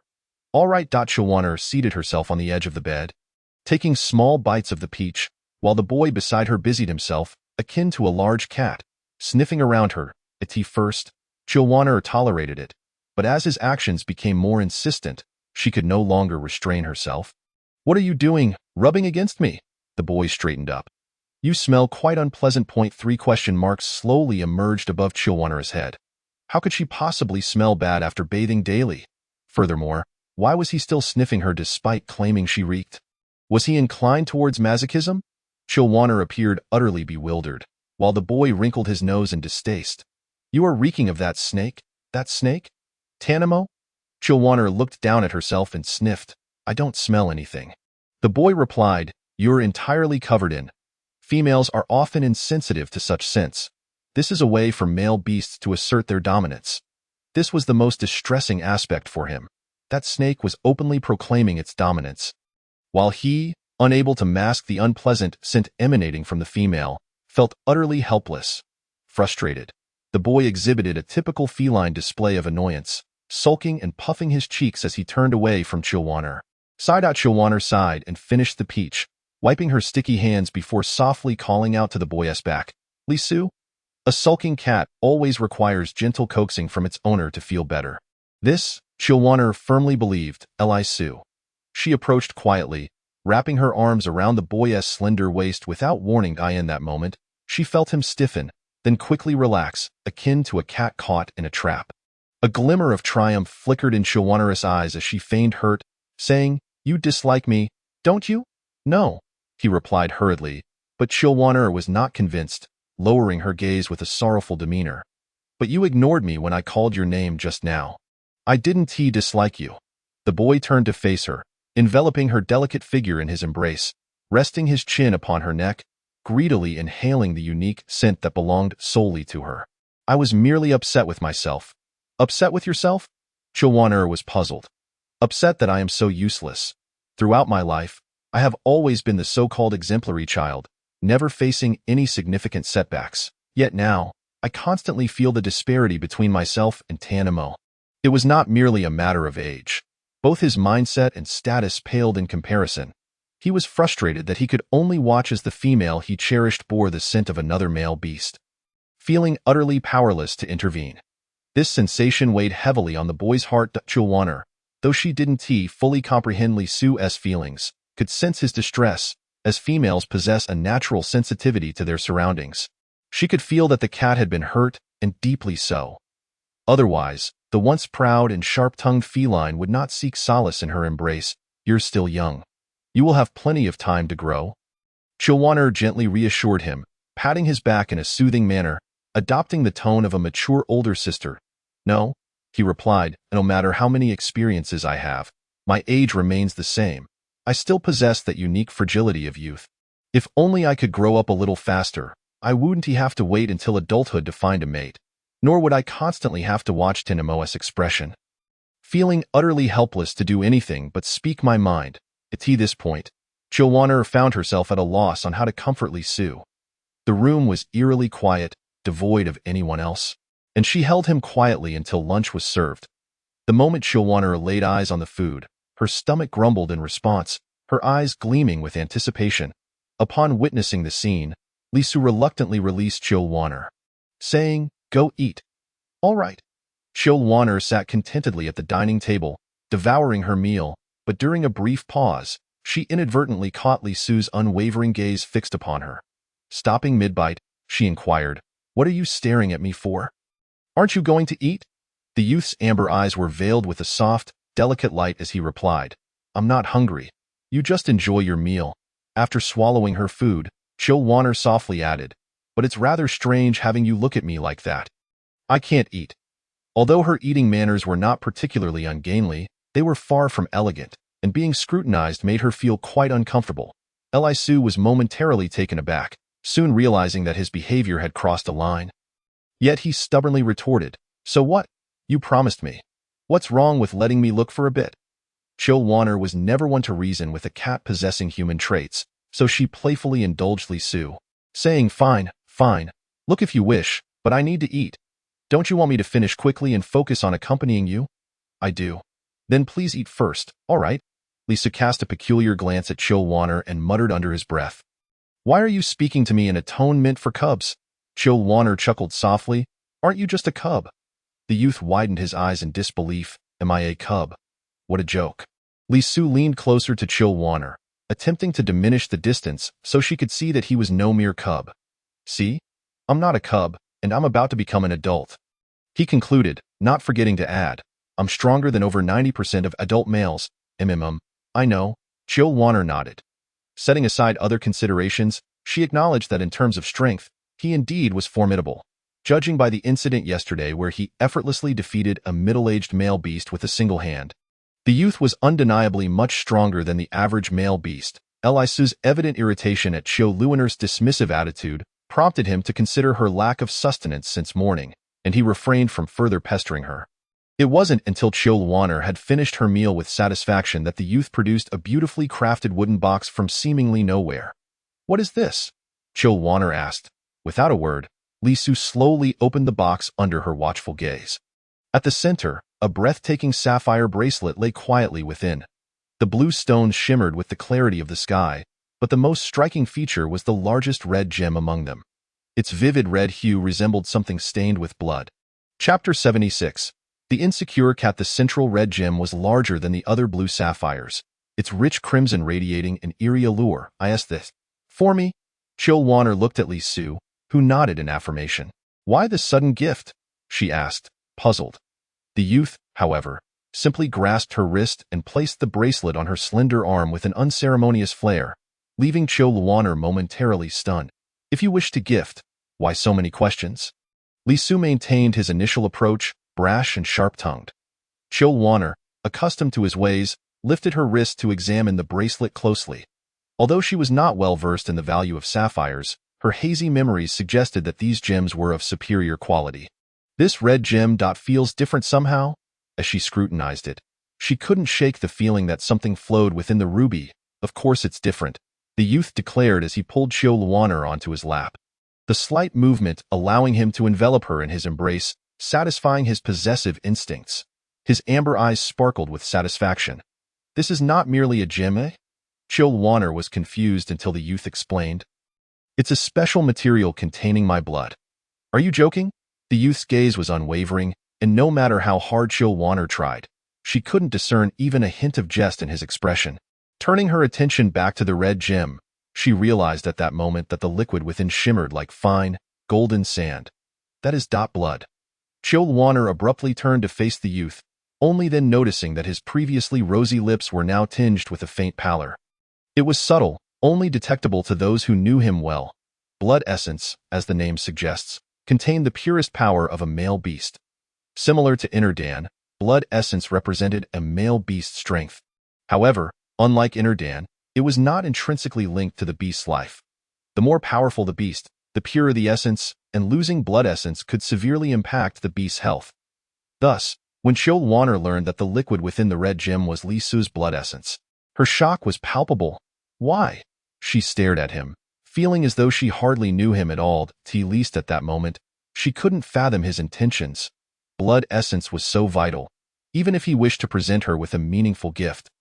It shouldn't come at such a great cost, Li Su continued from where she left off. But you see, for me, the significance is different. Nothing else compares to this gem. Unlike the situation with Tanamo, if his father were to discover that he had given his Inner Dan to an unmated female, he would likely lose his head over it. However, he didn't want to appear weak against that serpent. And he had his own motives. Li Su took Chil Wanner's hand and gently kissed it, smiling as he said, "It's a gift, but also a means for me to find you in the future." "Find me?" she echoed. "Yes," Li Su nodded. "After the wandering beast incident, that serpent will undoubtedly guard you closely, but there's no telling what other dangers may arise. I don't want to search for you blindly or wait to hear news of you from others. This blood essence carries my scent." "Your scent?" "Yes," Li Su explained. "I can track you through it, and no matter how far you are or where you go, as long as you have it with you, I will be able to find you." The youth's gaze was intense, imbued with a certain determination. Yet Chil Wanner lowered her eyes, worry etched on her face. But there must be other ways. Blood essence is too important. Suddenly, the youth broke into a carefree smile. "Are you worried about me?" "What else?" Chil Wanner retorted, her frustration bubbling over as she delivered a playful punch to Li Su's chest. Cough, cough, cough. Despite the punch being light, Li Su reacted as if struck hard, coughing incessantly as the color drained from his face. "What's wrong with you? Did I hit a wound? Should I call a healer? You look so weak. Why didn't you say anything?" Chil Wanner fretted, nearly in tears. Seeing Li Su bow his head in silence, she assumed he was too weak to respond, and was about to rise to summon help when warm hands grasped her wrist.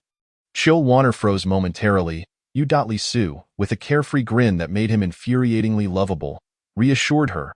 "I'm fine, just a bit of blood essence. It's nothing to me, I was just teasing you." You." Chil Wanner was instantly incensed. Realizing Li Su was at fault, he quickly pulled her into his embrace to soothe her. "I'm just joking. Please don't be angry. Getting angry will only lead to wrinkles and make you less attractive." Li Su softly admitted his wrongdoing. It took several deep breaths for Chil Wanner to suppress her urge to strangle him. "Do you have any idea how worried I was?" She genuinely believed that drawing blood essence had caused him significant harm. "I know," Li Su replied, his playful demeanor replaced with earnestness. "I was trying to test you." "Test me?" "Yes, to see if I hold any significance in your heart. Chill Wanner's affection for Tan Mo was palpable, and Li Su could sense it at all times. Often, the insecure cat wondered if her beloved felt the same way about her. Cats by nature are proud and aloof, and Li Su was no exception. He couldn't bring himself to directly ask Chill Wanner if she loved him. Instead, he resorted to indirect tests to seek validation. However, the outcome had indeed satisfied him. While Li Su felt content, Chill Wanner was even more agitated. So, you took my blood essence just to test me? Of course not. As I mentioned earlier, I genuinely wish to protect you. Chapter 77. Not to be used lightly, it took quite some time for Li Su to appease Chill Wanner. Although she was no longer angry, her small face remained stern. You must not harm yourself carelessly in the future, understood? The youth flashed a grin. It's just a bit of blood essence. It's no big deal. Chill Wanner glared at him, and he immediately raised both hands in surrender. I got it. I got it. This is the first and last time. There won't be a next time, that's more like it. The young boy, with unwavering conviction, made a solemn promise, which barely satisfied Chill Wanner. She then raised her hand to glance at the beaded chain adorning her wrist. The vibrant gemstones glimmered a blood-red hue. Does this bracelet merely allow you to sense my location? Not just that. The boy grasped Chill Wanner's wrist, his warm fingertips gently caressing the inner side, causing a slight tickle. I can also sense your emotions through it. Ah? Chill Wanner looked bewildered. How is this any different from a half-hearted mind reading? The boy continued, however, I can only perceive it when your emotions fluctuate significantly. Ordinarily, there is no discernible feeling. Chill Wanner nodded, somewhat comprehending. So, it can only be used for positioning in everyday situations? You could say that. She lifted her gaze to the boy, the faint white mark on her lips still lingering, a reminder of the cost of drawing his blood. No matter how the boy concealed it, drawing blood was not without its toll. Chill Wanner's eyelashes fluttered, her voice trembling with an unrecognized quaver. Is it worth it? Indeed. Chill Wanner nodded. I understand. That evening, Chill Wanner confided in Tan Mo about the bracelet. The man's gaze deepened as his eyes fell upon the vividly colored red gemstone. He pursed his lips, remaining silent. To be honest, I feel a bit dumb. What? Tan Mo inquired softly, drawing her into his embrace. Chill Wanner gathered her thoughts and replied, I promise to be Li Su's partner, yet nothing has been established. I am not truly his partner, and the future is uncertain. Accepting such a precious gift now, is it appropriate? A flicker of understanding crossed Tan Mo's eyes. The young female merely feared that should unforeseen circumstances arise, and she remained unbound to Li Su, everything she received would create a sense of indebtedness towards him. Most females likely would not entertain such concerns, but Chill Wanner's perspective diverged from that of the majority. Tan Mo was well aware of this. There is nothing inappropriate about it. The man's long fingers toyed with the female's silky hair as he spoke. It is only natural for a male beast to pay a price to pursue his beloved female. But could the price be a bit too steep? If it were merely jewelry, Chill Wanner would harbor no guilt. Yet it was blood. Its worth transcended monetary value. Not at all. The man's tone was nonchalant. Perhaps it was merely an illusion, but Chill Wanner discerned a hint of disdain in his voice. Surely, it must be an illusion. Countless males had sacrificed their lives to win the favor of females. Tan Mo remarked, it is merely blood. It cannot kill a person, and at most, it will leave him weakened for a couple of days. A prince born with a silver spoon in his mouth faced little danger, provided he did not act recklessly. A temporary weakness could be treated as a mere respite. Wanner. Tan Mo gently ruffled Chill Wanner's hair. You need not feel any guilt. It was entirely reasonable for a male beast to pay a price in pursuit of a female. He understood what blood entailed. Do you truly believe he is the sort who disregards future consequences? Chill Wanner shook her head. She had always known that the boy's thoughts ran deeper than they appeared. They simply were not directed toward her. Time swiftly passed to the day when the fabled Lord of the Sky City was to arrive. As the Lord of a city, Yusha City was bound to extend some courtesy. The weather was unusually fine, with long-awaited sunlight filtering through thick clouds, casting warmth upon them. Ji Yun was recovering well, and Ji Feng permitted her to roam and bask in the sun. Today, Ji Yun donned a plush black and white coat paired with fluffy white knee-high boots, perfectly complementing her adorable appearance. She sidled up to Chill Wanner, glancing at Tan Mo's expression and remarked, Wanner, why does it seem like your companion is in a rather sour mood? Chil Wanner scratched the back of her head. A big problem is approaching. How could he possibly feel good? Though she thought this, she felt compelled to speak more delicately. Perhaps he is troubled about how to entertain the Lord of the Sky City. Ji Yun nodded earnestly. I've heard that the Lord of the Sky City has quite an eccentric temperament. Yes, so we must be thoroughly prepared, Chil Wanner replied, lest someone stirs up trouble for no reason. Above the clouds, the elderly Wing tribe member quivered as he spoke. My lord, Yusha City is not like our Sky City. You must exercise caution while outside and avoid enough. The young man adorned in a crimson feathered cloak waved his hand impatiently, disregarding the elder's words. A glint of interest flickered in his elongated phoenix eyes, and a broad smile graced his lips. Elder June, what do you think that fabled female, capable of enchanting both the Serpent Lord and the Prince of 10,000 Beasts, would be like? Hearing the young man's intrigued tone, the elder known as June's pupils widened in shock. His voice trembled as he replied, My lord, regardless of who that female may be, we have an abundance of beautiful females in Sky City. Elder June's voice faltered, while the young man burst into laughter. Ha ha ha, what sort of female have I not encountered? Am I to be smitten? What a jest! Elder June raised his sleeve to wipe away non-existent sweat from his brow. The old minister merely believed that it would be wiser for the young man to seek a female from their esteemed Sky City rather than pursue one already bound to another male. Why rush? The young man replied dismissively. So what if she has a few partners? If I truly take a liking to her, it would be a simple matter to eliminate those partners. Such brazen words nearly caused Elder June to faint from shock. Exclaiming in haste, That will not do, my lord.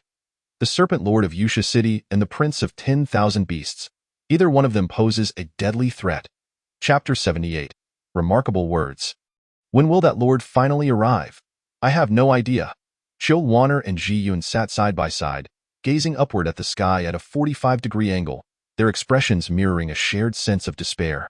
After several days of companionship, Chil Wanner realized she and the iron-eating beast female were remarkably compatible. Perhaps due to their aligned temperaments, their bond deepened swiftly, and Ji Yun became Chil Wanner's first true female friend. Tanamo said the Lord was supposed to arrive half an hour ago, so he is late, Ji Yun exclaimed in frustration. Chil Wanner could only nod helplessly. It seems so. What kind of person is this? Ji Yun's temper flared. How can a dignified lord of a city be incapable of punctuality? Sigh. Chil Wanner sighed, gently shaking Ji Yun's plump paw to soothe her agitated emotions. There's nothing we can do. People can be willful if we take offense. It would only make us seem petty. As she spoke, Chil Wanner couldn't help but glance at the man not far away.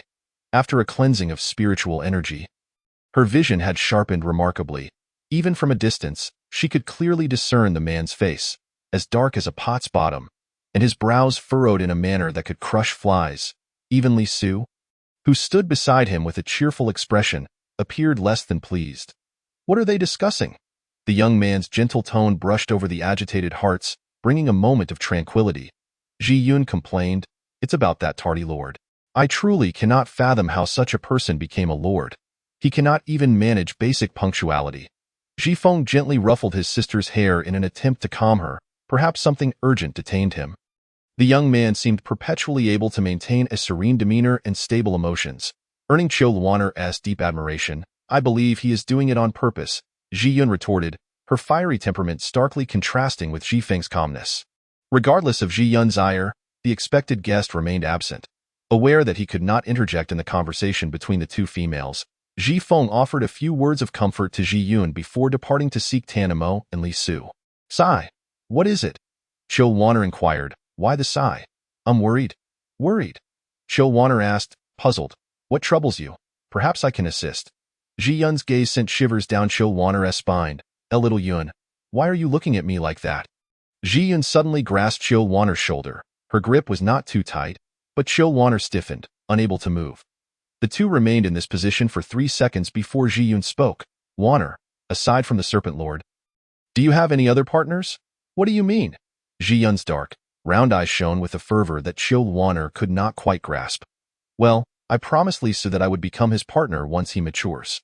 Ji Yun appeared puzzled. Doesn't the royal family of the 10,000 beasts adhere to a monogamous system? Chil Wanner shook her head.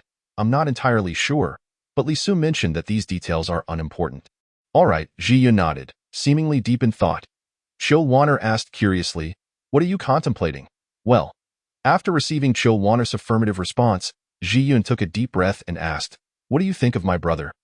Ji Feng. The sense of security in question does not stem from the protection of a strong individual, but rather emanates from the harmless aura exuded by the youth. It fosters an environment in which one does not feel offended or threatened during interactions. Ji Yun furrowed her brow, while Chiu Wan-er found herself momentarily perplexed by the thoughts swirling in the girl's mind, until a particular remark broke the silence. What do you think of my brother becoming your third partner? Cough, cough, cough. Just as Chiu Wan-er was sipping her juice, she erupted, spraying it everywhere, choking on the liquid and succumbing to a fit of uncontrollable coughing. Luan-er in the distance, three majestic beasts turned their heads at the commotion, prompting Chiu Wan-er to quickly wave her hands dismissively. It's nothing. Nothing. Tan Mo's brow remained tightly knitted, while Ji Feng appeared unfazed, chuckling as he commented, Ji Yun is quite lively. They are probably just playfully sparring. Li Su, however, seemed indifferent, gazing at the sky with a hint of complaint. Has that person perished along the way? Even in death, a message would suffice. This is a waste of time. Chiu Wan-er's face flushed crimson as she struggled to regain composure. Her first instinct was to believe she had misheard. Did I hear that incorrectly? Or are you jesting? She exclaimed incredulously. Yet Ji Yun reassured her, you heard correctly. I am not joking. Afterward, Ji Yun discreetly leaned closer to Chiu Wan-er, ensuring the attention of the three beasts was elsewhere before whispering, Wan-er, you are aware of my brother's circumstances, yes?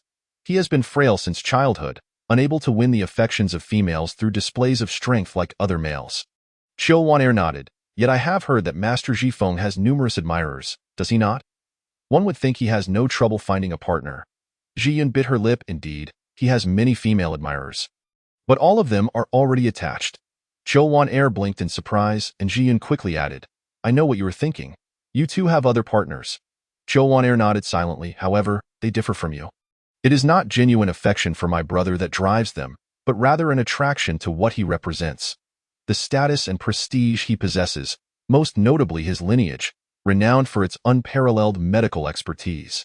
Those females are not reliable. They could never be my brother's true match. Ji Yun clasped Chiu Wan-er's hands, her eyes filled with hope.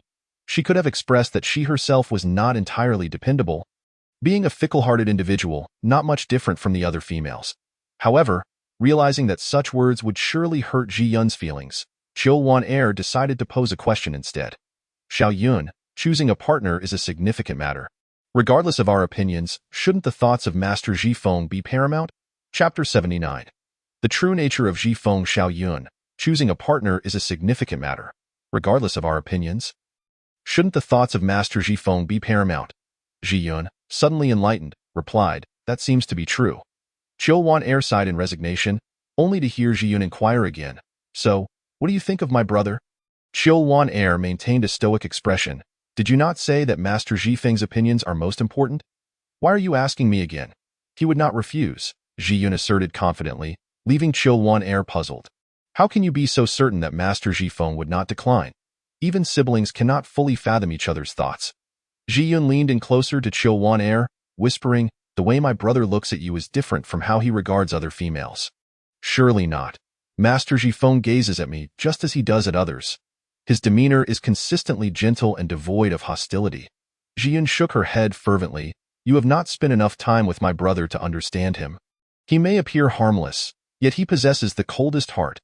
Really? Chiu Wan-er found it difficult to believe that such words could come from the lips of Ji Feng's own sister. Though not derogatory, revealing such truths about her brother seemed risky. The reason my brother engages in cheerful conversation with you all is likely due to our parents instructing him to maintain good relations with the city of serpents and the city of beasts before their arrival. He is not usually like this. Upon hearing Ji Yun's explanation, an idea struck Chiu Wan-er. He is warm on the outside yet cold within. What is Master Ji Feng truly like? She gazed at the youth's slender figure, unconsciously asking that he, Ji Yun replied, rarely smiles. Even in the presence of those pursuing him, any smile he offers is half-hearted at best. In essence, he is nothing like the person you see now. Chill Wan Air struggled to envision a version of the youth devoid of his warm smile or with a stern expression. From the moment she laid eyes on him, his gentle, spring-like demeanor had imprinted itself upon her subconscious. Thus, I assert that he would not refuse as long as you agree. My brother's side will undoubtedly be acceptable. Ji Yun was resolute, but Chill Wan Air detected a flaw in her reasoning. What if Master Ji Feng was merely feigning kindness to foster ties with the City of Serpents, harboring no intention of such a union himself? Before Ji Yun could continue, Chill Wan Air interjected, "All right, Xiao Yun. Master Ji Feng is astute and has his own opinions. His lifelong commitment is a matter best resolved by him." Chill Wan Air intended to convey that Master Ji Feng, as a male, would undoubtedly take the initiative if he encountered a female he truly liked, thus rendering their concerns unnecessary. "Wan Air, do you harbor any dislike for my brother?" Chill Wan Air was taken aback by the question. "What makes you say that? I sense you are hesitant. Furthermore, when I suggested matchmaking you with my brother, you did not seem particularly pleased." Ji Yun began to doubt her brother's allure for the first time. "Though my brother may not possess the nobility of the Snake King or the Crown Prince of the City of Beasts, he is the future patriarch of the Iron-Eating Beast clan. Bringing him out would certainly not be a source of shame." Fearing that Chill Wan Air might be dissatisfied, Ji Yun spoke rapidly, "Do not be deceived by my brother's current fragile appearance. He is in good health, particularly in that regard. My father has conducted annual health checks on him since childhood. In terms of male capabilities, my brother is by no means inferior to any other. Certainly capable of satisfying you." When Chill Wan Air grasped the implication of Ji Yun's words, it was too late. The girl spoke without a filter, leaving Chill Wan Air with an awkward smile, an embarrassment that spread from her toes to every strand of hair. As she hastily covered Ji Yun's mouth, her eyes darted around nervously to ensure no one was paying attention to them before she finally exhaled in relief. Leaning close to Ji Yun's ear, she whispered, "Do not say another word, dear." Ji Yun's large, dark eyes reflected confusion as she gestured for Chill Wan Air to release her. Yet Chill Wan Air insisted, "First, you must promise not to continue." Ji Yun nodded, and only then did Chill Wan Air loosen her grip. "Why can't I speak freely?"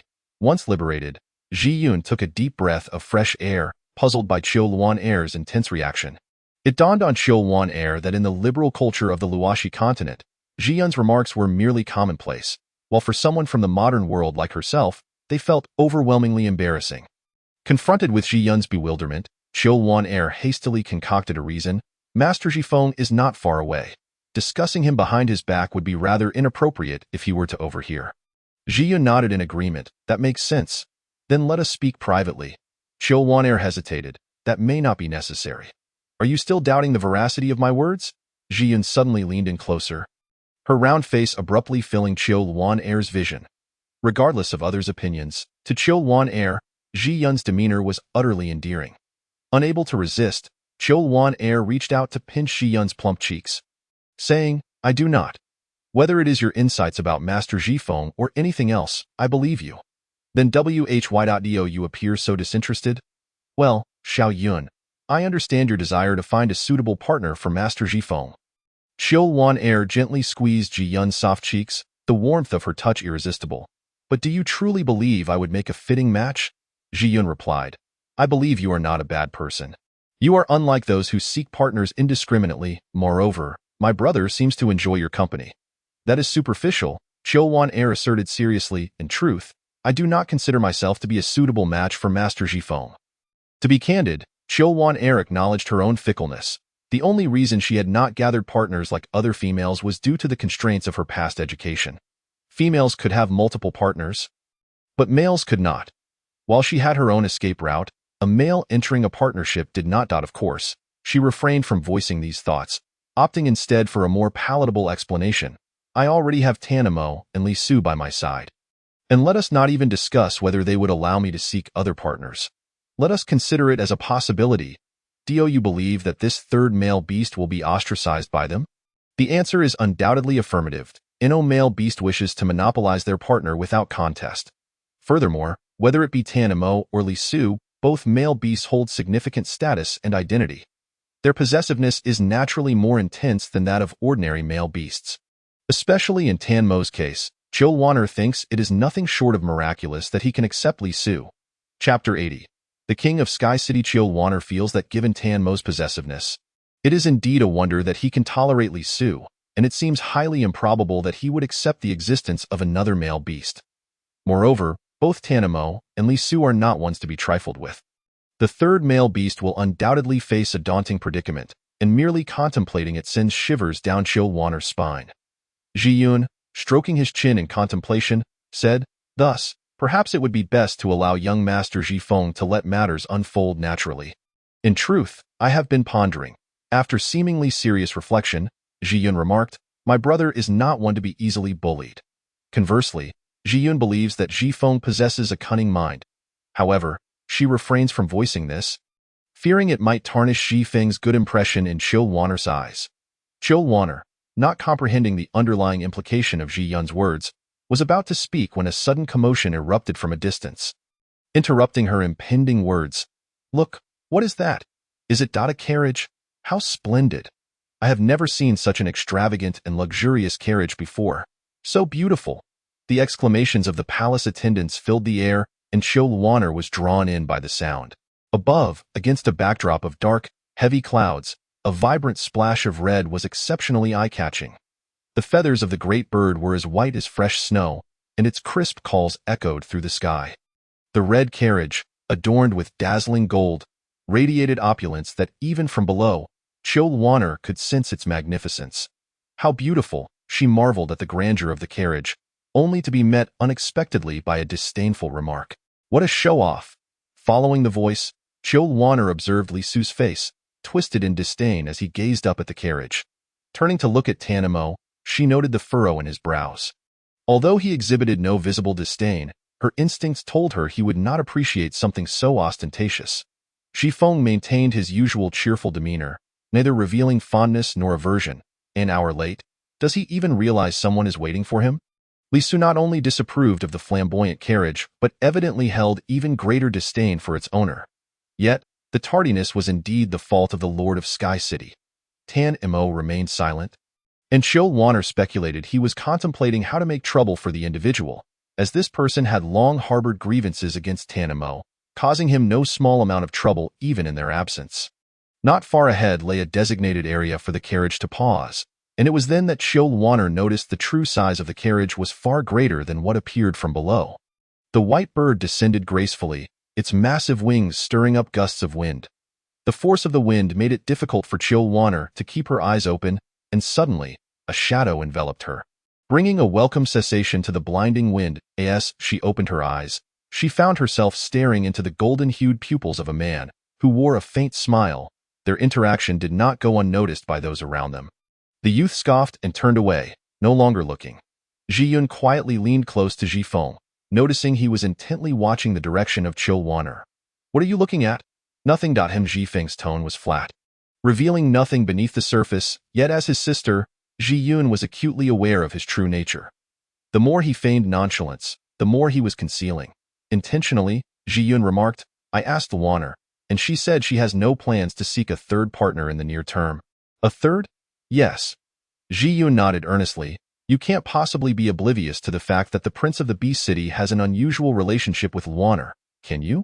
Ji Feng's expression momentarily faltered. Then he replied calmly, "I have noticed." Initially, he had assumed the Prince of the Beast City was merely a suitor of Chill Wanner, but he had not anticipated their relationship to be more intimate than he had imagined. Ji Yun discreetly observed Ji Feng's expression, unwilling to overlook the slightest change in the youth's demeanor. Unfortunately, Ji Feng seemed remarkably adept at masking his emotions. After watching for some time, Ji Yun gleaned no insights, only to be reminded by Ji Feng, "What are you staring at?" "I'm curious about what you're thinking." Ji Yun replied, exasperated, "Can't you muster a bit of spirit?" Ji Feng looked perplexed, and then he saw his sister's expression transform into one of frustration as she pointed at his chest, adamantly asserting, "Do you really think I can't see through your little thoughts?" "What do you mean?" The youth remained remarkably composed. "Your little thoughts regarding Wanner, I don't understand." His gaze flickered, yet he maintained his calm demeanor. Seeing that the youth was impervious to her probing, Ji Yun declared outright, "Wanner has no intention of seeking a third partner in the short term, which means once she bonds with the Prince of the Bee City. However, it seems that after the banquet welcoming the Lord of Sky City concludes, You will have no reason to approach Luaner again. In plain terms, it amounts to the same. Regardless, you will have no opportunity. I advise you as your sister. Ji-Yun stated earnestly, Luaner is unlike other females. She will not casually accept partners. If you have intentions, you should act swiftly. Otherwise, you will find yourself regretting it later. There is a reason. The usually taciturn youth suddenly spoke. Under the varied gazes of those present, the individual from the carriage slowly emerged. Truly ostentatious, Li Su remarked, his voice not lowered, ensuring everyone around heard him clearly. The moment the words escaped his lips, an atmosphere of awkwardness enveloped the gathering. Given Li Su's status, none dared to rebuke him.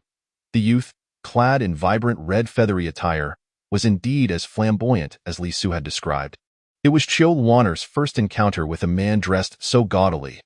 The open front of his garment allowed glimpses of radiant hues that accentuated his fair complexion.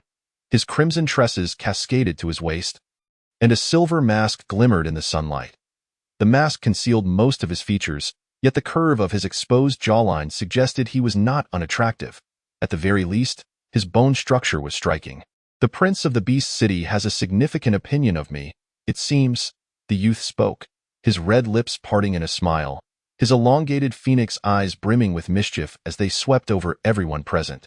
Finally settling on Chiu Luaner, a shudder ran through her, and she instinctively shrank behind Tanamo. Chapter 81. A veiled probe Chiu Luaner felt a tremor of anxiety, subtly retreating behind Tanamo. Although the youth's gaze bore no malice, she found herself instinctively flinching away. Fortunately, Tanamo sensed her unease and slightly shifted his position to shield her from the youth's sight. Due to the youth's tardiness, a palpable awkwardness hung in the air. Tan Mo's face remained cold, perhaps displeased by the youth's lateness. As the host, he should have been the first to ease the tension, yet he had remained silent throughout. Pressing his lips together, Tan Mo refrained from speaking, and naturally, the others from Yushi City did not dare to utter a word either. The youth smirked, his gaze flitting over each person present. He seemed unbothered by the awkwardness and made no apology for his tardiness. A chill wind swept through, amplifying the atmosphere of discomfort. Hiding behind Tan Mo, Chiu Luaner could still feel the suffocating awkwardness permeating the space. What was meant to be a welcoming banquet had devolved into such a scene due to the guest's lateness. The critical point was that neither party appeared willing to concede. After a prolonged silence, Li Su was the first to shatter the tense atmosphere. If the Lord is too busy with affairs, there is no need for him to attend. Li Su's words were exceedingly blunt, bordering on contempt. Chiu Luaner's breath hitched as she turned her gaze toward the youth at the eye of the storm, only to see him smirk, letting out a low chuckle. His tone was inscrutable. Yet it sent an involuntary shiver down her spine. Ha! The prince of the beast city has quite the opinion of me, doesn't he? Indeed, Li Su replied, his eyes glinting coldly. It is hard to believe that a beast man who cannot even manage punctuality can shoulder the responsibilities of a city lord. This directly called into question the youth's abilities. Their gazes clashed in the air, sparks seemingly igniting between them enough. The silent man finally spoke, his icy gaze devoid of warmth. A guest is a guest. The welcoming banquet is ready. Everyone, please proceed. With that, Tan Mo took no heed of the expressions of those present, grasping Chiu Luaner's hand and turning to leave.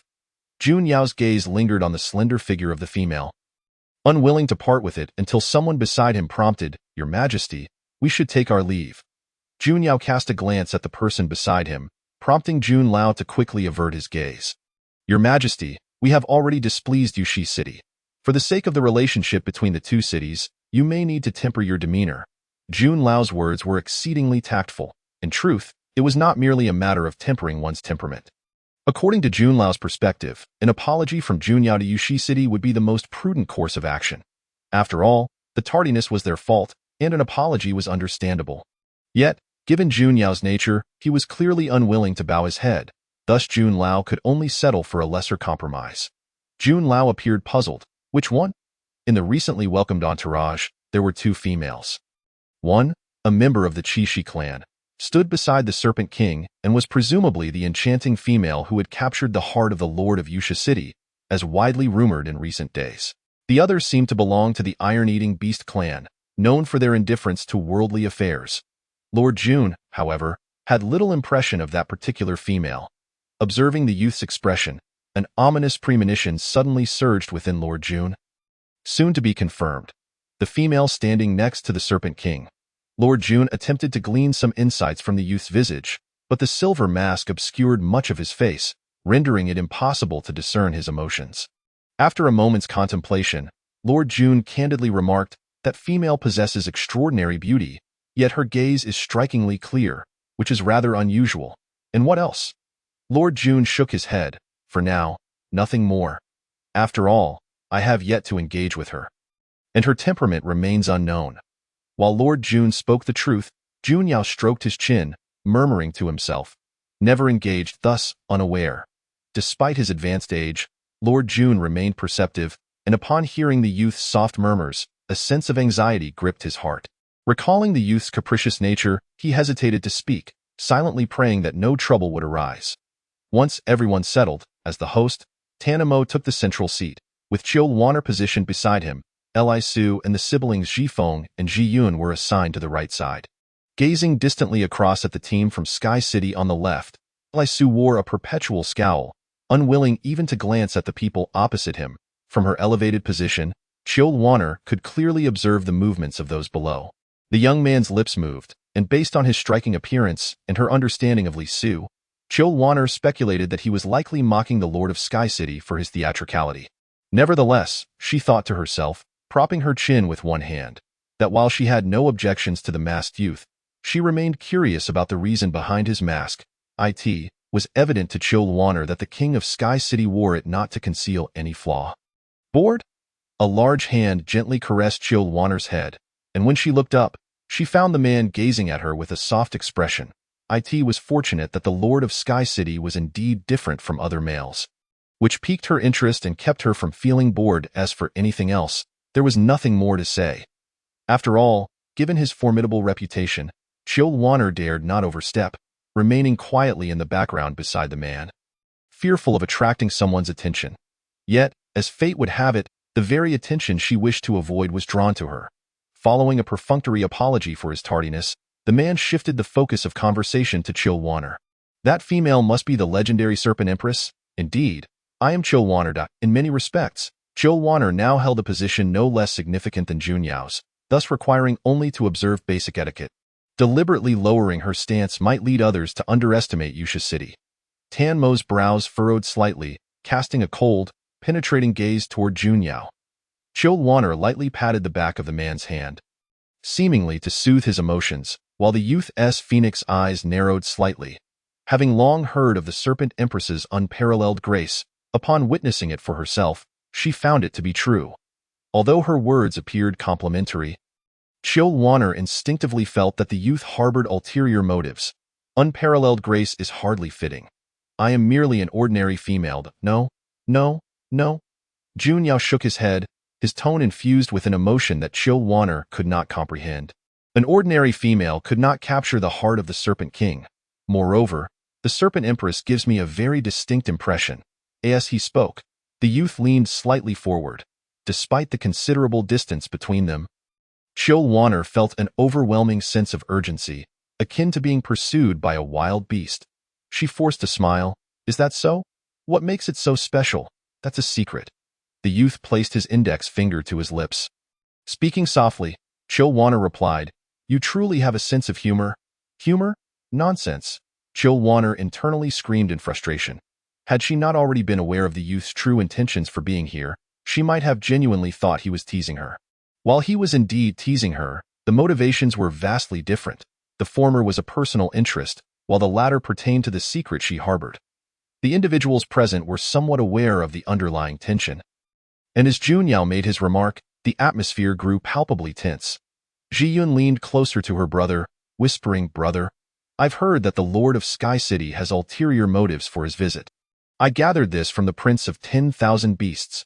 His interest may lie in Waner, yet his gaze upon her does not seem to convey affection.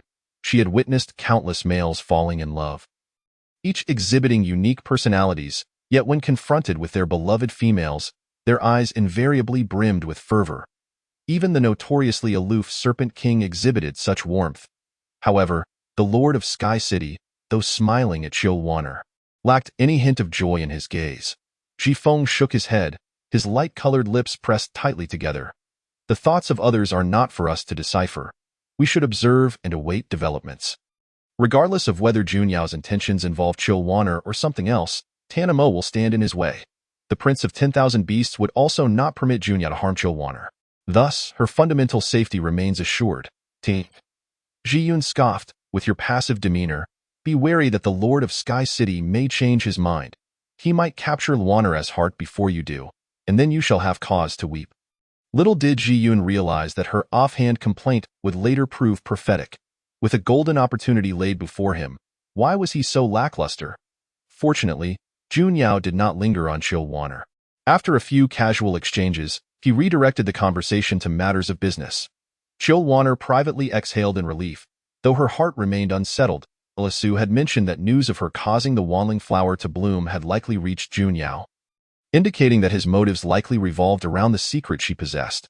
The crux of the matter was that Chilwaner herself had yet to fully understand what that secret was. Compared to Lisu, Junyao exuded an even more inscrutable aura, suggesting that he would prove to be a more formidable adversary. The thought of facing such a challenging individual in the future made Chilwaner's head throb. At the welcoming banquet, each person harbored their own thoughts, but fortunately, the central figure in the storm remained relatively subdued after making his seemingly ambiguous remarks to Chilwaner. The meal passed without incident. That night, after Tana Mo had someone call him away, Chilwaner found herself alone, immersed in the warm, steamy waters of a bath, preparing to wash away her fatigue. Waner, do you think that Junyao has feelings for you?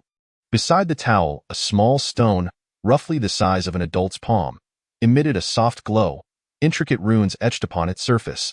Ji Yun's voice emanated from within. Chilwaner paused her playful motions in the water. Surely not. How could such a profound man harbor casual feelings? Besides, I am well aware of his intentions. To prevent any misunderstanding, Chilwaner pondered for a moment before replying, Little Yun, Junyao cannot possibly have feelings for me. Even if he approaches me, it is for a reason. Why? Ji Yun inquired, perplexed. Well, to be honest, I haven't fully grasped it myself, so it's not convenient for me to elaborate. All right. Ji Yun evidently understood that everyone harbored secrets that were not easy to disclose. After Chilwaner finished, she refrained from further probing and instead turned to speak with Ji Feng. Waner, do you truly have no feelings for my brother? Ji Feng is quite a good person. I hold him in high regard. Then why? Please let me finish. Fine. That kind of affection is not what a female feels for a male. It is merely the fondness between friends, and I believe Ji Feng likely feels the same. On the other end of the communication stone, Ji Yun seemed dissatisfied with Chilwaner's explanation. A series of sounds akin to clattering erupted from the stone, and just as Chilwaner began to worry about whether something had gone awry, Ji Feng's gentle voice resonated from within the stone. Upon closer listening, she could even detect the youth's light panting. Waner, Ji Feng? It is I. Were you not just speaking with Little Yun? Why the sudden?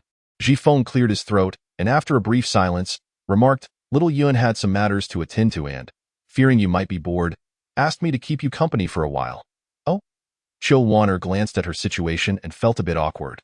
She was bathing, and while Ji Yun was a girl, Ji Feng was undeniably a genuine man. The thought of conversing with a man while bathing felt rather peculiar. The sound of a door closing resonated from the other end of the communication stone, followed by Ji Feng's voice, which sounded noticeably more relaxed than before. I apologize, Waner, for the trouble Little Yun has caused you. Oh, not at all. Chilwaner quickly responded, but the youth continued. I am aware that Little Yun wishes to bring us together. You need not feel any burden. The youth's tone remained gentle as always, imbued with a subtle smile that seemed to possess a unique charm, capable of making one unconsciously relax. Xiao Yun, seeing that I had reached a certain age yet lacked a female companion, must have felt a sense of urgency, leading her to hastily seek a remedy for her anxiety. I apologize on her behalf. No need. No need. Chilwan hurriedly waved her hand, causing splashes of water to dance around. The young man on the other end of the communication stone expressed his confusion, inquiring, Why do I hear water? Chilwan's face flushed crimson, stammering as she replied, I am taking a bath. In response, there was an extended silence. Chilwan covered her face with both hands, wishing she could find a crack in the ground to hide in, especially since Ji-Yun hadn't mentioned her bathing to Ji Feng. That mischievous child, inside the inn? The young man sat on the edge of the bed, clad in a thin inner garment, his pallid visage tinged with a faint blush. Upon closer inspection, one would notice that his ears were also flushed. After a prolonged silence, Chilwan resolved to break the awkward atmosphere. As the saying goes, as long as one is not embarrassed, it is the others who feel the discomfort. Chapter 83. The Knot in Jifeng's Heart. Adhering to this principle, Chilwan inquired, "Young Master Jifeng, is it true that you have no female you hold dear?" Chilwan believed that rather than allowing Jiyun to act hastily and indiscriminately matchmake, it would be better to address the root of the issue. "Why not find Jifeng a partner? Wanner, do you truly believe that my body can bear the responsibilities of a partner?" The young man's voice was tinged with a melancholic tone, almost as if he were merely stating a fact with serene resignation. "Xiaoyun must have informed you that my health is inherently deficient. Despite my clan's unwavering efforts over the years to nurse me back to health, I remain considerably weaker than the average male beast." Chilwan fell silent. At that moment, it seemed that no amount of comforting words could alleviate the weight of the situation. "I am fully aware of the intentions of those females who profess to admire me, and I understand that from the moment of my birth, my fate was sealed." The young man's voice seemed to be shrouded in a layer of gray. "My condition dictates that I cannot offer protection to a partner as a typical male beast would. Thus, whether I am liked or not, holds little significance. After all, no female could genuinely cherish me." "Young Master Jifeng," Chilwan pondered for a moment before deciding to voice her thoughts. "What I am about to say may seem like a perspective born from privilege. But are you not being overly pessimistic? Every female has her own criteria for choosing a mate. Perhaps the majority of females, as you say, do not genuinely care for you. However, it is unfair to dismiss all individuals entirely. Moreover, I believe you are quite admirable in these peaceful times. With little conflict on the continent, females do not hold excessively high standards regarding their partner's cultivation. Jiyun has also mentioned that nowadays, females often prioritize looks and character over strength and cultivation." "Thank you for your words of comfort." The young man's voice revealed no hint of emotion, remaining as gentle as ever. "It is getting late. I shall not disturb your rest any longer." "All right." Chilwan's cheeks flushed as she realized that in her attempt to console him, she had forgotten that she was still soaking in the bath. "You need not take Xiaoyun's words to heart," Jifeng added, likely fearing Chilwan might misunderstand. "I understand." "Good." The young man abruptly severed the connection, the communication stone dimming to resemble an ordinary stone by the roadside. Chilwan sighed, sensing that there was an unresolved knot deep within the young man's heart. Yet, given her current relationship with him, she had no reason to pry. The water remained warm, but Chilwan had lost the desire to continue her bath. Just as she intended to reach for her robe, she suddenly felt something was amiss. "Who?" Chilwan exclaimed, casting a wary glance around. She despised having someone tend to her while bathing, as it made her feel immensely uncomfortable. Thus the large room was devoid of anyone but herself. Layers of gauzy curtains obscured her vision significantly. A sudden chill swept through the window, causing Chilwan to shiver, yet she remained on high alert. After a prolonged pause, Chilwan exhaled a sigh of relief. "Was I mistaken?" She scratched her head, attributing her false perception to the day's plethora of events that had left her nerves frayed. Wrapping her bathrobe securely around herself, Chilwan stood to leave, when, out of nowhere, an unexpected turn of events transpired. The coolness from outside enveloped her along with a gust of wind, sending a jolt of fear through Chilwan. Just as she was about to scream, a large hand covered her mouth. Attempting to struggle, she quickly realized that the intruder possessed an astonishing amount of strength. Fortunately, Chilwan had weathered many storms and was able to calm herself within seconds. Contemplating her next move, first, she needed to ascertain the identity of her assailant. Once the chill emanating from behind her dissipated, she could feel the warmth of a body pressing against her. This indicated that the figure behind her was not from Yusha City. Since they were not from Yusha City, the number of individuals who could have approached the outer city recently was exceedingly limited, and those capable of breaching the palace's numerous defenses to arrive here were even fewer. Chilwan took a deep breath and asked, "What brings you here, Lord City Master, at this late hour?" "Oh?" A familiar voice echoed in her ear, yet Chilwan's heart remained uneasy. The tone of the voice rose in curiosity, as if questioning how she knew it was him. "How did you know it was me?" The person behind her did not loosen their grip but maintained their hold while posing the question. The warmth of their breath brushed against her neck, causing Chilwan to shiver, though she harbored no romantic thoughts. She replied candidly, "I guessed, oh, your inquiry?" The young man mused. Chilwan suspected he was feigning ignorance, so she cautiously stated, "What brings the city master here at this hour?" "What? I can't come to see you if there's nothing wrong." His tone was casual, and had Chilwan not been certain that she and this person were worlds apart, she might have been led astray. A surge of frustration welled up within Chilwan, feeling as if she were caught in an inescapable bind. What did he mean by "if there's nothing wrong"? For heaven's sake, we are not even acquainted. I have a partner too. Aware that reasoning with Junyao would yield no fruitful results, Chilwan retorted, "City master, are you joking? Do you truly believe this is an appropriate time for a chat?" Her lips twitched in exasperation, realizing she was still half-clothed. "My apologies." The young man seemed to finally notice that Chilwan was only draped in a top. Though he was apologizing, his tone lacked any semblance of sincerity. Chilwan had no inclination to ponder whether Junyao was being genuine or not. Her immediate instinct upon feeling his grip loosen was to create distance and wrap her clothing tightly around herself. Fortunately, Junyao appeared to have no intention of pursuing her further. Noticing Chilwan's wary gaze, he did not express anger but instead turned leisurely to recline on a nearby couch, propping his head with one hand, his eyes narrowing as he regarded Chilwan. "Why the apprehensive demeanor? I assure you, I won't harm you. Please, do not jest." Chilwan's head throbbed painfully. "Your current actions do not resemble those of an honorable gentleman. What sort of virtuous individual sneaks into a bathing chamber at midnight while someone is still dressing? I merely have a few questions that elude my understanding, given the multitude of people during the day." It was inappropriate to inquire then, thus I resorted to this course of action. Chilwan's breath hitched, her expression barely holding together. "I am the partner of the Lord.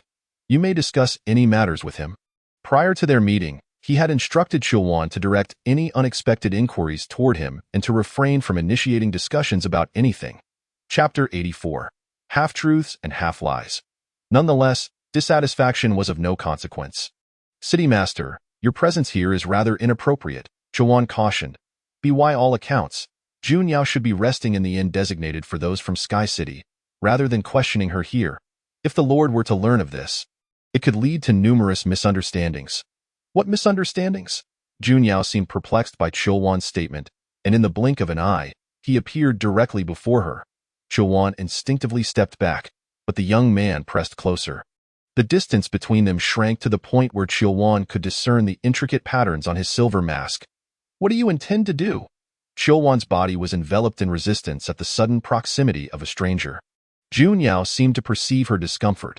A glimmer of mischief flashed in his eyes as he deliberately lowered his stature to close the gap between them. The closer he drew, the more Chilwan retreated, until her back pressed against a cold, unyielding surface, at which point she realized she had nowhere left to flee. "I will scream," Chilwan warned, intending to dissuade the young man from advancing, for this was Yusha City, and the surrounding area was filled with its inhabitants. If matters escalated, it could jeopardize the relationship between the two cities. To her surprise, the young man threw his head back and erupted into laughter. "Ha ha ha!" Chilwan was bewildered, yet she had no desire to engage with him, so she was relieved when Junyao's laughter subsided shortly after. Under her puzzled gaze, the young man remarked, "Are you not curious as to why I can speak and laugh so freely here? Yet no one dares to enter from outside." Chilwan furrowed her delicate brows as she observed the young man raising his hand to point towards a certain direction. Following his gesture, she turned her gaze towards the corner where a flickering light shone, not emanating from an object, but rather resembling the reflection of something translucent. Upon closer inspection, her eyes widened in astonishment as two words surfaced in her mind: barrier. In recent days, aside from her routine cultivation, Chilwan had indulged in various readings, primarily focusing on introductions to the Luoshi continent and various legends of spirits and monsters. Point 1.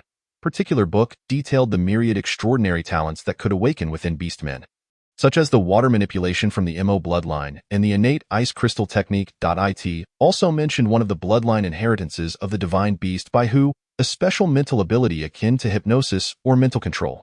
However, Chilwan remained unaware of what Li Su had awakened. The book chronicled countless peculiar supernatural abilities, among which was the barrier, a rare talent that could randomly awaken after a beastman reached the 5th tier. The area enveloped by the barrier equated to a small world governed by its master, entirely isolated from the outside realm, unless the barrier master voluntarily lifted it or forcefully dismantled it from the outside. Those trapped within would remain indefinitely confined. Chill Warner had once scoffed at the description of the barrier, remarking that it was no better than a prison. Prisoners could escape with relative ease, often without anyone knowing how they managed it. The barrier, however, was different. Any disturbance would be immediately sensed by its master. What had once been a lamentation over a tool of confinement now left Chill Warner with a throbbing headache. Pondering the young man's true intentions, crafting a barrier required considerable effort, and she doubted Junyao would come here out of sheer boredom. "Are you not planning to beat around the bush with me?" The young man's phoenix-like eyes narrowed slightly, his expression concealed beneath a mask, yet his lips curled into a smirk. "Speak plainly." "How refreshing!" Junyao clapped his hands, the crisp sound echoing in Chill Warner's ears. Striking a discordant note, "It is no wonder that you can make both the Serpent Lord and the Prince of the Beast City kneel at your feet. You are indeed extraordinary. I wish to uncover your secret." As expected, Chill Warner's gaze flickered. "What secret?" "I have many. Which one do you wish to know?" "Your most significant secret." The young man's voice lowered, his ambiguous tone captivating, drawing one into a trance. Chill Warner tilted her neck, distancing herself from Junyao. "Speak your mind, but do not come so close. I have a partner." The young man remained unfazed, thankfully showing no inclination to draw nearer. "I have heard that the Serpent Lord seems not to have any intention of restricting you from seeking other partners." Chill Warner nodded suspiciously. "What of it? Nothing." Unable to decipher Junyao's thoughts, she was certain of one thing. If he did not obtain the desired answer today, he would not take his leave. Even if she managed to deflect him this time, he would undoubtedly seek another opportunity. "I know what you wish to ask." A hint of helplessness colored Chill Warner's expression. "It concerns why I can make the wanling flower bloom. I too am perplexed by it." She lowered her gaze, seemingly distressed by the matter. "When I first obtained the wanling flower, it did not bloom, and I tried numerous methods to no avail. Eventually, I gave up. As I am not a priestess and could not achieve such a feat, I placed the flower by my bedside, and upon waking the next day, it had bloomed on its own."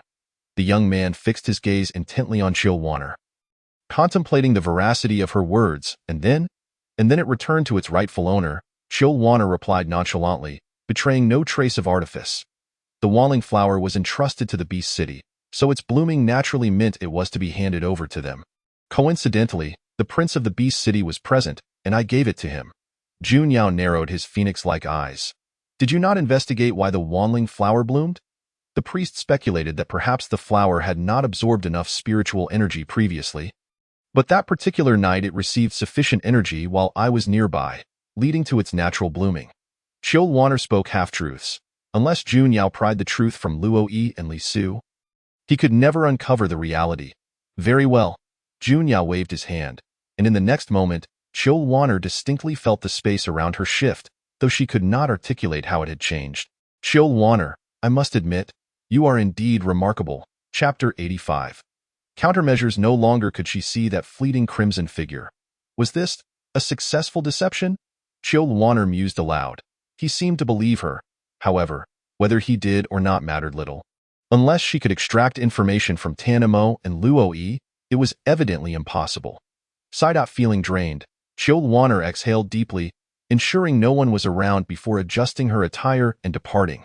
The outdoor air carried a chill, tickling her nostrils, yet it felt unexpectedly safe.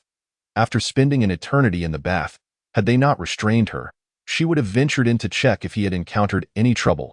A tall youth emerged from the shadows, his face adorned with a familiar light-hearted smile, which vanished the moment he approached Chill Warner. Sensing something amiss, she inquired, "What is it?" A flicker of unease coursed through her as she briefly recounted the events that transpired in the room. She could not discern whether he believed her or not, but he had indeed taken his leave. Noticing Li Su's continued pallor, Chill Warner asked, "Do not rush. I am not in a hurry." Li Su managed a strained smile. "Regardless of whether he believes you or not, you are likely unable to escape him from now on." This was what troubled Li Su the most. Chill Warner appeared perplexed, her face flushed from just emerging from the bathroom, the steam lending her an endearing quality. That serpent would soon finish. This was his territory, and they could discuss what came next. Chill Warner pursed her lips, conflicted. Is it possible not to tell Tanamo? Why? Afraid of burdening him? Not exactly, Chill Warner replied. I do not want him to become angry over trivial matters. Knowing Tanmo's temperament, if he learned of the night's events, he would likely rush to confront Junyao. Although the strength of the two was uncertain, the winged race naturally held an advantage over the non-flying beastmen. Dio, you think I cannot smell that unpleasant scent on you? How could he not? Li Su found it amusing. What on earth do you think about all day? There is no scent, she retorted. Furthermore, while Junyao was quite close, there was no actual physical contact. Su playfully smacked Chill Warner's head. Exasperated, a male beastman is more perceptive to the scent of other males. Moreover, if I can smell it, and that serpent can smell it, do you think that bird is oblivious? Chill Warner blinked, a dangerous thought flashing through her mind. The next moment, as if sensing her thoughts, Li Su scoffed. That bird is provoking you. He likely left his scent on you deliberately, if he wished to conceal it. There are countless methods to erase any trace of his presence. Yet, now you are reeking of his scent.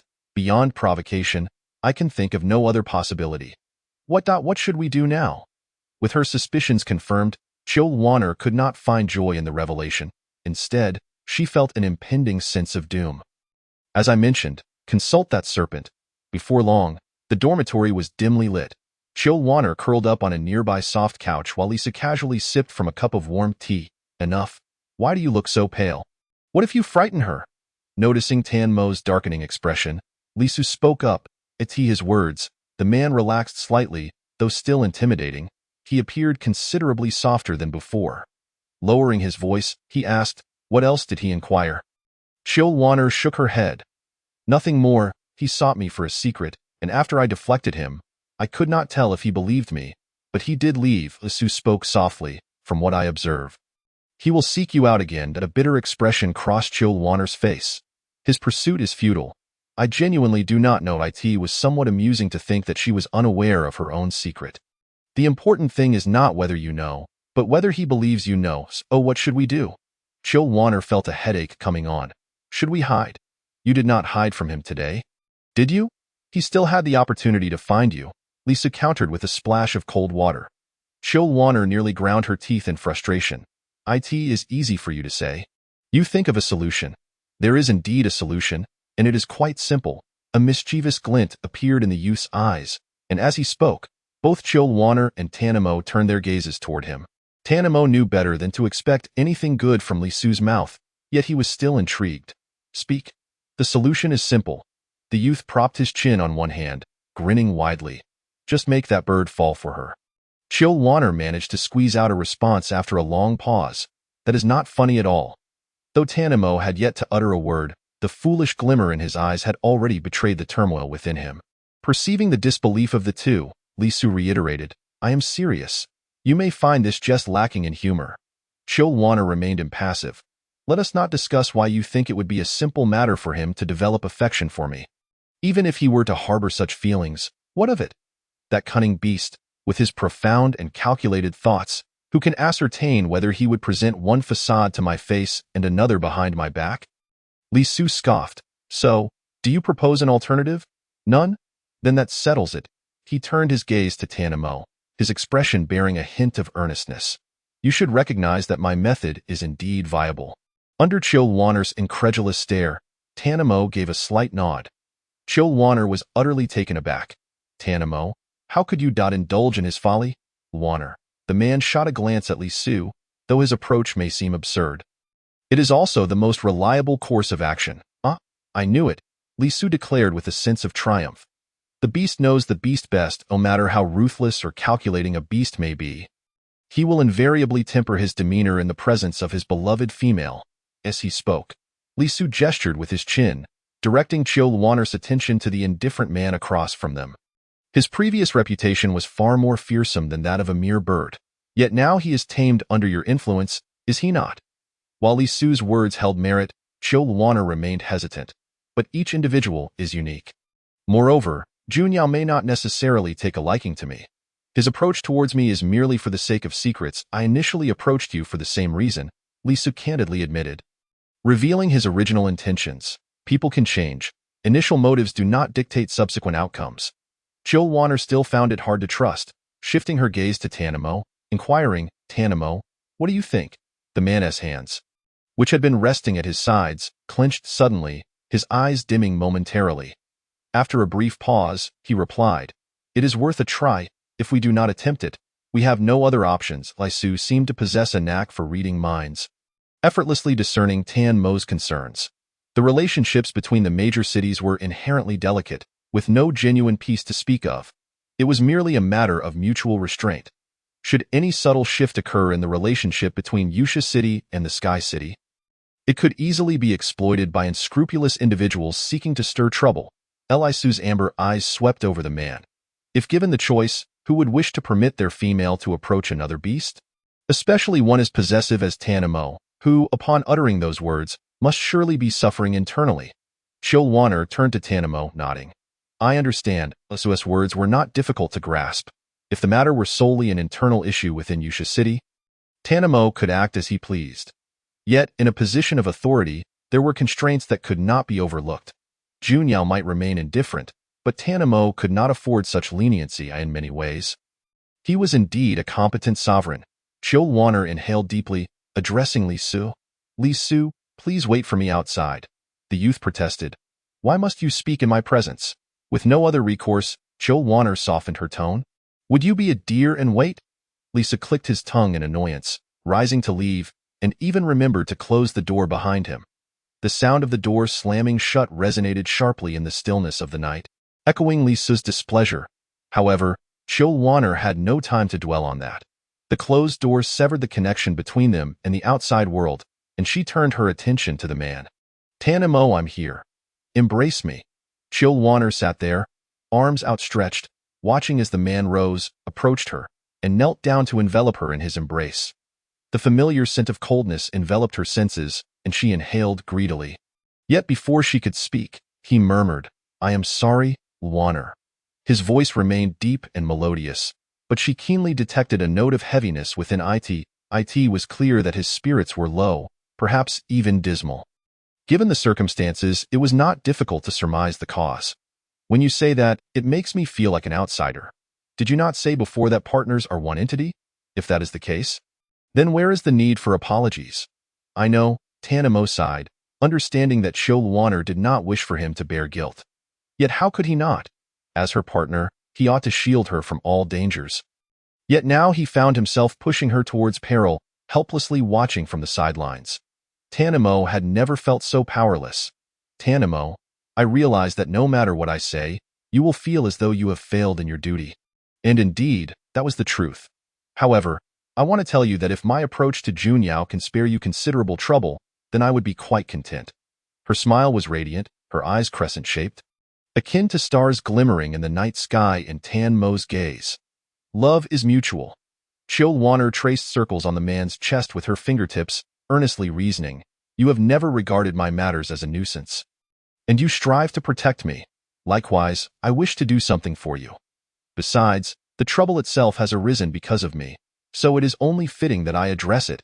She lifted her gaze, her scarlet eyes glimmering with warmth. As for safety, I believe you need not worry. Regardless of the circumstances, I am your partner and the Serpent Queen of Yusha City. If Junyao does not wish to sever ties with Yusha City entirely, he would not dare to harm me. At worst, it would only be verbal harassment. He cannot bear the weight of being labeled a villain throughout history. Tan Mo's expression softened, whether from newfound understanding or merely a desire not to worry Jill Warner. He gently tousled her soft hair. His lips curled into a faint smile. Prioritize your safety. Report any unusual occurrences to me. Fearing that Jill Warner may feel apprehensive, he added, you are of utmost importance. Do you understand? Jill Warner nodded obediently, thoughts drifting to the large feline still outside.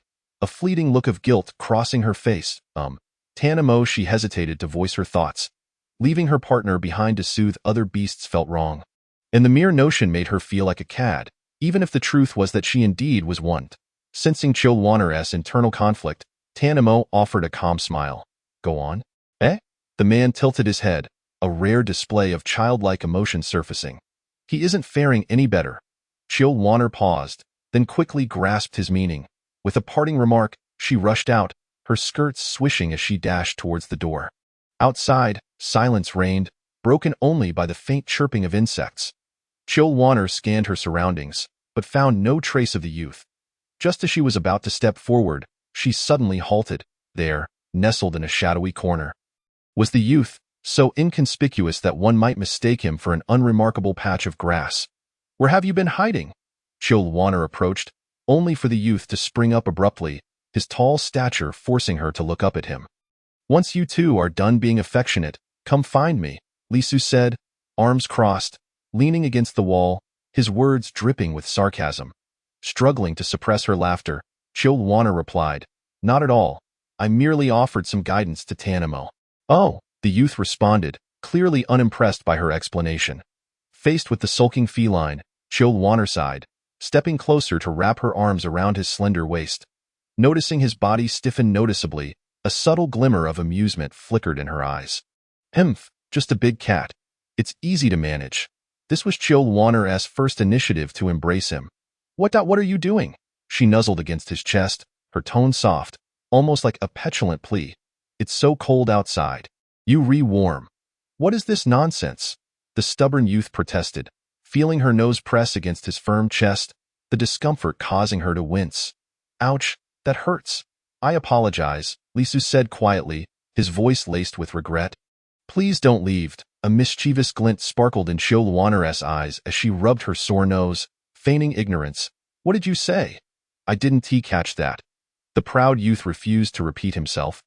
And Chill Warner wouldn't relent, pretending to walk away. However, Lisu held her firmly in place. What are you doing? She feigned innocence, her voice elevated. Under the dim light of the moon, she could faintly discern the unusual flush on his cheeks. I said, what did you say? With an expression of unreasonable stubbornness, she insisted, you can't just mumble and expect me to leave. I said don't go. Lisu pressed her head into his embrace.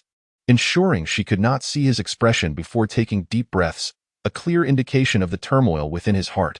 Chill Warner nestled against him, wrapping her arms around his waist. Regardless of their experiences, Lisu remained a youth, brimming with youthful vigor and a somewhat naive disposition. I will not leave. She was indeed here to seek him, so what did it matter if she left at this moment? After a considerable while, Lisu finally became aware of the situation. Are you toying with me? Chill Warner feigned innocence, replying, what are you talking about? I do not understand. Lisu nearly bit his own tongue in frustration. A mix of anger and amusement flooding through him. All right, so this is how you intend to play it.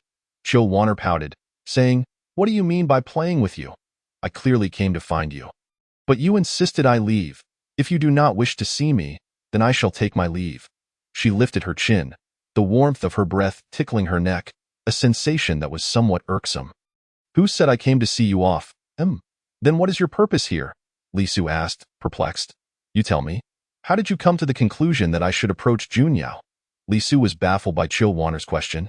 Yet he answered honestly, because this method is the most secure, and it is also the safest approach for that serpent. You surely do not wish to make things difficult for that serpent? And even if I did not mention it, you would eventually try it yourself. As he spoke, Chill Warner could distinctly sense a tinge of bitterness. Go put it plainly, this method only serves to make the serpent feel a bit guilty. And it bears no real harm. Should Junyao truly change his mind, it would be entirely beneficial for your future. The Lord of the Sky City is, in terms of both status and character, unparalleled. Chill Warner is enshrouded in many mysteries and requires protection, and Junyao can provide comprehensive safeguarding, much like Tanimo Lisu. Thus, it is indeed a strategy that is entirely advantageous. And what of you? Chill Warner leaned against Lisu's chest, tilting her head to ask, will Tanimo feel distressed, and what about you? What have I to feel distressed about? He is your partner, and my connection to you is merely nascent. A fleeting look of awkwardness crossed the youth's face, which did not escape Chill Warner's notice. You are deceiving me. I am not. That I did not even accuse you of deceit. Why are you so eager to deny it? You are playing me, and what of it? Chill Warner tilted her head defiantly, adopting a posture of fearless confidence. Who told you not to speak the truth with me? I can only play my cards close to my chest. This is simply a strategy of warfare. Do you understand? Lisu conceded defeat. I admit, I do indeed feel a bit uncomfortable. Just a bit. You may say whatever you wished. Li Su turned his face away, not allowing Chil Wanner to perceive his expression. Chil Wanner did not press further, remarking, "You yourself said it, our bond has just begun. You are, after all, my intended partner." As her words fell, in a place where Chil Wanner could not see. The youth's gaze flickered slightly, and the corners of his lips unconsciously curled into a smile. "Therefore, I am not here to comfort you." "Who needs comforting?" Li Su replied with disdain. "I am not like that serpent, prone to overthinking matters." Had Chil Wanner not sought him out, he would have likely felt a moment of disappointment before processing his emotions and interacting with her as if nothing were amiss. Though he could manage his emotions on his own, Chil Wanner's concern for his feelings brought him an undeniable joy. Understanding the proud nature of the big cat, Chil Wanner had become adept at discerning what words would make the big cat's heart bloom with delight. "I know, but I still worry about you, which is why I came to find you." As expected, Li Su's expression visibly brightened. "You are quite thoughtful." Chil Wanner smiled slightly, only for a shadow of concern to flicker across her face. "Speaking of which, the method you proposed is indeed feasible, yet the implementation remains a challenge." "What challenge?" Li Su inquired.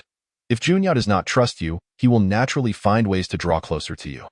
At which point you will have ample opportunity to interact with him. If he does trust you and no longer seeks you out, wouldn't that be simpler? You could rest easy. The crux lies in how I should interact with him?" Chil Wanner asked softly, sensing that posing such a question in this context felt rather peculiar. Wouldn't that incite his aversion? Typically, Chil Wanner interacted with Li Su quite casually, sometimes even instructing him to perform tasks for her. Though he was a prince, he obeyed her commands without a hint of complaint, often merely taking advantage of her to gain some benefit. "I did not suggest you start off that way." Li Su poked Chil Wanner lightly on the forehead, exasperated. "In any case, there is no need for you to deliberately cater to him or change anything to please him. I can see through your clumsy facade, and someone as astute as Junyao surely can as well. Thus, the best disguise is to eschew all pretenses. Treat him as an ordinary male beast." "But did you not say you wanted him to take a liking to me?" Chil Wanner queried hesitantly. "If I treat him like an ordinary male beast, what if he does not respond to that approach? Wouldn't that lead to failure?" Initially, Chil Wanner intended to ask Li Su for a solution, but to her surprise, Li Su confidently asserted, "He will respond to that approach. Just follow my lead. If he dares to overstep, simply contact me through the bracelet." Chapter 88. A difficult character. The following morning, the incessant downpour had infused the garden with the fragrant scent of moist earth, the damp air filling the nostrils. It was an environment favored by the serpent beasts. Chil Wanner lounged on the swing that had been specially arranged for her, letting out a comfortable sigh. What a delightful atmosphere. I truly do not understand how such a damp environment could be appealing to beastmen." Chil Wanner suddenly opened her eyes but did not panic. As if she already knew who had arrived, nestled in the swing, she lazily remarked, "The lord of the city is mistaken. Every beastman has their preferred environment. The serpent beasts are drawn to moisture by nature, just as your winged kin are inherently inclined towards the vast skies. Since it is a matter of instinct, it is only natural." A striking figure clad in vivid crimson emerged from the flower bed. Even amidst the riot of colors, he remained the most eye-catching presence. Chil Wanner lazily lifted her eyelids to glance at the youth among the flowers before closing her eyes once more. In the next moment, the youth's half-smiling, half-teasing voice rang in her ears, "I have come today, and you do not seem surprised." "Goodness." Chil Wanner was startled by Junyao's sudden proximity, retorting with mild irritation. "Does the lord of the city not know that startling someone can lead to dire consequences? Appearing silently and suddenly at one's side is truly ghost-like, you know." She patted her chest, clearly agitated. Junyao observed Chil Wanner's reaction with keen interest. She cast him a strange look, seemingly puzzled as to why he would pose such a trivial question. "Oh?" Junyao appeared intrigued, his tongue grazing his cheek. "What do you mean by that?" "I mean, you did not believe what I said. Naturally, you would come seeking the truth." Junyao glanced around the garden, noting the absence of anyone else, and a flicker of light danced in his eyes as he asked, "So, you dismissed the guards as well?" "MHM." Chil Wanner nodded. "Regardless of whether you believe me or not, you would certainly find a way to seek me out. It is better to let them rest." "Heh." Junyao was amused by Chil Wanner's reasoning. Reaching out to tuck a loose strand of hair behind his ear, only to have her evade him with a wary expression. He did not mind, continuing to speak cheerfully. "Are you not afraid that I may harbor ill intentions toward you?" Upon hearing this, Chilwanner raised her wrist, and predictably, she noticed the youth's expression darken. "Blood essence?" Chilwanner nodded, tenderly caressing the red bead on the bracelet, her gaze filled with an abundance of warmth. Jun Yao's eyes deepened. "Let me guess, it belongs to the Serpent King?" Chilwanner shook her head. "It belongs to Li Su, the blood essence of the Prince of all beasts." Even Jun Yao, who had faced many trials, was somewhat taken aback. He remarked, "That young fellow is quite generous. For male beasts, blood essence is second only to their core essence in importance." Given that Chilwanner had yet to bond with Li Su, it was significant that he had already given her a bracelet containing his blood essence. The cost is not insignificant. Chilwanner did not deny it. "Thus, my lord, I represent more than just the Serpent City. Therefore, should you wish to act against me, you must consider whether you can bear the consequences." The implication in her words was clear. Jun Yao was not foolish. On the contrary, he was exceedingly clever. Rumor has it that the Prince of all beasts fell head over heels for a female from the Serpent City and pursued her wholeheartedly. Jun Yao's gaze fell upon Chilwanner's wrist, his tone laden with meaning. "It seems the rumors hold some truth. The tales of the city lord's depth of thought also appear to be true." Compared to before, Chilwanner spoke with much more audacity. Jun Yao sensed this change and chuckled softly, unfazed. "How so?" "The first time the city lord sought me out, I revealed everything I knew. From our relationship, it stands to reason that you had no need to come to me again." Chilwanner raised her eyes, staring directly at Jun Yao, betraying no hint of fear. So, your visit today indicates that you do not believe what I said. You came to extract words from me, hoping to glean what you consider to be the truth. You are the first to dare to speak to me in such a manner." Jun Yao's smile faded, the silver mask rendering his expression somewhat cold. "However, you have misspoken. I indeed harbor a curiosity for the truth, yet my presence here is not solely for this so-called truth." Chilwanner, perplexed, dared not speak further in the presence of Jun Yao. For the more one says, the more mistakes one makes. Jun Yao leaned slightly forward, his fingertips lifting the female's chin, catching a glimpse of his own reflection in her eyes. The silhouette of the man, with a silver mask covering most of his face, was striking. "I have previously stated that you are quite extraordinary." Chilwanner calmly evaded Jun Yao's hand and replied, "Lord City Master, you are mistaken. Every female is unique in her own right. However, given your status, it is rare for you to genuinely seek to understand a female." What should have been an ambience thick with ambiguity was abruptly transformed into a discourse reminiscent of a philosophical exploration. All due to Chilwanner's single remark. The youth erupted into laughter, covering his face, while Chilwanner nestled in the swing, silently observing Jun Yao's mirth. In truth, she had contemplated whether to intentionally cultivate an atmosphere of ambiguity, which would be more conducive to emotional development, but this notion was swiftly dismissed by Li Su. The youth's words were thus, "Ambiguity? Your intellect barely surpasses that of a walnut. It would be a miracle if you could evade his probing. Let alone cultivate ambiguity. Abandon the idea. This is not the path for you. Simply interact with him in your usual manner." Though his words were acerbic, they held a kernel of truth. The psychological manipulator, with a track record of one, indeed lacked the ability to create an atmosphere of ambiguity.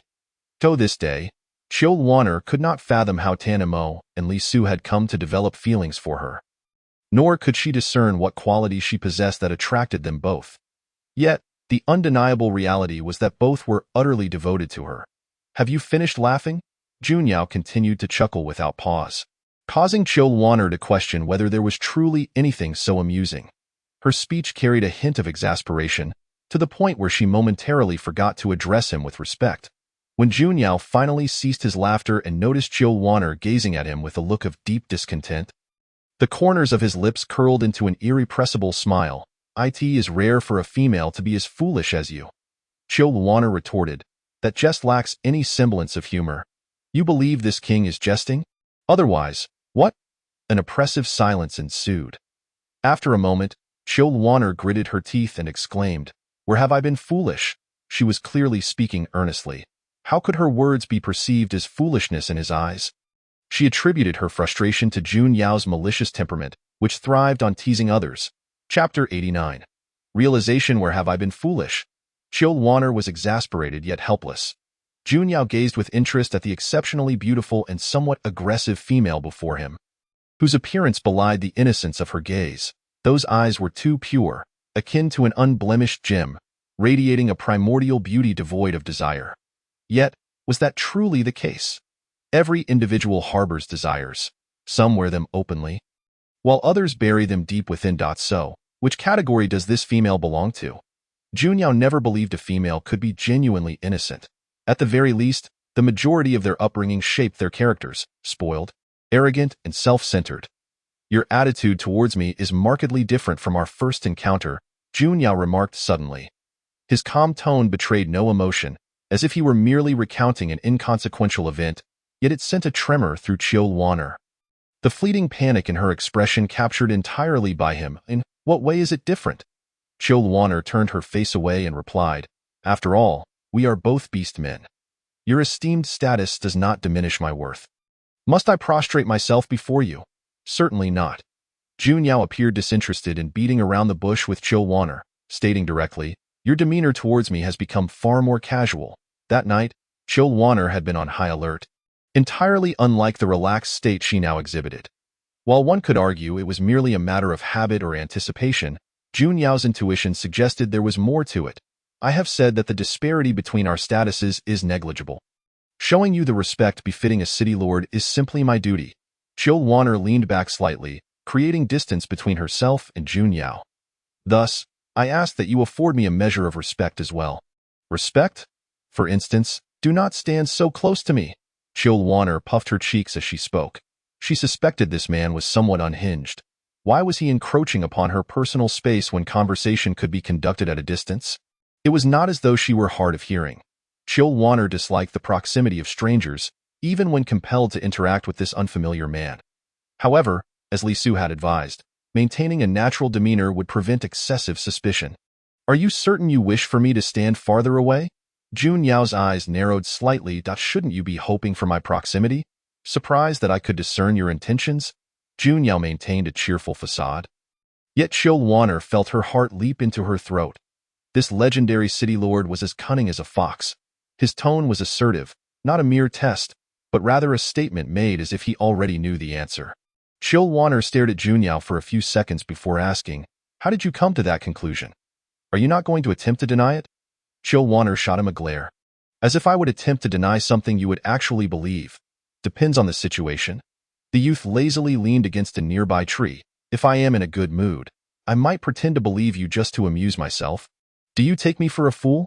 "Oh," the youth feigned realization. "What did you just ask?" Chill Warner replied, "How did you know I was deliberately trying to approach you? Why would I divulge that information to you?" Chill Warner responded, "Enough with that expression.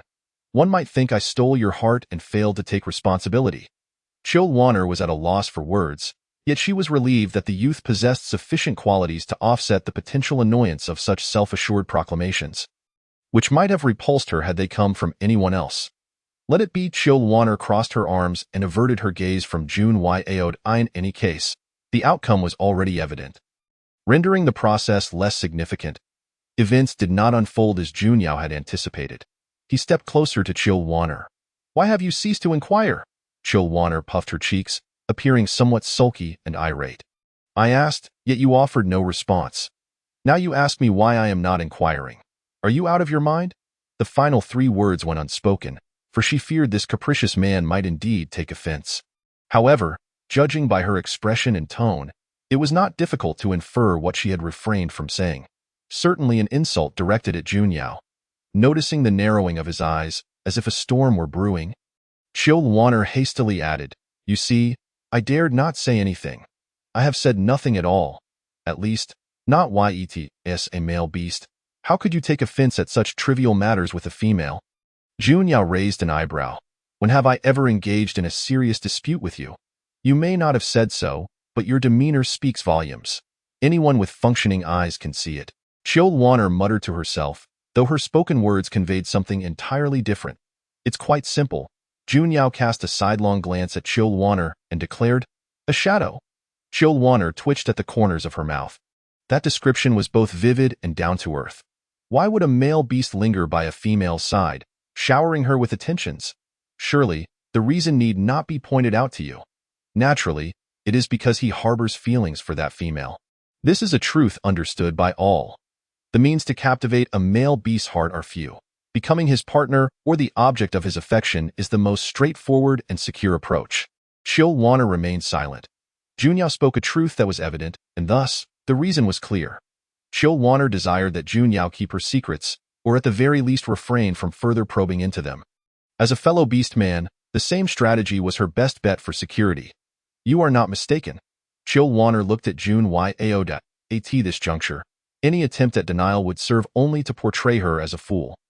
I require a most reliable method, which is why I sought to draw near to you. To be frank, I lack confidence. Li Su's affections for me were unexpected, and I still cannot comprehend what he finds appealing about me. As for you, I cannot fathom what qualities you might appreciate in a female, nor can I discern the rationale behind your potential attraction to me. Yet, as you have stated, I do require a solution.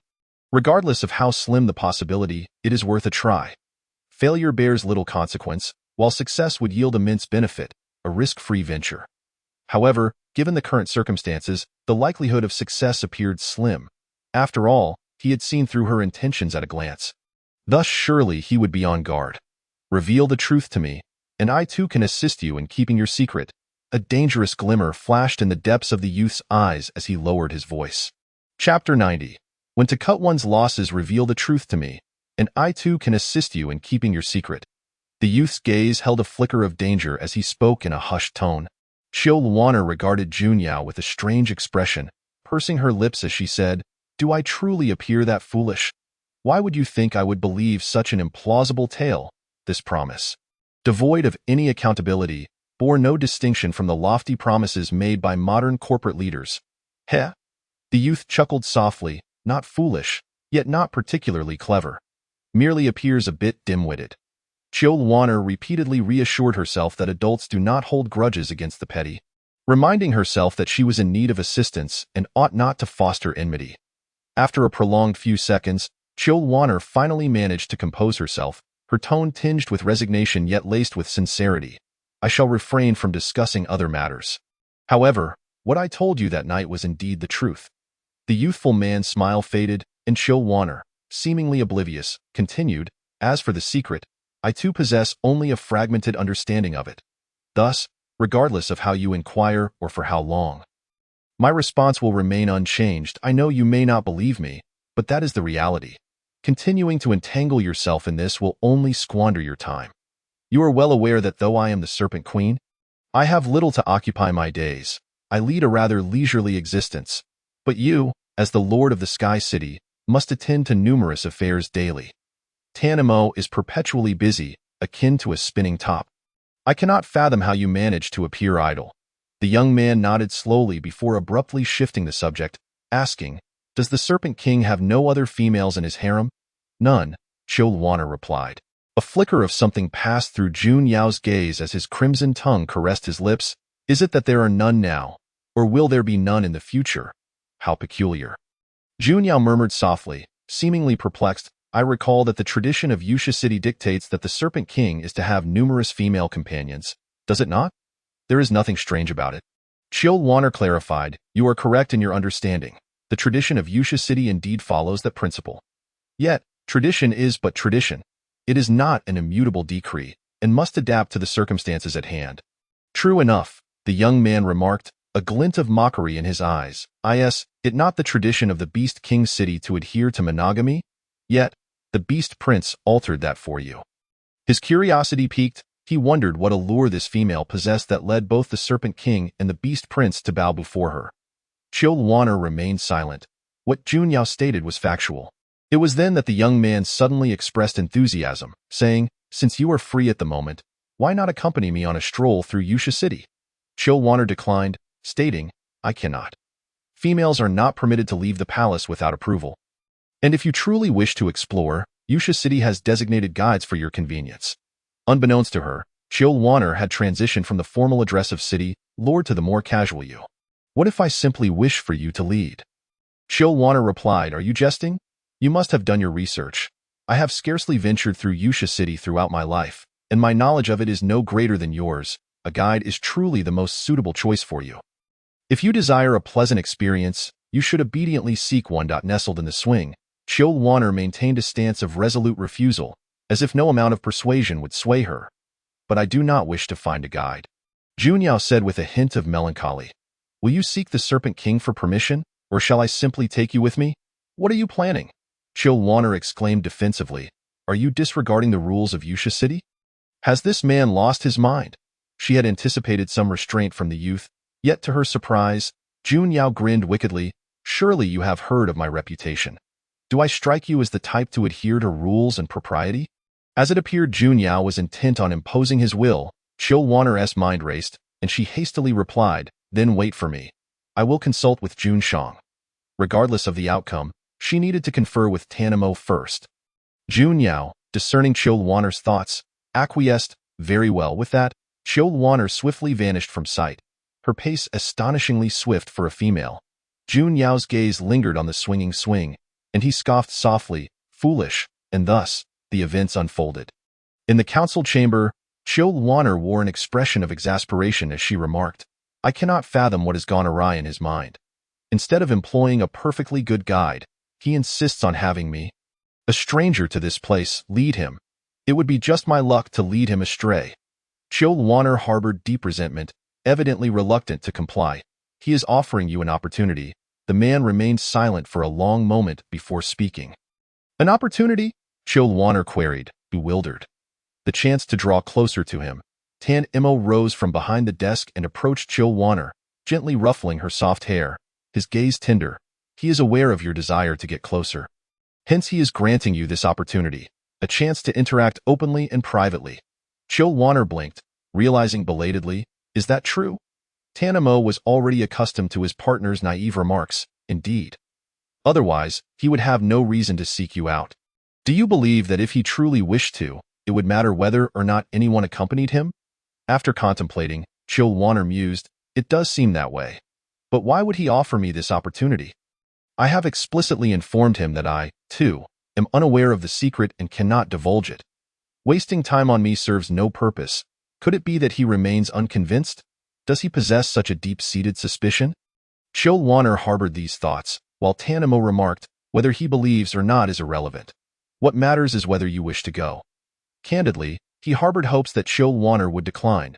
An male would relish the thought of his partner being alone with another male. Chill Warner pondered, stroking her chin, before finally deciding, I shall go. Since he has extended the opportunity, it would be foolish not to seize it. A fleeting pang of pain flickered in the man's eyes, followed by a gentle touch against his cheek. The scent unique to his partner filled his nostrils, causing Tan Mo's pupils to constrict. Chill Warner tilted her head back, her smile radiant. Do not be disheartened. Tanamo, our plan is to approach him, and now that he has provided an opening, we have no reason not to explore it. You remain my favorite. Upon uttering those final words, Chill Warner felt a twinge of guilt. Yet, there was no alternative. As long as Junyao persisted, her days of peace would remain elusive. As the saying goes, if one does not sever, one shall suffer chaos. Chapter 91. When the upper beam is not straight, the lower beam is crooked. The Serpent King actually allows you to venture out? The young man raised an eyebrow, clearly surprised by this outcome. Chill Warner glanced at Junyao and replied, what else should I do? One can evade the first day of the month, but not the 15th.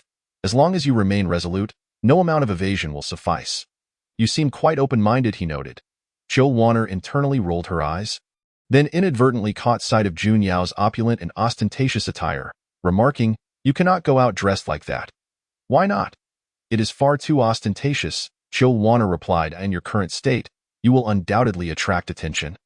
Given my understanding of individuals in your position, I assume you do not wish to be the center of attention. The frown beneath Junyao's mask deepened, clearly resistant to her suggestion. Thus, you should change into something more subdued. It will not only grant you peace, but also spare you considerable trouble.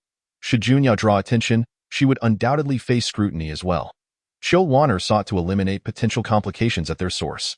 Noticing Junyao's hesitance to act, she urged, otherwise, you should seek a guide. I have no desire to be gawked at. Deske, what a bother. The young man expressed his impatience, and in the next moment, Chill Wanner felt a fleeting blur before her eyes. Her vision momentarily clouding. When her surroundings returned to clarity, she wondered, what had just transpired? She looked up at Junyao, sensing something off, yet the young man appeared unchanged. Just a minor trick, Junyao dismissed casually. Forgoing an explanation and got straight to the point. No one else will notice me now. Shall we proceed? Chill Wanner, though perplexed, accepted his word as assurance. Let us go. As Chill Wanner was not well acquainted with the layout of Yusha City. She could only meander aimlessly with Junyao. Yusha City is divided into the inner and outer cities. The outer city is where Chill Wanner, the original inhabitant, once dwelled, representing the lowest tier of beastmen. Following that is the inner city, which is further subdivided into 4 major regions, east, west, south, and north, along with the central area exclusively reserved for royalty. Currently, Chill Wanner led Junyao along the bustling streets of the eastern district of the inner city. The surface moisture of the streets had evaporated beneath the sun, yet the air still carried a hint of dampness. Along the wide thoroughfare, numerous shops lined the sides, creating a vibrant commercial district. The most affluent area of Yusha City. Due to climatic and geographical variations, each beast city boasts unique attire and specialties. For instance, the garments of the Sky City predominantly feature feathered attire, embellished with luxurious gemstones, favored by the Wing tribe. Conversely, the attire of Yusha City primarily consists of light silk, with fur garments being a rarity. As the two walked side by side, Chill Wanner donned a veil to avoid recognition. Having been seen by many beastmen during her encounter with Lu Ming'er, she ambled leisurely, occasionally glancing at the man beside her. Why do you keep staring at me? Junyao suddenly inquired. Unfazed, Chill Wanner replied. I am merely curious how you managed to evade attention. Despite the fact that there was no discernible change in his appearance or demeanor, it seemed as though those around Junyao were utterly oblivious to his existence. Chill Wanner even felt that, in the eyes of others, Junyao was akin to an invisible wisp of air. Curious? I shan't divulge. Chill Wanner. Stingy, if you want to tell me, then so be it. Faced with Junyao's unpleasant disposition, Chill Wanner opted to let him fend for himself. This place is the most bustling area of Yusha City, filled with many unique local specialties that can only be found here. If you wish to understand Yusha City, this is the most suitable locale, she declared, pointing towards the thronging, vibrant street. Junyao cast a sidelong glance at Chill Wanner, who showed no inclination to take him inside. What? You do not intend to show this king around? I have already stated that I am not well acquainted with this place and cannot offer you any guidance. Chill Wanner maintained an attitude of defiance. Moreover, it is the guide's responsibility to lead. If you bypass the guide and seek me out, you should be prepared for the consequences.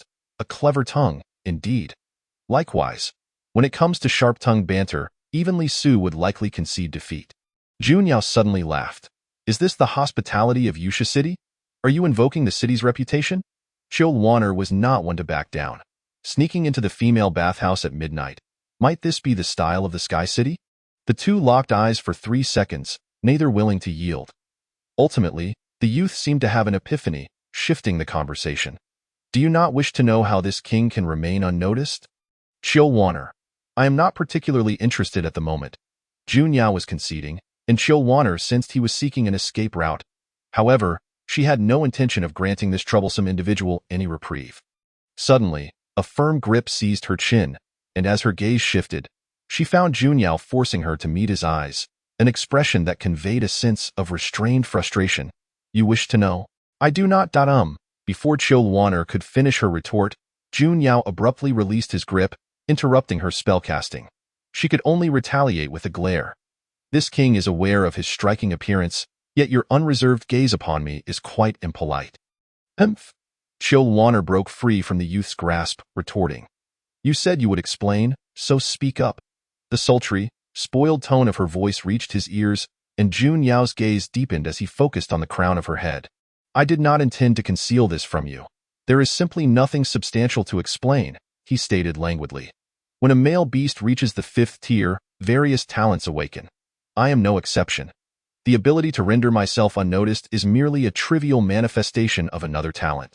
Junyao did not elaborate on what this other ability entailed, and Chill Wanner was not inclined to inquire further. She could surmise the answer, but she still wished to confirm it. Chill Wanner. What is the question? This king is most curious as to how you have managed to be the sole occupant of the Snake King's harem. Jun Yao leaned closer to Chil Wanner's ear, whispering softly. The deliberately intimate proximity appeared to outsiders as a tender exchange between partners. Yet only the two of them understood that it lacked any romantic undertones. Chil Wanner found it odd. Male beasts are generally monogamous by nature, even if Tanamo is the Snake King. Would it not be the same, therefore? What is so peculiar about being the only one in the harem? Chapter 92. Conquest. As the saying goes, a crooked beam leads to a warped roof. Chil Wanner's expression darkened slightly. What do you mean? It seemed Jun Yao had only just realized he had misspoken, and after a perfunctory apology, he added, though my words may be coarse, the sentiment is not lost on you. The previous Snake King had quite the reputation. I have heard of him, and as his closest blood relative, can we truly ascertain that he is a man of fidelity? Are you attempting to sow discord? Do not place such labels upon me. I cannot bear such a weight. Jun Yao's demeanor was casual, and while he verbally denied it, his attitude spoke volumes. To be honest. Chil Wanner felt a surge of anger. Anyone would struggle to remain calm when their beloved is unjustly maligned. Taking a deep breath, Chil Wanner stated, I do not know your motivations for saying this or its significance. But let me clarify. The former Snake King is the former Snake King, and Tanamo is Tanamo. Even if they share blood, they are still two distinct individuals. Point two completely different people. Chil Wanner raised her voice. I do not wish to hear any falsehoods about him from your lips. I shall pretend I did not hear this. Should there be a next time, you may explore on your own. She had no desire to waste time with this person. If she had any free time, she would rather disturb Tanamo. Prior to speaking these words, Chil Wanner had contemplated what to do if Jun Yao became angry due to her remarks. Yet, regardless of her reservations, she could not ignore the slander against Tanamo. Ignoring Jun Yao's expression, Chil Wanner continued walking down the street when suddenly, she heard his calm voice behind her, void of any emotional fluctuation. People can change. He currently has eyes only for you. But how can you guarantee that, over the passage of time, he will not waver, nor find affection for another? Jun Yao stepped beside Chil Wanner, shedding the facade of pretense, his lips pressed together, his expression devoid of emotion. Chil Wanner regarded him intently, replying honestly, I cannot guarantee that. Human hearts are fickle. Chil Wanner never denied this truth. The love that once inspired one to risk their life could ultimately devolve into harsh words, leading to a lifetime of separation. Thus, Chil Wanner did not deny Tanmo's affection, nor could she dismiss Jun Yao's words. The youth tilted his head, his tone laced with mockery, presenting Chil Wanner with the demeanor of someone enjoying a spectacle. Your current defense of him is commendable. Yet what if one day he changes his heart? You may find yourself regretting it. I would not regret it, Chil Wanner stated firmly. From the moment I agreed to be Tanmo's partner, I prepared myself to accept all consequences. The future must be supported by the present. If one is timid from the outset, then what future can be discussed? Jun Yao reined in the amusement in his eyes. For the first time regarding the female before him with solemnity, beneath her alluring exterior lay a soul of remarkable charm. He. What are you laughing at? Chil Wanner inquired suspiciously. It is nothing. I simply realized why both the Snake King and the Prince of Beasts are drawn to you. Jun Yao chuckled, shaking his head, leaving behind a cryptic remark as he strode ahead, while Chil Wanner quietly criticized his retreating figure. Speak more clearly, you lunatic. As he walked further away, Chil Wanner hurried to catch up. Are you not going to explore? Surely you cannot merely stroll about the street aimlessly? Jun Yao regarded her with the look of one who perceives folly, saying, Shouldn't that question be directed at you? You are acting as my guide. So where exactly do you intend to lead me? Why are you walking so swiftly? Chil Wanner attempted to shift the blame onto Jun Yao. I hadn't even decided where to take you before you dashed off so far ahead. So, this is my fault? Indeed. Jun Yao fell silent, his gaze coldly fixed on Chil Wanner. All right, I was merely jesting. Chil Wanner was unafraid. Are you saying that only you can tease me, while I am not permitted to tease you? As a male beast, do not be so petty. It will only serve to alienate the females, Jun Yao scoffed. If I wished, there would be many females eager to become my partner. Chil Wanner gazed at the silver mask that nearly enveloped his face, hesitating to speak. What do you wish to say? Nothing at all. After some contemplation, Chil Wanner ultimately decided against voicing her thoughts. After all, Such words could be quite hurtful to one's pride. A male beast of Jun Yao's status would undoubtedly care deeply about such matters. Should he become genuinely angry, the consequences would be dire. Speak freely. I have not silenced you. There is indeed nothing to say. Chiu Wanner maintained a hesitant expression, while Jun Yao's narrowed eyes hinted at his realization.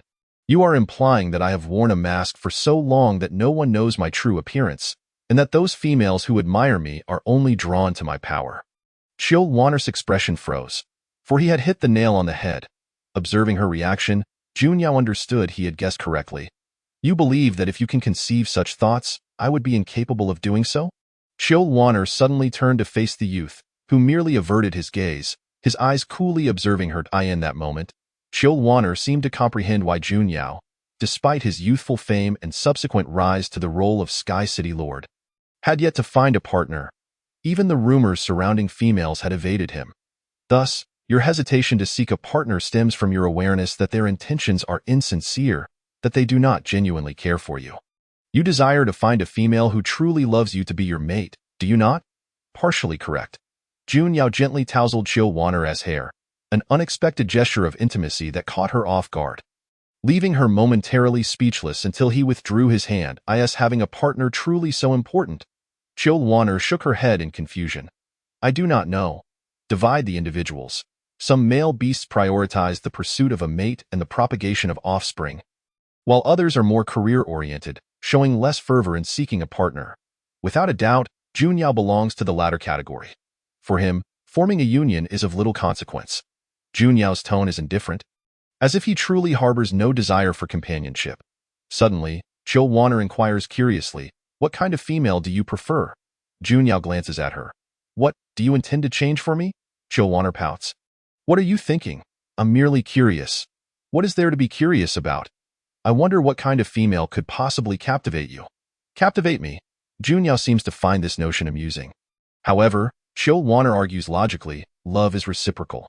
Thus, while you may believe you are conquering another's heart, in reality, your thoughts are also influenced by them. So, it appears you are conquering them, but it is they who are conquering you. Chapter 93.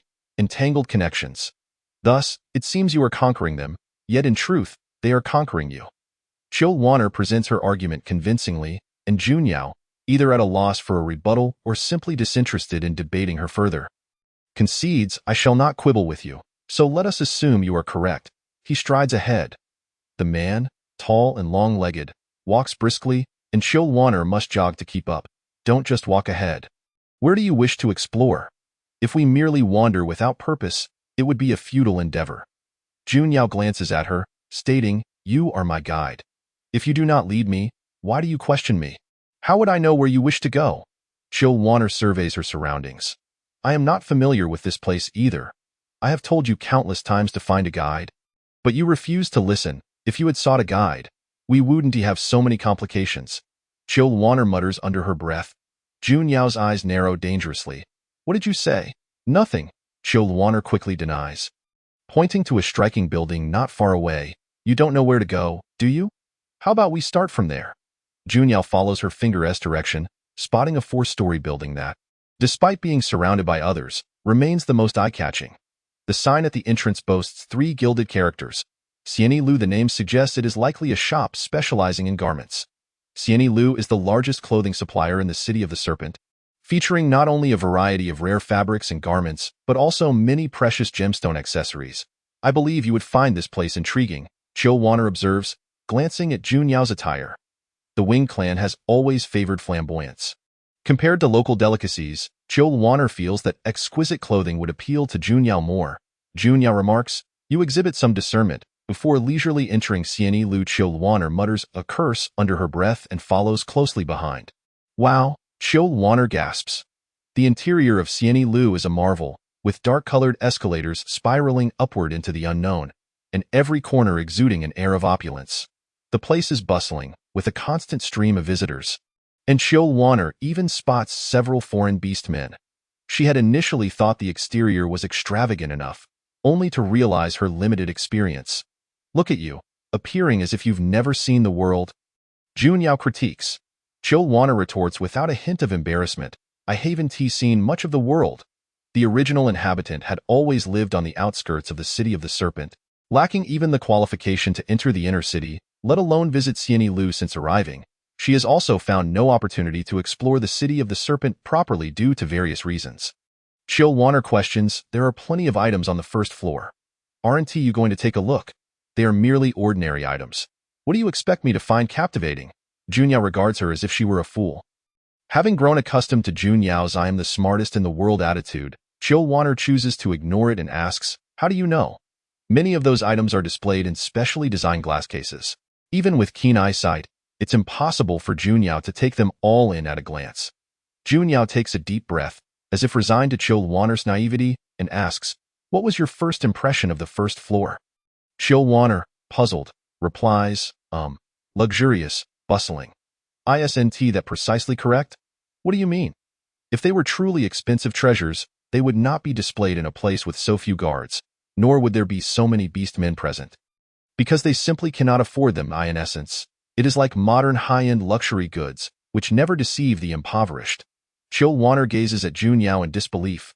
Why are you staring at me like that? It's nothing. Chill Wanner shakes her head. I just find you remarkably perceptive. To be fair, a person in power indeed possesses an astute eye. As they ascend the spiraling staircase, Chill Wanner realizes that the interior of Xianyi Lu is far more expansive than she had imagined. The wooden door slowly opens, revealing yet another breathtaking scene. Junyao watches Chill Wanner without making a move. Why are you not moving? She queries. His stunning visage is somewhat overshadowed by that unflattering hairpin. Chill Wanner glares, raising her hand to protect the red hairpin on her head as if safeguarding her very essence. What's ugly about it? It looks splendid. Such peculiar taste. Junyao scoffs before stepping inside. Leaving Chill Wanner fuming in place, it looks splendid. Chill Wanner puffs her cheeks in frustration.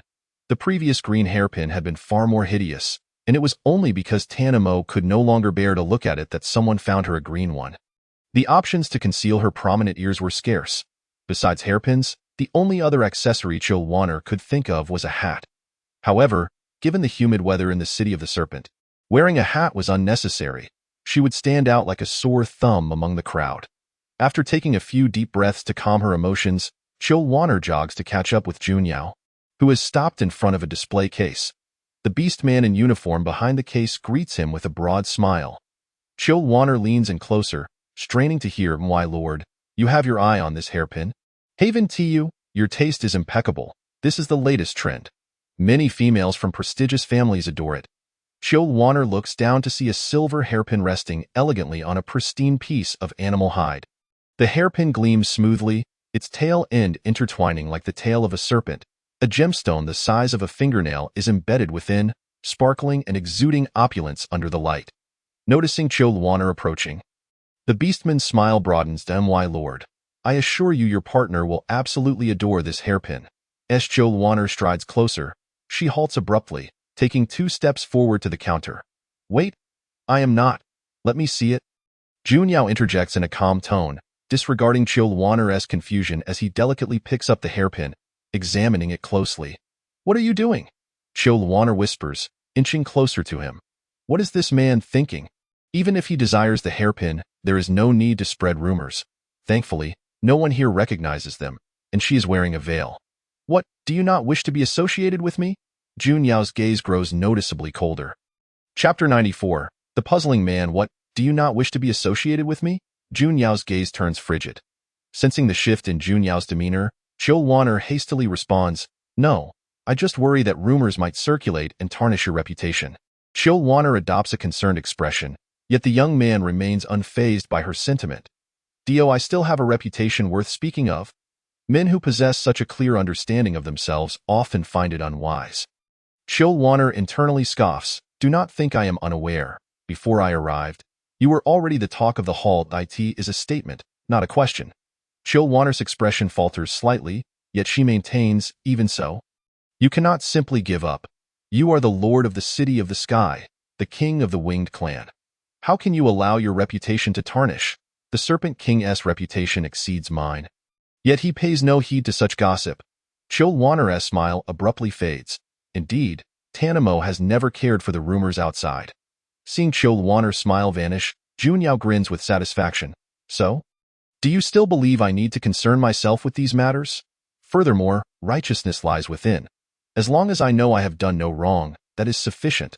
What others think is their own affair. I understand, Wana replies. Junyao is right. Even those who are just and powerful cannot silence the whispers of the masses nor change others' biased perceptions.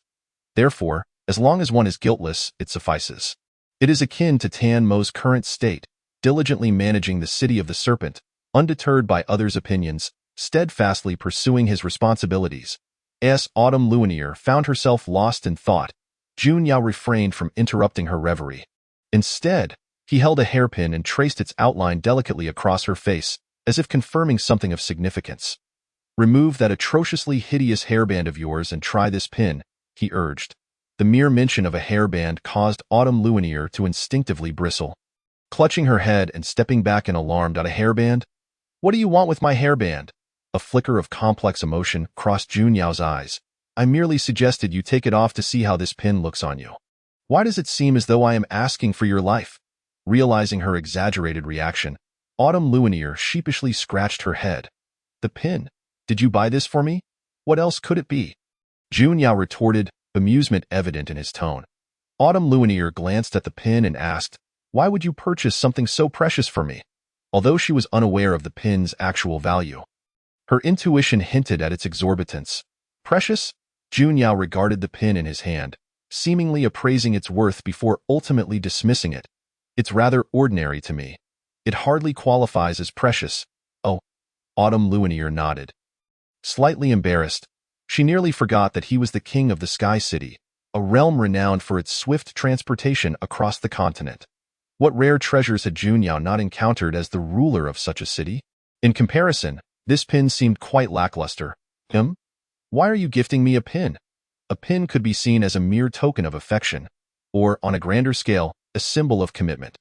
Autumn Luinier certainly did not perceive Junyao's gift as a pledge of love.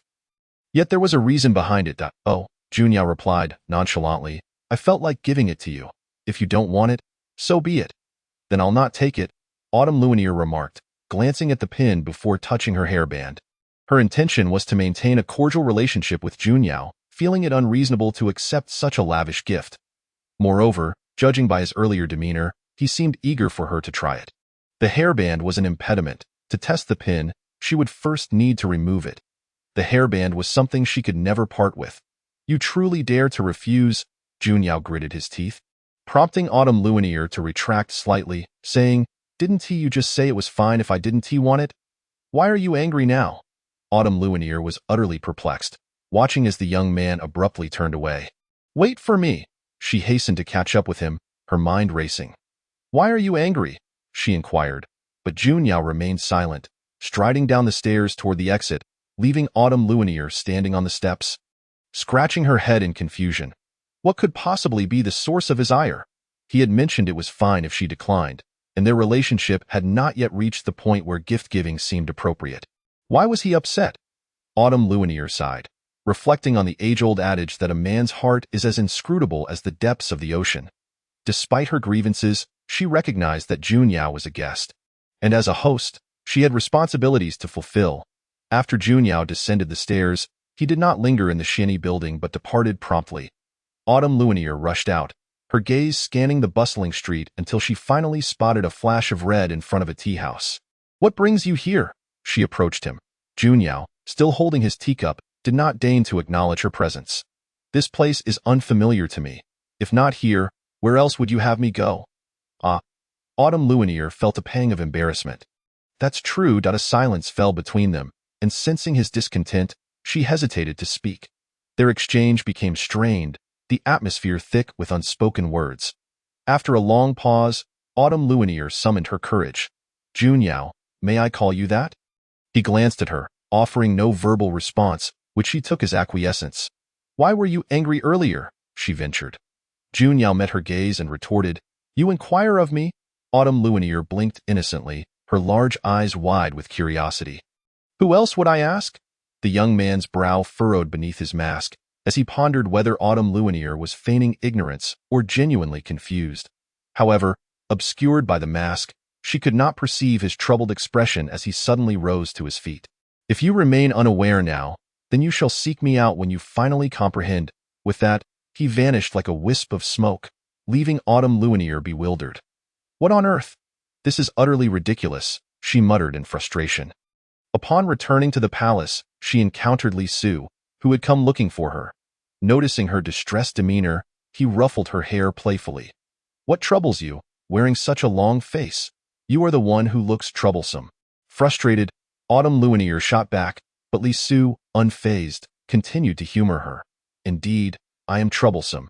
You, Luinier, are the fairest of them all, yes? After a moment of playful banter, Autumn Luinier felt her anger dissipate. So, what exactly happened? Li Su pressed. Pouting, she recounted her encounter with the perplexing Junyao, expressing her ire at his inexplicable behavior. Li Su's eyebrows arched in curiosity. Pray tell, why do you wear that expression? Do you know why Junyao is angry? She asked. Men understand men best, he replied knowingly. Indeed, Li Su observed Autumn Luinier's naive expression and remarked, You have a partner, yet you seem oblivious. He playfully pinched her cheek, eliciting a delighted squeal from her. What do you mean by being oblivious? Why do you think he was upset? Perhaps he is simply irrational, prone to inexplicable fits of anger, Autumn Luinier concluded. With Junyao absent, she felt free to speak her mind about him. However, Li Su shook his head, his expression laden with meaning. That is precisely why you lack insight. If you had even a modicum of understanding, you would not be this confused. Quit criticizing me. Just tell me the reason. Autumn Luinier insisted, shaking his arm. With a resigned sigh, Li Su relented. It's merely a matter of wounded pride. Autumn Luinier was puzzled. It's simply because I rejected his gift, though he claimed otherwise. Your perception of the relationship does not dictate his feelings. All right, she conceded, still grappling with the concept that truly all there is to it. Furthermore, he added, do you genuinely believe he harbors no feelings for you? Why else would he? Then let me ask you this. Why would he gift you a pin? Her thoughts were interrupted as she contemplated his question. Indeed, why? As the ruler of Sky City, a mere hairpin might be inconsequential to him. Yet it was not customary for a male to present gifts to an inconsequential female. Li Su nodded in agreement. You are oblivious to the nature of males. They are inherently selfish. No male would squander their affections on an unremarkable female. So, you mean? Autumn Luinier hesitated, but Li Su affirmed her thoughts. Precisely as you suspect. Autumn Luinier found herself utterly bewildered. What is it that you see in me? Or, for that matter, what could Junyao possibly see in her? You think he is attracted to your Navette?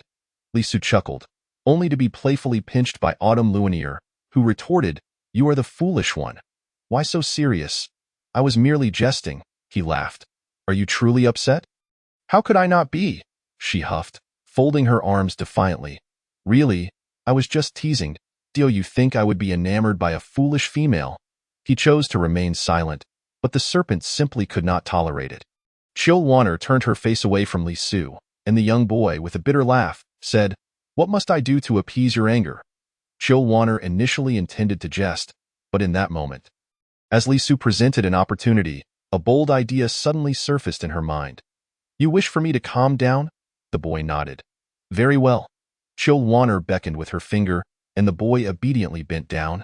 Tilting his ear toward her, a mischievous glint flashed in Chill Wanner's eyes as her crimson lips brushed against the boy's ear, whispering softly, Then you shall call me sister. What? Li Su reflexively jumped 3 feet in the air. Chill Wanner remained composed, observing him with a cool gaze. Why such a strong reaction? It is merely asking you to call me sister. Is that too much to ask? Ever since she had met Li Su, this proud feline had always engaged with Chill Wanner in such a manner, yet it was only now that she realized Li Su was still young, and by age, he should indeed address her as sister. The boy's face was a portrait of reluctance. In a way, give me another option. Chill Wanner frowned in dissatisfaction. In no alternatives, it stands as is. I refuse. The two remained locked in a stalemate, prompting Chill Wanner to chime in. It's simply a matter of calling me sister. It won't cost you your life. Besides, I am indeed older than you, so logically, you ought to call me sister. A faint blush crept onto the boy's fair cheeks as he persisted. I am your intended partner, not your younger brother. Why should I call you sister? Chill Wanner blinked, suddenly realizing that the normally arrogant boy was, in fact, quite innocent. Who said an intended partner could not call her sister? She leaned closer to Li Su, gazing up at his alluringly flushed face, finding it all rather amusing. Calling her sister did not truly imply a sibling relationship, but rather a playful jest between lovers. Then that won't do either. Chilwaner huffed, then I shall ignore you. With that, she took light steps in the opposite direction, only to hear the boy call out behind her, "Wait." Chilwaner paused, seemingly anticipating the outcome, and turned back slowly. "Well, have you made up your mind?" Li Su took a deep breath, as if summoning immense resolve, and squeezed out 2 words between clenched teeth. "Sister, sister." The utterance nearly melted Chilwaner's heart. The boy's head hung low, exuding an air of unwillingness that, rather than invoking her sympathy, filled her with an inexplicable joy. It felt as though she had tamed a proud little cat, coaxing it to be affectionate by her side. Unable to contain her laughter, Chilwaner chuckled, prompting an exasperated response from Li Su. "Stop laughing. Why shouldn't I laugh?" Chilwaner replied, stifling her mirth, as she stood on her tiptoes to ruffle the boy's hair. "I find it delightful when you call me that." Hence the laughter. Li Su turned his head away. "Where did you acquire such a peculiar preference? It's quite strange." "What is strange about it?" Chilwaner tousled his hair further. "Many modern couples enjoy such playful antics. It merely seems that the people of the Luoshi continent do not share this penchant. It is indeed odd." "What then?" Chilwaner feigned distress. "But I truly enjoy it when you call me sister." Yet it appeared that Li Su genuinely resisted. "Do you really enjoy it?" Li Su inquired cautiously, receiving a fervent nod from Chilwaner. In truth, she longed for him to be more affectionate, as having a younger brother figure was simply the most delightful game. However, given Li Su's temperament, even calling her sister was a considerable feat. Coaxing him to be affectionate would likely be more challenging than extracting his very life essence. Li Su opened his mouth, struggling under Chilwaner's expectant gaze, before finally managing to stammer, "Let us discuss this later." "Very well." Chilwaner pouted.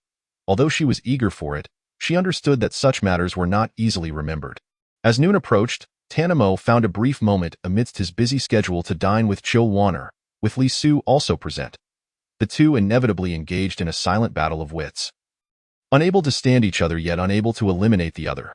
Fortunately, Chilwaner had grown accustomed to their dynamic over the past few days.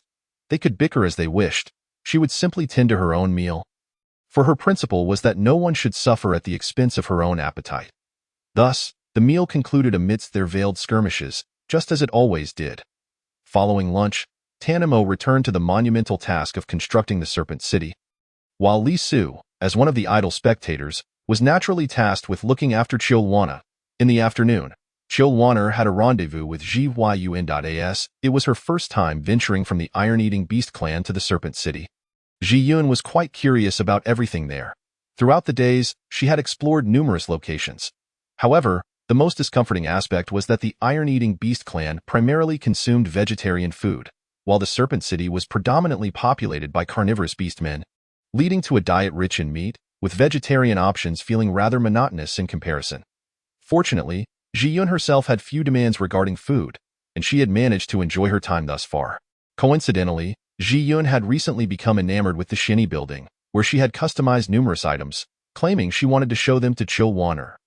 Thus, Chilwaner planned to investigate today. As she approached the door, just as she raised her hand to knock, voices from within reached her ears. "Brother, why did you buy so many medicinal herbs? The clan has plenty."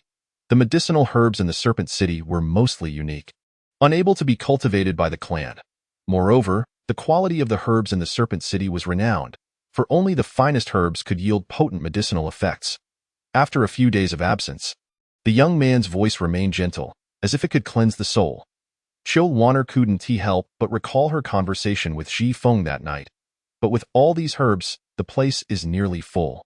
If Waner comes, there won't be room for her to stand." "Waner is coming? Didn't I tell you?" "No, oh no, Waner is coming soon.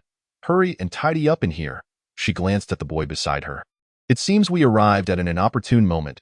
As soon as her words fell, the door swung open suddenly, revealing Ji Feng, who was about to step outside while cradling a plant that Chilwaner did not recognize.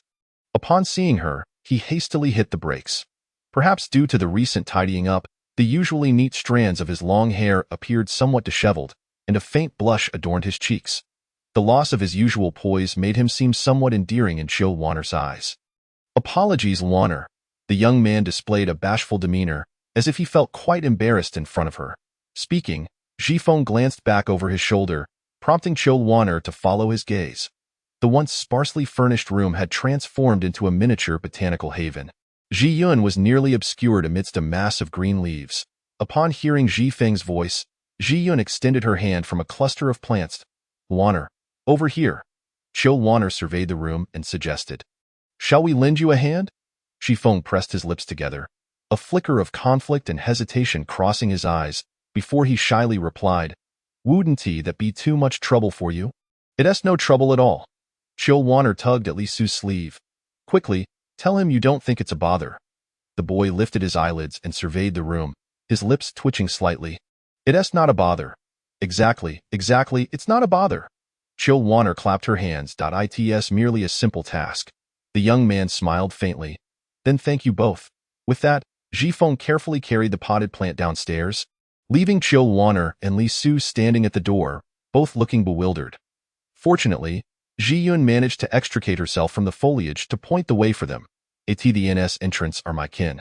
Just move these herbs downstairs." "Understood." Chill Wanner casually picked up a small flower pot nearby. The tiny white blossoms danced gently with her movements, while the vibrant green leaves exuded vitality, clearly well cared for. Although Chill Wanner was not well versed in herbal medicine, she understood that the herbs collected by Jifeng must be quite precious, thus she handled them with extra care. "Are these all medicinal herbs?" she inquired as she assisted Ji Yun in organizing the herbs. Naturally, the laborious task of moving items fell to Li Su. "Yes," Ji Yun replied, stroking her chin. "The arrangement of these herbs is far too chaotic. They need to be categorized for proper organization." Chill Wanner curiously asked, "Why do these look different from the medicinal herbs I usually see?" "That's quite normal." As Ji Yun spoke of herbal medicine, a seriousness emerged on her chubby face that belied her age. "Typically, the herbs used for patients are already processed. These are all fresh herbs that have not yet been treated." Ji Yun picked up the small white flower that Chill Wanner had just set aside. "This plant is called 3-year cold. It has cooling properties and can alleviate heat. Both the flowers and roots can be used as medicine. As the name suggests, it only matures after 3 years, and this particular specimen is exactly 3 years old, making it the optimal time for medicinal potency. However, to fully unleash its medicinal properties, it requires further processing, such as drying or roasting." As Ji Yun elaborated on the herbal properties, she spoke with great authority, and Chill Wanner found herself enraptured, witnessing a different hue of knowledge and bravery. Chapter 97. Teasing the cat. Ji Yun possessed an intricate understanding of the properties and pharmacology of numerous medicinal herbs. While Chill Wanner listened attentively beside her, her eyes shimmering with admiration for her knowledgeable companion. "Xiao Yun, it's impressive that you can remember all of this." Ji Yun's fair complexion flushed slightly as she feigned nonchalance. "It's nothing much. I've been studying these since childhood. If I couldn't manage to retain this knowledge, that would truly be foolish." Noticing the sparkle in Chill Wanner's eyes, Ji Yun inquired, "Wanner, would you like to learn?" "I can teach you, Dado. Never mind." Chill Wanner quickly waved her hand. "I won't be able to grasp it. There is a saying in modern times, learning medicine will bring down the wrath of heaven." Chill Wanner had always held a peculiar reverence for healers. After all, being able to discern the causes of various ailments and match suitable remedies to the patient's condition was no small feat. Just the thought of it overwhelmed her. "All right," Ji Yun said, not pressing the matter further. "Once we finish tidying up, I have a surprise for you." "A surprise?" Chill Wanner leaned in curiously and asked, "What is it?" "Oh, if I tell you, it won't be a surprise anymore." Ji Yun playfully pushed Chill Wanner's head aside, asserting, "If you want to know, hurry up and finish organizing these herbs." "What is this?" Chill Wanner picked something up, and Ji Yun glanced at it, her cheeks puffing in irritation. "These are the seeds of the herbs." Seeing Ji Yun's annoyed expression, Chill Wanner couldn't help but chuckle. "It's just seeds. Why do you look so upset?" Ji Yun huffed, "Because my father is still holding on to false hopes." "False hopes?" "Yes," Ji Yun nodded, her tone tinged with a hint of exasperation. "My father is a herbalist, devoted to researching various medicinal plants throughout his life. These seeds in the packages were specifically sent by him through my brother in the city of She Snake. There exist many unique herbs not found elsewhere, and alternatives are scarce at times. The lack of inventory has delayed the treatment of patients. Thus, for many years, he has been attempting to cultivate these rare herbs on our clan's land. The results, however, have been disheartening. All his efforts have ended in failure. I understand that his intentions are noble, but many things cannot be accomplished merely through desire. He has labored for over a decade, and I have witnessed his struggles as he withered away over each withered plant. It pains me deeply. Yet, I cannot intervene. Chilwanner pressed her lips together, uncertain of how to console her. Logic and emotion often conflict. There is no right or wrong, only differing perspectives. Fortunately, the somber atmosphere did not linger long. As a youthful voice filled with vitality jolted them from their silence. "Why are you two just standing there?" Lisu posed a soul-searching question. "Haven't you finished organizing the herbs? Have you already started slacking off?" "Who said we were slacking? Not everyone has boundless energy like you," Chilwanner retorted, hands on her hips, directing her indignation at Lisu. Leaning against the doorframe, Lisu replied, "You're saying your lack of strength is my fault? Comparing strength with two females? How dare you? This prince is magnanimous and doesn't stoop to your level," he declared, snatching up 2 flower pots by his feet as he prepared to leave, tossing a parting remark that sent Chilwanner into a fit of foot-stomping fury. "How am I being petty?" Jian chuckled softly. "Why bother with him? Males only seek the attention of females. Perhaps he is deliberately trying to provoke you, knowing that your anger would please him." Chilwanner pondered this for a moment, finding some truth in Ji Yun's words. However, Lisu had a point. The room was still cluttered with heaps of fresh herbs, and they had much work ahead. After this commotion, the two focused on categorizing the herbs. The two worked swiftly. Initially overwhelmed by the mountain of herbs, Chilwanner soon grasped the task after Ji Yun's thorough explanations. The extent of her absorption of knowledge left Ji Yun in awe. "Wanner, have you studied these herbs before?" Though most were common herbs, for those unacquainted with pharmacology, retaining such information could be quite challenging. After arranging 2 pots of tendergrass, Chilwanner shook her head in response. No, not at all. She had no exposure in modern times, nor did the original owner of her memories possess any recollection of pharmacology. Ji Yun remarked, "That's quite strange. Could it be that you have an exceptional memory? Able to remember everything at a glance?" A fleeting thought crossed Chilwanner's mind, and she evasively responded, "Perhaps. I've always thought I had a good memory." Fortunately, Ji Yun did not dwell on this minor deviation and continued with her tasks. Observing this, Chilwanner exhaled a sigh of relief. Initially oblivious, she now recalled the peculiarities surrounding her, her secret and her ability to communicate with plants, even without actively engaging with the herbs. Chilwanner could still sense their welcoming energies, allowing her to quickly remember their properties. In addition to her keen memory, her unique affinity for plants played a role, yet she dared not voice this. The trio worked efficiently, and soon the room transformed from a botanical garden into a space imbued with classical charm. Ji Yun leaned on her waist, exclaiming, "Finally finished." The youth's face flushed slightly from exertion, and he chuckled. "I didn't realize how much there was until we started cleaning." Ji Yun retorted, "You're just like your father, both infatuated with herbs, neglecting everything else when you see them. How could you notice anything?" Ji Feng merely smiled, silently acknowledging her critique. Meanwhile, Chilwanner sat nearby, massaging her sore shoulders until a gentle pressure began to work its way down her back. Turning her head, she found the young man earnestly kneading her shoulders. To her surprise, it felt quite pleasant. As Chilwanner contemplated this, she found herself lost in thought, staring at the young man's profile, only to be caught in a moment of distraction. "Are you so moved by this prince's attentiveness?" Chilwanner blinked her big, watery eyes and sincerely replied, "No, I was just thinking about how your hands must be covered in dirt from moving the herbs. Have you washed your hands before massaging my shoulders?" Lisu abruptly halted his movements, inhaling deeply under Chilwanner's earnest gaze, muttering, "Insensitive female." Chapter 98. Ji Feng's request, "Insensitive female."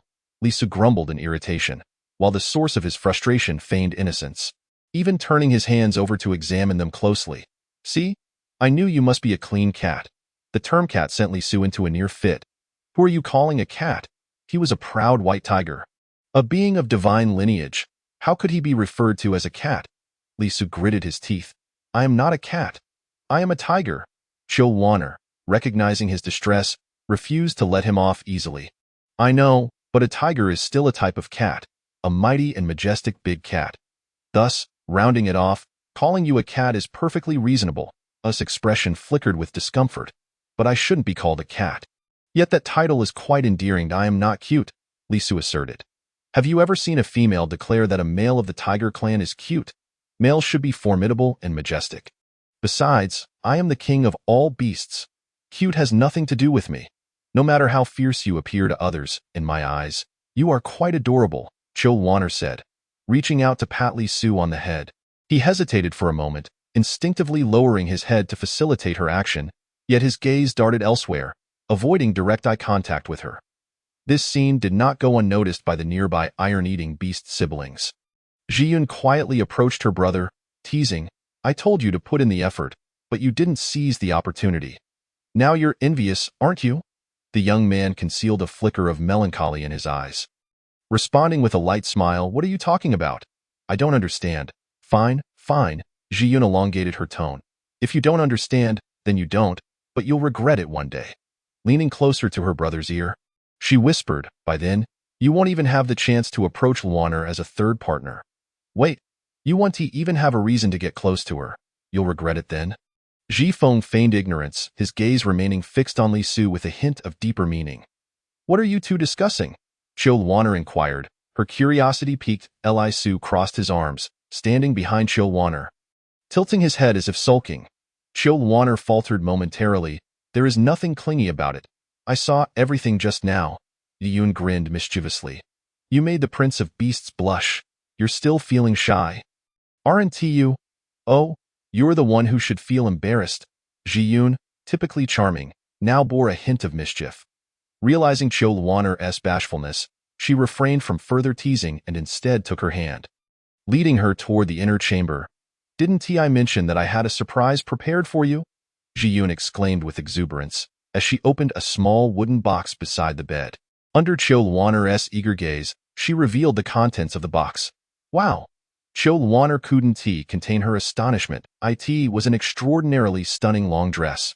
The dress was predominantly red, with a flowing hem that danced like waves in harmony with Ji-yun's movements, adorned with exquisite golden chains at the shoulders and waist. Ji-yun nodded enthusiastically, holding the dress up against Chil Wanner. The moment I saw this dress at the Immortal Garment Pavilion, I was utterly captivated. You will look absolutely radiant in it.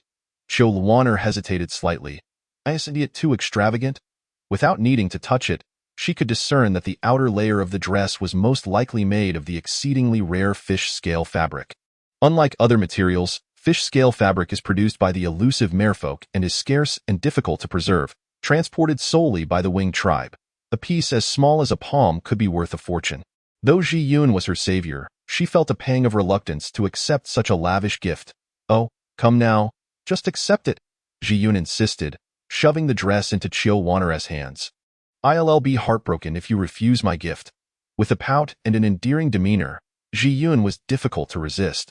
But it's just so valuable. So what? Ji-yun boldly declared, can our bond truly be measured by spirit stones? Chil Wanner chuckled at Ji-yun's spirited antics. All right, I'll accept it. Ji-yun nodded in satisfaction. Now, hurry and try it on. Right now? Yes, yes. The little girl's eyes sparkled with excitement. You look so beautiful in it. Unable to withstand Ji-yun's relentless persuasion, Chil Wanner relented. Then please wait for me outside. Sure thing. Ji-yun darted out of the inner room, not forgetting to draw back the curtain to shield against prying eyes. Her energetic demeanor caused Chil Wanner to smile in amusement, in the outer room. Since Ji-yun had initially barred Lisu and Ji Feng from entering, the two had no choice but to wait outside. Without Chil Wanner's presence, Lisu resumed his usual posture, lounging with an air of arrogance, while Ji Feng maintained his elegant demeanor. Sipping tea from the small table beside him, I heard that His Highness, the Beast Prince, came to Yusha City for the Wanling Flower. Ji Feng inquired with a subtle smile, unbothered by Lisu's haughty attitude. The Wanling Flower is exceedingly precious. It's said that Yusha City has not only revived the wilting flowers, but has even caused them to bloom ahead of schedule. His playful demeanor faded, his gaze sharpening as he regarded Ji Feng. What are you getting at? Ji Feng remained calm. As a healer, I'm well aware of the Wanling Flower's rarity, known to all across the Luoshi continent. Thus, I'm quite curious about the methods Yusha City employed to facilitate its blooming. After a brief pause, Ji Feng added, I bear no malice. I merely wish to understand the cultivation techniques used by Yusha City. My father has long sought to cultivate rare herbs in our ancestral lands, yet despite years of effort, he has been met with failure due to climatic and other environmental factors. A flicker of understanding crossed Li Sue's eyes. Yet he remained silent. The matter of the Wanling flower was a secret of Chil Wan'er's.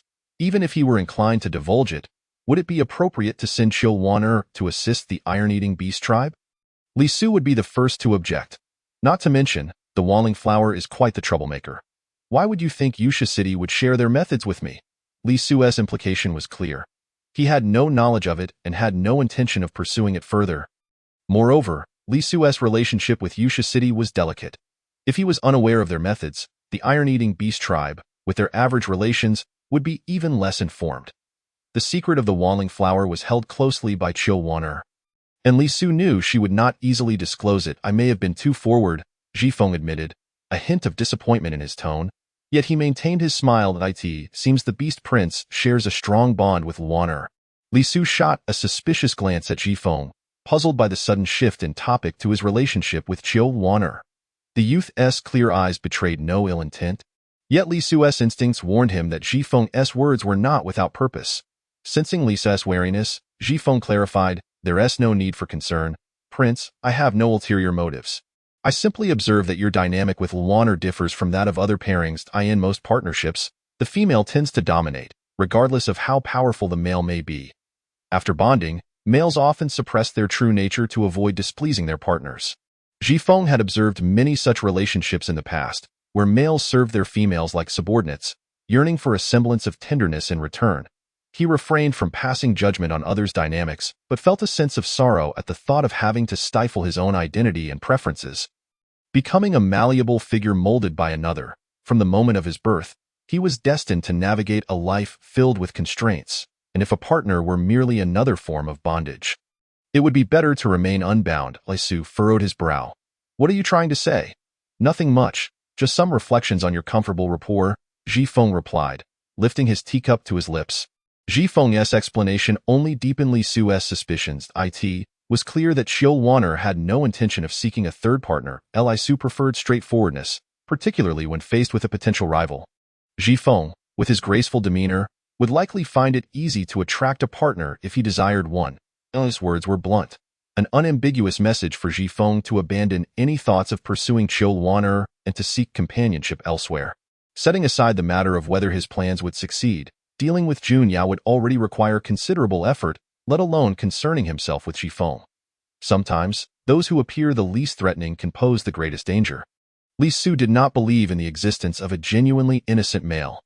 The youth's gaze flickered, and he wore a familiar, tranquil smile. In matters of bonding, it is essential that both parties are willing. Setting aside other considerations, I currently have no intentions of forming a partnership. Li Su narrowed his eyes dangerously. At your age, most males would already be courting a female. Indeed, Ji Feng did not deny this. However, I believe that forming a bond with a female one truly cherishes is what makes life worthwhile. Unfortunately, I have yet to encounter a female who stirs my heart. He chuckled sheepishly. Until now, I have not met a single female who captivates me. His brow furrowed deeper, his expression growing more severe. With so many females on the Luoshi continent, I'm sure you will encounter one who captures your fancy. The females of Yusha City are renowned for their beauty. If you truly desire it, you should consider pursuing one. Ji Feng opened his mouth to respond, but was interrupted by Ji Yun's entrance from the inner room. What are you two discussing? Ji Yun asked, half in disbelief. Noticing that Chil Wan'er had yet to emerge, Li Su inquired, Where est Wan'er? She is changing clothes. Li Su's expression turned quizzical, prompting Ji Yun to elaborate. Didn't I mention that I prepared a surprise for Wan'er?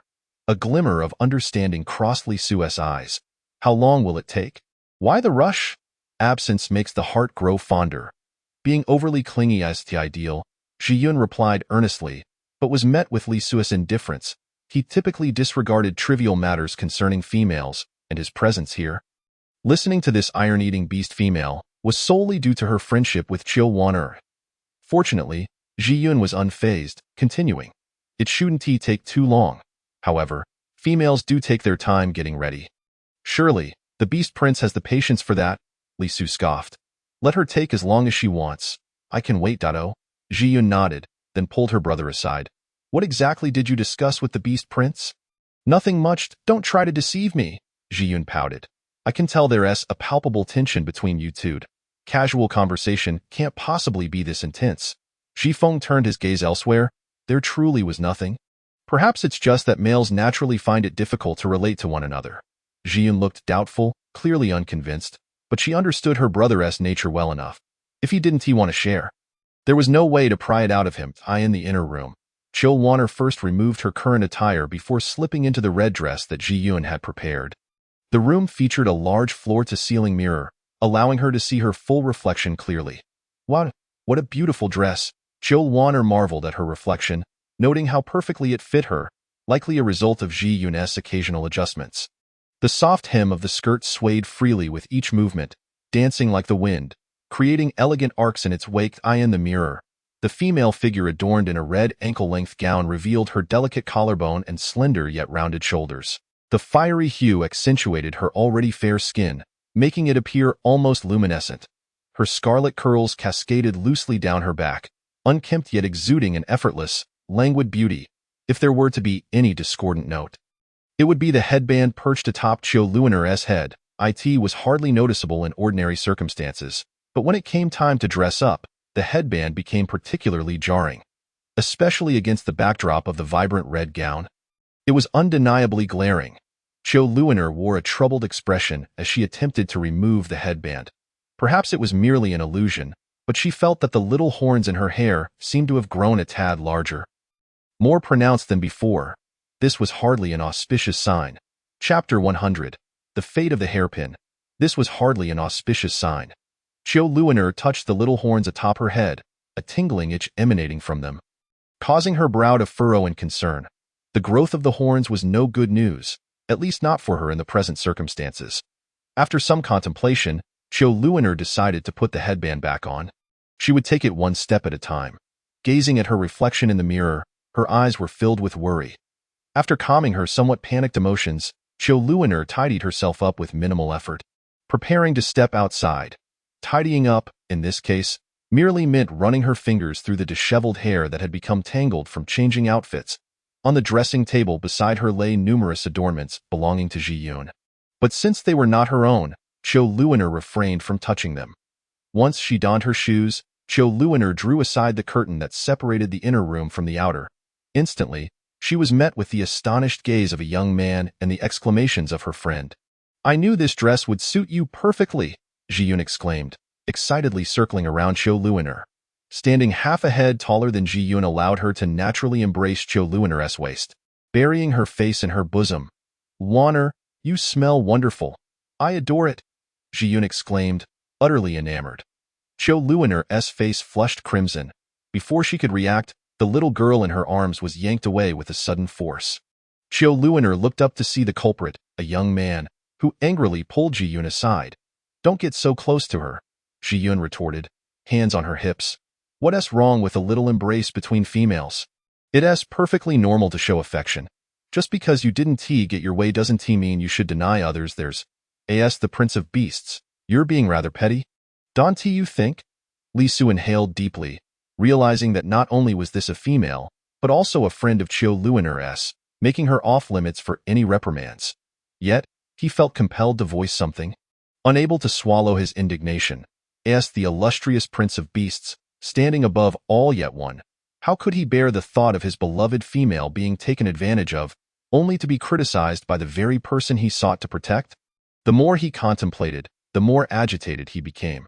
Fortunately, Chio Luiner's timely voice cut through his ire like a bucket of cold water on a blazing fire. Li Su, what's the matter? Chio Luiner inquired, observing the young man's somewhat evasive demeanor. He muttered, It's nothing. He couldn't very well admit that he felt a twinge of jealousy seeing this iron-eating beast female getting too close to Chio Luiner. He, the esteemed Prince of Beasts, could not possibly lack such grace. Chio Luiner blinked, noticing Li Su's eyes darting away from her, her delicate brows knitting in feigned annoyance. What's wrong? Do I not look good? Would you rather stare at a corner than look at me? No, Lisu snapped, turning abruptly, his cheeks tinged with a hint of embarrassment, as though he had been caught blushing. You look splendid. The dress is lovely and suits you remarkably well. Ji Yun interjected, of course. My taste has never been in error. She pulled Qiu Luoner to the center of the room, inspecting her from head to toe as if admiring a beautifully dressed doll. Filled with pride. Just as Qiu Luoner was about to echo her friend's sentiments regarding her taste, she noticed Ji Yun standing before her, a frown creasing her brow as her gaze fixated on the headband atop Qiu Luoner's head. A sense of foreboding washed over Qiu Luoner, and sure enough, the next moment, Ji Yun declared, Luoner, that headband you're wearing doesn't match the dress at all. Why not take it off? As she spoke, Ji Yun rose onto her toes, attempting to remove the headband, only to be thwarted as Qiu Luoner stepped back to evade her grasp, leaving Ji Yun stumbling in confusion. What's wrong? Ji Yun asked, puzzled. Qiu Luoner, feeling somewhat guilty, forced a smile. Is it not pretty? I think it's quite all right. Ji Yun crossed her arms, adopting a melodramatic expression. Oh my dear, you're so beautiful, yet your aesthetic is just so refreshingly unconventional. Though Ji Yun used a more tactful phrasing, Qiu Luoner could discern her friend's profound skepticism regarding her taste. Qiu Luoner was well aware that the headband clashed with the gown. Wearing them together was far from pleasing to the eye, yet she had her reasons for not wanting to remove it. Oh come now, it's just a headband. It won't cause any harm. Qiu Luoner replied sincerely, making it difficult for anyone to voice a refusal. Ji Yun opened her mouth hesitantly, glancing at the conspicuously mismatched red headband atop Qiu Luoner's head, wanting to say something but ultimately holding her tongue. Fine, it's just a headband, I'll wear it too. Lisu stepped closer to Qiu Luoner, ruffling her hair gently, his gaze deepening. All right then. Seeing this, Ji Yun decided not to press further, puffing her cheeks in frustration. You know, when I first commissioned this dress, I had my eye on a particular hairpin. I thought it would pair perfectly, but someone else snatched it up before I could. I offered to buy it with spiritual stones. But the Shinny Pavilion said the buyer not only provided spiritual stones, but also held an esteemed status. They couldn't afford to offend them, so they didn't sell it to me. Recalling this incident infuriated Ji Yun, while Qiu Luoner pondered, Ji Yun, what did that hairpin look like? It was a beautifully crafted silver hairpin, adorned with a green gemstone, absolutely stunning.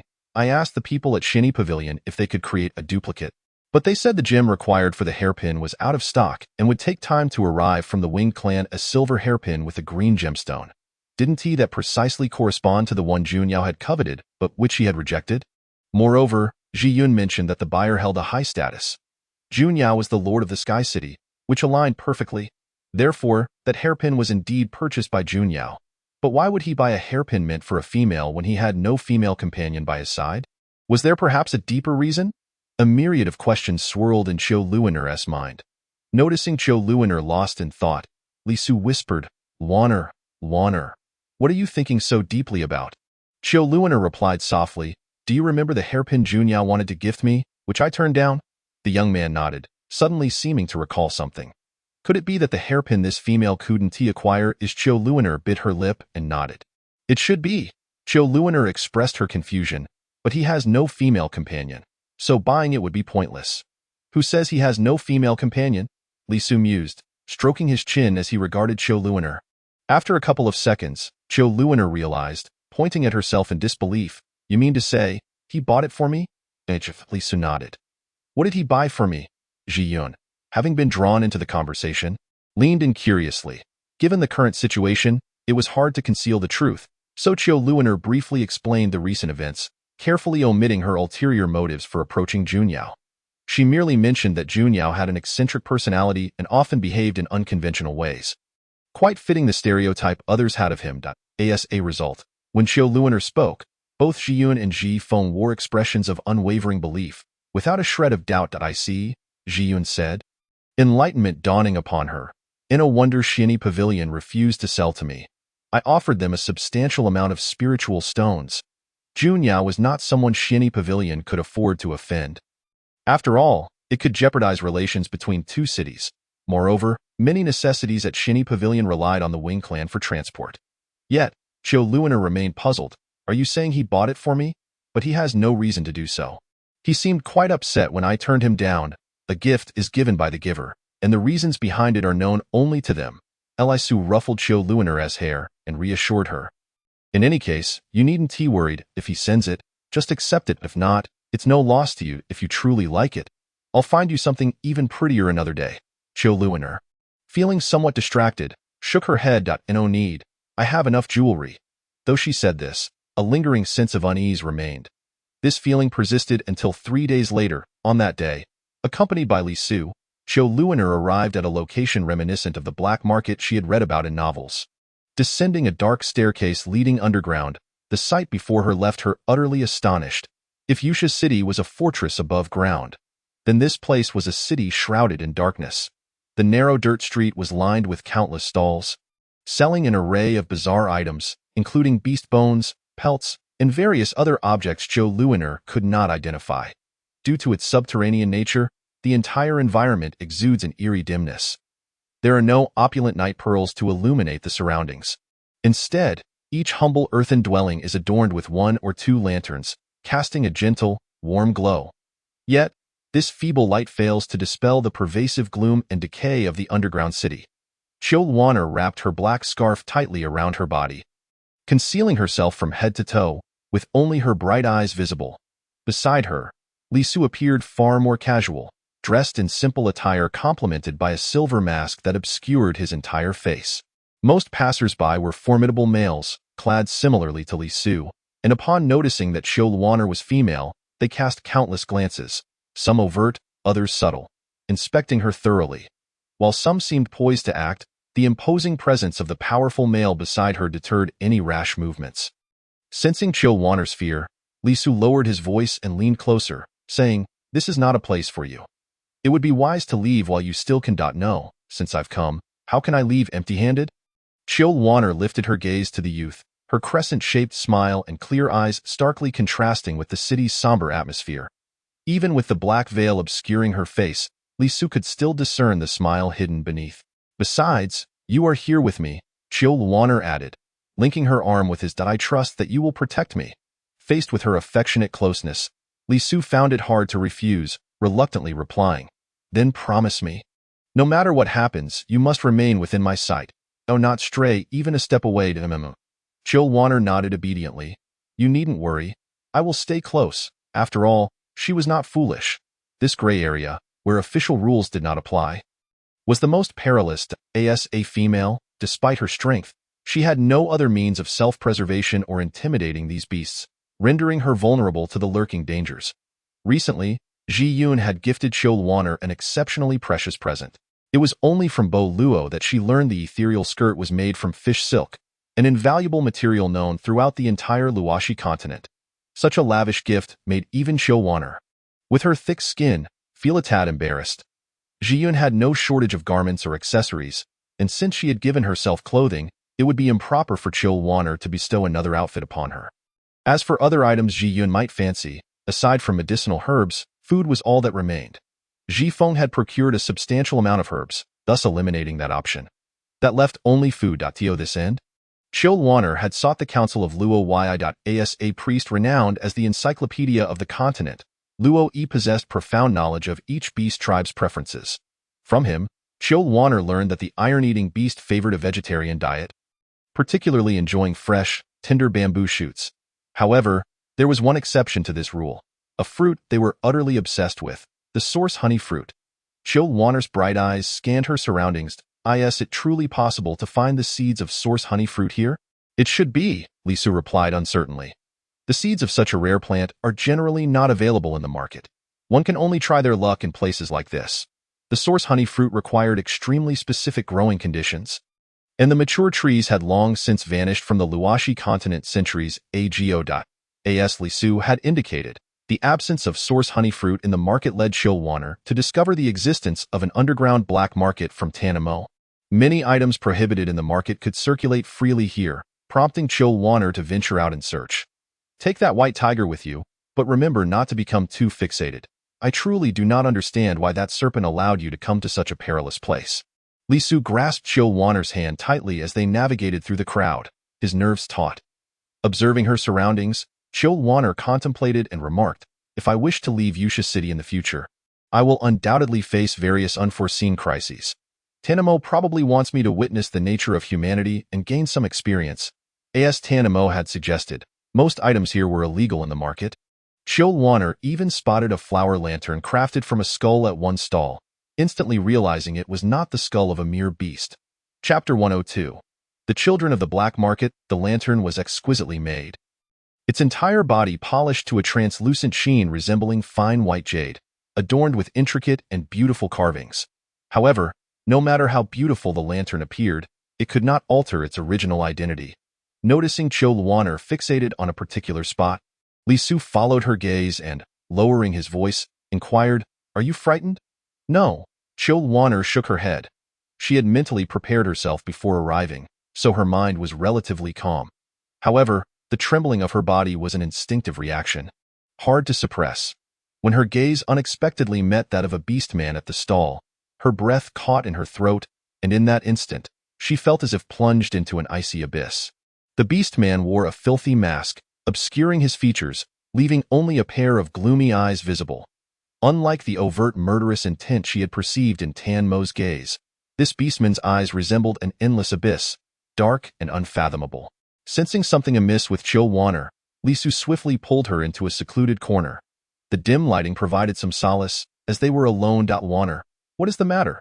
The youth's expression was filled with concern. Beneath her not-so-thin veil, Chilwanner took deep breaths of the foul air, struggling to focus amidst her rising anxiety. After a few moments, she finally managed to stammer, "That beastman's eyes. No. His gaze was terrifying. To be honest." Chilwanner found it strange. She had never felt such dread even when confronted with a skull.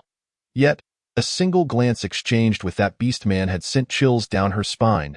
Li Su enveloped her in his embrace, gently patting her back as he reassured her, "It's natural to feel this way." "Why do you think those beastmen are here?"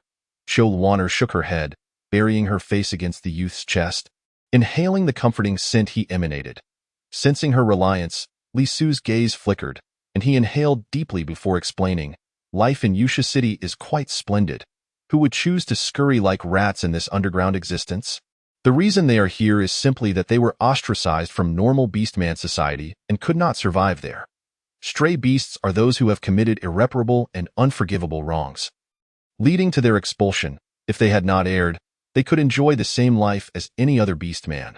But these beasts are different." Li Su glanced beyond the alley, a flicker of coldness passing through his eyes. "They were born unwelcome, or rather, to other beastmen, their existence is a mistake." Chilwanner opened her mouth, only to find herself unable to utter a sound. It felt as if something was lodged in her chest, making it heavy and uncomfortable. Perhaps sensing the thickening atmosphere, Li Su ruffled Chilwanner's hair and said, "You're not mistaken. That serpent would normally come here too." Chilwanner remained silent, listening as the youth continued. "However, that serpent's situation is unique. The previous Serpent King was a fool to keep people around him. Not only did it allow that serpent to survive into adulthood, but it also enabled him to develop his own power in the shadows." "So, is Tanamo the same as these beastmen?" "No, they are not the same. Tanamo is different from them. Regardless of whether the rumors of him being a disaster are true or not, Tanamo is certainly not like these individuals in any aspect, be it personality or anything else. But you need not worry about that serpent." Perhaps to comfort Chilwanner, Li Su added, "That serpent's current status means that no one in the entire Luashi continent can touch him." "I know," Chilwanner replied, her voice muffled, indicating her low spirits. Li Su changed the subject. "Aren't we supposed to be searching for those seeds? Hurry up. This place reeks of mildew. It's intolerable." As he spoke, Li Su made a face of disgust, though Chilwanner could not see it through his mask. "It's the source honey fruit," Chilwanner reminded him, sniffing the air. "What odor?" Li Su flicked her forehead with his finger, replying in exasperation, "The serpent tribe's sense of smell is not as keen as that of the tiger tribe, especially since you are a female." In Li Su's eyes, this place resembled a massive breeding ground for mold. A challenging environment for someone like him, a prince raised in the lap of luxury in the city of beasts. "All right," Chilwanner sighed, rubbing her forehead in frustration as she gazed outward. "But this place is too vast. And everything is so chaotic. It will take us ages to find anything. Go put it plainly, even if there were seeds for the source honey fruit here, It would likely take both her and Li Su until Ji Yun's departure to locate them. What's so difficult about it? Li Su countered. Since we are unfamiliar with the situation here, we can simply find someone who knows the way to guide us. Zhou Wan'er looked puzzled. Where can we find someone to lead us? The youth tilted his chin slightly. Look over there. Isn't there's someone just waiting. Following Li Su's gesture, Zhou Wan'er noticed a pair of jet-black eyes peeking intermittently from behind a wall, seemingly observing the two of them. In an instant, she grasped Li Su's intention. They exchanged glances, and Zhou Wan'er waved her hand forward, beckoning the individual to approach. The dark eyes were filled with hesitation, but after a moment of contemplation, the figure stepped into the alley. Only then did Zhou Wan'er catch a clear glimpse of the person's full appearance. It appears to be an underage orc, his face obscured by a mask, rendering his precise age and features indiscernible. In contrast to Zhou Wan'er, the orc's stature is notably diminutive. The voluminous black robe does little to conceal his gaunt frame, which seems fragile enough to disassemble with a mere gust of wind. Presumably, he has spent his life in this place, existing at the very bottom of the societal hierarchy. He resembles a child. Zhou Wan'er turned to Li Su and said. The youth nodded in agreement, stating, that will suffice. The most crucial aspect is that, despite having grown up in this environment, the child is far easier to manage than the adult orcs who have been steeped in it for years. Considering that a young female might instinctively evoke feelings of harmlessness and relaxation, the two decided that Zhou Wan'er would approach the child to negotiate. Li Su maintained a watchful distance, prepared to respond to any unforeseen developments.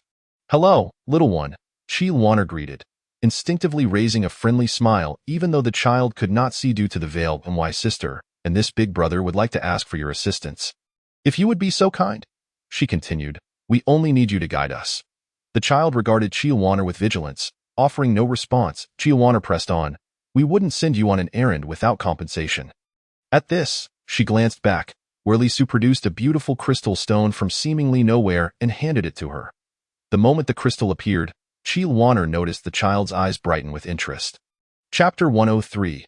The old man in the wooden house. As the crystal emerged, Zhou Wan'er was keenly aware of the child's gaze intensifying. Her expression brightened, and seizing the moment, she declared, we won't let you run this errand for nothing. This is a fee for your guidance. If we find what we seek, we will reward you further with spirit stones. As her words settled in the air, Zhou Wan'er distinctly felt a fervent gaze upon her. The child's look had shifted dramatically. Children, it seems, are far easier to sway than adult orcs. The child's attention remained fixed on the spirit stone in Zhou Wan'er's hand, despite his evident efforts to suppress his emotions. She could sense the longing in his eyes. Indeed, in this underground world, where it is said that currency is virtually non-existent, essential goods must be procured from above, making spirit stones more precious than life itself. Why yes, a hoarse voice emerged from the alley, startling Zhou Wan'er.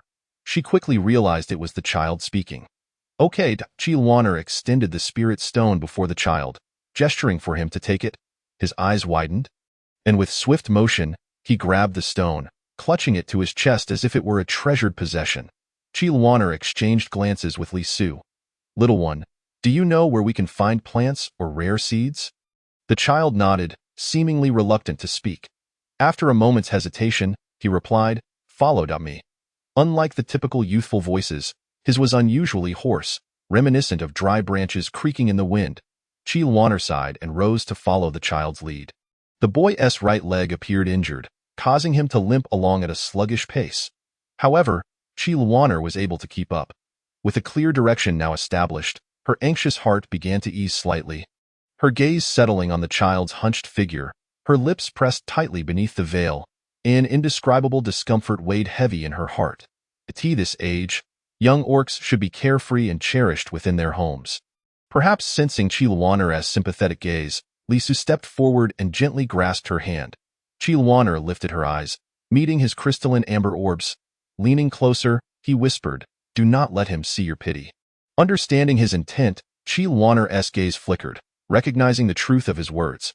While her compassion for the child's plight was genuine, she also understood that any orc capable of surviving in such an environment could not be entirely innocent.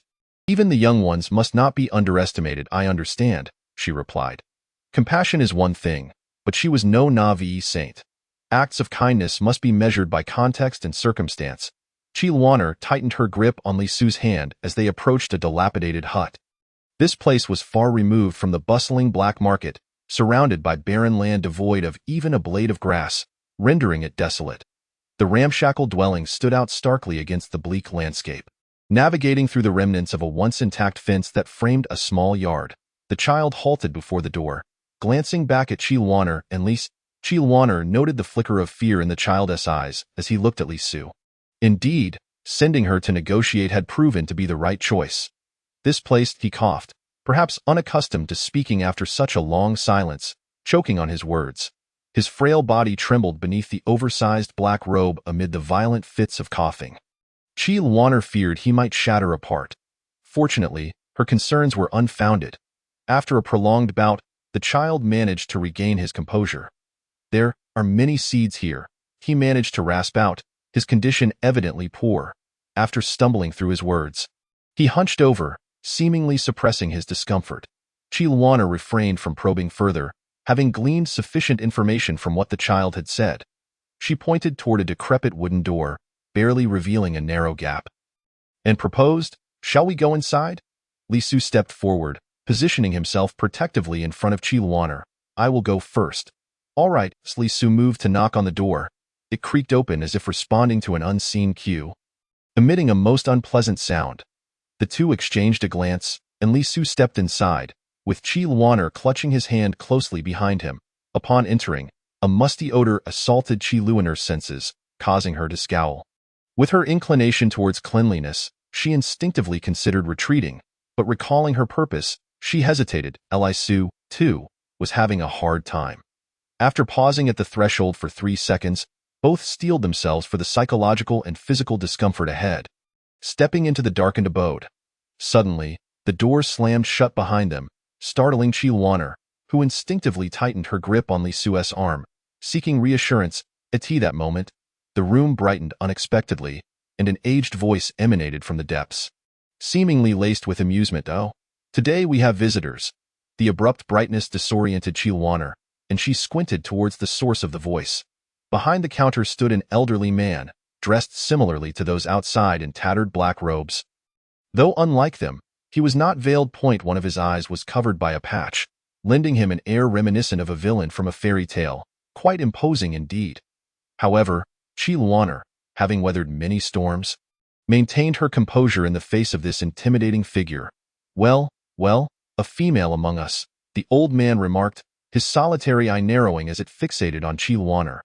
Uncomfortable under his gaze, she prepared to speak when a figure suddenly interposed itself before her. The youth's tone turned icy. "What are you staring at?" The old man stroked his disheveled beard, revealing a grin that he likely deemed friendly, though it appeared rather frightening. "Oh, not worry, little orc. I am far too old to be interested in females," he sighed. "Yet, it has been many years since a female has graced this underground market.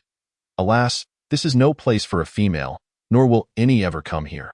The elderly man lamented, while Li Su was unconcerned with his musings. He simply wished to locate the source honey fruit seeds and depart this desolate place. Let us get straight to the point. We are here to purchase items. Chapter 104. Inflated prices. Li Su wasted no time, stating plainly, "We are here to purchase items." "Purchase items?" The old man appeared intrigued. "You must be from above. How did you come to know of my existence here?" Li Su frowned, unwilling to engage in idle chatter, but as he opened his mouth to respond, Luaner tugged at his sleeve. Stepping out from behind him, she addressed the old man calmly. "We encountered a child in the black market. He brought us here." "Not a child?" The old man pondered for a moment, then his eyes widened in realization. "Ah, it must be him. So, this old man is indeed acquainted with that child?" A flicker of unease coursed through Luaner. Was there truly a source honey fruit seed here? Scanning the room, it appeared less like a shop and more like a cluttered storage space, with items haphazardly piled in disarray. Were it not for the prominent counter, Luaner might have mistaken it for a junkyard. "Old sir, we actually have a request." The old man nodded. "Ah, yes, you want to purchase items. Let us clarify something first." He leaned forward, as if attempting to crawl over the counter. "The items here can only be exchanged for spirit stones, and I offer a fixed price. No haggling." "How brazen," Li Su retorted, crossing his arms in derision. "The trading custom in the black market is barter. The rarity of spirit stones is well understood, yet the old man's initial demand was indeed audacious. Unperturbed by Li Su's mockery, the old man grinned in a rather unsettling manner. The young man is mistaken. This transaction is based on mutual consent. If you find my prices too steep, perhaps you should seek alternatives. Li Su's eyes narrowed dangerously. If you desire spirit stones, you must first confirm whether you possess what we seek. The old man, seemingly provoked, slammed his palm on the table and asserted with conviction, I may not possess the commonplace, but rare treasures are certainly in abundance here. Li Su directly inquired, do you have the seeds of the source honey fruit? Indeed. The old man, towering in stature, forced the old man to look up, ensuring he maintained his imposing presence. A flat price of 20,000 spirit stones. This sum elicited a chuckle from Li Su. 20,000 spirit stones. While the source honey fruit is an extinct and exceedingly rare plant, it bears no medicinal or other intrinsic value. Its only notable feature is its being the favorite of the iron-eating beast clan. The price you demand is undeniably exorbitant. The elder nodded, extending 2 bony fingers and shaking them. Yes, 20,000 spirit stones. No room for negotiation. Sensing Li Su's incredulity, the old man continued, listen, young lad, I recognize your strength, but only I know where the seeds are hidden. Without me, you could raze this place to the ground and still find nothing. Very well. A cold smirk played at the corners of the youth's mouth beneath his mask as he waved his hand. In the next moment, the modest front desk was covered with a mountain of spirit stones, their crystalline sheen refracting light, threatening to collapse the counter under their weight. The old man's eyes sparkled at the sight of the spirit stones, and even his withered visage could not conceal his excitement. He picked up a stone and examined it closely, murmuring to himself. Chil Wanner, unable to hear clearly, looked at Li Su with concern. It felt precarious to hand over part of their spirit stones without even seeing the source honey fruit seeds yet. For Li Su, these spirit stones were inconsequential. However, Chil Wanner was reluctant to let someone take advantage of them. The elder's expression of delight had not yet faded, appearing somewhat comical as he said, all right, you can wait here for a while, or feel free to stroll outside. I will return shortly. With that, the old man dashed forward, lifting an inconspicuous wooden board from the ground and leaping down. The board snapped shut with a loud clap. It was only then that the two realized the seemingly unremarkable board concealed a secret tunnel beneath. This underground city was indeed unique in its construction of tunnels. Chil Wanner, astounded by the series of actions, finally managed to stammer, this old man is surprisingly spry. Li Su scoffed. Money can make even the devil work. The musty odor pervaded the air, assaulting their senses. This environment is intolerable. Let us wait outside, agreed. Upon stepping outside, the not-so-fresh air rejuvenated Chil Wanner, as if she had been reborn. The child who had guided them earlier was still waiting in the courtyard. Upon seeing them emerge, he limped over to Chil Wanner, his eyes sparkling with anticipation for spirit stones. Feeling somewhat embarrassed under his gaze, Chil Wanner was about to offer him some spirit stones when Li Su preemptively interjected. Hold on, kid. The old man inside claims to have what we seek, but we haven't acquired it yet. The boy crossed his arms, his cold gaze exuding pressure as he stated, once we obtain the item, we shall not forget your share. Rest assured, your share will not be overlooked. The child fell silent, his bright eyes dimming as he limped away to a corner, curling up in silence, appearing quite pitiable. Feeling a twinge of sympathy? A little, Chil Wanner admitted candidly, but your approach is indeed necessary. Until we have the seeds in hand, that old man could be deceiving us. If he is indeed a fraud, we would need to search again. Although I do not fully trust this child, he is a better option than seeking another equally unreliable guide. Li Su grinned, satisfied, as he tousled Chil Wanner's hair, earning her an exasperated glare. I knew there was no need to explain anything to you. Chil Wanner adjusted her disheveled headscarf and replied, explain what? I am not foolish. I can guess your thoughts with a little contemplation. Are you not foolish? Seizing the rare moment of leisure, Li Su began to provoke her. Chil Wanner raised her hand and playfully pinched the soft flesh at his waist, releasing her grip only after hearing his sharp intake of breath. Am I foolish? Indeed. You? Chil Wanner attempted to employ the same tactic again, but Li Su deftly sidestepped her attempt. The two engaged in a playful chase around the courtyard for quite a while. Li Su patted Chil Wanner on the back, soothing her, and was just about to suggest they check inside when the half-closed wooden door suddenly swung open. The elder's head peeked through the gap. "I have found what you seek."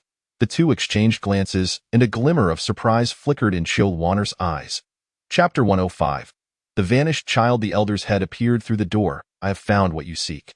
Upon entering the dimly lit room, they noticed that the mountain of spirit stones Lisu had placed on the counter had vanished, presumably collected by the old man. The elder retrieved a filthy cloth bag from his bosom, his hands trembling, whether from excitement or some other ailment. Fortunately, the bag, though securely tied, was not difficult to open. As the dim light illuminated it, the contents slowly revealed themselves. A seed the size of a fingernail, predominantly yellow, appearing no different from an ordinary plant seed, though its scent was distinct. The moment the bag was opened, the damp, moldy odor in the room dissipated, replaced by a faint, sweet aroma reminiscent of the source honey fruit. Luo Yi had once given Chillwaner a book detailing everything about the source honey fruit, including the conditions necessary for its growth and how to accurately identify its seeds among ordinary ones. Lisu, unfamiliar with the appearance of the source honey fruit seeds, glanced at Chillwaner, awaiting her confirmation. She stepped closer and asked, "May I take a look?" The old man hesitated, glancing warily at Lisu behind her. "Very well, take a look." The seed felt icy to the touch, as if it had just thawed from a frozen state. Freezing often renders plant seeds inert, causing Chillwaner to feel a flicker of concern. Turning her back, she held the seed in her palm, striving to sense the vitality within. Just as the elder was about to object, Lisu's piercing gaze dissuaded him, prompting him to awkwardly wave his hand. "You may observe." Although Lisu was unaware of Chillwaner's intentions, he unconditionally supported her actions as long as they did not compromise their safety. Chillwaner closed her eyes slightly, focusing on the faint life force emanating from the seed. Her affinity with plants proved beneficial once more. After a moment, she opened her eyes, her face lighting up. These seeds are viable, although she could not ascertain why the seeds had been preserved in a frozen state. As long as they were usable, that sufficed. Of course, my items are always of the finest quality, the old man boasted. Chillwaner surveyed her surroundings, her lips pressed together beneath her veil, choosing to remain silent. Lisu then remarked, "The goods are satisfactory. This is the final payment." The youth raised his hand, illuminating the small room with a mountain of spirit stones. Chillwaner squinted, leaning back slightly, marveling at the sheer power of wealth. The brilliance was truly blinding. Of course, not only was Chillwaner dazzled, the old man's one remaining eye widened in astonishment, excitement shimmering within it. The most composed in the room remained Lisu. "You can count the stones yourself? Just ensure the seeds are properly wrapped and use a clean cloth." The rich fragrance of the seeds had vanished under the previous cloth, indicating it was no ordinary fabric. To avoid complications, it was essential to mask the scent emanating from the seeds. All right, the old man replied, rubbing his hands together eagerly. It is said that money can move mountains, and once the spirit stones were in hand, the old man's movements became remarkably swift in the blink of an eye. He had neatly packaged the seeds and placed them before Chillwaner. "Do you two gentlemen require anything else? This shop may lack many things, but it has an abundance of rare and curious items." The old man, noticing Lisu's generous spending, eagerly promoted his wares, yet both Chillwaner and Lisu remained unresponsive. Grabbing the seeds from the table, she turned to leave. Upon stepping outside, Chillwaner intended to give the promised spirit stones to the child, but the desolate open space revealed no trace of him. "Where has that child gone?" The old man's voice called out from behind. "That child is quite unfortunate, born with a lame leg, orphaned and alone. Here, he is often bullied by idle beastmen." The old man's previously gleaming eyes now exhibited a hint of pity, prompting Chillwaner to bite her lip and ask, "Do you know where that child might have gone? We sought him to guide us, promising him spirit stones if he found what we needed. Yet now, we have the items, but he is nowhere to be found." The old man shook his head and sighed. "That child is a wanderer. I only see him occasionally, offering him scraps to eat. As for where he goes, I cannot say." "Very well." Chillwaner felt a pang of disappointment. On the way, Lisu suddenly inquired, "Do you wish to search for that child?" Chillwaner shook her head. "I simply feel uneasy about not fulfilling our promise to him." Moreover, it was evident from his earlier demeanor that he was exceedingly eager for the spirit stones. Yet now that he has not acquired them, He has vanished without a trace. Could it be that he has encountered some peril? The elder mentioned earlier that the child is alone and often bullied. There is little that can be done about that. In stark contrast to Chi Luna's despondent mood, Li Su maintained a nonchalant attitude. We merely share a transactional relationship. Besides, we have lingered here for quite some time. Should we tarry any longer, your snake may begin to worry. Li Su's remark seemed to strike a nerve with Chi Luna, prompting her to quicken her pace. It is said that the cultivation of the source honey fruit trees is quite challenging. And even if one finds a way to nurture them, by the time the trees mature and bear fruit, it is likely that the iron-eating beast's female offspring would have already taken to the streets. As Li Su held Chi Luna's hand, he spoke leisurely, clearly in good spirits as he prepared to depart from this place. Chi Luna's gaze flickered slightly. Since I intend to purchase seeds, I must have a method in mind. A glimmer of something crossed Li Su's eyes as he lowered his gaze to the tightly veiled head of the female, the corners of his lips subtly curving beneath the mask. Yet he remained silent as they rounded a corner. A shadow unexpectedly lunged towards Chi Luna. Her pupils constricted, and there was no time to evade the oncoming threat. A force from behind yanked her to the side. Narrowly avoiding the collision with the shadow, which, unable to regain control in time, crashed against the wall with a resounding thud, Chi Luna, however, found herself tumbling into the warm embrace of the young man. Above her, she heard Li Su's anxious inquiry. "Are you all right?" Chi Luna shook her head, her heart racing wildly within her chest, but fortunately, her mind recognized that she was safe, allowing her face to maintain a semblance of calm. "I am fine." As she raised her eyes, she noticed Li Su's cold gaze fixated intently on a particular spot. Following his line of sight, Chi Luna gasped, "Is it you?" The shadow that had rushed at her moments ago was indeed the very child who had previously gone missing.